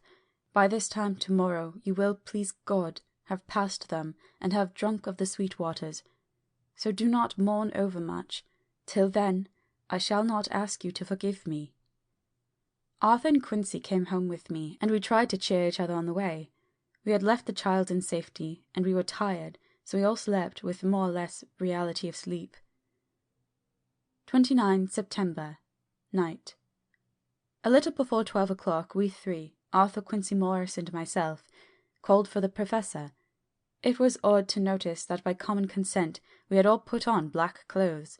Of course Arthur wore black, for he was in deep mourning, but the rest of us wore it by instinct. We got to the churchyard by 1:30, and strolled about, keeping out of official observation, so that when the gravediggers had completed the task, and the sexton, under the belief that everyone had gone, had locked the gate, we had the place all to ourselves. Van Helsing, instead of his little black bag, had with him a long leather one, something like a cricketing bag. It was manifestly of fair weight. When we were alone, and had heard the last of the footsteps die out up the road, we silently, as if by ordered intention, followed the Professor to the tomb. He unlocked the door, and we entered, closing it behind us. Then he took from his bag the lantern, which he lit, and also 2 wax candles, which, when lighted, he stuck by melting their own ends on other coffins, so that they might give light sufficient to work by. When he again lifted the lid off Lucy's coffin, we all looked, Arthur trembling like an aspen, and saw that the body lay there in all its death beauty. But there was no love in my own heart, nothing but a loathing for the foul thing which had taken Lucy's shape without her soul. I could see even Arthur's face grow hard as he looked. Presently he said to Van Helsing, "Is this really Lucy's body, or only a demon in her shape?" "It is her body, and yet not it. But wait a while, and you will see her as she was, and is." She seemed like a nightmare of Lucy as she lay there, the pointed teeth, the blood-stained voluptuous mouth, which made one shudder to see, the whole carnal and unspiritual appearance seeming like a devilish mockery of Lucy's sweet purity. Van Helsing, with his usual methodicalness, began taking the various contents from his bag and placing them ready for use. First he took out a soldering iron and some plumbing solder, and then a small oil lamp, which gave out, when lit in a corner of the tomb, gas which burned at a fierce heat with a blue flame. Then his operating knives, which he placed to hand, and last a round wooden stake, some 2½ or 3 inches thick, and about 3 feet long. One end of it was hardened by charring in the fire, and was sharpened to a fine point. With this stake came a heavy hammer, such as in households is used in the coal cellar for breaking the lumps. To me, a doctor's preparations for work of any kind are stimulating and bracing, but the effect of these things on both Arthur and Quincy was to cause them a sort of consternation. They both, however, kept their courage, and remained silent and quiet. When all was ready, Van Helsing said, "Before we do anything, let me tell you this. It is out of the law and experience of the ancients and all those who have studied the powers of the undead. When they become such, there comes with the change the curse of immortality. They cannot die, but must go on age after age, adding new victims and multiplying the evils of the world. For all that die from the preying of the undead becomes themselves undead, and prey on their kind. And so the circle goes on ever widening, like as the ripples from a stone thrown in the water. Friend Arthur, if you had met that kiss which you know of before poor Lucy died, or again last night when you opened your arms to her, you would in time, when you had died, have become Nosferatu, as they call it in Eastern Europe, and would all the time make more of those undeads that so have filled us with horror. The career of this so unhappy dear lady is but just begun. Those children whose blood she suck are not as yet so much the worse, but if she live on, undead, more and more they lose their blood, and by her power over them they come to her, and so she draw their blood with that so wicked mouth. But if she die in truth, then all cease. The tiny wounds of the throats disappear, and they go back to their place unknowing ever of what has been. But if the most blessed of all, when this now undead be made to rest as true dead, then the soul of the poor lady whom we love shall again be free, instead of working wickedness by night and growing more debased in the assimilating of it by day. She shall take her place with the other angels. So that, my friend, it will be a blessed hand for her that shall strike down the blow that sets her free. To this I am willing, but is there none amongst us who has a better right? Will it be no joy to think of hereafter in the silence of the night, when sleep is not? It was my hand that sent her to the stars. It was the hand of him that loved her best, the hand that, of all she would herself have chosen, had it been to her to choose. Tell me if there be such a one amongst us." We all looked at Arthur. He saw, too, what we all did, the infinite kindness which suggested that his should be the hand which would restore Lucy to us as a holy and not an unholy memory. He stepped forward and said bravely, though his hand trembled and his face was as pale as snow, "My true friend, from the bottom of my broken heart, I thank you. Tell me what I am to do, and I shall not falter." Van Helsing laid a hand on his shoulder and said, "Brave lad, a moment's courage and it is done. This stake must be driven through her. It will be a fearful ordeal, be not deceived in that. But it will be only a short time, and you will then rejoice more than your pain was great. From this grim tomb you will emerge as though you tread on air. But you must not falter when once you have begun. Only think that we, your true friends, are round you, and that we pray for you all the time." "Go on," said Arthur hoarsely. "Tell me what I am to do." "Take this stake in your left hand, ready to place the point over the heart, and the hammer in your right. Then, when we begin our prayer for the dead, I shall read him, I have here in the book, and the others shall follow. Strike in God's name, that so all may be well with the dead that we love, and that the undead pass away." Arthur took the stake and the hammer, and when once his mind was set on action, his hands never trembled nor even quivered. Van Helsing opened his missal and began to read, and Quincy and I followed as well as we could. Arthur placed the point over the heart, and as I looked, I could see its dint in the white flesh. Then he struck with all his might. The thing in the coffin writhed, and a hideous blood-curdling screech came from the opened red lips. The body shook and quivered and twisted in wild contortions. The sharp white teeth champed together till the lip were cut, and the mouth was smeared with crimson foam. But Arthur never faltered. He looked like a figure of Thor as his untrembling arm rose and fell, driving deeper and deeper the mercy-bearing stake, whilst the blood from the pierced heart welled and spurted up all around it. His face was set, and high duty seemed to shine through it. The sight of it gave us courage, so that our voices seemed to ring through the little vault. And then the writhing and quivering of the body became less, and the teeth seemed to champ, and the face to quiver. Finally it lay still. The terrible task was over. The hammer fell from Arthur's hand. He reeled and would have fallen had we not caught him. The great drops of sweat sprang from his forehead, and his breath came in broken gasps. It had indeed been an awful strain on him, and had he not been forced to his task by more than human considerations, he could never have gone through with it. For a few minutes we were so taken up with him that we did not look towards the coffin. When we did, however, a murmur of startled surprise ran from one to the other of us. We gazed so eagerly that Arthur rose, for he had been seated on the ground, and came and looked too. And then a glad, strange light broke over his face and dispelled altogether the gloom of horror that lay upon it. There, in the coffin, lay no longer the foul thing that we had so dreaded and grown to hate, that the work of her destruction was yielded as a privilege to the one best entitled to it, but Lucy, as we had seen her in her life, with her face unequalled sweetness and purity. True that there were there, as we had seen them in life, the traces of care and pain and waste, but these were all dear to us, for they marked her truth to what we knew.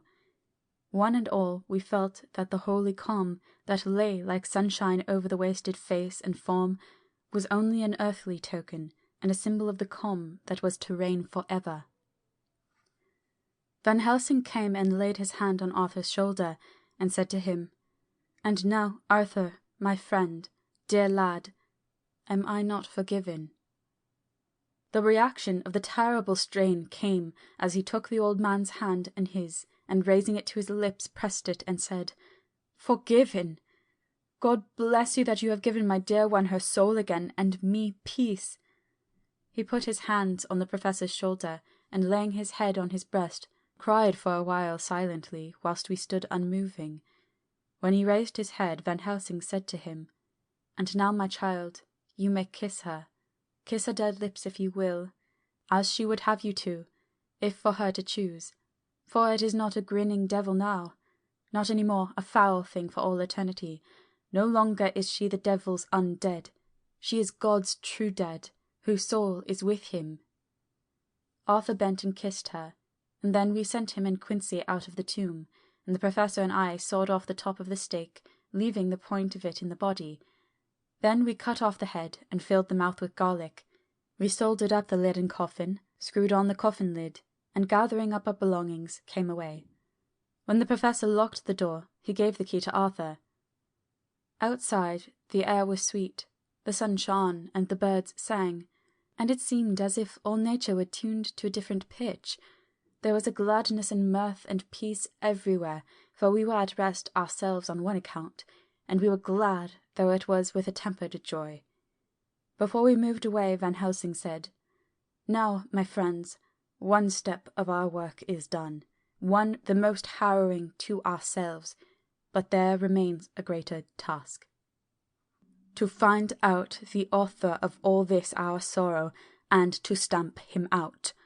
I have clues which we can follow, but it is a long task, and a difficult, and there is danger in it, and pain. Shall you not all help me? We have learned to believe, all of us, is it not so? And since so, do we not see our duty? Yes, and do we not promise to go on to the bitter end?"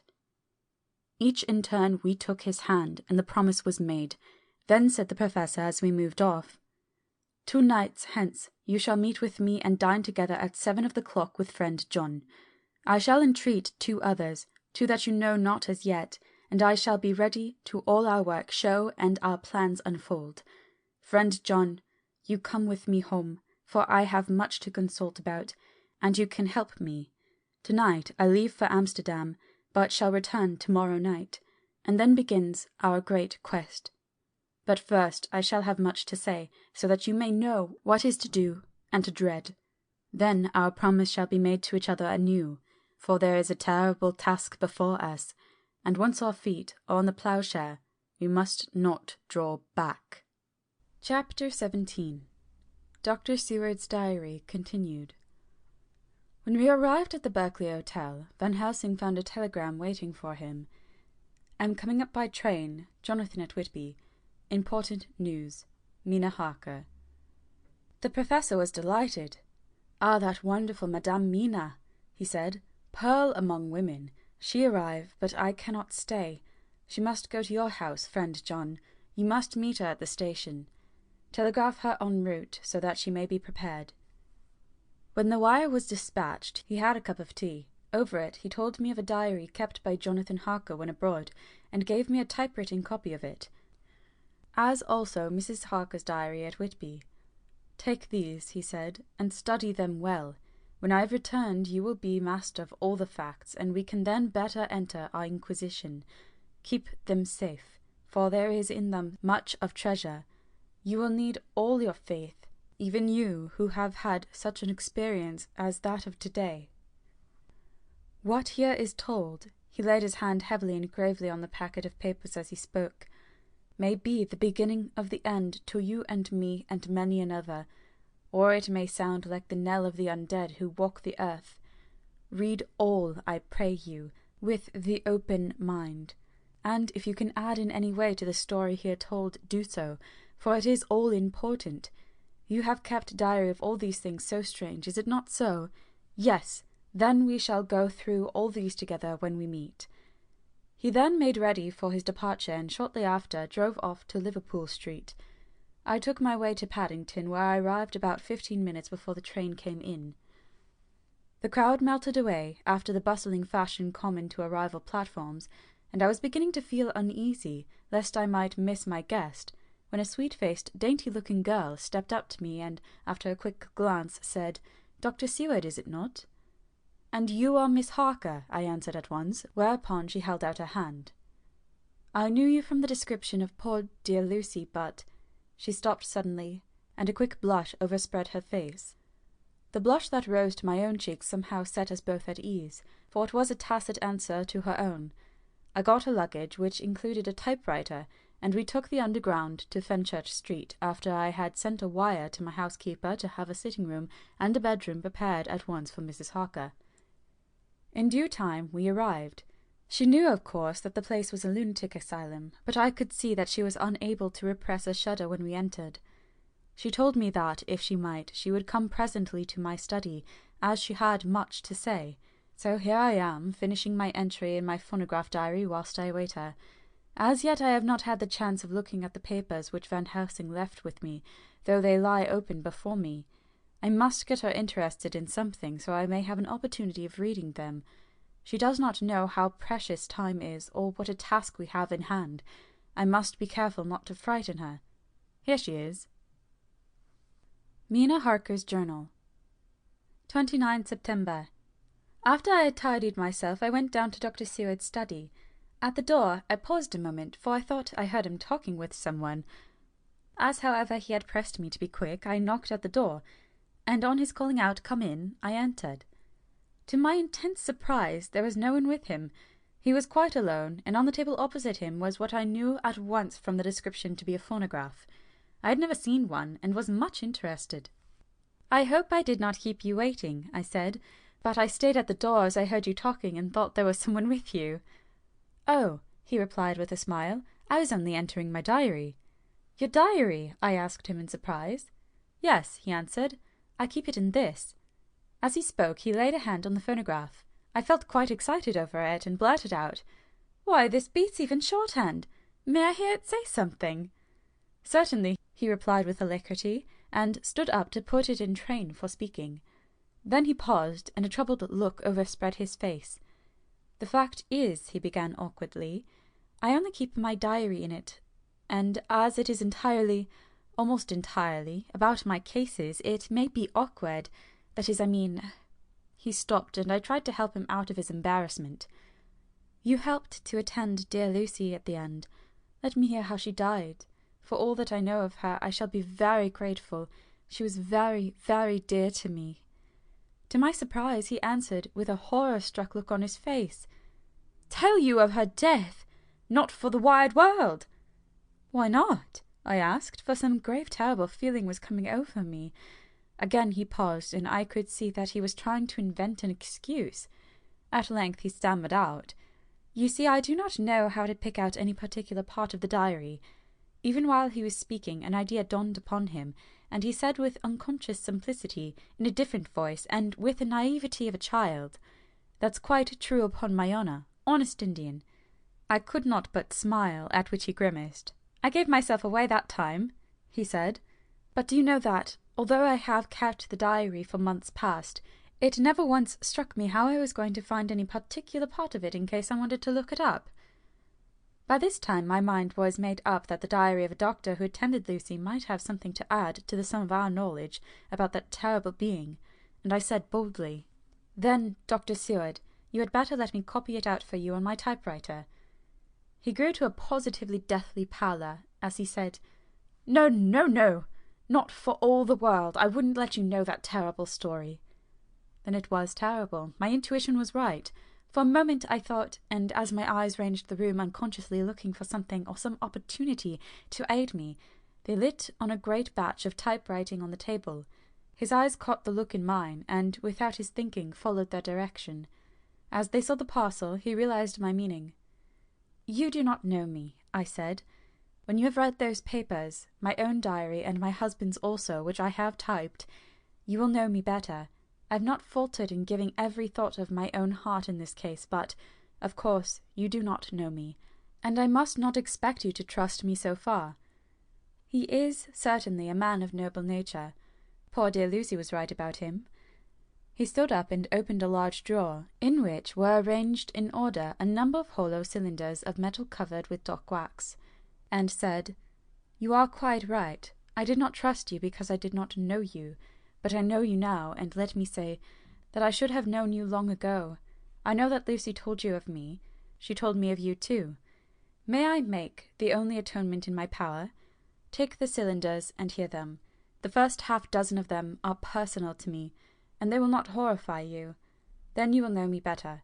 Dinner will by then be ready. In the meantime I shall read over some of these documents, and shall be better able to understand certain things." He carried the phonograph himself up to my sitting room and adjusted it for me. Now I shall learn something pleasant, I am sure, for it will tell me the other side of a true love episode which I know one side already. Dr. Seward's Diary. 29 September. I was so absorbed in that wonderful diary of Jonathan Harker and that other of his wife that I let time run on without thinking. Mrs. Harker was not down when the maid came to announce dinner, so I said, "She is possibly tired. Let dinner wait an hour," and I went on with my work. I had just finished Mrs. Harker's diary when she came in. She looked sweetly pretty, but very sad, and her eyes were flushed with crying. This somehow moved me much. Of late I have had cause for tears, God knows, but the relief of them was denied me, and now the sight of those sweet eyes, brightened with recent tears, went straight to my heart, so I said as gently as I could, "I greatly fear I have distressed you." "Oh no, not distressed me," she replied, "but I have been more touched than I can say by your grief. That is a wonderful machine, but it is cruelly true. It told me in its very tones the anguish of your heart. It was like a soul crying out to Almighty God. No one must hear them spoken ever again. See, I have tried to be useful. I have copied out the words on my typewriter, and none other need now hear your heart beat as I did." "No one need ever know, shall ever know," I said in a low voice. She laid her hand on mine and said very gravely, "Ah, but they must." "Must? But why?" I asked. "Because it is a part of the terrible story. A part of poor dear Lucy's death and all that led to it. Because in the struggle which we have before us to rid the earth of this terrible monster, we must have all the knowledge and all the help which we can get. I think that the cylinders which you gave me contained more than you intended me to know, but I can see that there are in your record many lights to this dark mystery. You will let me help, will you not? I know all up to a certain point, and I see already, though your diary only took me to 7 September, how poor Lucy was beset, and how her terrible doom was being wrought out. Jonathan and I have been working day and night since Professor Van Helsing saw us. He has gone to Whitby to get more information, and he will be here tomorrow to help us. We need have no secrets amongst us. Working together and with absolute trust, we can surely be stronger than if some of us were in the dark." She looked at me so appealingly, and at the same time manifested such courage and resolution in her bearing, that I gave in at once to her wishes. "You shall," I said, "do as you like in the matter. God forgive me if I do wrong. There are terrible things yet to learn of. But if you have so far travelled on the road to poor Lucy's death, you will not be content, I know, to remain in the dark. Nay, the end, the very end, may give you a gleam of peace. Come, there is dinner. We must keep one another strong for what is before us. We have a cruel and dreadful task. When you have eaten, you shall learn the rest, and I shall answer any question you ask. If there be anything which you do not understand, though it was apparent to us who are present."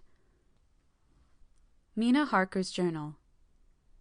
29 September. After dinner, I came with Dr. Seward to his study. He brought back the phonograph from my room, and I took my typewriter. He placed me in a comfortable chair, and arranged the phonograph so that I could touch it without getting up, and showed me how to stop it in case I wanted to pause. Then he very thoughtfully took a chair, with his back to me, so that I might be as free as possible, and began to read. I put the forked metal to my ears, and listened.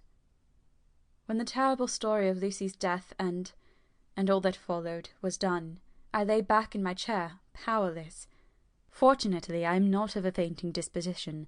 When Dr. Seward saw me, he jumped up with a horrified exclamation, and hurriedly, taking a case bottle from a cupboard, gave me some brandy, which in a few minutes somewhat restored me. My brain was all in a whirl, and only that there came through all the multitude of horrors the holy ray of light that my dear, dear Lucy was at last at peace. I do not think I could have borne it without making a scene. It is all so wild and mysterious and strange that if I had not known Jonathan's experience in Transylvania, I could not have believed. As it was, I didn't know what to believe, and so got out of my difficulty by attending to something else. I took the cover off my typewriter and said to Dr. Seward, "Let me write this all out now. We must be ready for Dr. Van Helsing when he arrives. I have sent a telegram to Jonathan to come on here when he arrives in London from Whitby. In this matter, dates are everything, and I think that if we got all our material ready, and have every item put in chronological order, we shall have done much. You tell me that Lord Godalming and Mr. Morris are coming too. Let us be able to tell him when they come." He accordingly set out the phonograph at a slow pace, and I began to typewrite from the beginning of the 7th cylinder. I used Manifold, and so took 3 copies of the diary, just as I had done with all the rest. It was late when I got through, but Dr. Seward went about his work of going his round of the patients. When he had finished, he came back and sat near me, reading, so that I did not feel too lonely whilst I worked. How good and thoughtful he is! The world seems to be full of good men, even if there are monsters in it. Before I left him, I remembered what Jonathan put in his diary of the professor's perturbation at reading something in an evening paper at the station in Exeter. So, seeing that Dr. Seward kept his newspapers, I borrowed the files of the Westminster Gazette and the Pall Mall Gazette and took them to my room. I remember how much the Dailygraph and the Whitby Gazette, of which I had made cuttings, helped us to understand the terrible events at Whitby when Count Dracula landed, so I shall look through the evening papers since then, and perhaps I shall get some new light. I am not sleepy, and the work will help me to keep quiet. Dr. Seward's Diary, 30 September. Mr. Harker arrived at 9 o'clock. He had got his wife's wire just before starting. He is uncommonly clever, if one can judge from his face, and full of energy. If this journal be true, and, judging by one's own wonderful experiences, it must be, he is also a man of great nerve. That going down to the vault a 2nd time was a remarkable piece of daring.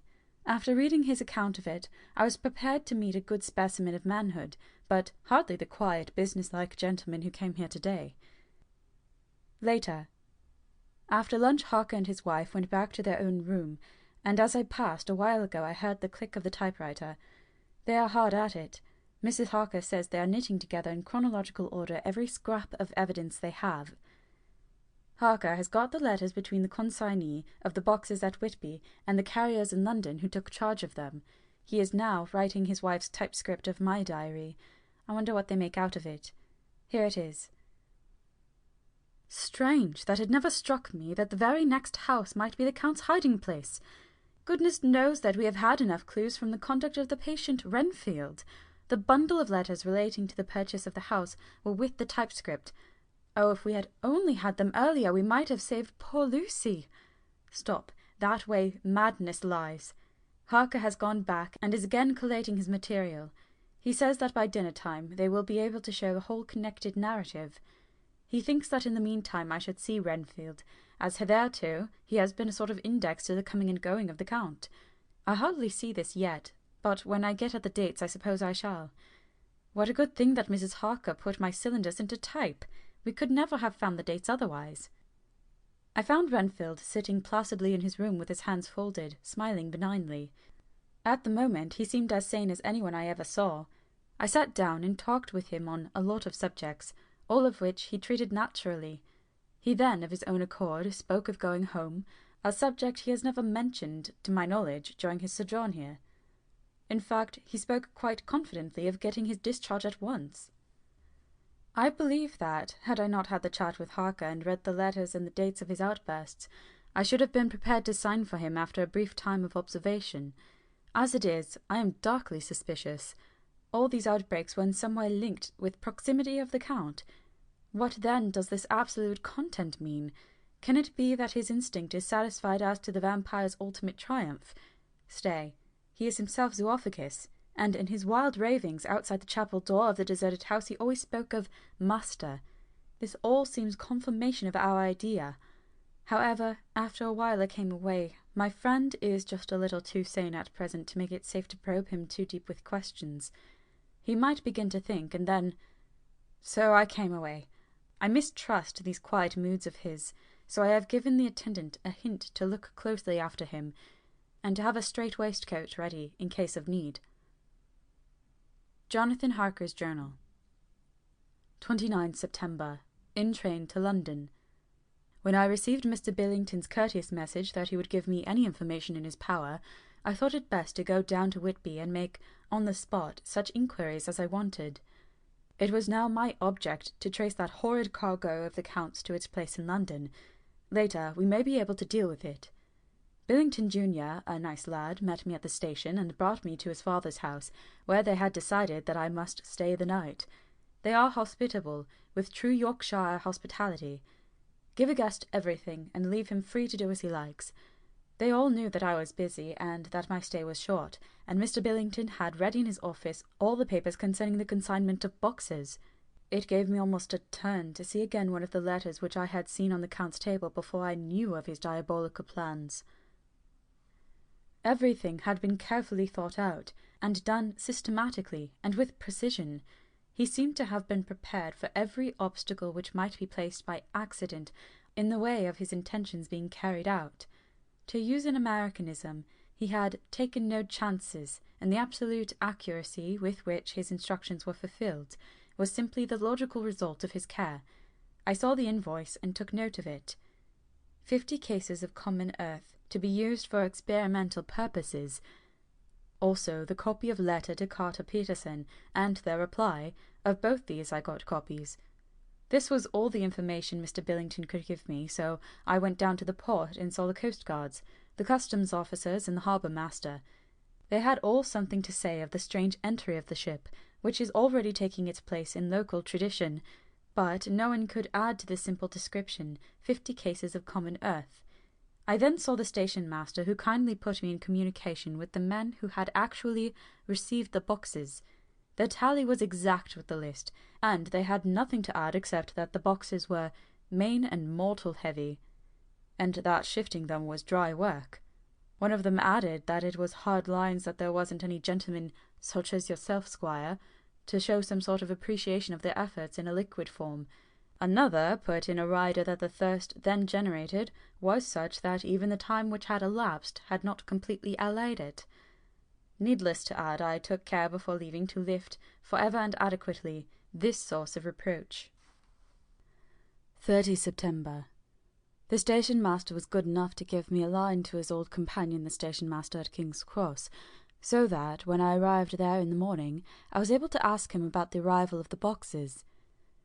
He, too, put me at once in communication with the proper officials, and I saw that the tally was correct with the original invoice. The opportunities of acquiring an abnormal thirst had here been limited. A noble use of them had, however, been made, and again I was compelled to deal with the result in an ex post facto manner. From thence I went on to Carter Patterson's central office, where I met with the utmost courtesy. They looked up the transaction in the day-book and letter-book, and at once telephoned to their King's Cross office for more details.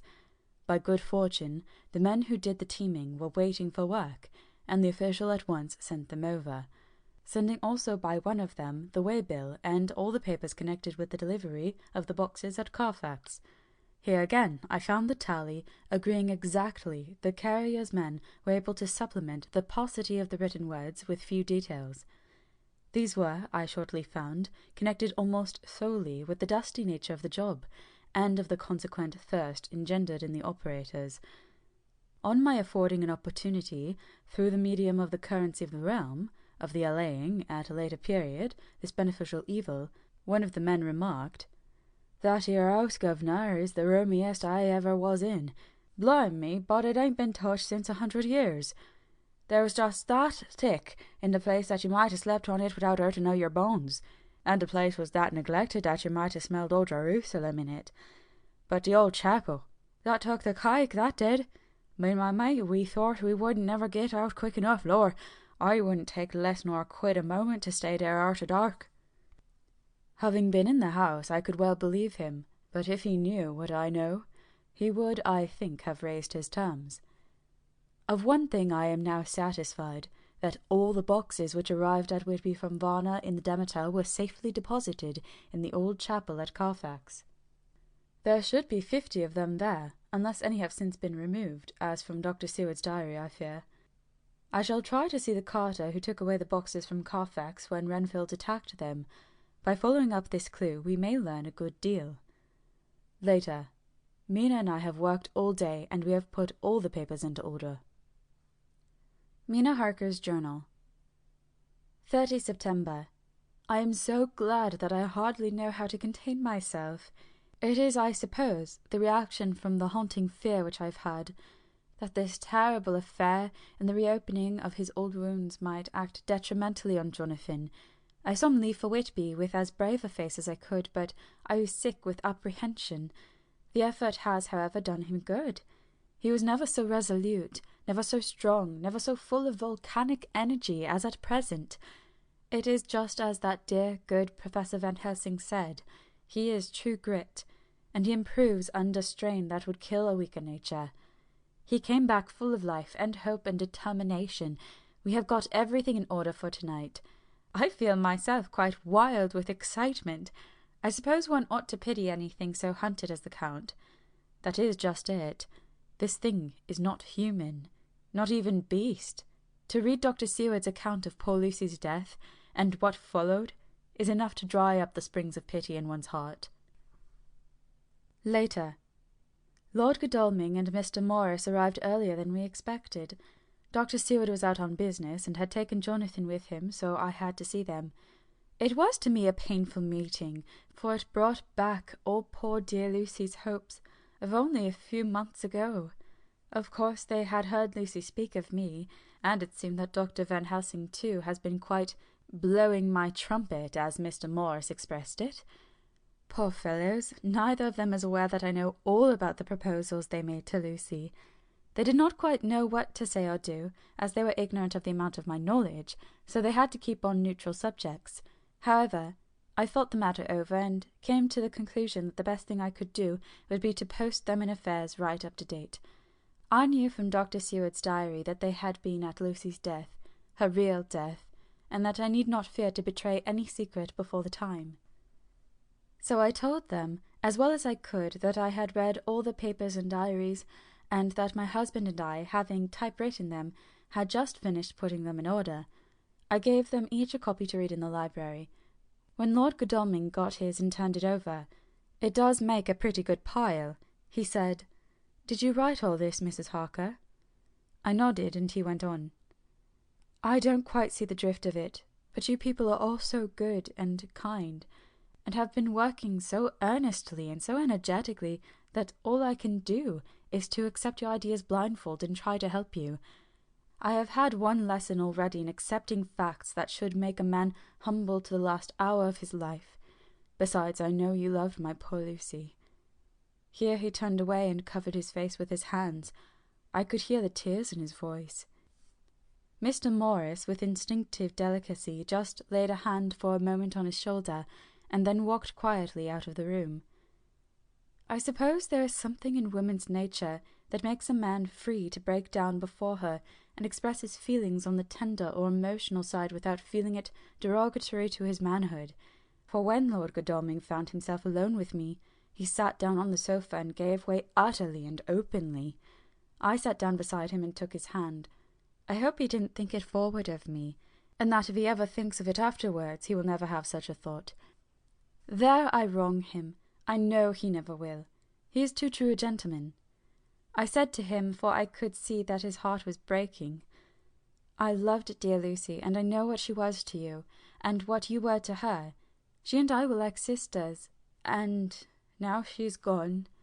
Will you not let me be like a sister to you in your trouble? I know what sorrows you have had, though I cannot measure the depth of them.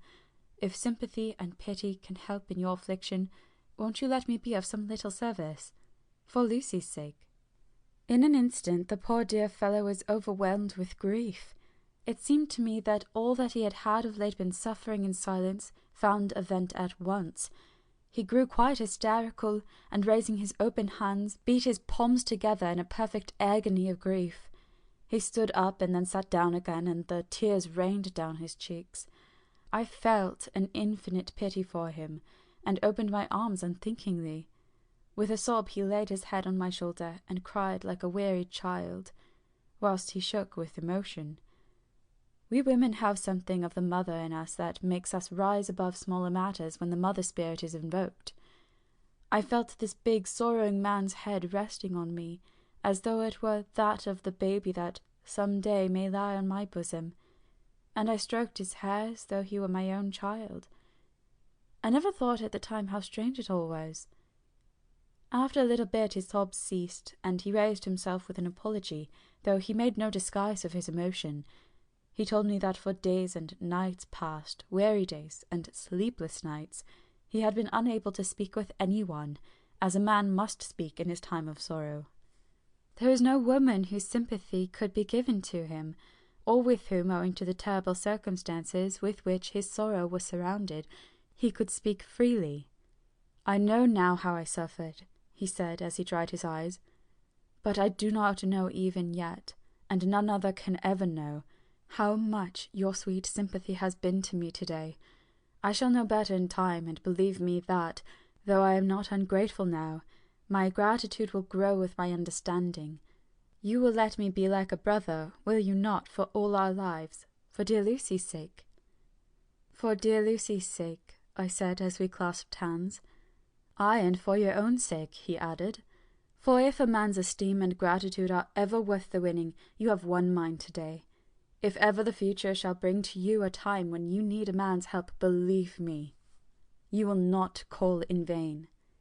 God grant that no such time may ever come to you to break the sunshine of your life, but if it should ever come, promise me that you will let me know." He was so earnest, and his sorrow was so fresh that I felt it would comfort him, so I said, "I promise." As I came along the corridor, I saw Mr. Morris looking out of a window. He turned as he heard my footsteps. "How's Art?" he said. Then noticing my red eyes, he went on, "Ah, I see you have been comforting him. Poor old fellow, he needs it. No one but a woman can help a man when he is in trouble of the heart. And he had no one to comfort him." He bore his own trouble so bravely that my heart bled for him. I saw the manuscript in his hand, and I knew that when he read it, he would realize how much I knew. So I said to him, "I wish I could comfort all who suffer from the heart. Will you let me be your friend? And will you come to me for comfort if you need it? You will know later on why I speak." He saw that I was in earnest, and stooping took my hand, and raising it to his lips, kissed it. It seemed but poor comfort to so brave and unselfish a soul, and impulsively I bent over and kissed him. The tears rose in his eyes, and there was a momentary choking in his throat. He said quite calmly, "Little girl, you will never regret that true-hearted kindness so long as ever you live." Then he went into the study to his friend. "Little girl," the very words he had used to Lucy, and oh, but he proved himself a friend. Chapter 18. Dr. Seward's Diary. 30 September. I got home at 5 o'clock and found that Godalming and Morris had not only arrived, but had already studied the transcripts of the various diaries and letters which Harker and his wonderful wife had made and arranged. Harker had not yet returned from his visit to the carrier's men, of whom Dr. Hennessy had written to me. Mrs. Harker gave us a cup of tea, and I can honestly say that, for the first time since I have lived in it, this old house seemed like home. When we had finished, Mrs. Harker said, "Dr. Seward, may I ask a favour? I want to see a patient, Mr. Renfield. Do let me see him. What you have said of him in your diary interests me so much." She looked so appealing and so pretty that I could not refuse her, and there was no possible reason why I should, so I took her with me. When I went into the room, I told the man that a lady would like to see him, to which he simply answered, "Why?" "She is going through the house and wants to see everyone in it," I answered. "Oh, very well," he said. "Let her come in, by all means, but just wait a minute till I tidy up the place." His method of tidying was peculiar. He simply swallowed all the flies and spiders in the boxes before I could stop him. It was quite evident that he feared, or was jealous of, some interference. When he had got through his disgusting task, he said cheerfully, "Let the lady come in," and sat down on the edge of his bed with his head down, but with his eyelids raised so that he could see her as she entered. For a moment I thought that he might have some homicidal intent. I remembered how quiet he had been just before he attacked me in my own study, and I took care to stand where I could seize him at once if he attempted to make a spring at her. She came into the room with an easy gracefulness which would at once command the respect of any lunatic, for easiness is one of the qualities mad people most respect. She walked over to him, smiling pleasantly, and held out her hand. "Good evening, Mr. Renfield," said she. "You see, I know you, for Dr. Seward has told me of you." He made no immediate reply, but eyed her all over intently with a set frown on his face. This look gave way to one of wonder, which merged into doubt. Then, to my intense astonishment, he said, You're not the girl the doctor wanted to marry, are you? You can't be, you know, for she's dead." Mrs. Harker smiled sweetly as she replied, "Oh no, I have a husband of my own to whom I was married before I ever saw Dr. Seward, or he me. I am Mrs. Harker." "Then what are you doing here?" "My husband and I are staying on a visit with Dr. Seward." "Then don't stay." "But why not?" I thought that this style of conversation might not be pleasant to Mrs. Harker any more than it was to me, so I joined in. "How did you know I wanted to marry anyone?" His reply was simply contemptuous, given in a pause in which he turned his eyes from Mrs. Harker to me, instantly turning them back again. "What an asinine question!" "I don't see that at all, Mr. Enfield," said Mrs. Harker, at once championing me. He replied to her with as much courtesy and respect as he had shown contempt to me. "You will of course understand, Mrs. Harker, that when a man is so loved and honoured as our host is, everything regarding him is of interest in our little community. Dr. Seward is loved not only by his household and his friends, but even by his patients, who, being some of them hardly in mental equilibrium, are apt to distort causes and effects. Since I myself have been an inmate of a lunatic asylum, I cannot but notice that the sophistic tendencies of some of its inmates leaned towards the errors of non causa and ignoratio elenchi. I positively opened my eyes at this new development. Here was my own pet lunatic, the most pronounced of his type that I had ever met with, talking elemental philosophy and with the manner of a polished gentleman. I wonder if it was Mrs. Harker's presence which had touched some chord in his memory, if this new phase was spontaneous, or in any way due to her unconscious influence. She must have some rare gift or power. We continued to talk for some time, and, seeing that he was seemingly quite reasonable, she ventured, looking at me questioningly as she began, to lead him to his favourite topic. I was again astonished, for he addressed himself to the question with the impartiality of the completest sanity. He even took himself as an example when he mentioned certain things. Why, I myself am an instance of a man who had a strange belief. Indeed, it was no wonder that my friends were alarmed and insisted on my being put under control. I used to fancy that life was a positive and perpetual entity, and that by consuming a multitude of live things, no matter how low in the scale of creation, one might indefinitely prolong life. At times I held the belief so strongly that I actually tried to take human life. The doctor here will bear me out that on one occasion I tried to kill him for the purpose of strengthening my vital powers, by the assimilation with my own body of his life through the medium of his blood. By the assimilation with my own body of his life through the medium of his blood, relying, of course, upon the scriptural phrase, "For the blood is the life," though indeed the vendor of a certain nostrum has vulgarized the truism to the very point of contempt. Isn't that true, doctor? I nodded assent, for I was so amazed that I hardly knew what to either think or say. It was hard to imagine that I had seen him eat up all his spiders and flies not 5 minutes before. Looking at my watch, I saw that I should go to the station to meet Van Helsing, so I told Mrs. Harker that it was time to leave. She came at once after saying pleasantly to Mr. Enfield, "Good-bye, and I hope I may see you often, under auspices pleasanter to yourself." To which, to my astonishment, he replied, "Good-bye, my dear. I pray God I may never see your sweet face again. May he bless and keep you." When I went to the station to meet Van Helsing, I left the boys behind me.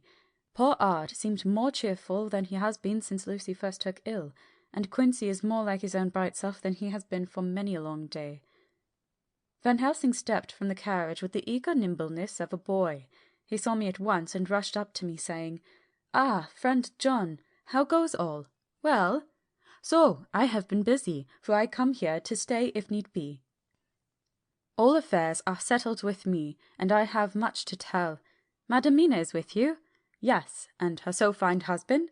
And Arthur and my friend Quincy, they are with you too? Good." As I drove to the house, I told him of what had passed, and of how my own diary had come to be of some use through Mrs. Harker's suggestion, at which the professor interrupted me. "Ah, that wonderful Madame Mina! She has a man's brain, a brain that a man should have were he much gifted, and a woman's heart. The good God fashioned her for a purpose, believe me. when he made that so good combination. Friend John, up to now, fortune has made that woman of help to us. After tonight she must not have to do with this so terrible affair. It is not good that she run a risk so great. We men are determined, nay, are we not pledged, to destroy this monster, but it is no part for a woman. Even if she be not harmed, her heart may fail her in so much and so many horrors, and hereafter she may suffer, both in waking from her nerves, and in sleep from her dreams. And, besides, she is a young woman and not so long married. There may be other things to think of some time, if not now. You tell me she has wrote all, then she must consult with us. But tomorrow she say good-bye to this work, and we go alone. I agreed heartily with him, and then I told him what we had found in his absence, that the house which Dracula had bought was the very next one to my own. He was amazed, and a great concern seemed to come on him. "Oh, that we had known it before!" he said, "for then we might have reached him in time to save poor Lucy. However, the milk that is spilt cries not out afterwards, as you say. We shall not think of that, but go on our way to the end." Then he fell into a silence that lasted till we entered my own gateway.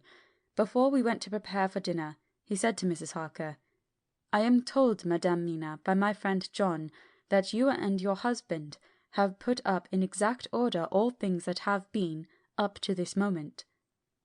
"Not up to this moment, Professor," she said impulsively, "but up to this morning." "But why not up to now? We have seen hitherto how good light all the little things have made. We have told our secrets, and yet no one who has told it is the worse for it." Mrs. Harker began to blush, and taking a paper from her pockets, she said, "Dr. Van Helsing, will you read this and tell me if it must go in? It is my record of today. I too have seen the need of putting down at present everything, however trivial. But there is little in this except what is personal. Must it go in?" The professor read it over gravely and handed it back, saying, "It need not go in if you do not wish it. But I pray that it may. It can but make your husband love you the more, and all of us, your friends, more honour you, as well as more esteem and love." She took it back with another blush and a bright smile. "And so now, up to this very hour, all the records we have are complete and in order. The professor took away one copy to study after dinner, and before our meeting, which is fixed for 9 o'clock, the rest of us have already read everything, so when we meet in the study we shall all be informed as to facts, and can arrange our plan of battle with this terrible and mysterious enemy." Mina Harker's Journal. 30 September. When we met in Dr. Seward's study 2 hours after dinner, which had been at 6 o'clock, we unconsciously formed a sort of board or committee. Professor Van Helsing took the head of the table, to which Dr. Seward motioned him as he came into the room. He made me sit next to him on his right, and asked me to act as secretary. Jonathan sat next to me. Opposite us were Lord Godalming, Dr. Seward, and Mr. Morris, Lord Godalming being next to the professor, and Dr. Seward in the centre.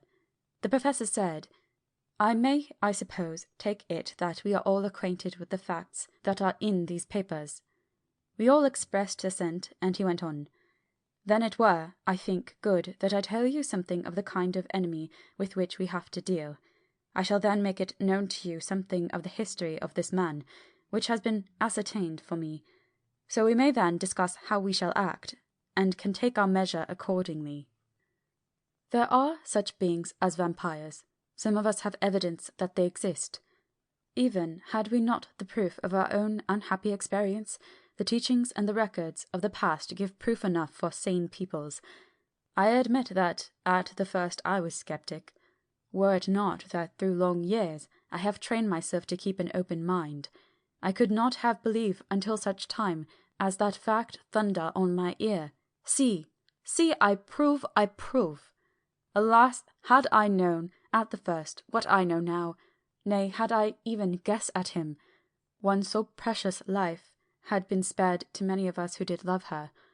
But it is gone, and we must so work, that other poor souls perish not whilst we can save. The Nosferatu do not die like the bee when he sting once. He is only stronger and being stronger, have yet more power to work evil. This vampire, which is amongst us, is of himself so strong in person as 20 men. He is of cunning more than mortal, for his cunning be the growth of ages. He have still the aids of necromancy, which is, as his etymology imply, the divination by the dead, and all the dead that he can come nigh to are for him at command. He is brute, and more than brute. He is devil in callous, and the heart of him is not. He can, within limitations, appear at will when and where, and in any of the forms that are to him. He can, within his range, direct the elements, the storm, the fog, the thunder. He can command all the meaner things, the rat and the owl and the bat, the moth and the fox and the wolf. He can grow and become small. He can at times vanish and come unknown. How then are we to begin our strike to destroy him? How shall we find his where, and having found it, how can we destroy? My friends, this is much. It is a terrible task that we undertake, and there may be consequence to make the brave shudder. For if we fail in this fight, he must surely win, and then where end we? Life is nothing's, I heed him not. But to fail here is not mere life or death. It is that we become as him, that we henceforth become foul things of the night like him, without heart or conscience, preying on the bodies and the souls of those we love best. To us for ever are the gates of heaven shut, for who shall open them to us again? We go on for all time abhorred by all, a blot on the face of God's sunshine, an arrow in the side of him who died for man. But we are face to face with duty, and in such case must we shrink? For me, I say no. But then I am old, and life with his sunshine, his fair places, his song of birds, his music and his love, lie far behind. You others are young. Some have seen sorrow, but there are fair days yet in store. What say you? Whilst he was speaking, Jonathan had taken my hand. I feared oh so much that the appalling nature of our danger was overcoming him when I saw his hand stretch out, but it was life to me to feel its touch, so strong, so self-reliant, so resolute. A brave man's hand can speak for itself. It does not even need a woman's love to hear its music. When the professor had done speaking, my husband looked in my eyes, and I in his. There is no need for speaking between us. I answer for Mina and myself, he said. Count me in, Professor, said Mr. Quincy Morris, laconically as usual. I am with you, said Lord Godalming, for Lucy's sake, if for no other reason. Dr. Seward simply nodded. The professor stood up and, after laying his golden crucifix on the table, held out his hand on either side. I took his right hand, and Lord Godalming his left. Jonathan held my right with his left and stretched across to Mr. Morris. So as we all took hands, our solemn compact was made. I felt my heart icy cold, but it did not even occur to me to draw back. We resumed our places, and Dr. Van Helsing went on with a sort of cheerfulness which showed that the serious work had begun. It was to be taken as gravely and in as businesslike a way as any other transaction of life. Well, you know what we have to contend against, but we, too, are not without strength. We have on our side power of combination, a power denied to the vampire kind. We have sources of science. We are free to act and think, and the hours of the day and the night are ours equally. In fact, so far as our powers extend, they are unfettered, and we are free to use them. We have self-devotion in a cause and an end to achieve which is not a selfish one. These things are much.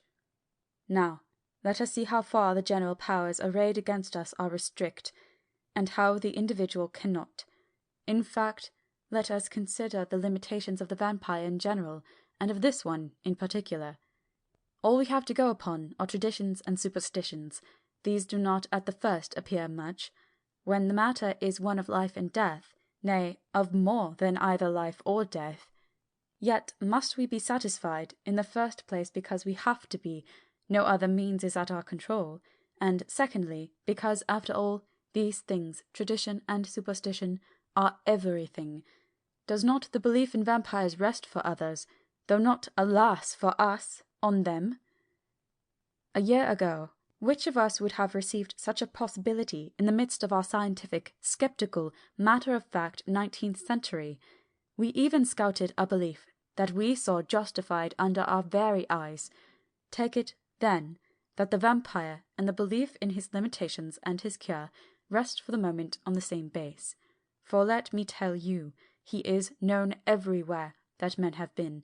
In old Greece, in old Rome, he flourished in Germany all over, in France, in India, even in Charno seas, and in China, so far from us, in all ways, there even is he, and the peoples fear him at this day.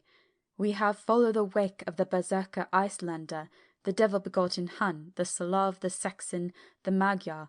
So far, then, we have all we may act upon, and let me tell you that very much of the beliefs are justified by what we have seen in our own so unhappy experience. The vampire live on, and cannot die by mere passing of the time. He can flourish, when that he can fatten on the blood of the living. Even more, we have seen amongst us that he can even grow younger, that his vital faculties grow strenuous, and seem as though they refresh themselves when his special pabulum is plenty. But he cannot flourish without this diet. He eat not as others. Even friend Jonathan, who lived with him for weeks, did never see him to eat, never. He throws no shadow, he make in the mirror no reflect, as again Jonathan observe. He has the strength of many on his hand. Witness again Jonathan when he shut the door against the wolves, and when he help him from the diligence too. He can transform himself to wolf, as we gather from the ship arrival in Whitby. When he tear open the dog, he can be as bat, as Madame Mina saw him on the window at Whitby, and as friend John saw him fly from this so near house, and as my friend Quincy saw him at the window of Miss Lucy. He can come in mist which he create. That noble ship's captain proved him of this, but, from what we know, the distance he can make of this mist is limited, and can only be round himself. He come on moonlight rays as elemental dust, as again Jonathan saw those sisters in the castle of Dracula. He become so small, we ourselves saw Miss Lucy, ere she was at peace, slip through a hairbreadth space at the tomb door. He can, when once he find his way, come out from anything or into anything, no matter how close it be bound or even fussed up with fire, solder you call it. He can see in the dark, no small power this, in a world which is one half shut from the light. Ah, but hear me though. He can do all these things, yet he is not free. Nay, he is even more prisoner than the slave of the galley, than the madman in his cell. He cannot go where he lists. He who is not of nature has yet to obey some of nature's laws. Why, we know not. He may not enter anywhere at the first, unless there be some one of the household who bid him to come, though afterwards he can come as he please. His power ceases, as does that of all evil things at the coming of the day. Only at certain times can he have limited freedom. If he be not at the place whither he is bound, he can only change himself at noon, or at exact sunrise or sunset. These things we are told, and in this record of ours we have proof by inference. Thus, whereas he can do as he will within his limit, when he have his earth home, his coffin home, his hell home, the place unhallowed, as we saw when we went to the grave of the suicide at Whitby, still, at other time, he can only change when the time come. It is said, too, that he can only pass running water at the slack or the flood of the tide. Then there are things which so afflict him that he has no power, as the garlic that we know of, and as for things sacred, as this symbol, my crucifix, that was amongst us even now when we resolve, to them he is nothing. but in their presence he takes his place far off and silent with respect. There are others too, which I shall tell you of, lest in our speaking we may need them. The branch of wild rose on his coffin keep him that he move not from it. A sacred bullet fired into the coffin kill him, so that he be true dead. And as for the stake through him, we know already of its peace, of the cut off head that giveth rest. We have seen it with our own eyes. Thus, when we find the habitation of this man that was, we can confine him to his coffin and destroy him, if we obey what we know. But he is clever. I have asked my friend Arminius of Budapest University to make his record, and from all the means that are, he tell me of what he has been. He must indeed have been that voivode Dracula who won his name against the Turk over the great river on the very frontier of Turkeyland.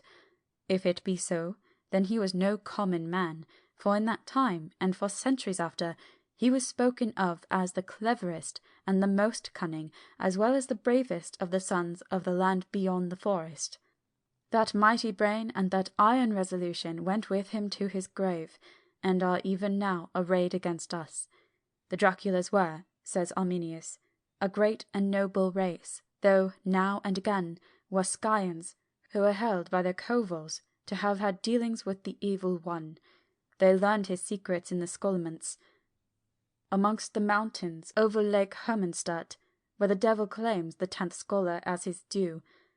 In the records are such words as Stregoica, witch, Ordog, and Pokul, Satan and hell, and in one manuscript this very Dracula is spoken of as vampire, which we all understand too well. There have been from the loins of this very one great man, and good women, and their graves make sacred the earth, where alone this foulness can dwell.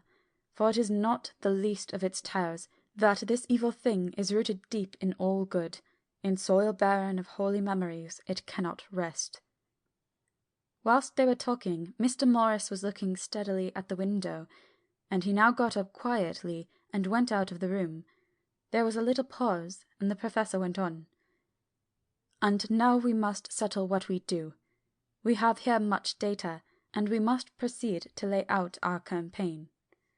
We know from the inquiry of Jonathan that from the castle to Whitby came 50 boxes of earth, all of which were delivered at Carfax. We also know that at least some of these boxes have been removed.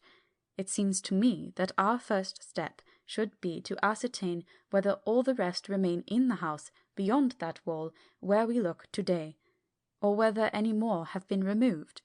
If the latter, we must trace. Here we were interrupted in a very startling way. Outside the house came the sound of a pistol shot. The glass of the window was shattered with a bullet which, ricocheting from the top of the embrasure, struck the far wall of the room. I am afraid I am at heart a coward, for I shrieked out. The men all jumped to their feet. Lord Godalming flew over to the window and threw up the sash. As he did, we heard Mr. Morris's voice without. "Sorry, I fear I've alarmed you. I shall come in and tell you about it." A minute later he came in and said, "It was an idiotic thing for me to do, and I ask your pardon. Mrs. Harker, most sincerely. I fear I must have frightened you terribly, but the fact is that whilst the professor was talking there came a big bat and sat on the window-sill. I have got such a horror of the damned brutes from recent events that I cannot stand them, and I went out to have a shot, as I have been doing of late evenings whenever I have seen one. You used to laugh at me for it then, Art." "Did you hit it?" asked Dr. Van Helsing. "I don't know, I fancy not, for it flew away into the wood." Without saying any more, he took his seat, and the professor began to resume his statement. "We must trace each of these boxes, and when we are ready, we must either capture or kill this monster in his lair, or we must, so to speak, sterilize the earth, so that no more he can seek safety in it. Thus, in the end, we may find him in his form of man between the hours of noon and sunset, and so engage with him when he is at his most weak. And now for you, Madame Mina, this night is the end until all be well. You are too precious to us to have such risk. When we part tonight, you no more must question. We shall tell you all in good time. We are men and are able to bear, but you must be our star and our hope, and we shall act all the more free that you are not in the danger such as we are." All the men, even Jonathan, seemed relieved, but it did not seem to me that they should brave danger and perhaps lessen their safety, strength being the best safety, through care of me. But their minds were made up, and, though it was a bitter pill for me to swallow, I could say nothing, save to accept their chivalrous care of me. Mr. Morris resumed the discussion. "As there is no time to lose, I vote we have a look at his house right now. Time is everything with him, and swift action on our part might save another victim." I own that my heart began to fail me when the time for action came so close, but I did not say anything, for I had a greater fear that if I appeared as a drag or a hindrance to their work, they might even leave me out of the councils altogether. They have now gone off to Carfax, which means to get into the house. Manlike, they have told me to go to bed and sleep, as if a woman can sleep when those she loves are in danger. I shall lie down and pretend to sleep, lest Jonathan have added anxiety about me when he returns. Dr. Seward's Diary. 1 October, 4 a.m. Just as we were about to leave the house, an urgent message was brought to me from Renfield to know if I would see him at once, as he had something of the utmost importance to say to me. I told the messenger to say that I would attend to his wishes in the morning. I was busy just at the moment. The attendant added, "He seems very importunate, sir. I have never seen him so eager. I don't know but what, if you don't see him soon, he will have one of his violent fits."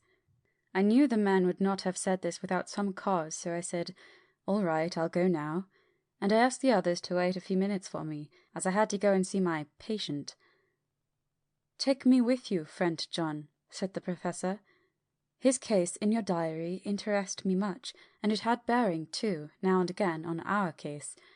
I should much like to see him, and especial when his mind is disturbed." "May I come also?" asked Lord Godalming. "Me too," said Quincey Morris. "May I come?" said Harker.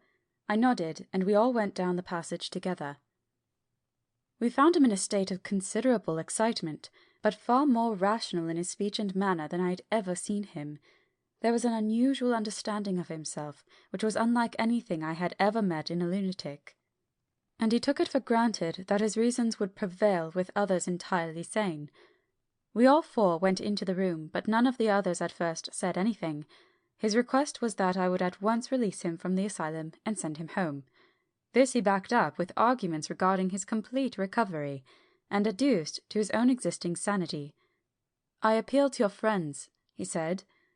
"They will, perhaps, not mind sitting in judgment on my case. By the way, you have not introduced me."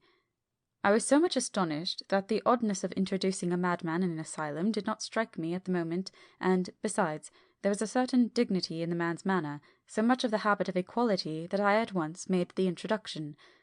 Lord Godalming, Professor Van Helsing, Mr. Quincey Morris of Texas, Mr. Renfield. He shook hands with each of them, saying in turn, "Lord Godalming, I had the honour of seconding your father at Wyndham. I grieve to know by your holding the title that he is no more. He was a man loved and honoured by all who knew him, and in his youth was, I have heard, the inventor of a burnt rum punch, much patronised on Derby night. Mr. Morris, you should be proud of your great state. Its reception into the Union was a precedent which many have far-reaching effects hereafter, when the pole and the tropics may hold alliance to the stars and stripes. The power of treaty may yet prove a vast engine of enlargement. When the Monroe Doctrine takes its true place as a political fable, what shall any man say of his pleasure at meeting Van Helsing? Sir, I make no apology for dropping all forms of conventional prefix. When an individual has revolutionized therapeutics by his discovery of the continuous evolution of brain matter, conventional forms are unfitting, since they would seem to limit him to one of a class. You, gentlemen, who by nationality, by heredity, or by the possession of natural gifts, are fitted to hold your respective places in the moving world. I take to witness that I am as sane as at least the majority of men who are in full possession of their liberties. And I am sure that you, Dr. Seward, humanitarian and medico-jurist as well as scientist, will deem it a moral duty to deal with me as one to be considered as under exceptional circumstances. He made this last appeal with a courtly air of conviction which was not without its own charm. I think we were all staggered. For my own part, I was under the conviction, despite my knowledge of the man's character and history, that his reason had been restored, and I felt under a strong impulse to tell him that I was satisfied as to his sanity, and would see about the necessary formalities for his release in the morning. I thought it better to wait, however, before making so grave a statement, for of old I knew the sudden changes to which this particular patient was liable. So I contented myself with making a general statement that he appeared to be improving very rapidly, that I would have a longer chat with him in the morning, and would then see what I could do in the direction of meeting his wishes. This did not at all satisfy him, for he said quickly, "But I fear, Dr. Seward, that you hardly apprehend my wish. I desire to go at once, here, now, this very hour, this very moment, if I may. Time presses, and in our implied agreement with the old Scytheman it is of the essence of the contract. I am sure it is only necessary to put before so admirable a practitioner as Dr. Seward so simple yet so momentous a wish to ensure its fulfilment." He looked at me keenly, and seeing the negative in my face, turned to the others and scrutinized them closely. Not meeting any sufficient response, he went on. "Is it possible that I have erred in my supposition?" "You have," I said frankly, but at the same time, as I felt, brutally. There was a considerable pause, and then he said slowly, "Then I suppose I must only shift my ground of request. Let me ask for this concession, boon, privilege, what you will. I am content to implore in such a case, not on personal grounds, but for the sake of others. I'm not at liberty to give you the whole of my reasons, but you may, I assure you, take it from me that they are good ones, sound and unselfish, and spring from the highest sense of duty. Could you look, sir, into my heart, you would approve to the full the sentiments which animate me. Nay, more, you would count me amongst the best and truest of your friends." Again he looked at us all keenly. I had a growing conviction that this sudden change of his entire intellectual method was but yet another form or phase of his madness, and so determined to let him go on a little longer, knowing from experience that he would, like all lunatics, give himself away in the end. Van Helsing was gazing at him with a look of utmost intensity, his bushy eyebrows almost meeting with the fixed concentration of his look. He said to Renfield, in a tone which did not surprise me at the time, but only when I thought of it afterwards, for it was as of one addressing an equal, "Can you not tell frankly your real reason for wishing to be free tonight? I will undertake that if you will satisfy even me, a stranger, without prejudice, and with the habit of keeping an open mind, Dr. Seward will give you, at his own risk and on his own responsibility, the privilege you seek." He shook his head sadly, and with a look of poignant regret on his face, the professor went on. "Come, sir, bethink yourself. You claim the privilege of reason in the highest degree, since you seek to impress us with your complete reasonableness. You do this, whose sanity we have reason to doubt, since you are not yet released from medical treatment for this very defect. If you will not help us in our efforts to choose the wisest course, how can we perform the duty which you yourself put upon us? Be wise and help us, and if we can, we shall aid you to achieve your wish." He still shook his head as he said, "Dr. Van Helsing, I have nothing to say. Your argument is complete, and if I were free to speak, I should not hesitate a moment, but I am not my own master in the matter. I can only ask you to trust me. If I am refused, the responsibility does not rest with me." I thought it was now time to end the scene, which was becoming too comically grave, so I went towards the door, simply saying, "Come, my friends, we have work to do. Good night." As, however, I got near the door, a new change came over the patient.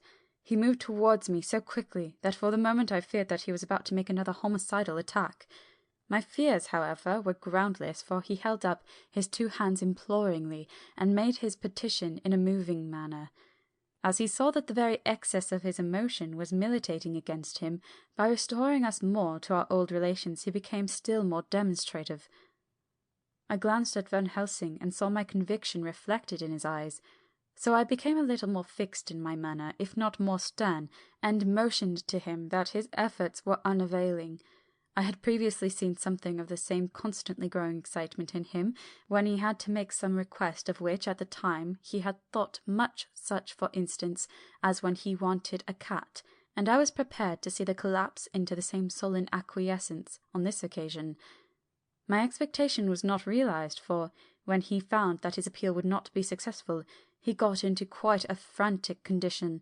He threw himself on his knees and held up his hands, wringing them in plaintive supplication, and poured forth a torrent of entreaty, with the tears rolling down his cheeks and his whole face and form expressive of the deepest emotion.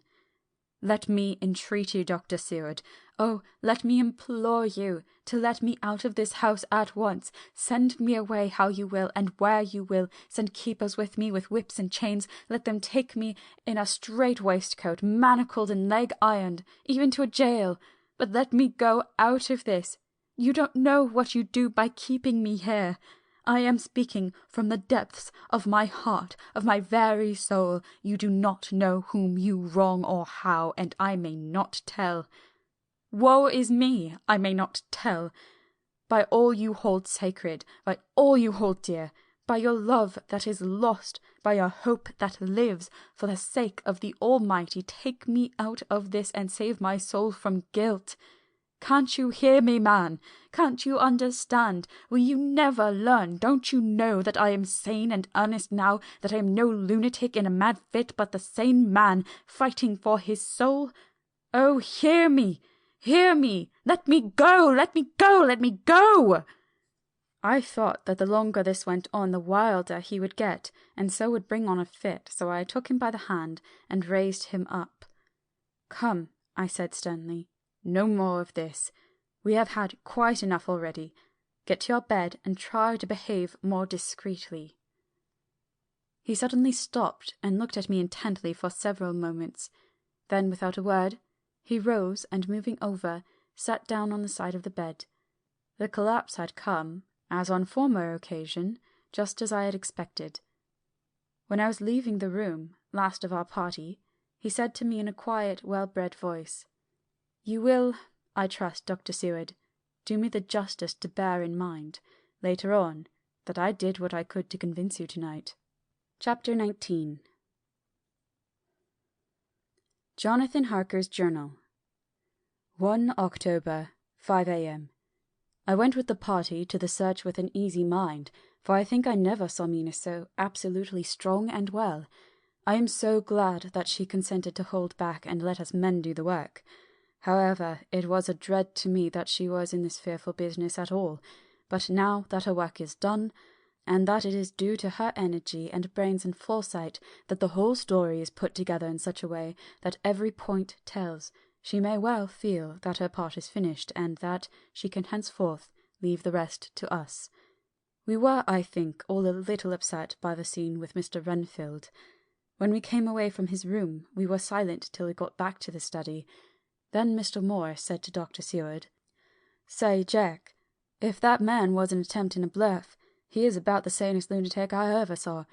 I am not sure, but I believe that he had some serious purpose, and if he had, it was pretty rough on him not to get a chance." Lord Godalming and I were silent, but Dr. Van Helsing added, "Friend John, you know more of lunatics than I do, and I'm glad of it, for I fear that if it had been to me to decide, I would before that last hysterical outburst have given him free. But we live and learn, and in our present task we must take no chance. As my friend Quincy would say, all is best as they are." Dr. Seward seemed to answer them both in a dreamy kind of way. "I don't know but that I agree with you. If that man had been an ordinary lunatic, I would have taken my chance of trusting him.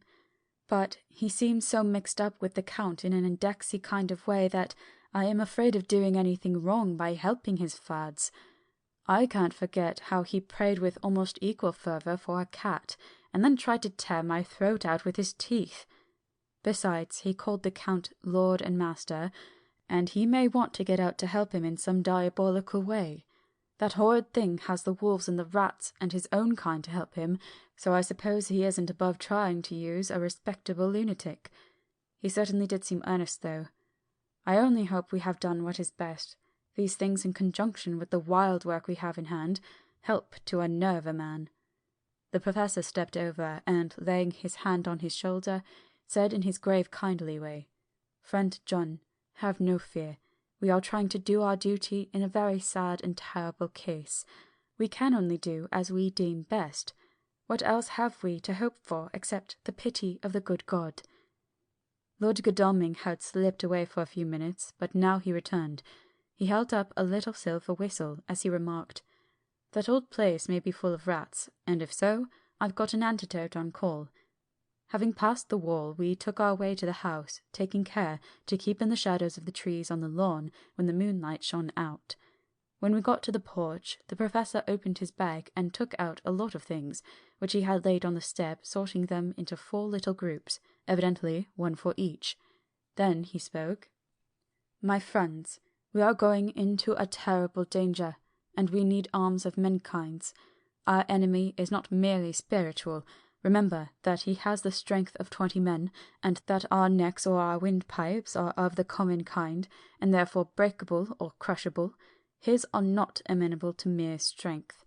A stronger man, or a body of men more strong in all than him, can at certain times hold him, but they cannot hurt him as we can be hurt by him. We must, therefore, guard ourselves from his touch. Keep this near your heart." As he spoke, he lifted a little silver crucifix and held it out to me, I being nearest to him. "Put these flowers round your neck." Here he handed to me a wreath of withered garlic blossoms. "For other enemies more mundane, this revolver and this knife. And for aid in all, these so small electric lamps, which you can fasten to your breast. And for all, and above all, at last, this, which we must not desecrate needless." This was a portion of sacred wafer, which he put in an envelope and handed to me. Each of the others was similarly equipped. "Now," he said, "friend John, where are the skeleton keys? If so that we can open the door, we need not break house by the window, as before at Miss Lucy's." Dr. Seward tried 1 or 2 skeleton keys, his mechanical dexterity as a surgeon standing him in good stead. Presently he got one to suit. After a little play back and forward, the bolt yielded, and, with a rusty clang, shot back. We pressed on the door. The rusty hinges creaked, and it slowly opened. It was startlingly like the image conveyed to me in Dr. Seward's diary of the opening of Miss Westenra's tomb. I fancy that the same idea seemed to strike the others, for with one accord they shrank back. The Professor was the first to move forward, and stepped into the open door. "In manus tuas, Domine," he said, crossing himself as he passed over the threshold. We closed the door behind us, lest when we should have lit our lamps we should possibly attract attention from the road. The Professor carefully tried the lock, lest we might not be able to open it from within should we be in a hurry, making our exit. Then we all lit our lamps and proceeded on our search. The light from the tiny lamps fell in all sorts of odd forms, as the rays crossed each other, or the opacity of our bodies threw great shadows. I could not for my life get away from the feeling that there was someone else amongst us. I suppose it was the recollection, so powerfully brought home to me by the grim surroundings of that terrible experience in Transylvania. I think the feeling was common to us all, for I noticed that the others kept looking over their shoulders at every sound and every new shadow, just as I felt myself doing. The whole place was thick with dust. The floor was seemingly inches deep, except where there were recent footsteps, in which, on holding down my lamp, I could see marks of hobnails where the dust was cracked. The walls were fluffy and heavy with dust, and in the corners were masses of spiders' webs whereon the dust had gathered till they looked like old tattered rags, as the weight had torn them partly down. On the table in the hall was a great bunch of keys, with a time-yellowed label on each. They had been used several times, for on the table were several similar rents in the blankets of dust, similar to that exposed when the professor lifted them. He turned to me and said, "You know this place, Jonathan. You have copied maps of it, and you know it at least more than we do. Which is the way to the chapel?" I had an idea of its direction, though on my former visit I had not been able to get admission to it, so I led the way, and after a few wrong turnings found myself opposite a low arched oaken door, ribbed with iron bands. "This is the spot," said the professor as he turned his lamp on a small map of the house, copied from the file of my original correspondence regarding the purchase. With a little trouble we found the key on the bunch and opened the door. We were prepared for some unpleasantness, for as we were opening the door, a faint, malodorous air seemed to exhale through the gaps, but none of us ever expected such an odour as we encountered. None of the others had met the Count at all at close quarters, and when I had seen him he was either in the fasting stage of his existence in rooms, or, when he was gloated with fresh blood, in a ruined building open to the air. But here the place was small and close, and the long disuse had made the air stagnant and foul. There was an earthy smell, as of some dry miasma, which came through the fouler air. But as to the odour itself, how shall I describe it? It was not alone that it was composed of all the ills of mortality, and with the pungent, acrid smell of blood, but it seemed as though corruption had become itself corrupt. Faugh! It sickens me to think of it. Every breath exhaled by that monster seemed to have clung to the place and intensified its loathsomeness. Under ordinary circumstances such a stench would have brought our enterprise to an end, but this was no ordinary case, and the high and terrible purpose in which we were involved gave us a strength which rose above merely physical considerations. After the involuntary shrinking consequent on the first nauseous whiff, we one and all set about our work as though that loathsome place were a garden of roses. We made an accurate examination of the place, the professor saying as we began, "The first thing is to see how many of the boxes are left.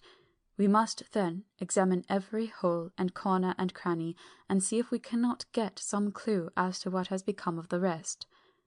A glance was sufficient to show how many remained, for the great earth chests were bulky, and there was no mistaking them. There were only 29 left out of the 50. Once I got a fright for seeing Lord Godalming suddenly turn and look out of the vaulted door into the dark passage beyond. I looked too, and for an instant my heart stood still. Somewhere, looking out from the shadow, I seemed to see the highlights of the Count's evil face, the ridge of the nose, the red eyes, the red lips, the awful pallor.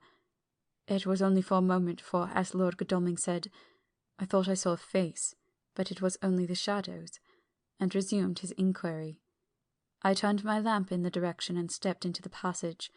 There was no sign of anyone, and as there were no corners, no doors, no aperture of any kind, but only the solid walls of the passage, there could be no hiding place, even for him. I took it that fear had helped imagination, and said nothing. A few minutes later I saw Morris step suddenly back from a corner which he was examining.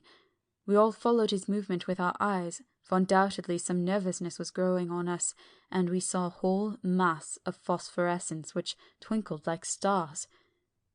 We all instinctively drew back. The whole place was becoming alive with rats.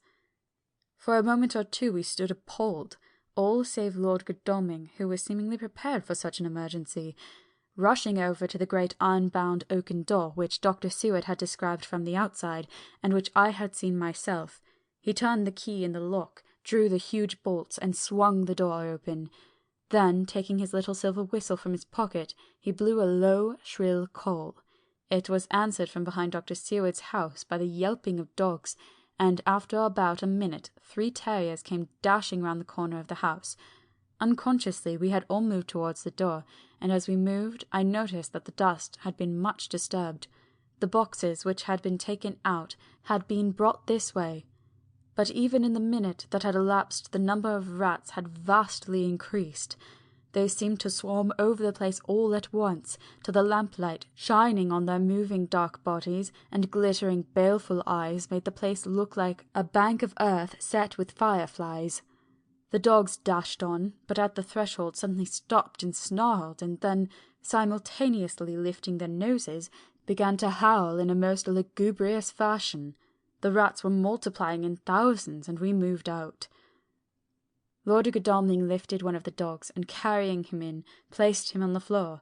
The instant his feet touched the ground he seemed to recover his courage, and rushed at his natural enemies. They fled before him so fast that before he had shaken the life out of a score, the other dogs, who had by now been lifted in the same manner, had but small prey ere the whole mass had vanished. With their going, it seemed as if some evil presence had departed, for the dogs frisked about and barked merrily as they made sudden darts at their prostrate foes, and turned them over and tossed them in the air with vicious shakes. We all seemed to find our spirits rise. Whether it was the purifying of the deadly atmosphere by the opening of the chapel door, or the relief which we experienced by finding ourselves in the open, I know not, but most certainly the shadow of dread seemed to slip from us like a robe, and the occasion of our coming lost something of its grim significance, though we did not slacken a whit in our resolution. We closed the outer door, and barred and locked it, and bringing the dogs with us, began our search of the house. We found nothing throughout except dust in extraordinary proportions, and all untouched save for my own footsteps when I had made my first visit. Never once did the dogs exhibit any symptom of uneasiness, and even when we returned to the chapel they frisked about as though they had been rabbit hunting in a summer wood. The morning was quickening in the east when we emerged from the front. Dr. Van Helsing had taken the key of the hall door from the bunch and locked the door in orthodox fashion, putting the key into his pocket when he had done.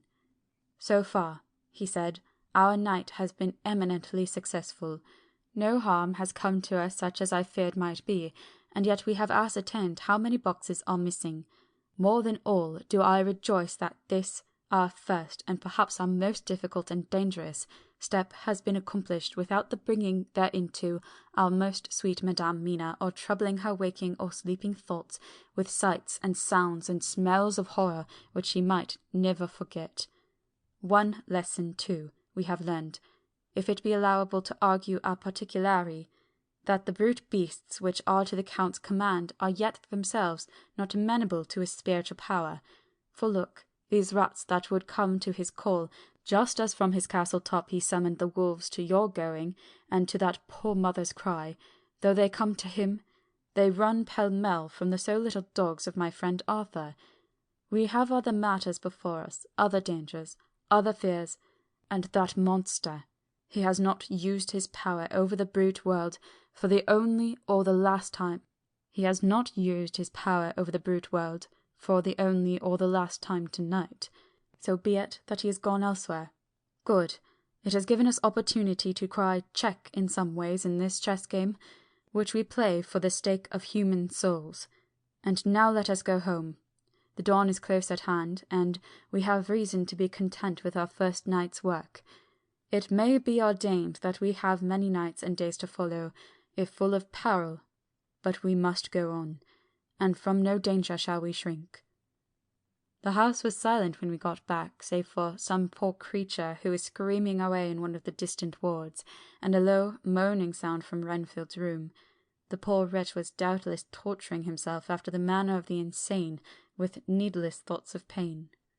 I came tiptoe into our own room, and found Mina asleep, breathing so softly that I had to put my ear down to hear it. She looks paler than usual. I hope the meeting tonight has not upset her. I am truly thankful that she is to be left out of our future work, and even of our deliberations. It is too great a strain for a woman to bear. I did not think so at first, but I know better now. Therefore I am glad that it is settled. There may be things which would frighten her to hear, and yet to conceal them from her might be worse than to tell her if once she suspected that there was any concealment. Henceforth our work is to be a sealed book to her, till at least such time we can tell her that all is finished, and the earth free from a monster of the netherworld. I dare say it will be difficult to begin to keep silence after such confidence as ours, but I must be resolute. and tomorrow I shall keep dark over tonight's doings, and shall refuse to speak of anything that has happened. I rest on the sofa so as not to disturb her. 1st October. Later. I suppose it was natural that we should have all overslept ourselves, for the day was a busy one, and the night had no rest at all. Even Mina must have felt its exhaustion, for though I slept till the sun was high, I was awake before her, and had to call 2 or 3 times before she awoke. Indeed, she was so sound asleep that for a few seconds she did not recognize me, but looked at me with a sort of blank terror as one who has been waked out of a bad dream. She complained a little of being tired, and I let her rest till later in the day. We now know of 21 boxes having been removed, and if it be that several were taken in any of those removals, we may be able to trace them all. Such will, of course, immensely simplify our labour, and the sooner the matter is attended to, the better. I shall look up Thomas Snelling today. Dr. Seward's Diary. 1st October. It was towards noon when I was awakened by the Professor walking into my room. He was more jolly and cheerful than usual, and it is quite evident that last night's work has helped to take some of the brooding weight off his mind. After going over the adventure of the night, he suddenly said, "Your patient interests me much. May it be that with you I visit him this morning? Or, if that you are too occupied, I can go alone if it may be. It is a new experience to me to find a lunatic who talk philosophy, and reason so sound." I had some work to do which pressed, so I told him that if he would go alone, I would be glad, as then I should not have to keep him waiting. So I called an attendant and gave him the necessary instructions. Before the Professor left the room, I cautioned him against getting any false impression from my patient. "But," he answered, "I want him to talk of himself and his delusion as to consuming live things. He said to Madame Mina, as I see in your diary of yesterday, that he had once such a belief. Why do you smile, friend John?" "Excuse me," I said, "but the answer is here." I laid my hand on the typewritten matter. "When our sane and learned lunatic made that very statement of how he used to consume life, his mouth was actually nauseous with the flies and spiders which he had eaten just before Mrs. Harker entered the room." Van Helsing smiled in turn. "Good," he said. "Your memory is true, friend John. I should have remembered. And yet it is this very obliquity of thought and memory which makes mental disease such a fascinating study. Perhaps I may gain more knowledge out of the folly of this madman than I shall from the teaching of the most wise. Who knows?" I went on with my work, and before long was through that in hand. It seemed that the time had been very short indeed, but there was Van Helsing back in the study. "Do I interrupt?" he asked politely as he stood at the door. "Not at all," I answered. "Come in. My work is finished and I am free. I can go with you now if you like." "It is needless. I have seen him." "Well?" "I fear that he does not appraise me at much. Our interview was short. When I entered his room he was sitting on a stool in the centre with his elbows on his knees, and his face was the picture of sullen discontent. I spoke to him as cheerfully as I could, and with such a measure of respect as I could assume. He made no reply whatever. "Don't you know me?" I asked. His answer was not reassuring. "I know you well enough. You are the old fool Van Helsing. I wish you would take yourself and your idiotic brain theories somewhere else. Damn all thick-headed Dutchmen." Not a word more would he say, but sat in his implacable sullenness as indifferent to me as though I had not been in the room at all. Thus departed for a time my chance of much learning from this so clever lunatic. So I shall go, if I may, and cheer myself with a few happy words with that sweet soul, Madame Mina. Friend John, it does rejoice me unspeakable that she is no more to be pained, no more to be worried with our terrible things. Though we shall much miss her help, it is better so." "I agree with you with all my heart," I answered earnestly, for I did not want him to weaken in this matter. "Mrs. Harker is better out of it. Things are quite bad enough for us, all men of the world, and who have been in many tight places in our time. But it is no place for a woman, and if she had remained in touch with the affair, it would in time infallibly have wrecked her." So Van Helsing has gone to confer with Mrs. Harker, and Harker, Quincy and Art are all out following up the clues as to the earth boxes. I shall finish my round of work and we shall meet tonight. Mina Harker's Journal. 1st October. It is strange to me to be kept in the dark as I am today, after Jonathan's full confidence for so many years, to see him manifestly avoid certain matters, and those the most vital of all. This morning I slept late after the fatigues of yesterday, and though John was late too, he was the earlier. He spoke to me before he went out, never more sweetly or tenderly, but he never mentioned a word of what had happened in the visit to the Count's house, and yet he must have known how terribly anxious I was. Poor dear fellow, I suppose it must have distressed him even more than it did me. They all agreed that it was best that I should not be drawn further into this awful work, and I acquiesced.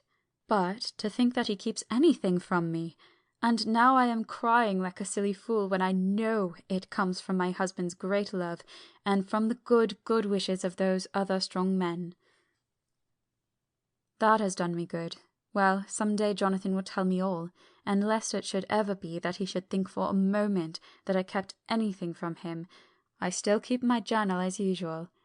Then, if he has feared of my trust, I shall show it to him, with every thought of my heart put down for his dear eyes to read. I feel strangely sad and low-spirited today. I suppose it is the reaction from the terrible excitement. Last night I went to bed when the men had gone simply because they told me so. I didn't feel sleepy, and I did feel full of devouring anxiety. I kept thinking over everything that has been ever since Jonathan came to see me in London, and it all seems like a horrible tragedy, with fate pressing on relentlessly to some destined end. Everything that one does seems, no matter how right it may be, to bring on the very thing which is most to be deplored. If I hadn't gone to Whitby, perhaps poor dear Lucy would be with us now. She hadn't taken to visiting the churchyard till I came, and if she hadn't come there in the daytime with me, she wouldn't have walked there in her sleep, and if she hadn't gone there at night in the sleep, that monster couldn't have destroyed her as it did. Oh, why did I ever go to Whitby? There now, crying again. I wonder what has come over me today. I must hide it from Jonathan, for if he knew that I had been crying twice in one morning, I, who never cried on my own account, and whom he has never caused to shed a tear, the dear fellow would fret his heart out.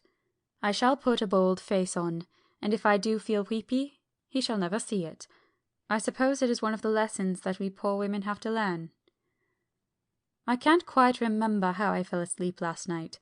I remember hearing the sudden barking of the dogs, and a lot of queer sounds, like praying on the very tumultuous scale, from Mr. Renfield's room, which is somewhere under this, and then there was silence over everything, silence so profound that it startled me, and I got up and looked out of the window. All was dark and silent, the black shadows thrown by the moonlight seeming full of a silent mystery of their own. Not a thing seemed to be stirring, but all to be grim and fixed as death or fate, so that a thin streak of white mist, that crept with almost imperceptible slowness across the grass towards the house, seemed to have a sentience and a vitality of its own. I think that the discretion of my thoughts must have done me good, for when I got back to bed I found a lethargy creeping over me. I lay a while, but could not quite sleep, so I got out and looked out of the window again. The mist was spreading, and was now close up to the house, so that I could see it lying thick against the wall, as though it were stealing up to the windows. The poor man was more loud than ever, and though I could not distinguish a word he said, I could in some way recognize his tones, some passionate entreaty on his part. Then there was the sound of a struggle, and I knew that the attendants were dealing with him. I was so frightened that I crept into bed, and pulled the clothes over my head, putting my fingers in my ears. I was not then a bit sleepy, at least so I thought, but I must have fallen asleep, for, except my dreams, I do not remember anything until the morning, when Jonathan woke me. I think that it took me an effort and a little time to realize where I was, and that it was Jonathan who was bending over me. My dream was very peculiar, and was almost typical of the way that waking thoughts become merged in or continued in dreams. I thought that I was asleep, and waiting for Jonathan to come back. I was very anxious about him, and I was powerless to act. My feet and my hands and my brain were weighted so that nothing could proceed at the usual pace. So I slept uneasily and thought. Then it began to dawn upon me that the air was heavy and dank and cold. I put back the clothes from my face and found, to my surprise, that all was dim around. The gaslight which I had left lit for Jonathan, but turned down, came only like a tiny red spark through the fog, which had evidently grown thicker and poured into the room. Then it occurred to me that I had shut the window before I had come to bed. I would have got out to make certain on the point, but some leaden lethargy seemed to chain my limbs and even my will. I lay still and endured. That was all. I closed my eyes, but could still see through my eyelids. It is wonderful what tricks our dreams play on us and how conveniently we can imagine. The mist grew thicker and thicker, and I could see now how it came in, for I could see it like smoke, or with the white energy of boiling water, pouring in not through the window, but through the joinings of the door. It got thicker and thicker till it seemed as if it became concentrated into a sort of pillar of cloud in the room, through the top of which I could see the light of the gas shining like a red eye. Things began to whirl through my brain just as the cloudy column was now whirling in the room, and through it all came the scriptural words, "A pillar of cloud by day and of fire by night." Was it indeed some spiritual guidance that was coming to me in my sleep? But the pillar was composed of both the day and the night guiding, for the fire was in the red eye, which at the thought got a new fascination for me, till, as I looked, the fire divided, and it seemed to shine on me through the fog like two red eyes, such as Lucy told me of in a momentary mental wandering, when, on the cliff, the dying sunlight struck the windows of St. Mary's Church. Suddenly the horror burst upon me that it was thus that Jonathan had seen those awful women growing into a reality through the rolling mist in the moonlight, and in my dream I must have fainted, for all became black darkness. The last conscious effort which imagination made was to show me a livid white face bending over me out of the mist. I must be careful of such dreams, for they would unseat one's reason if there were too much of them. I would get Dr. Van Helsing or Dr. Seward to prescribe something for me which would make me sleep, only that I feared to alarm them. Such a dream at the present time would become woven into the fears for me. Tonight I shall strive hard to sleep naturally. If I do not, I shall tomorrow night get them to give me a dose of chloral.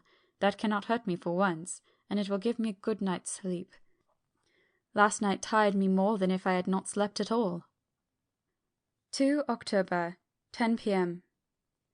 Last night I slept, but did not dream. I must have slept soundly, for I was not waked by Jonathan coming to bed, but the sleep has not refreshed me, for today I feel terribly weak and spiritless. I spent all yesterday trying to read or lying down dozing. In the afternoon Mr. Renfield asked if he might see me. Poor man, he was very gentle, and when I came away he kissed my hand and bade God bless me.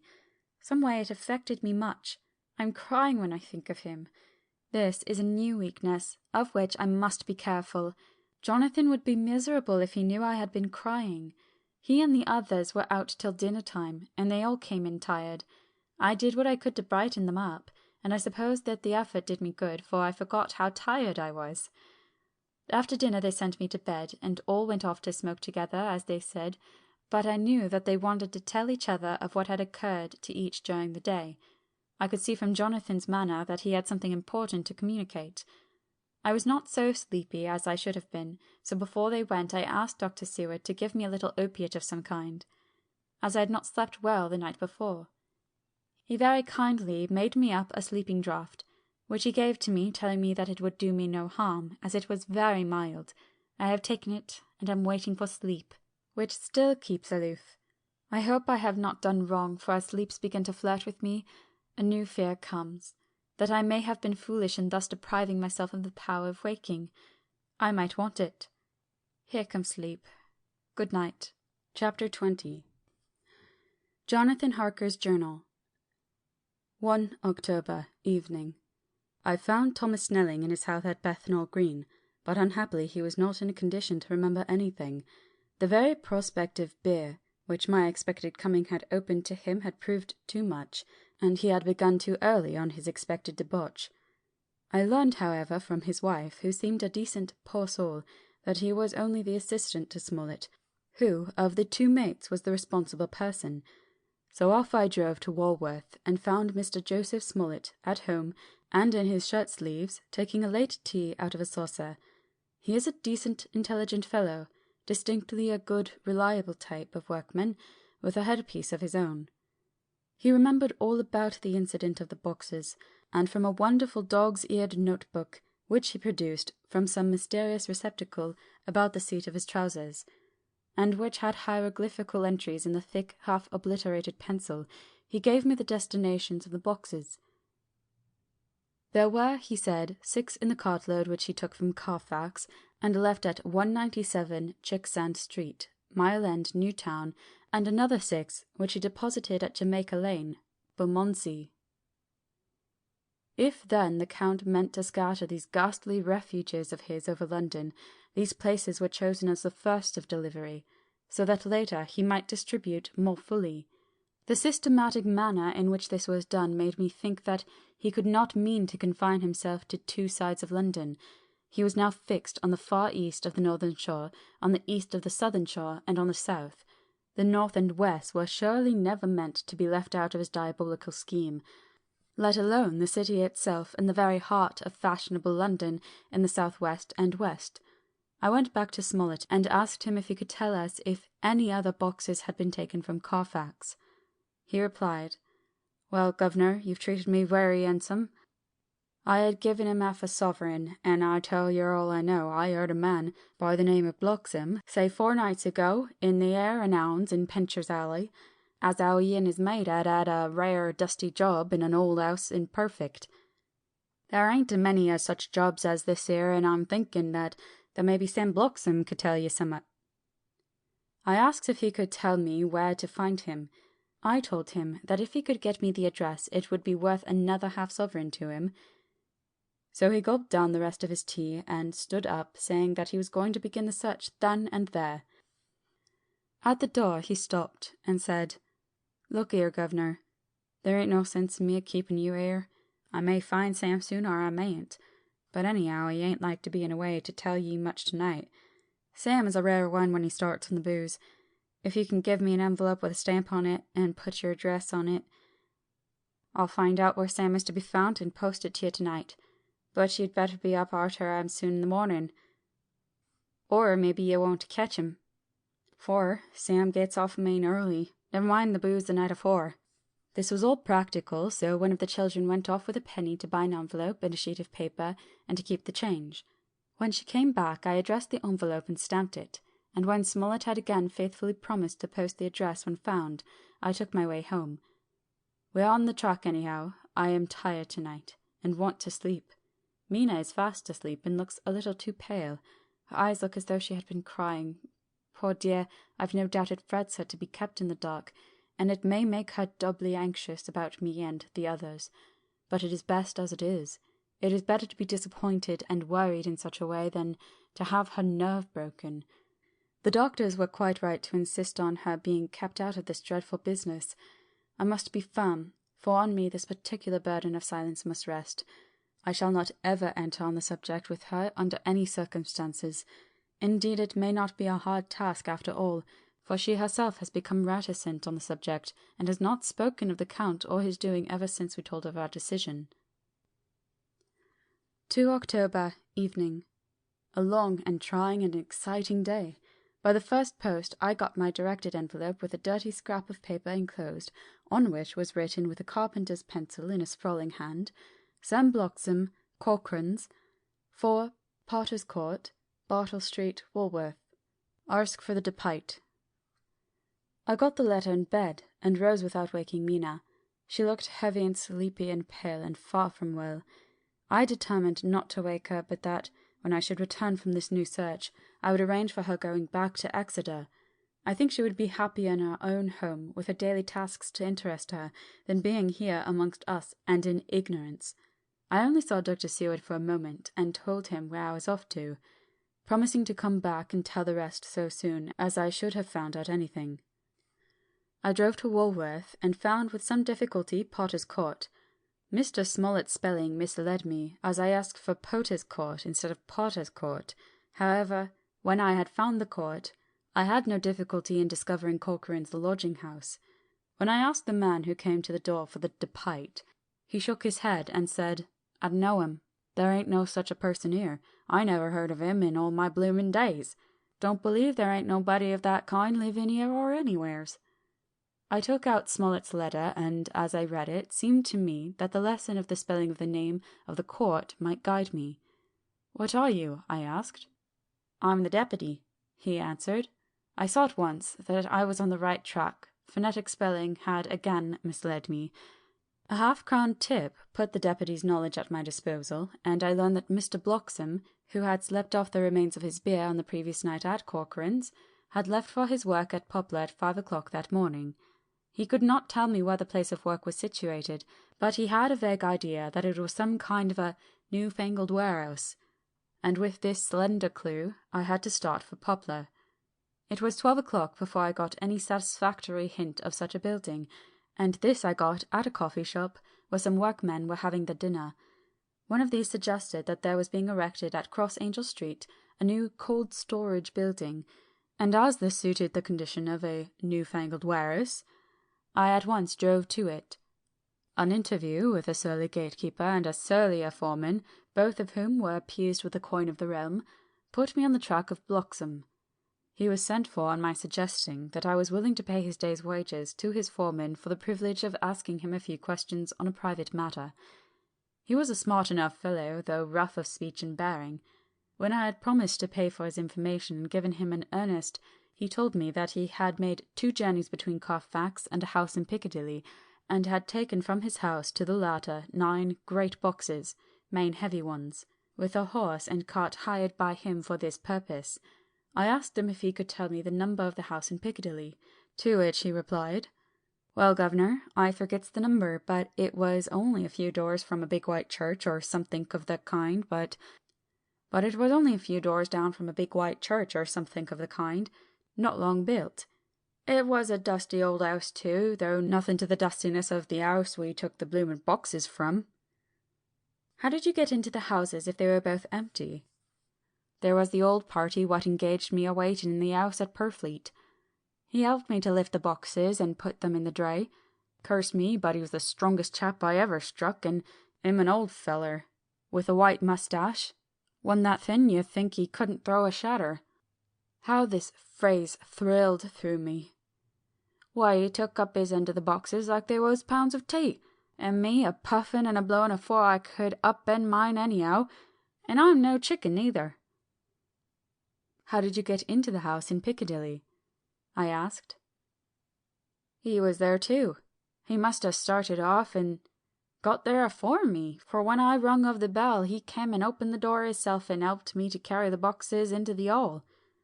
"The whole 9? I asked. "Yus. There was 5 in the first load and 4 in the second.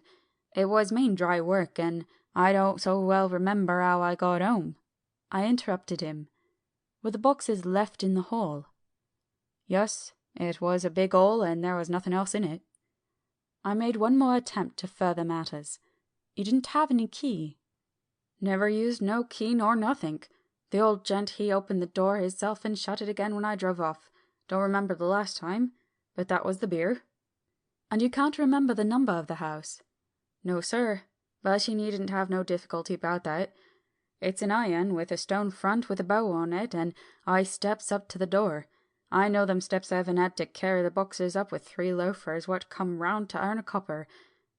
The old gent give them shillings, and they seeing they got so much they wanted more, but he took one of them by the shoulder and was like to throw him down the steps till the lot of them went away cussing."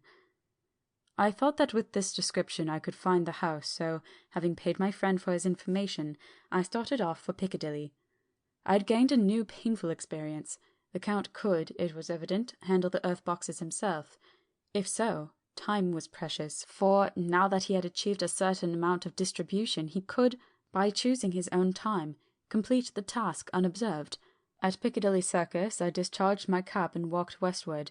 Beyond the Junior Constitutional I came across the house described, and was satisfied that this was the next of the layers arranged by Dracula. The house looked as though it had been long untenanted. The windows were encrusted with dust, and the shutters were up. All the framework was black with time, and from the iron the paint had mostly scaled away. It was evident that, up to lately, there had been a large notice board in front of the balcony. It had, however, been roughly torn away, the uprights which had supported it still remaining. Behind the rails of the balcony I saw that there were some loose boards, whose raw edges looked white. I would have given a good deal to have been able to see the notice board intact, as it would, perhaps, have given some clue to the ownership of the house. I remembered my experience of the investigation and purchase of Carfax, and I could not but feel that if I could find the former owner, there might be some means discovered of gaining access to the house. There was at present nothing to be learned from the Piccadilly side, and nothing could be done, so I went round to the back to see if anything could be gathered from this quarter. The mews were active, the Piccadilly houses being mostly in occupation. I asked one or two of the grooms and helpers whom I saw around if they could tell me anything about the empty house. One of them said that he heard it had lately been taken, but he couldn't say from whom. He told me, however, that up to very lately there had been a notice board of "For Sale" up, and that perhaps Mitchell, Sons and Candy, the house agents, could tell me something, as he thought he remembered seeing the name of that firm on the board. I did not wish to seem too eager, or to let my informant know or guess too much, so thanking him in the usual manner, I strolled away. It was now growing dusk, and the autumn night was closing in, so I did not lose any time. Having learned the address of Mitchell, Sons and Candy from a directory at the Berkeley, I was soon at their office in Sackville Street. The gentleman who saw me was particularly suave in manner, but uncommunicative in equal proportion. Having once told me that the Piccadilly house, which throughout our interview he called a mansion, was sold, he considered my business as concluded. When I asked who had purchased it, he opened his eyes a thought wider, and paused for a few seconds before replying. "It is sold, sir." "Pardon me," I said with equal politeness, "but I have a special reason for wishing to know who purchased it." Again he paused longer, and raised his eyebrows still more. "It is sold, sir," was again his laconic reply. "Surely," I said, "you do not mind letting me know so much?" "But I do mind," he answered. "The affairs of their clients are absolutely safe in the hands of Mitchell, Sons and Candy." This was manifestly a prig of the first water, and there was no use arguing with him. I thought I had best meet him on his own ground, so I said, "Your clients, sir, are happy in having so resolute a guardian of their confidence. I am myself a professional man." Here I handed him my card. In this instant I am not prompted by curiosity. I act on the part of Lord Godalming, who wishes to know something of the property which was, he understood, lately for sale. These words put a different complexion on affairs. He said, "I would like to oblige you if I could, Mr. Harker, and especially would like to oblige his lordship. We once carried out a small matter of renting some chambers for him when he was the Honourable Arthur Holmwood. If you will let me have his lordship's address, I will consult the house on the subject, and will, in any case, communicate with his lordship by tonight's post. It will be a pleasure if we can so far deviate from our rules as to give the required information to his lordship." I wanted to secure a friend, and not make an enemy, so I thanked him, gave the address at Dr. Seward's, and came away. It was now dark, and I was tired and hungry. I got a cup of tea at the Aerated Bread Company, and came down to Purfleet by the next train. I found all the others at home. Mina was looking tired and pale, but she made a gallant effort to be bright and cheerful. It wrung my heart to think that I had had to keep anything from her, and so caused her inquietude. Thank God this will be the last thing of her looking on our conferences, and feeling the sting of our not showing her confidence. It took all my courage to hold to the wise resolution of keeping her out of our grim task. She seems somehow more reconciled, or else the very subject seems to have become repugnant to her, for when any accidental allusion is made, she actually shudders. I am glad we made our resolution in time, as with such a feeling as this, our growing knowledge would be torture to her. I could not tell the others of the day's discovery till we were alone, so after dinner, followed by a little music to save appearances even amongst ourselves, I took Mina to her room, and left her to go to bed. The dear girl was more affectionate with me than ever, and clung to me as though she would detain me, but there was much to be talked of, and I came away. Thank God the ceasing of telling things has made no difference between us. When I came down again, I found the others all gathered round the fire in the study. In the train I had written my diary so far, and simply read it off to them as the best means of letting them get abreast of my own information. When I had finished, Van Helsing said, "This has been a great day's work, friend Jonathan. Doubtless we are on the track of the missing boxes. If we find them all in that house, then our work is near the end. But if there be some missing, we must search until we find them. Then shall we make our final coup, and hunt the wretch to his real death." We all sat silent a while, and all at once Mr. Morris spoke. "Say, how are we going to get into that house?"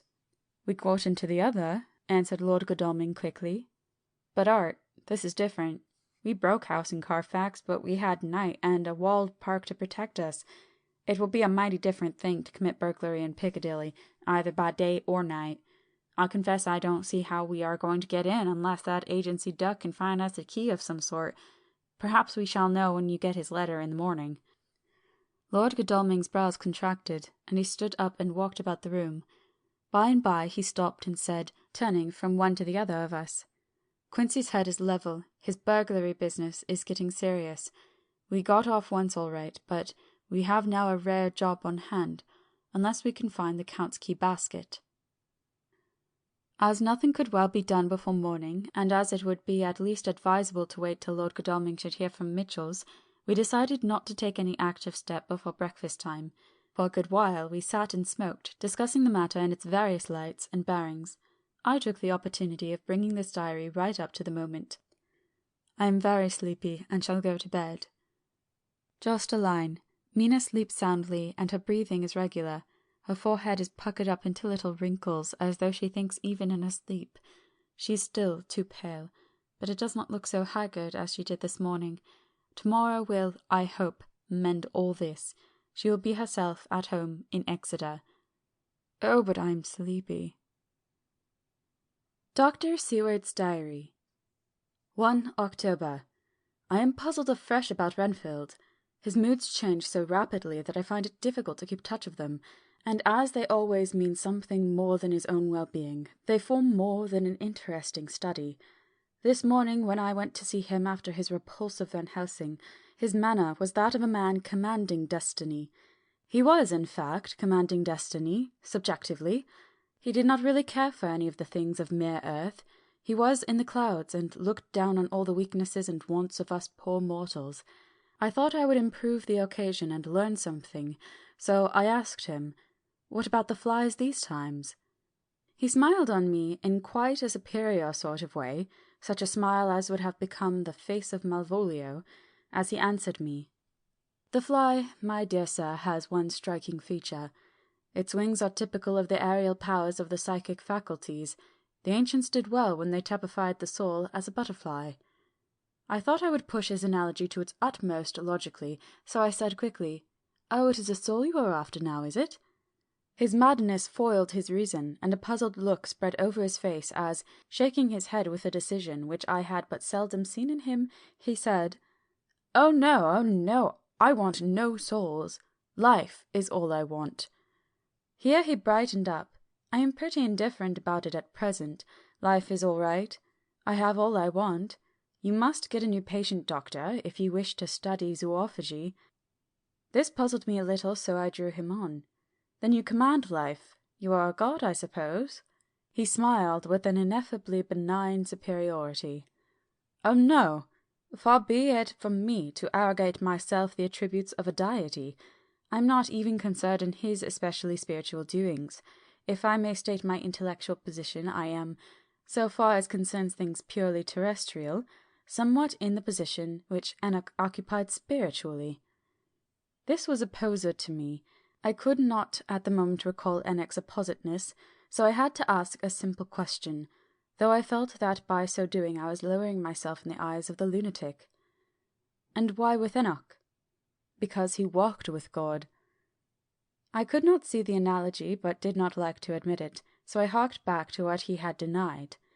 "So you don't care about life, and you don't want souls. Why not?" I put my question quickly and somewhat sternly, on purpose to disconcert him.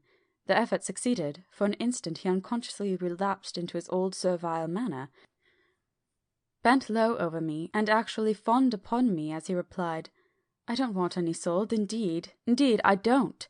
I couldn't use them if I had them. They would be no manner of use to me.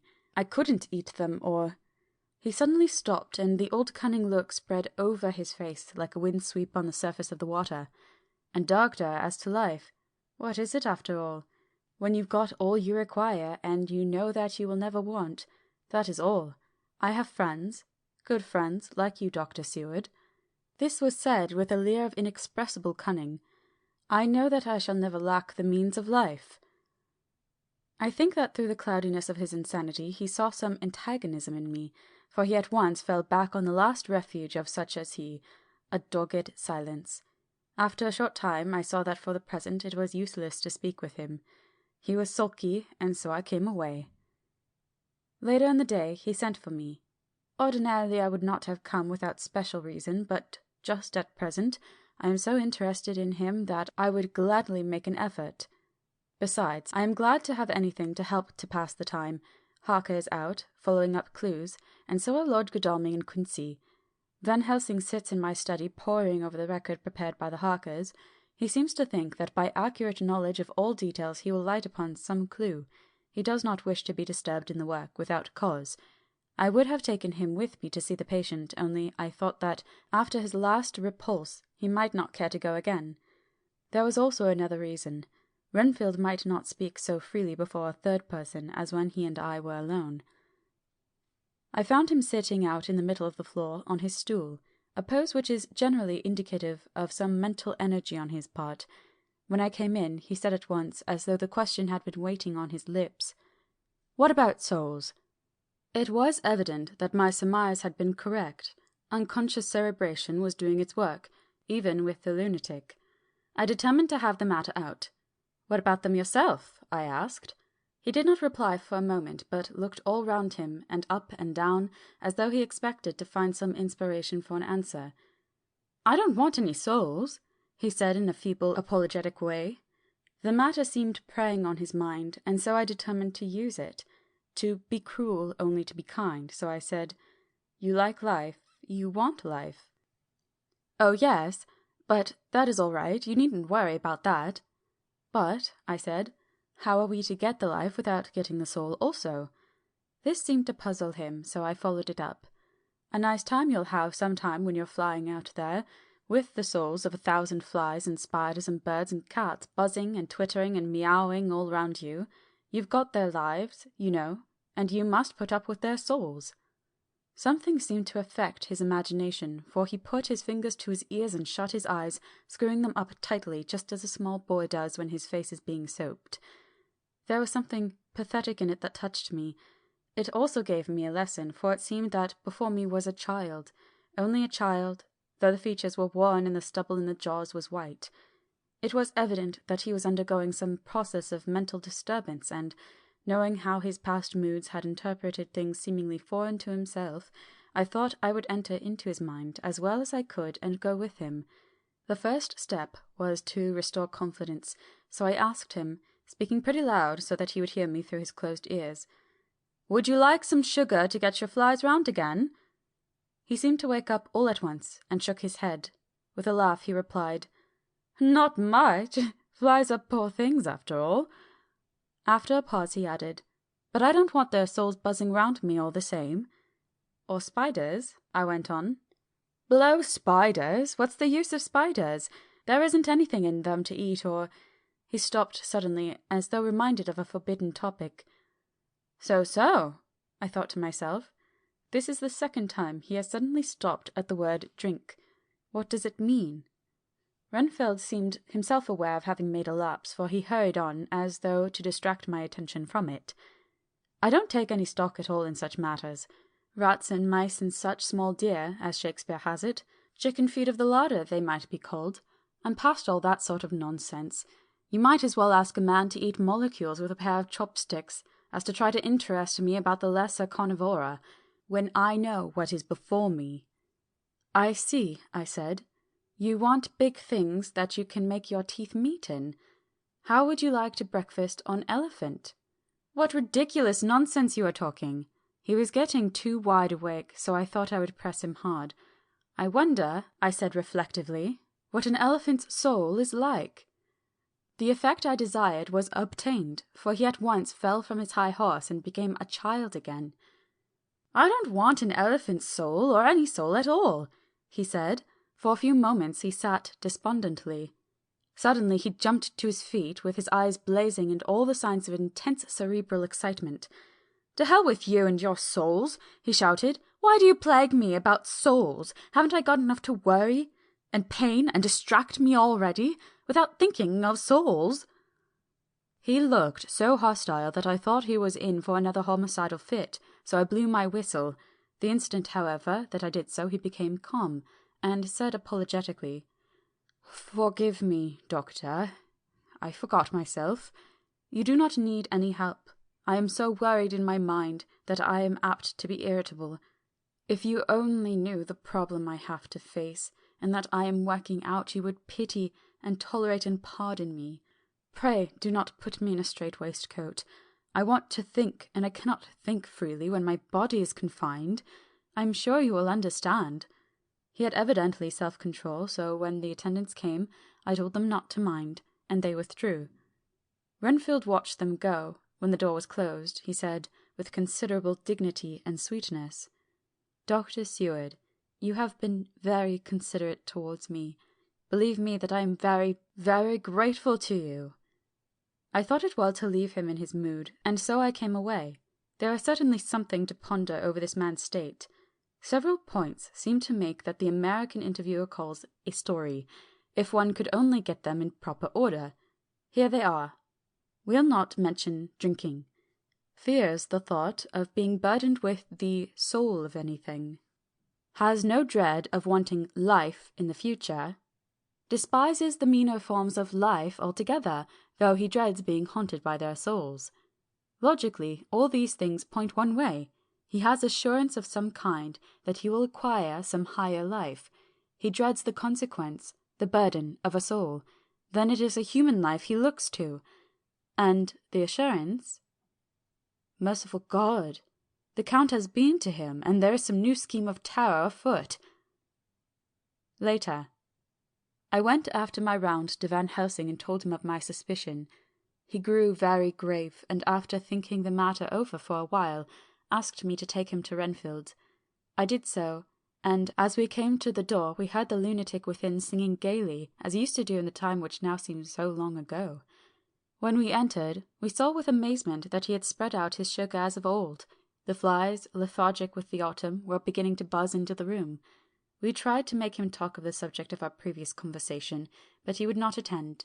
He went on with his singing, just as though we had not been present. He had got a scrap of paper and was folding it into a notebook. We had to come away as ignorant as we went in. He is a curious case indeed.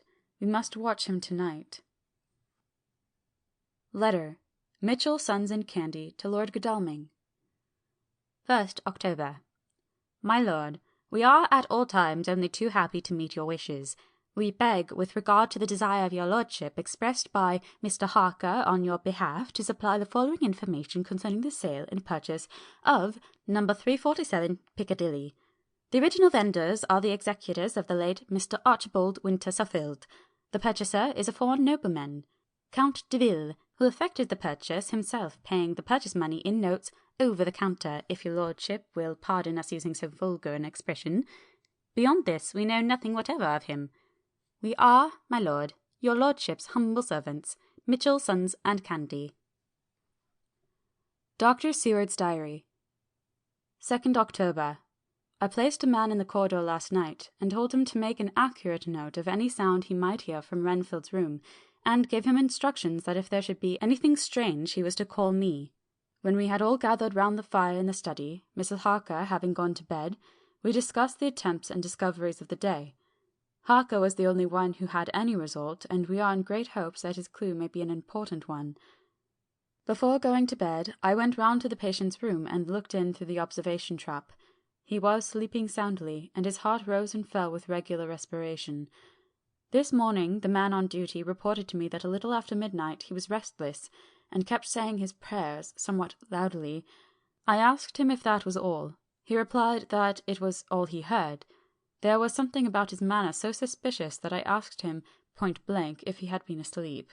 He denied sleep, but admitted to having dozed for a while. It is too bad that men cannot be trusted unless they are watched. Today, Harker is following up his clue, and Art and Quincy are looking after horses.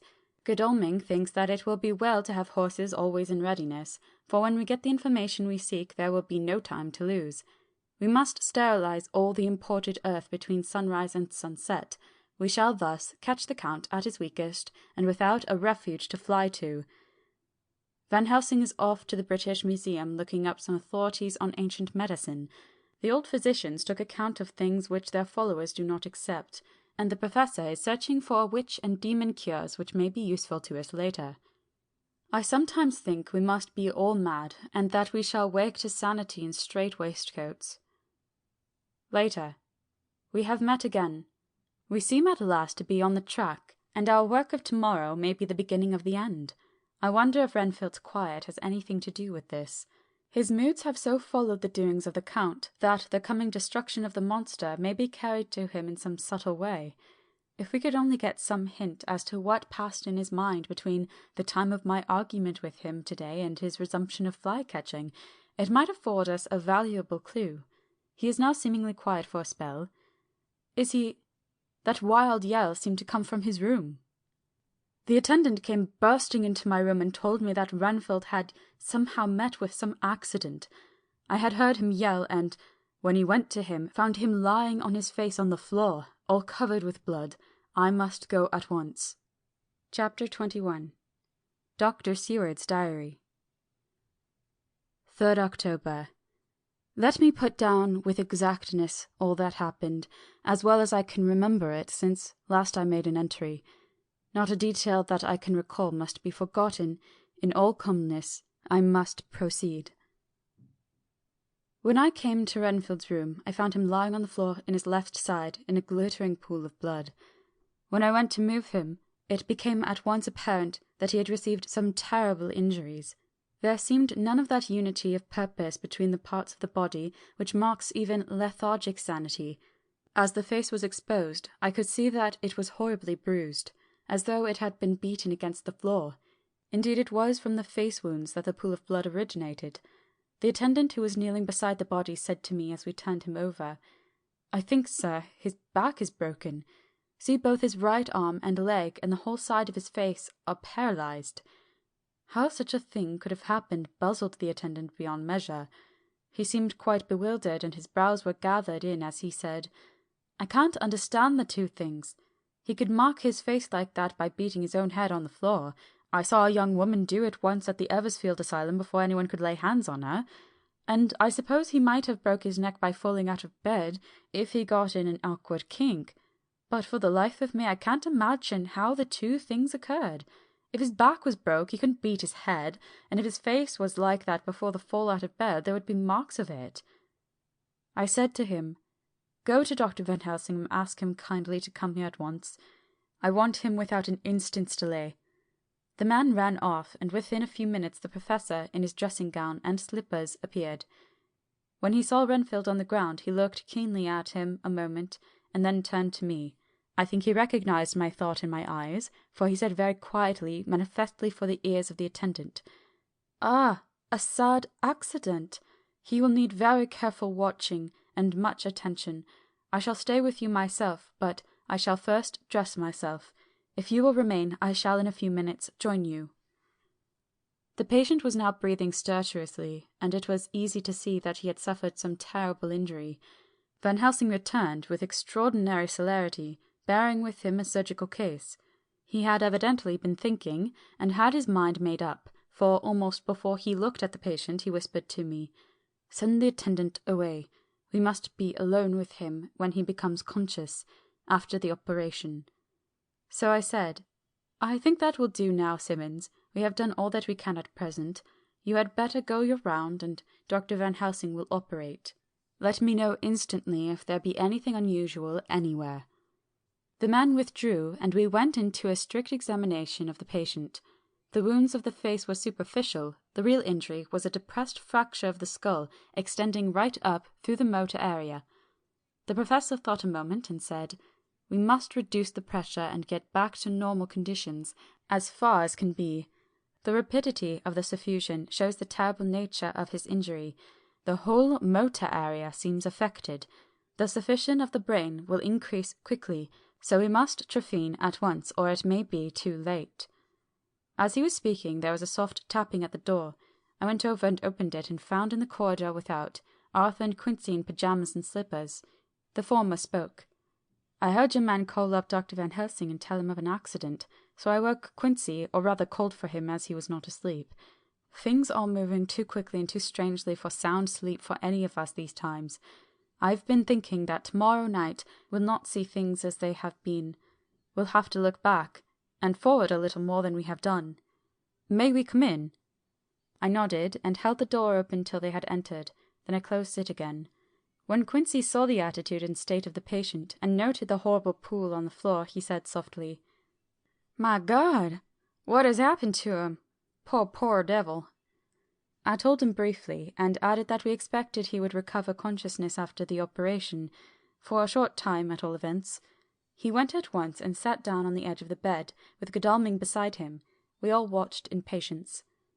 "We shall wait," said Van Helsing, "just long enough to fix the best spot for trephining, so that we may most quickly and perfectly remove the blood clot, for it is evident that the hemorrhage is increasing." The minutes during which we waited passed with fearful slowness. I had a horrible sinking in my heart, and from Van Helsing's face I gathered that he felt some fear or apprehension as to what was to come. I dreaded the words that Renfield might speak.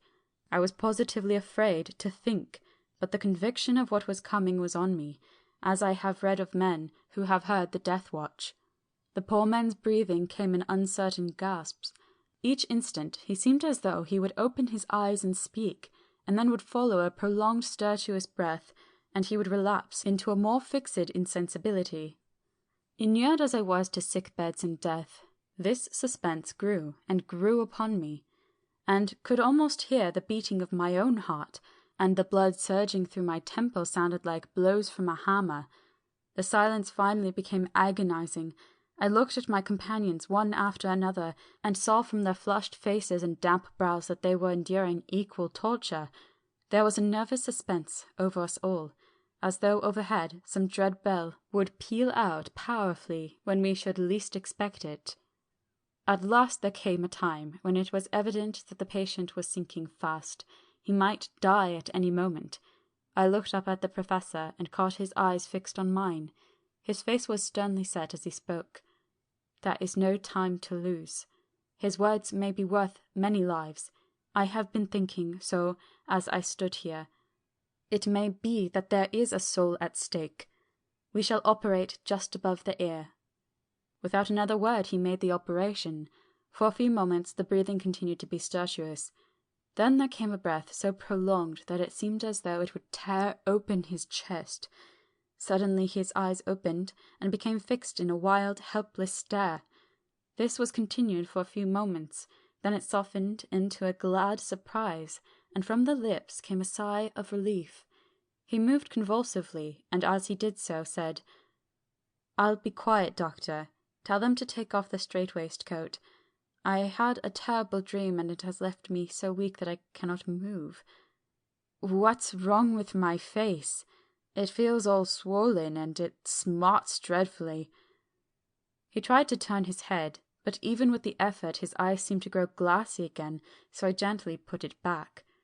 Then Van Helsing said in a quiet, grave tone, "Tell us your dream, Mr. Renfield." As he heard the voice, his face brightened. Through its mutilation, he said, "That is Dr. Van Helsing. How good it is of you to be here. Give me some water, my lips are dry, and I shall try to tell you. I dreamed—" He stopped and seemed fainting. I called quietly to Quincy, "The brandy, it is in my study, quick." He flew and returned with a glass, the decanter of brandy, and a carafe of water. We moistened the parched lips, and the patient quickly revived.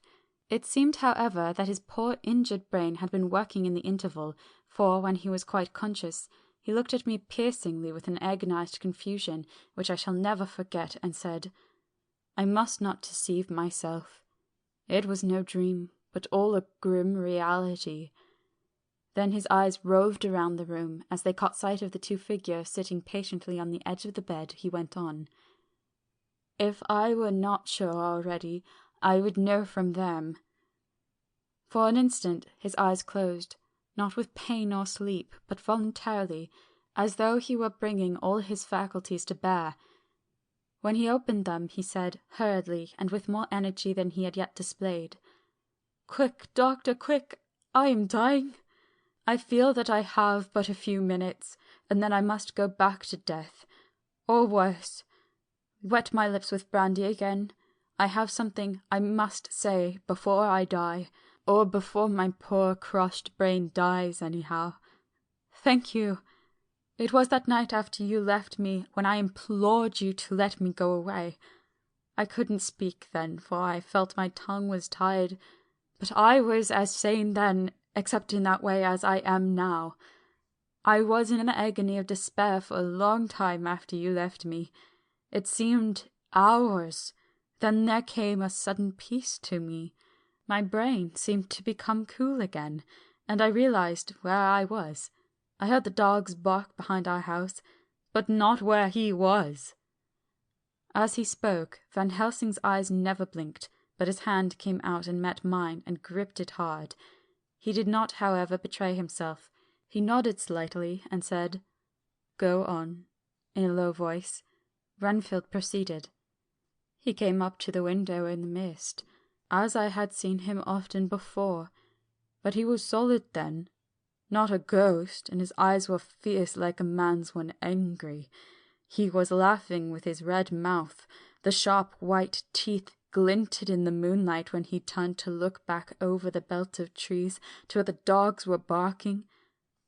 I wouldn't ask him to come in at first, though I knew he wanted to, just as he had wanted all along. Then he began promising me things, not in words, but by doing them. He was interrupted by a word from the professor. How? By making them happen, just as he used to send in the flies when the sun was shining, great big fat ones with steel and sapphire on their wings, and big moths in the night with skull and crossbones on their backs. Van Helsing nodded to him as he whispered to me unconsciously, The Acherontiae tetrapos of the Sphinges, what you call death's head moth. The patient went on without stopping. Then he began to whisper, Rats, rats, rats, hundreds, thousands, millions of them, and every one a life, and dogs to eat them, and cats too, all lives, all red blood, with years of life in it, and not merely buzzing flies. I laughed at him, for I wanted to see what he could do. Then the dogs howled, away beyond the dark trees in his house.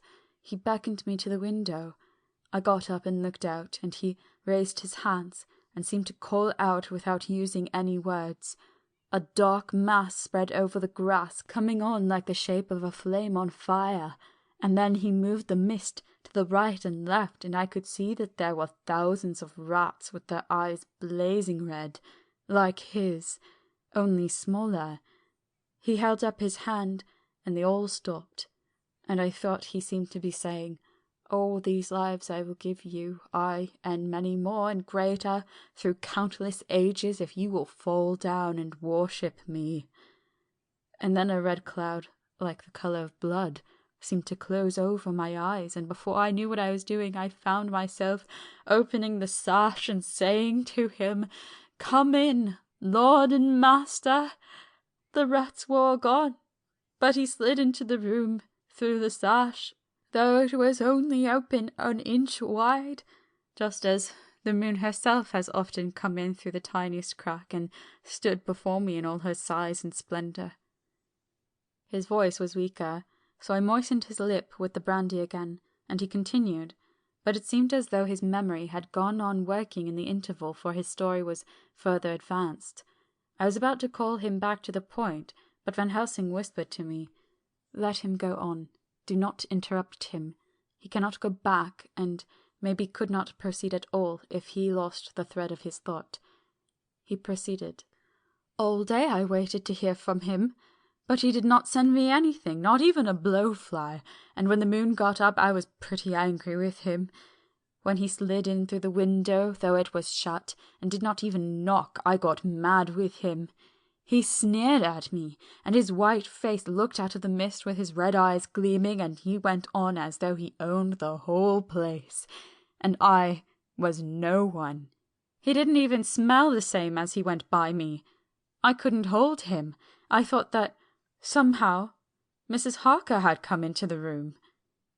The two men sitting on the bed stood up and came over, standing behind him so that he could not see them, but where they could hear better. They were both silent, but the professor started and quivered. His face, however, grew grimmer and sterner still. Renfield went on without noticing. When Mrs. Harker came in to see me this afternoon, she wasn't the same. It was like tea after the teapot had been watered. Here we all moved, but no one said a word. He went on. I didn't know that she was here till she spoke, and she didn't look the same. I don't care for the pale people. I like them with lots of blood in them, and hers had all seemed to have run out. I didn't think of it at the time, but when she went away I began to think, and it made me mad to know that he had been taking the life out of her. I could feel that the rest quivered, as I did, but we remained otherwise still. So when he came tonight, I was ready for him. I saw the mist stealing in, and I grabbed it tight. I had heard that madmen have unnatural strength, and as I knew I was a madman, at times anyhow, I resolved to use my power. And he felt it too, for he had come out of the mist to struggle with me. I held tight, and I thought I was going to win, for I didn't mean him to take any more of her life, till I saw his eyes. They burned into me, and my strength became like water. He slipped through it, and when I tried to cling to him, he raised me up and flung me down. There was a red cloud before me, and a noise like thunder, and the mist seemed to steal away under the door. There was a red cloud before me, and a noise like thunder, and the mist seemed to steal away under the door. His voice was becoming fainter, and his breath more stertorous. Van Helsing stood up instinctively. "We know the worst now," he said. "He is here, and we know his purpose. It may not be too late. Let us be armed, the same as we were the other night, but lose no time. There is not an instant to spare." There was no need to put our fear, nay, our conviction into words. We shared them in common. We all hurried and took from our rooms the same things that we had when we entered the Count's house. The professor had his ready, and as we met in the corridor he pointed to them significantly as he said, "They never leave me. They shall not until this unhappy business is over. Be wise also, my friends. This is no common enemy that we deal with. Alas! Alas, that dear Madame Mina should suffer!" He stopped. His voice was breaking, and I do not know if rage or terror predominated in my own heart. Outside the Harker's door we paused. Art and Quincy held back, and the latter said, "Should we disturb her?" "We must," said Van Helsing grimly. "If the door be locked, I shall break it in. May it not frighten her terribly. It is unusual to break into a lady's room." Van Helsing said solemnly, "You are always right, but this is life and death. All chambers are alike to the doctor, and even were they not, they are all as one to me tonight. Friend John, when I turn the handle, if the door does not open, do you put your shoulder down and shove. And you too, my friends. Now!" He turned the handle as he spoke, but the door did not yield. We threw ourselves against it. With a crash it burst open, and we almost fell headlong into the room. The professor did actually fall, and I saw across him as he gathered himself up from hands and knees. What I saw appalled me. I felt my hair rise like bristles on the back of my neck, and my heart seemed to stand still. The moonlight was so bright that through the thick yellow blind the room was light enough to see. On the bed beside the window lay Jonathan Harker, his face flushed and breathing heavily as though in a stupor. Kneeling on the near edge of the bed facing outwards was the white-clad figure of his wife. By her side stood a tall, thin man clad in black. His face was turned from us, but the instant we saw, we all recognized the Count. In every way, even to the scar on his forehead. With his left hand he held both Mrs. Harker's hands, keeping them away with her arms at full tension. His right gripped her by the back of the neck, forcing her face down on his bosom. Her white nightdress was smeared with blood, and a thin stream trickled down the man's bare breast, which was shown by his torn-open dress. The attitude of the two had a terrible resemblance to a child forcing a kitten's nose into a saucer of milk to compel it to drink. As we burst into the room, the Count turned his face, and the hellish look that I had heard described seemed to leap into it. His eyes flamed red with devilish passion. The great nostrils of the white aquiline nose opened wide and quivered at the edge, and the white sharp teeth, behind the full lips of the blood-dripping mouth, champed together like those of a wild beast. With a wrench he threw his victim back upon the bed as though hurled from a height. He turned and sprang at us, but by this time the Professor had gained his feet and was holding towards him the envelope which contained the sacred wafer. The Count suddenly stopped, just as poor Lucy had done outside of the tomb, and cowered back. Further and further back he cowered as we, lifting our crucifixes, advanced. The moonlight suddenly failed, as a great black cloud sailed across the sky, and when the gaslight sprang up under Quincy's match, we saw nothing but a faint vapour. This, as we looked, trailed under the door, which, with the recoil from its bursting open, had swung back to its old position. Van Helsing, Art, and I moved forward to Mrs. Harker, who by this time had drawn her breath, and with it had given a scream so wild, so ear-piercing, so despairing, that it seems to me now that it will ring in my ears to my dying day. For a few seconds she lay in her helpless attitude in disarray. Her face was ghastly, with a pallor which was accentuated by the blood which smeared her lips and cheeks and chin. From her throat trickled a thin stream of blood. Her eyes were mad with terror. Then she put before her face her poor crushed hands, which bore on their whiteness the red mark of the Count's terrible grip, and from behind them came the low desolate wail which made the terrible scream seem only the quick expression of an endless grief. Van Helsing stepped forward and drew the coverlet gently over her body, whilst Art, after looking at her face for an instant despairingly, ran out of the room. Van Helsing whispered to me, "Jonathan is in a stupor such as we know the vampire can produce. We can do nothing with poor Madame Mina for a few moments till she recovers herself. I must wake him." He dipped the end of a towel in cold water, and with it began to flick him on the face. His wife all the while holding her face between her hands and sobbing in a way that was heart-breaking to hear. I raised the blind and looked out of the window. There was much moonshine, and as I looked I could see Quincy Morris run across the lawn and hide himself in the shadow of a great yew tree. It puzzled me to think why he was doing this, but at the instant I heard Harker's quick exclamation as he woke to partial consciousness, and turned to the bed. On his face, as there might well be, was a look of wild amazement. He seemed dazed for a few seconds, then full consciousness seemed to burst upon him all at once, and he started up. His wife was aroused by the quick movement, and turned to him with her arms stretched out, as though to embrace him. Instantly, however, she drew them in again, and putting her elbows together, held her hands before her face, and shuddered till the bed beneath her shook. "In God's name, what does this mean?" Harker cried out. "Dr. Seward? Dr. Van Helsing, what is it? What has happened? What is wrong? Mina, dear, what is it? What does that blood mean? My God, has it come to this?" And raising himself to his knees, he beat his hands wildly together. "Good God, help us! Help her! Oh, help her!" With a quick movement, he jumped from the bed and began to pull on his clothes, all the man in him awake at the need for instant exertion. "What has happened? Tell me all about it," he cried without pausing. "Dr. Van Helsing, you love Mina, I know. Oh, do something to save her! It cannot have gone too far yet. Guard her while I look for him." His wife, through her terror and horror and distress, saw some sure danger to him. Instantly forgetting her own grief, she seized hold of him and cried out, "No, no, Jonathan, you must not leave me.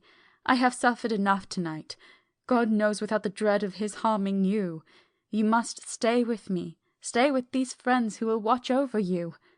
Her expression became frantic as she spoke, and, he yielding to her, she pulled him down sitting on the bedside and clung to him fiercely. Van Helsing and I tried to calm them both. The professor held up his little golden crucifix and said with wonderful calmness, "Do not fear, my dear. We are here, and whilst this is close to you, no foul thing can approach. You are safe for tonight, and we must be calm and take counsel together." She shuddered and was silent, holding down her head on her husband's breast. When she raised it, his white night-robe was stained with blood where her lips had touched, and where the thin, open wound in her neck had sent forth drops. The instant she saw it, she drew back, with a low wail, and whispered amidst choking sobs, "Unclean, unclean, I must touch him or kiss him no more. Oh, that it should be that it is I who am now his worst enemy, and whom he may have the most cause to fear." To this he spoke out resolutely, "Nonsense, Mina. It is a shame to me to hear such a word. I would not hear it of you, and I shall not hear it from you. May God judge me by my deserts, and punish me with more bitter suffering than even this hour, if by any act or will of mine anything ever come between us." He put out his arms and folded her to his breast, and for a while she lay there sobbing.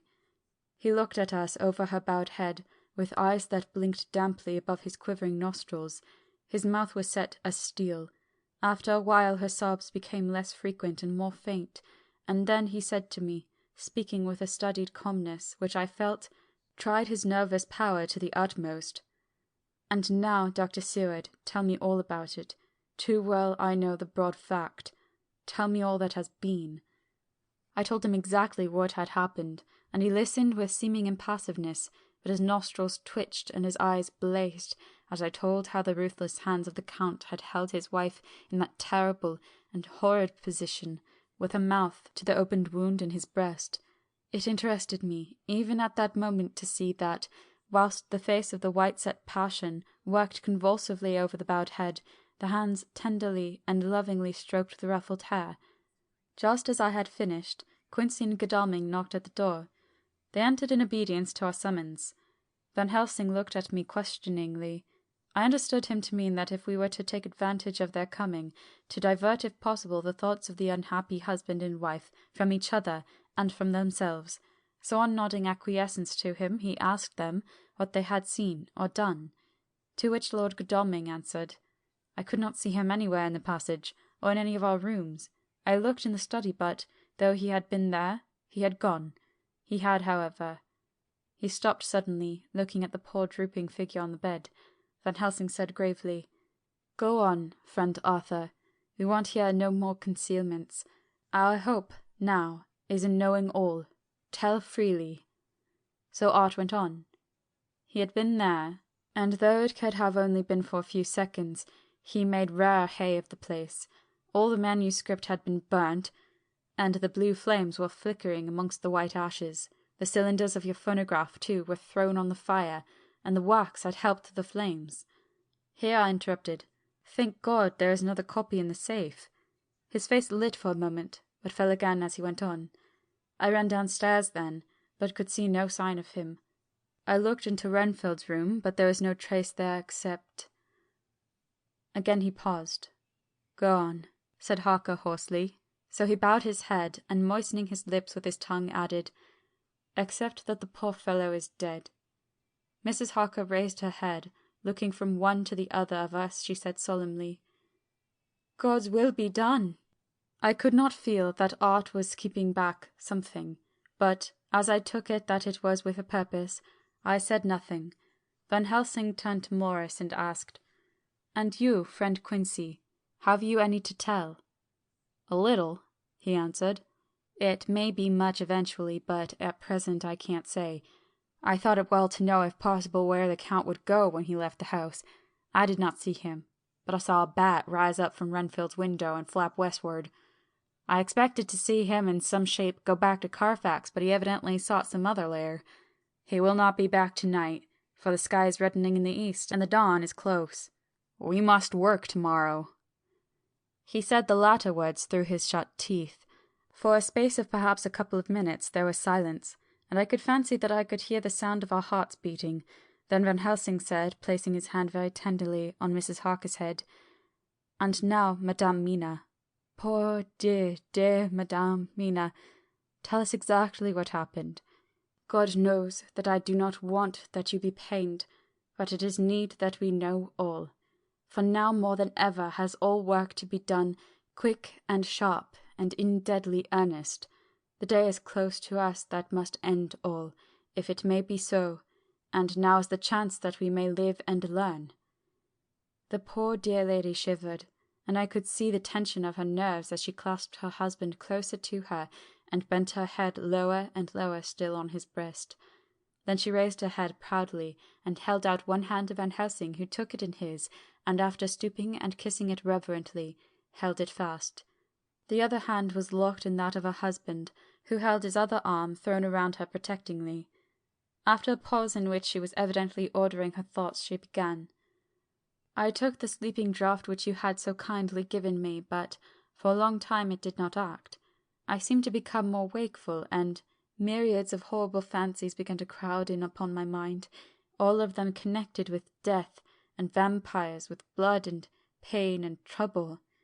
Her husband involuntarily groaned as she turned to him and said lovingly, "Do not fret, dear. You must be brave and strong, and help me through the horrible task. If you only knew what an effort it is to me to tell of this fearful thing at all, you would know how much I need your help." Well, I saw I must try to help the medicine to its work with my will, if it was to do me any good, so I resolutely set myself to sleep. Sure enough, sleep must soon have come to me, for I remember no more. Jonathan coming in had not waked me, for he lay by my side when I next remember. There was in the room the same thin white mist that I had before noticed, but I forget now. If you know of this, you will find it in my diary, which I shall show you later. I felt the same vague terror which had come to me before, and the same sense of some presence. I turned to wake Jonathan, but found that he slept so soundly that it seemed as if it was he who had taken the sleeping draught, and not I. I tried, but I could not wake him. This caused me a great fear, and I looked around terrified. Then indeed my heart sank within me, beside the bed, as if he had stepped out of the mist, or rather as if the mist had turned into his figure, for it had entirely disappeared, stood a tall, thin man, all in black. I knew him at once from the description of the others, the waxen face, the high aquiline nose on which the light fell a thin white line, the parted red lips with the sharp white teeth showing between, and the red eyes that I seemed to see in the sunset of the windows of St. Mary's Church at Whitby. I knew, too, the red scar on his forehead where Jonathan had struck him. For an instant my heart stood still, and I could have screamed out, only that I was paralyzed. In the pause he spoke a sort of keen, cutting whisper, pointing as he spoke to Jonathan. "Silence! If you make a sound, I shall take him and dash his brains out before your very eyes." I was appalled, and was too bewildered to do or say anything. With a mocking smile he placed one hand upon my shoulder, and holding me tight, bared my throat with the other, saying as he did so, "First a little refreshment to reward my exertions. You may as well be quiet. It is not the first time or the second that your veins have appeased my thirst." I was bewildered, and, strangely enough, I did not want to hinder him. I suppose it is part of the horrible curse that such is when his touch is on his victim. And, oh my God, pity me! He placed his reeking lips upon my throat. Her husband groaned again. She clasped his hand harder, and looked at him pityingly as if he were the injured one, and went on. I felt my strength fading away, and I was in a half-swoon. How long this horrible thing lasted I know not, but it seemed that a long time must have passed before he took his foul, awful, sneering mouth away. I saw it drip with the fresh blood. The remembrance seemed for a while to overpower her, and she drooped and would have sunk down but for her husband's sustaining arm. With a great effort she recovered herself and went on. Then he spoke to me mockingly. And so you, like the others, would play your brains against mine. You would help these men to hunt me and frustrate me in my designs. You know now that they know in part already, and will know in full before long what it is to cross my path. They should have kept their energies for use closer to home, whilst they played wits against me who commanded nations, and intrigued for them, and fought for them, hundreds of years before they were born. I was countermining them, and you, their best beloved one, are now to me flesh of my flesh, blood of my blood, kin of my kin, my bountiful wine-press for a while, and shall be later on my companion and my helper. You shall be avenged in turn, for not one of them but shall minister to your needs. But as yet you are to be punished for what you have done. You have aided in thwarting me. Now you shall come to my call. When my brain says come to you, you shall cross land or sea to do my bidding, and to that end this. With that he pulled open his shirt, and with his long sharp nails opened a vein in his breast. When the blood began to spurt out, he took my hands in one of his, holding them tight, and with the other seized my neck and pressed my mouth to the wound, so that I must either suffocate or swallow some of the— Oh my God, what have I done? What have I done to deserve such a fate? I who have tried to walk in meekness and righteousness all my days. God pity me, look down on a poor soul in worse than mortal peril, and in mercy pity those to whom she is dear. Then she began to rub her lips as though to cleanse them from pollution. As she was telling her terrible story, the eastern sky began to quicken, and everything became more and more clear. Harker was still and quiet, but over his face, as the awful narrative went on, came a grey look which deepened and deepened in the morning light, till, when the first red streak of the coming dawn shot up, the flesh stood darkly out against the whitening hair. We have arranged that one of us is to stay within the call of the unhappy pair till we can meet together and arrange about taking action. Of this I am sure. The sun rises today on no more miserable house in all the great round of its daily course. Chapter 27. Mina Harker's Journal. 1 November. All day long we have travelled, and at good speed.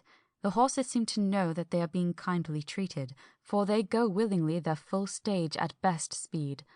We have now had so many changes, and find the same thing so constantly, that we are encouraged to think that the journey will be an easy one. Dr. Van Helsing is laconic. He tells the farmers that he is hurrying to Bistritz, and pays them well to make the exchange of horses. We get hot soup, or coffee, or tea, and off we go.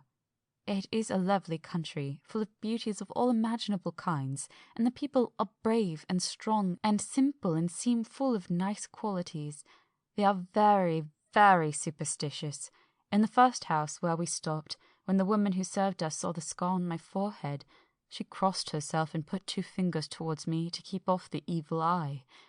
I believe they went to the trouble of putting an extra amount of garlic into our food, and I can't abide garlic. Ever since then I have taken care not to take off my hat or veil, and so have escaped their suspicions. We are travelling fast, and we have no driver with us to carry tales. We go ahead of scandal, but I dare say that fear of the evil eye will follow hard behind us all the way. The professor seems tireless.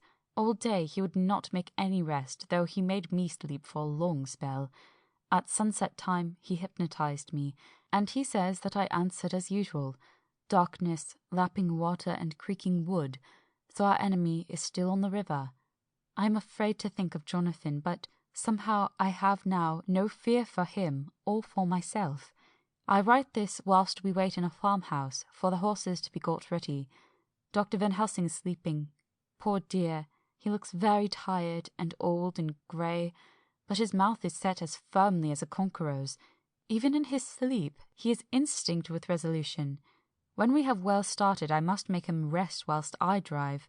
I shall tell him that we have days before us, and we must not break down when most of all his strength will be needed. All is ready. We are off shortly. 2 November, morning. I was successful, and we took turns driving all night. Now the day is on us, bright though cold. There is a strange heaviness in the air. I say heaviness for want of a better word. I mean that it oppresses us both.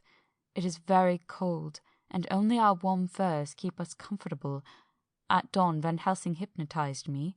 He says I answered, darkness, creaking wood, and roaring water. So the river is changing as they ascend. I do hope that my darling will not run any chance of danger, more than need be, but we are in God's hands. 2 November, night. All day long driving. The country gets wild as we go, and the great spurs of the Carpathians, which at VIII seemed so far from us and so low on the horizon, now seems to gather around us and tower in front. We both seem in good spirits. I think we make an effort each to cheer the other. In the doing so, we cheer ourselves. Dr. Van Helsing says that by morning we shall reach the Borgo Pass. The houses are very few here now, and the professor says that the last horse we got will have to go on with us, as we may not be able to change. He got 2 in addition to the 2 we changed, so that now we have a rude 4 in hand. The dear horses are patient and good, and they give us no trouble. We are not worried with other travellers, and so even I can drive. We shall get to the pass in daylight. We do not want to arrive before, so we take it easy, and each have a long rest in turn. Oh, what will tomorrow bring to us? We go to seek the place where my poor darling suffered so much. God grant that we may be guided aright, and that he will design to watch over my husband and those dear to us both, and who are in such deadly peril. As for me, I am not worthy in his sight.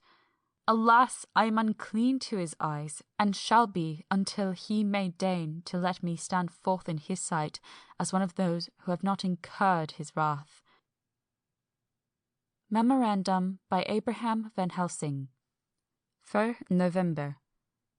This to my old and true friend John Seward, M.D. of Purfleet, London. In case I may not see him, it may explain. It is morning, and I write by a fire which, all the night I have kept alive, Madame Mina aiding me. It is cold, so cold that the grey heavy sky is full of snow, which, when it falls, will settle for all winter as the ground is hardening to receive it. It seems to have affected Madame Mina.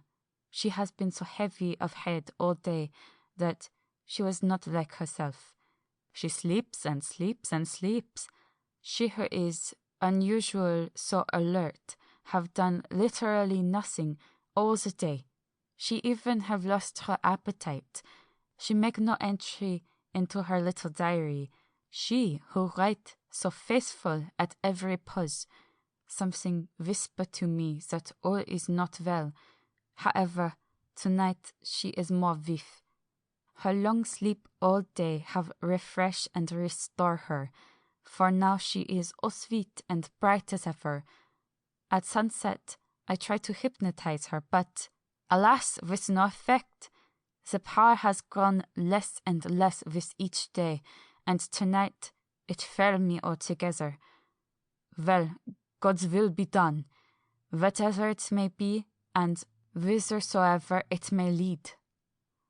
Now 'tis the historical, for as Madame Mina writes not in her stenography, I must in my cumbrous old fashion, that so each day of us may not go unrecorded. We got to the Borgo Pass just after sunrise yesterday morning. When I saw the signs of the dawn, I got ready for the hypnotism. We stopped our carriage and got down so that there might be no disturbance. I made a couch with furs, and Madame Mina, lying down, yielded herself, as usual, but more slow and more short time than ever, to the hypnotic sleep. As before came the answer, darkness and the swirling of water. Then she woke, bright and radiant, and we go on our way and soon reached the pass. At this time and place, she become all on fire with zeal, some new guiding power being her manifested, for she point to a road and say, "This is the way." "How do you know it?" I ask. "Of course I know it," she answer, and with a pause add, "Have not my Jonathan travelled it and wrote of his travel?" At first I think somewhat strange, but soon I see that there be only one such by road. It is used but little and very different from the coach road from the Bukovina to Bistritz, which is more wide and hard, and more of use. So we came down this road. When we meet other ways, not always were we sure that there were roads at all, for they be neglect and light snow have fallen. The horses know, and they only. I give rein to them, and they go on so patient. By and by, we find all the things which Jonathan have note in that wonderful diary of him. Then we go on for long, long hours and hours. As the first, I tell Madame Mina to sleep. She try, and she succeed. She sleep all the time, till at the last I fear myself to suspicious grow, and attempt to wake her. But she sleep on, and I may not wake her though I try. I do not wish to try too hard, lest I harm her, for I know that she have suffer much, and sleep at times be all in all to her. I think I drowse myself, for all of sudden I feel guilt as though I have done something. I find myself bolt up with the reins in my hand, and the good horses go along jog jog just as ever. I look down and find Madame Mina still asleep. It is now not far off sunset time, and over the snow the light of the sun flow in big yellow flood, so that we throw great long shadow on where the mountain rise so steep, for we are going up, and all is, oh, so wild and rocky, as though it were the end of the world. Then I arouse Madame Mina. This time she wake with not so much trouble, and then I try to put her to hypnotic sleep, but she sleep not, being as though I were not. Still I try and try, till all at once I find her and myself in dark, so I look round, and find that the sun have gone down. Madame Mina laugh, and I turn and look at her. She is now quite awake, and looks so well as I never saw her since that night at Carfax when we first entered the Count's house. I am amazed, and not at ease then, but she is so bright and tender and thoughtful for me that I forget all fear.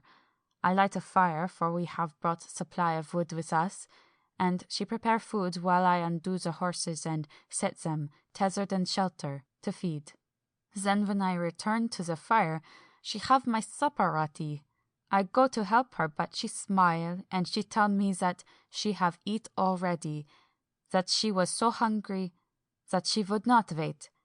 I like it not, and I have grave doubts, but I fear to affright her, and so I am silent of it.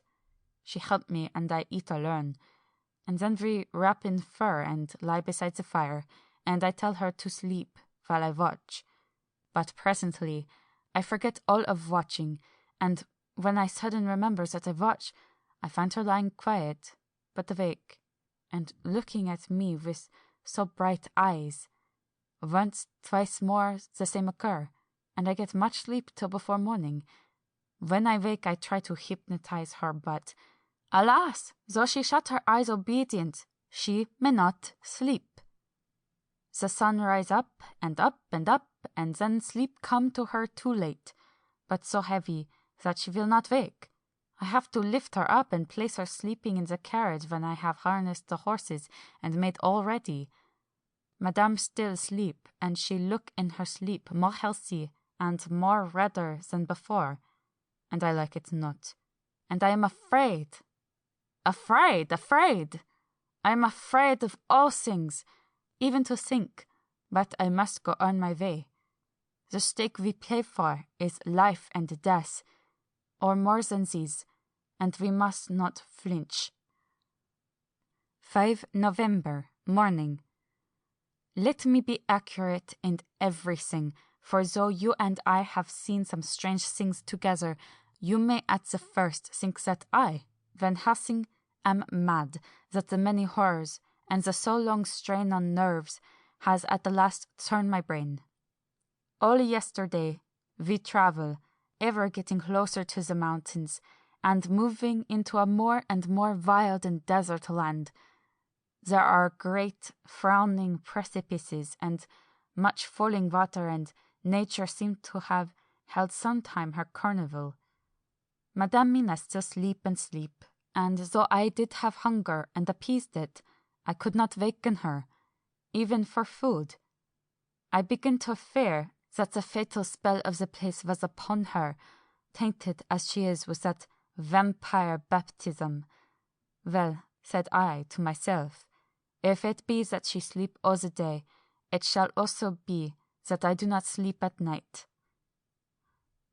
As we travel on the rough road, for a road of ancient and imperfect kind there was, I held down my head and slept.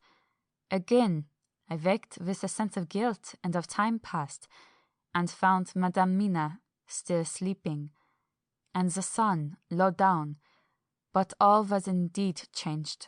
The frowning mountains seemed further away, and we were near the top of a steep rising hill, on summit of which was such a castle as John tell of in his diary. At once I exulted and feared, for now, for good or ill, the end was near. I woke Madame Mina, and again tried to hypnotize her, but alas! Unavailing till too late. Then, ere the great dark came upon us, for even after sundown the heavens reflected the gone sun on the snow, and always for a time in a great twilight. I took out the horses and fed them in what shelter I could.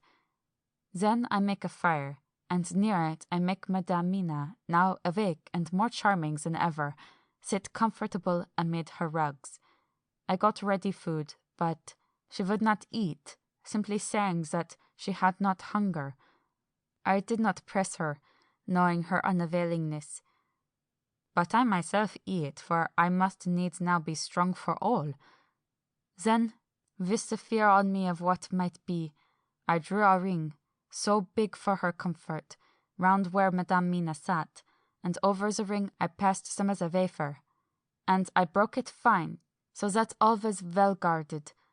She sat still all the time, so still as one dead, and she grew whiter and ever whiter till the snow was not more pale, and no word she said.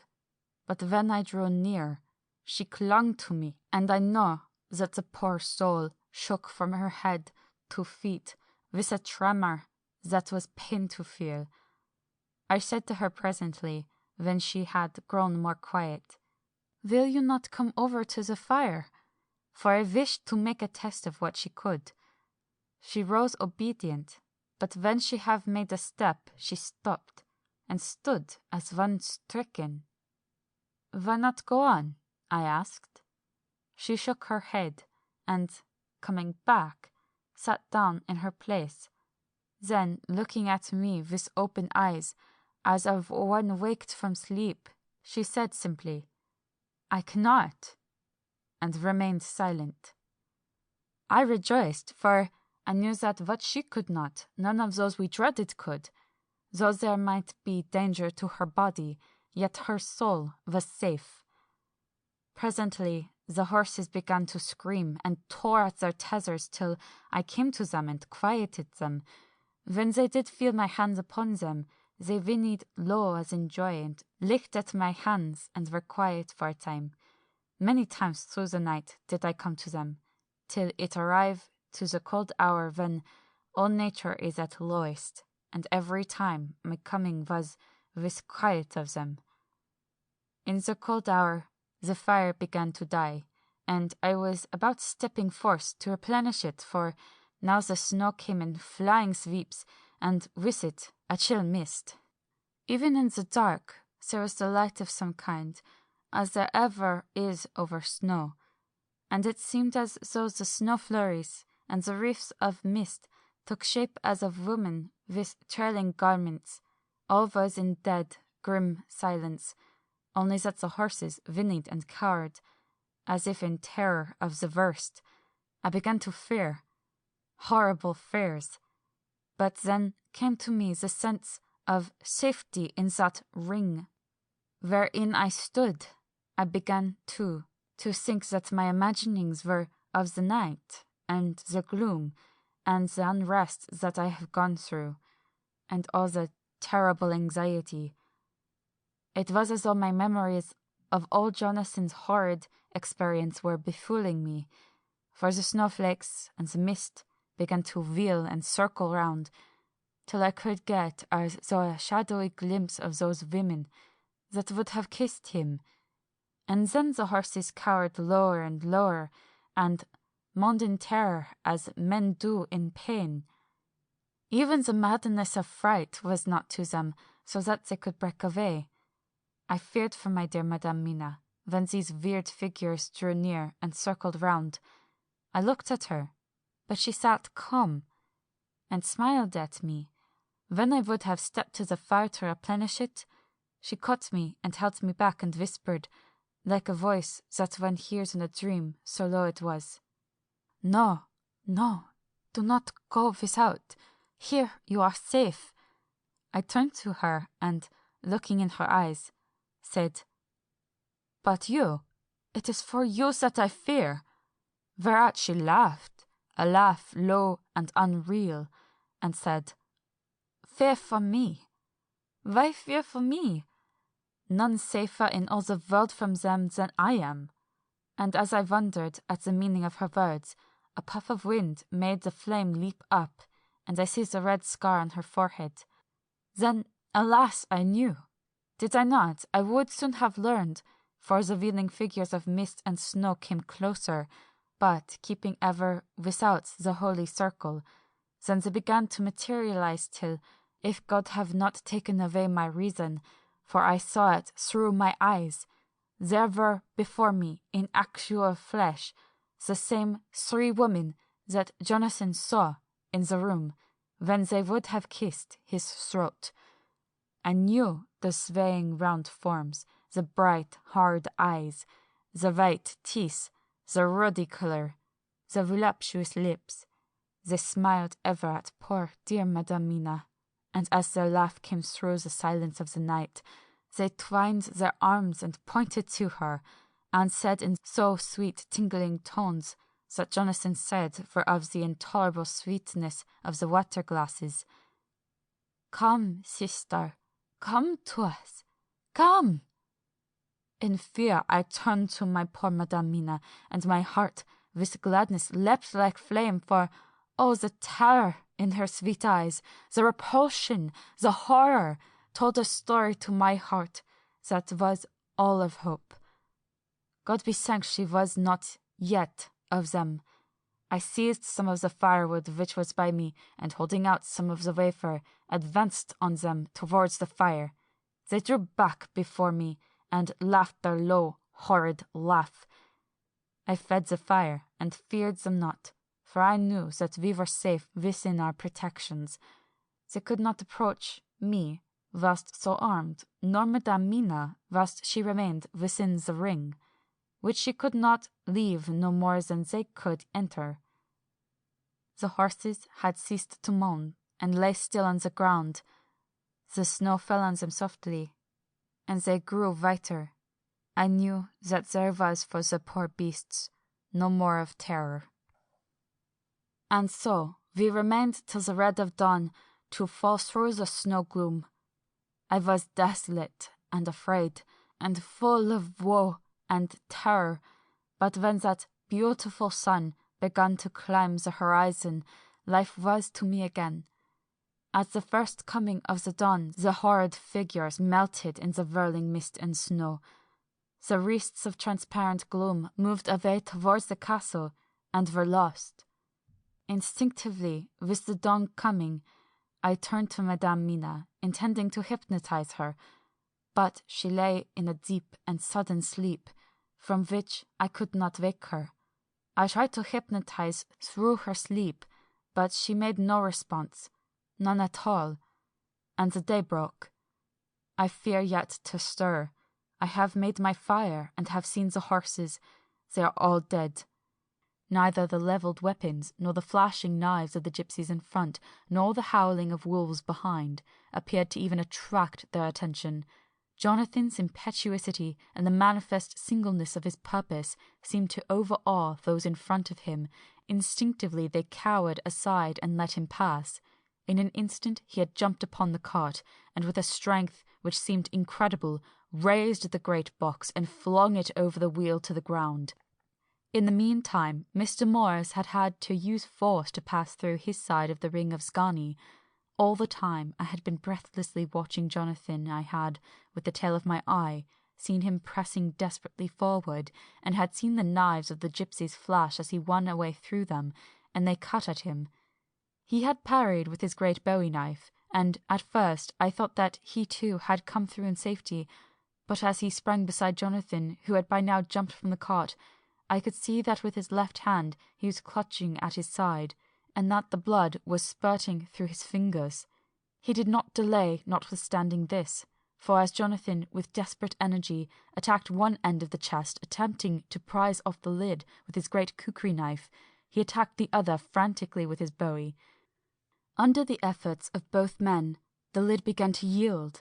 The nails drew with a quick screeching sound, and the top of the box was thrown back.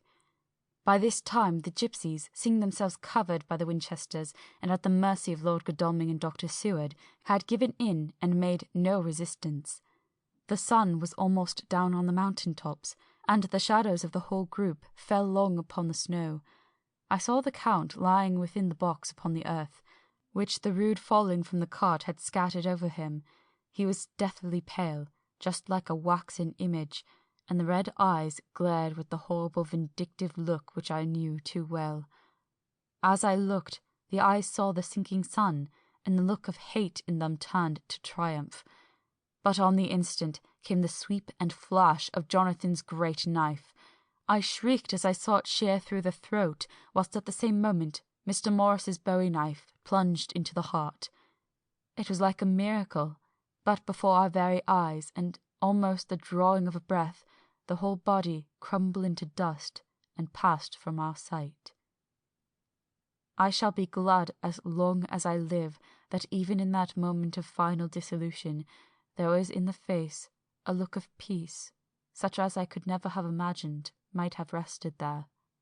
The castle of Dracula now stood out against the red sky, and every stone of its broken battlements was articulated against the light of the setting sun.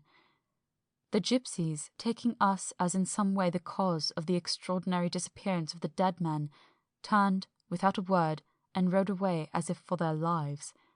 Those who were unmounted jumped upon the litter wagon and shouted to the horsemen not to desert them. The wolves, which had withdrawn to a safe distance, followed in their wake, leaving us alone. Mr. Morris, who had sunk to the ground, leaned on his elbow, holding his hand pressed to his side. The blood still gushed through his fingers. I flew to him, for the holy circle did not now keep me back. So did the two doctors. Jonathan knelt behind him, and the wounded man laid back his head on his shoulder. With a sigh he took, with a feeble effort, my hand in that of his own which was unstained. He must have seen the anguish of my heart in my face, for he smiled at me and said, "I am only too happy to have been of any service. Oh, God!" He cried suddenly, struggling up to a sitting posture and pointing to me. "It was worth for this to die. Look, look!" The sun was now right down upon the mountain top, and the red gleams fell upon my face, so that it was bathed in rosy light. With one impulse the men sank on their knees, and a deep earnest "Amen" broke from all as their eyes followed the pointing of his finger. The dying man spoke. "Now God be thanked that all has not been in vain," See, the snow is not more stainless than her forehead. The curse has passed away. And, to our bitter grief, with a smile and in silence, he died, a gallant gentleman. Note: 7 years ago we all went through the flames, and the happiness of some of us since then is, we think, well worth the pain we endured. It is an added joy to Mina and me that our boy's birthday is the same as that on which Quincy Morris died.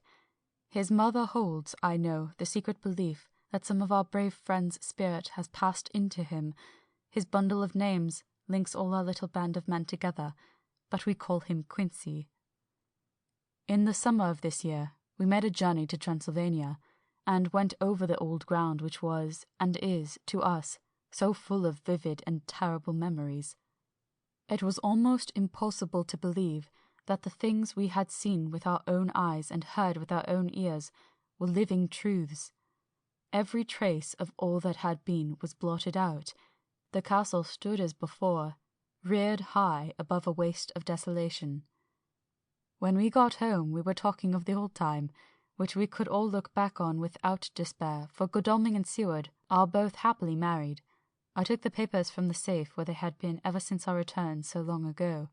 We were struck with the fact that in all the massive material of which the record is composed, there is hardly one authentic document, nothing but a mass of typewriting, except the later notebooks of Mina and Seward and myself, and Van Helsing's memorandum.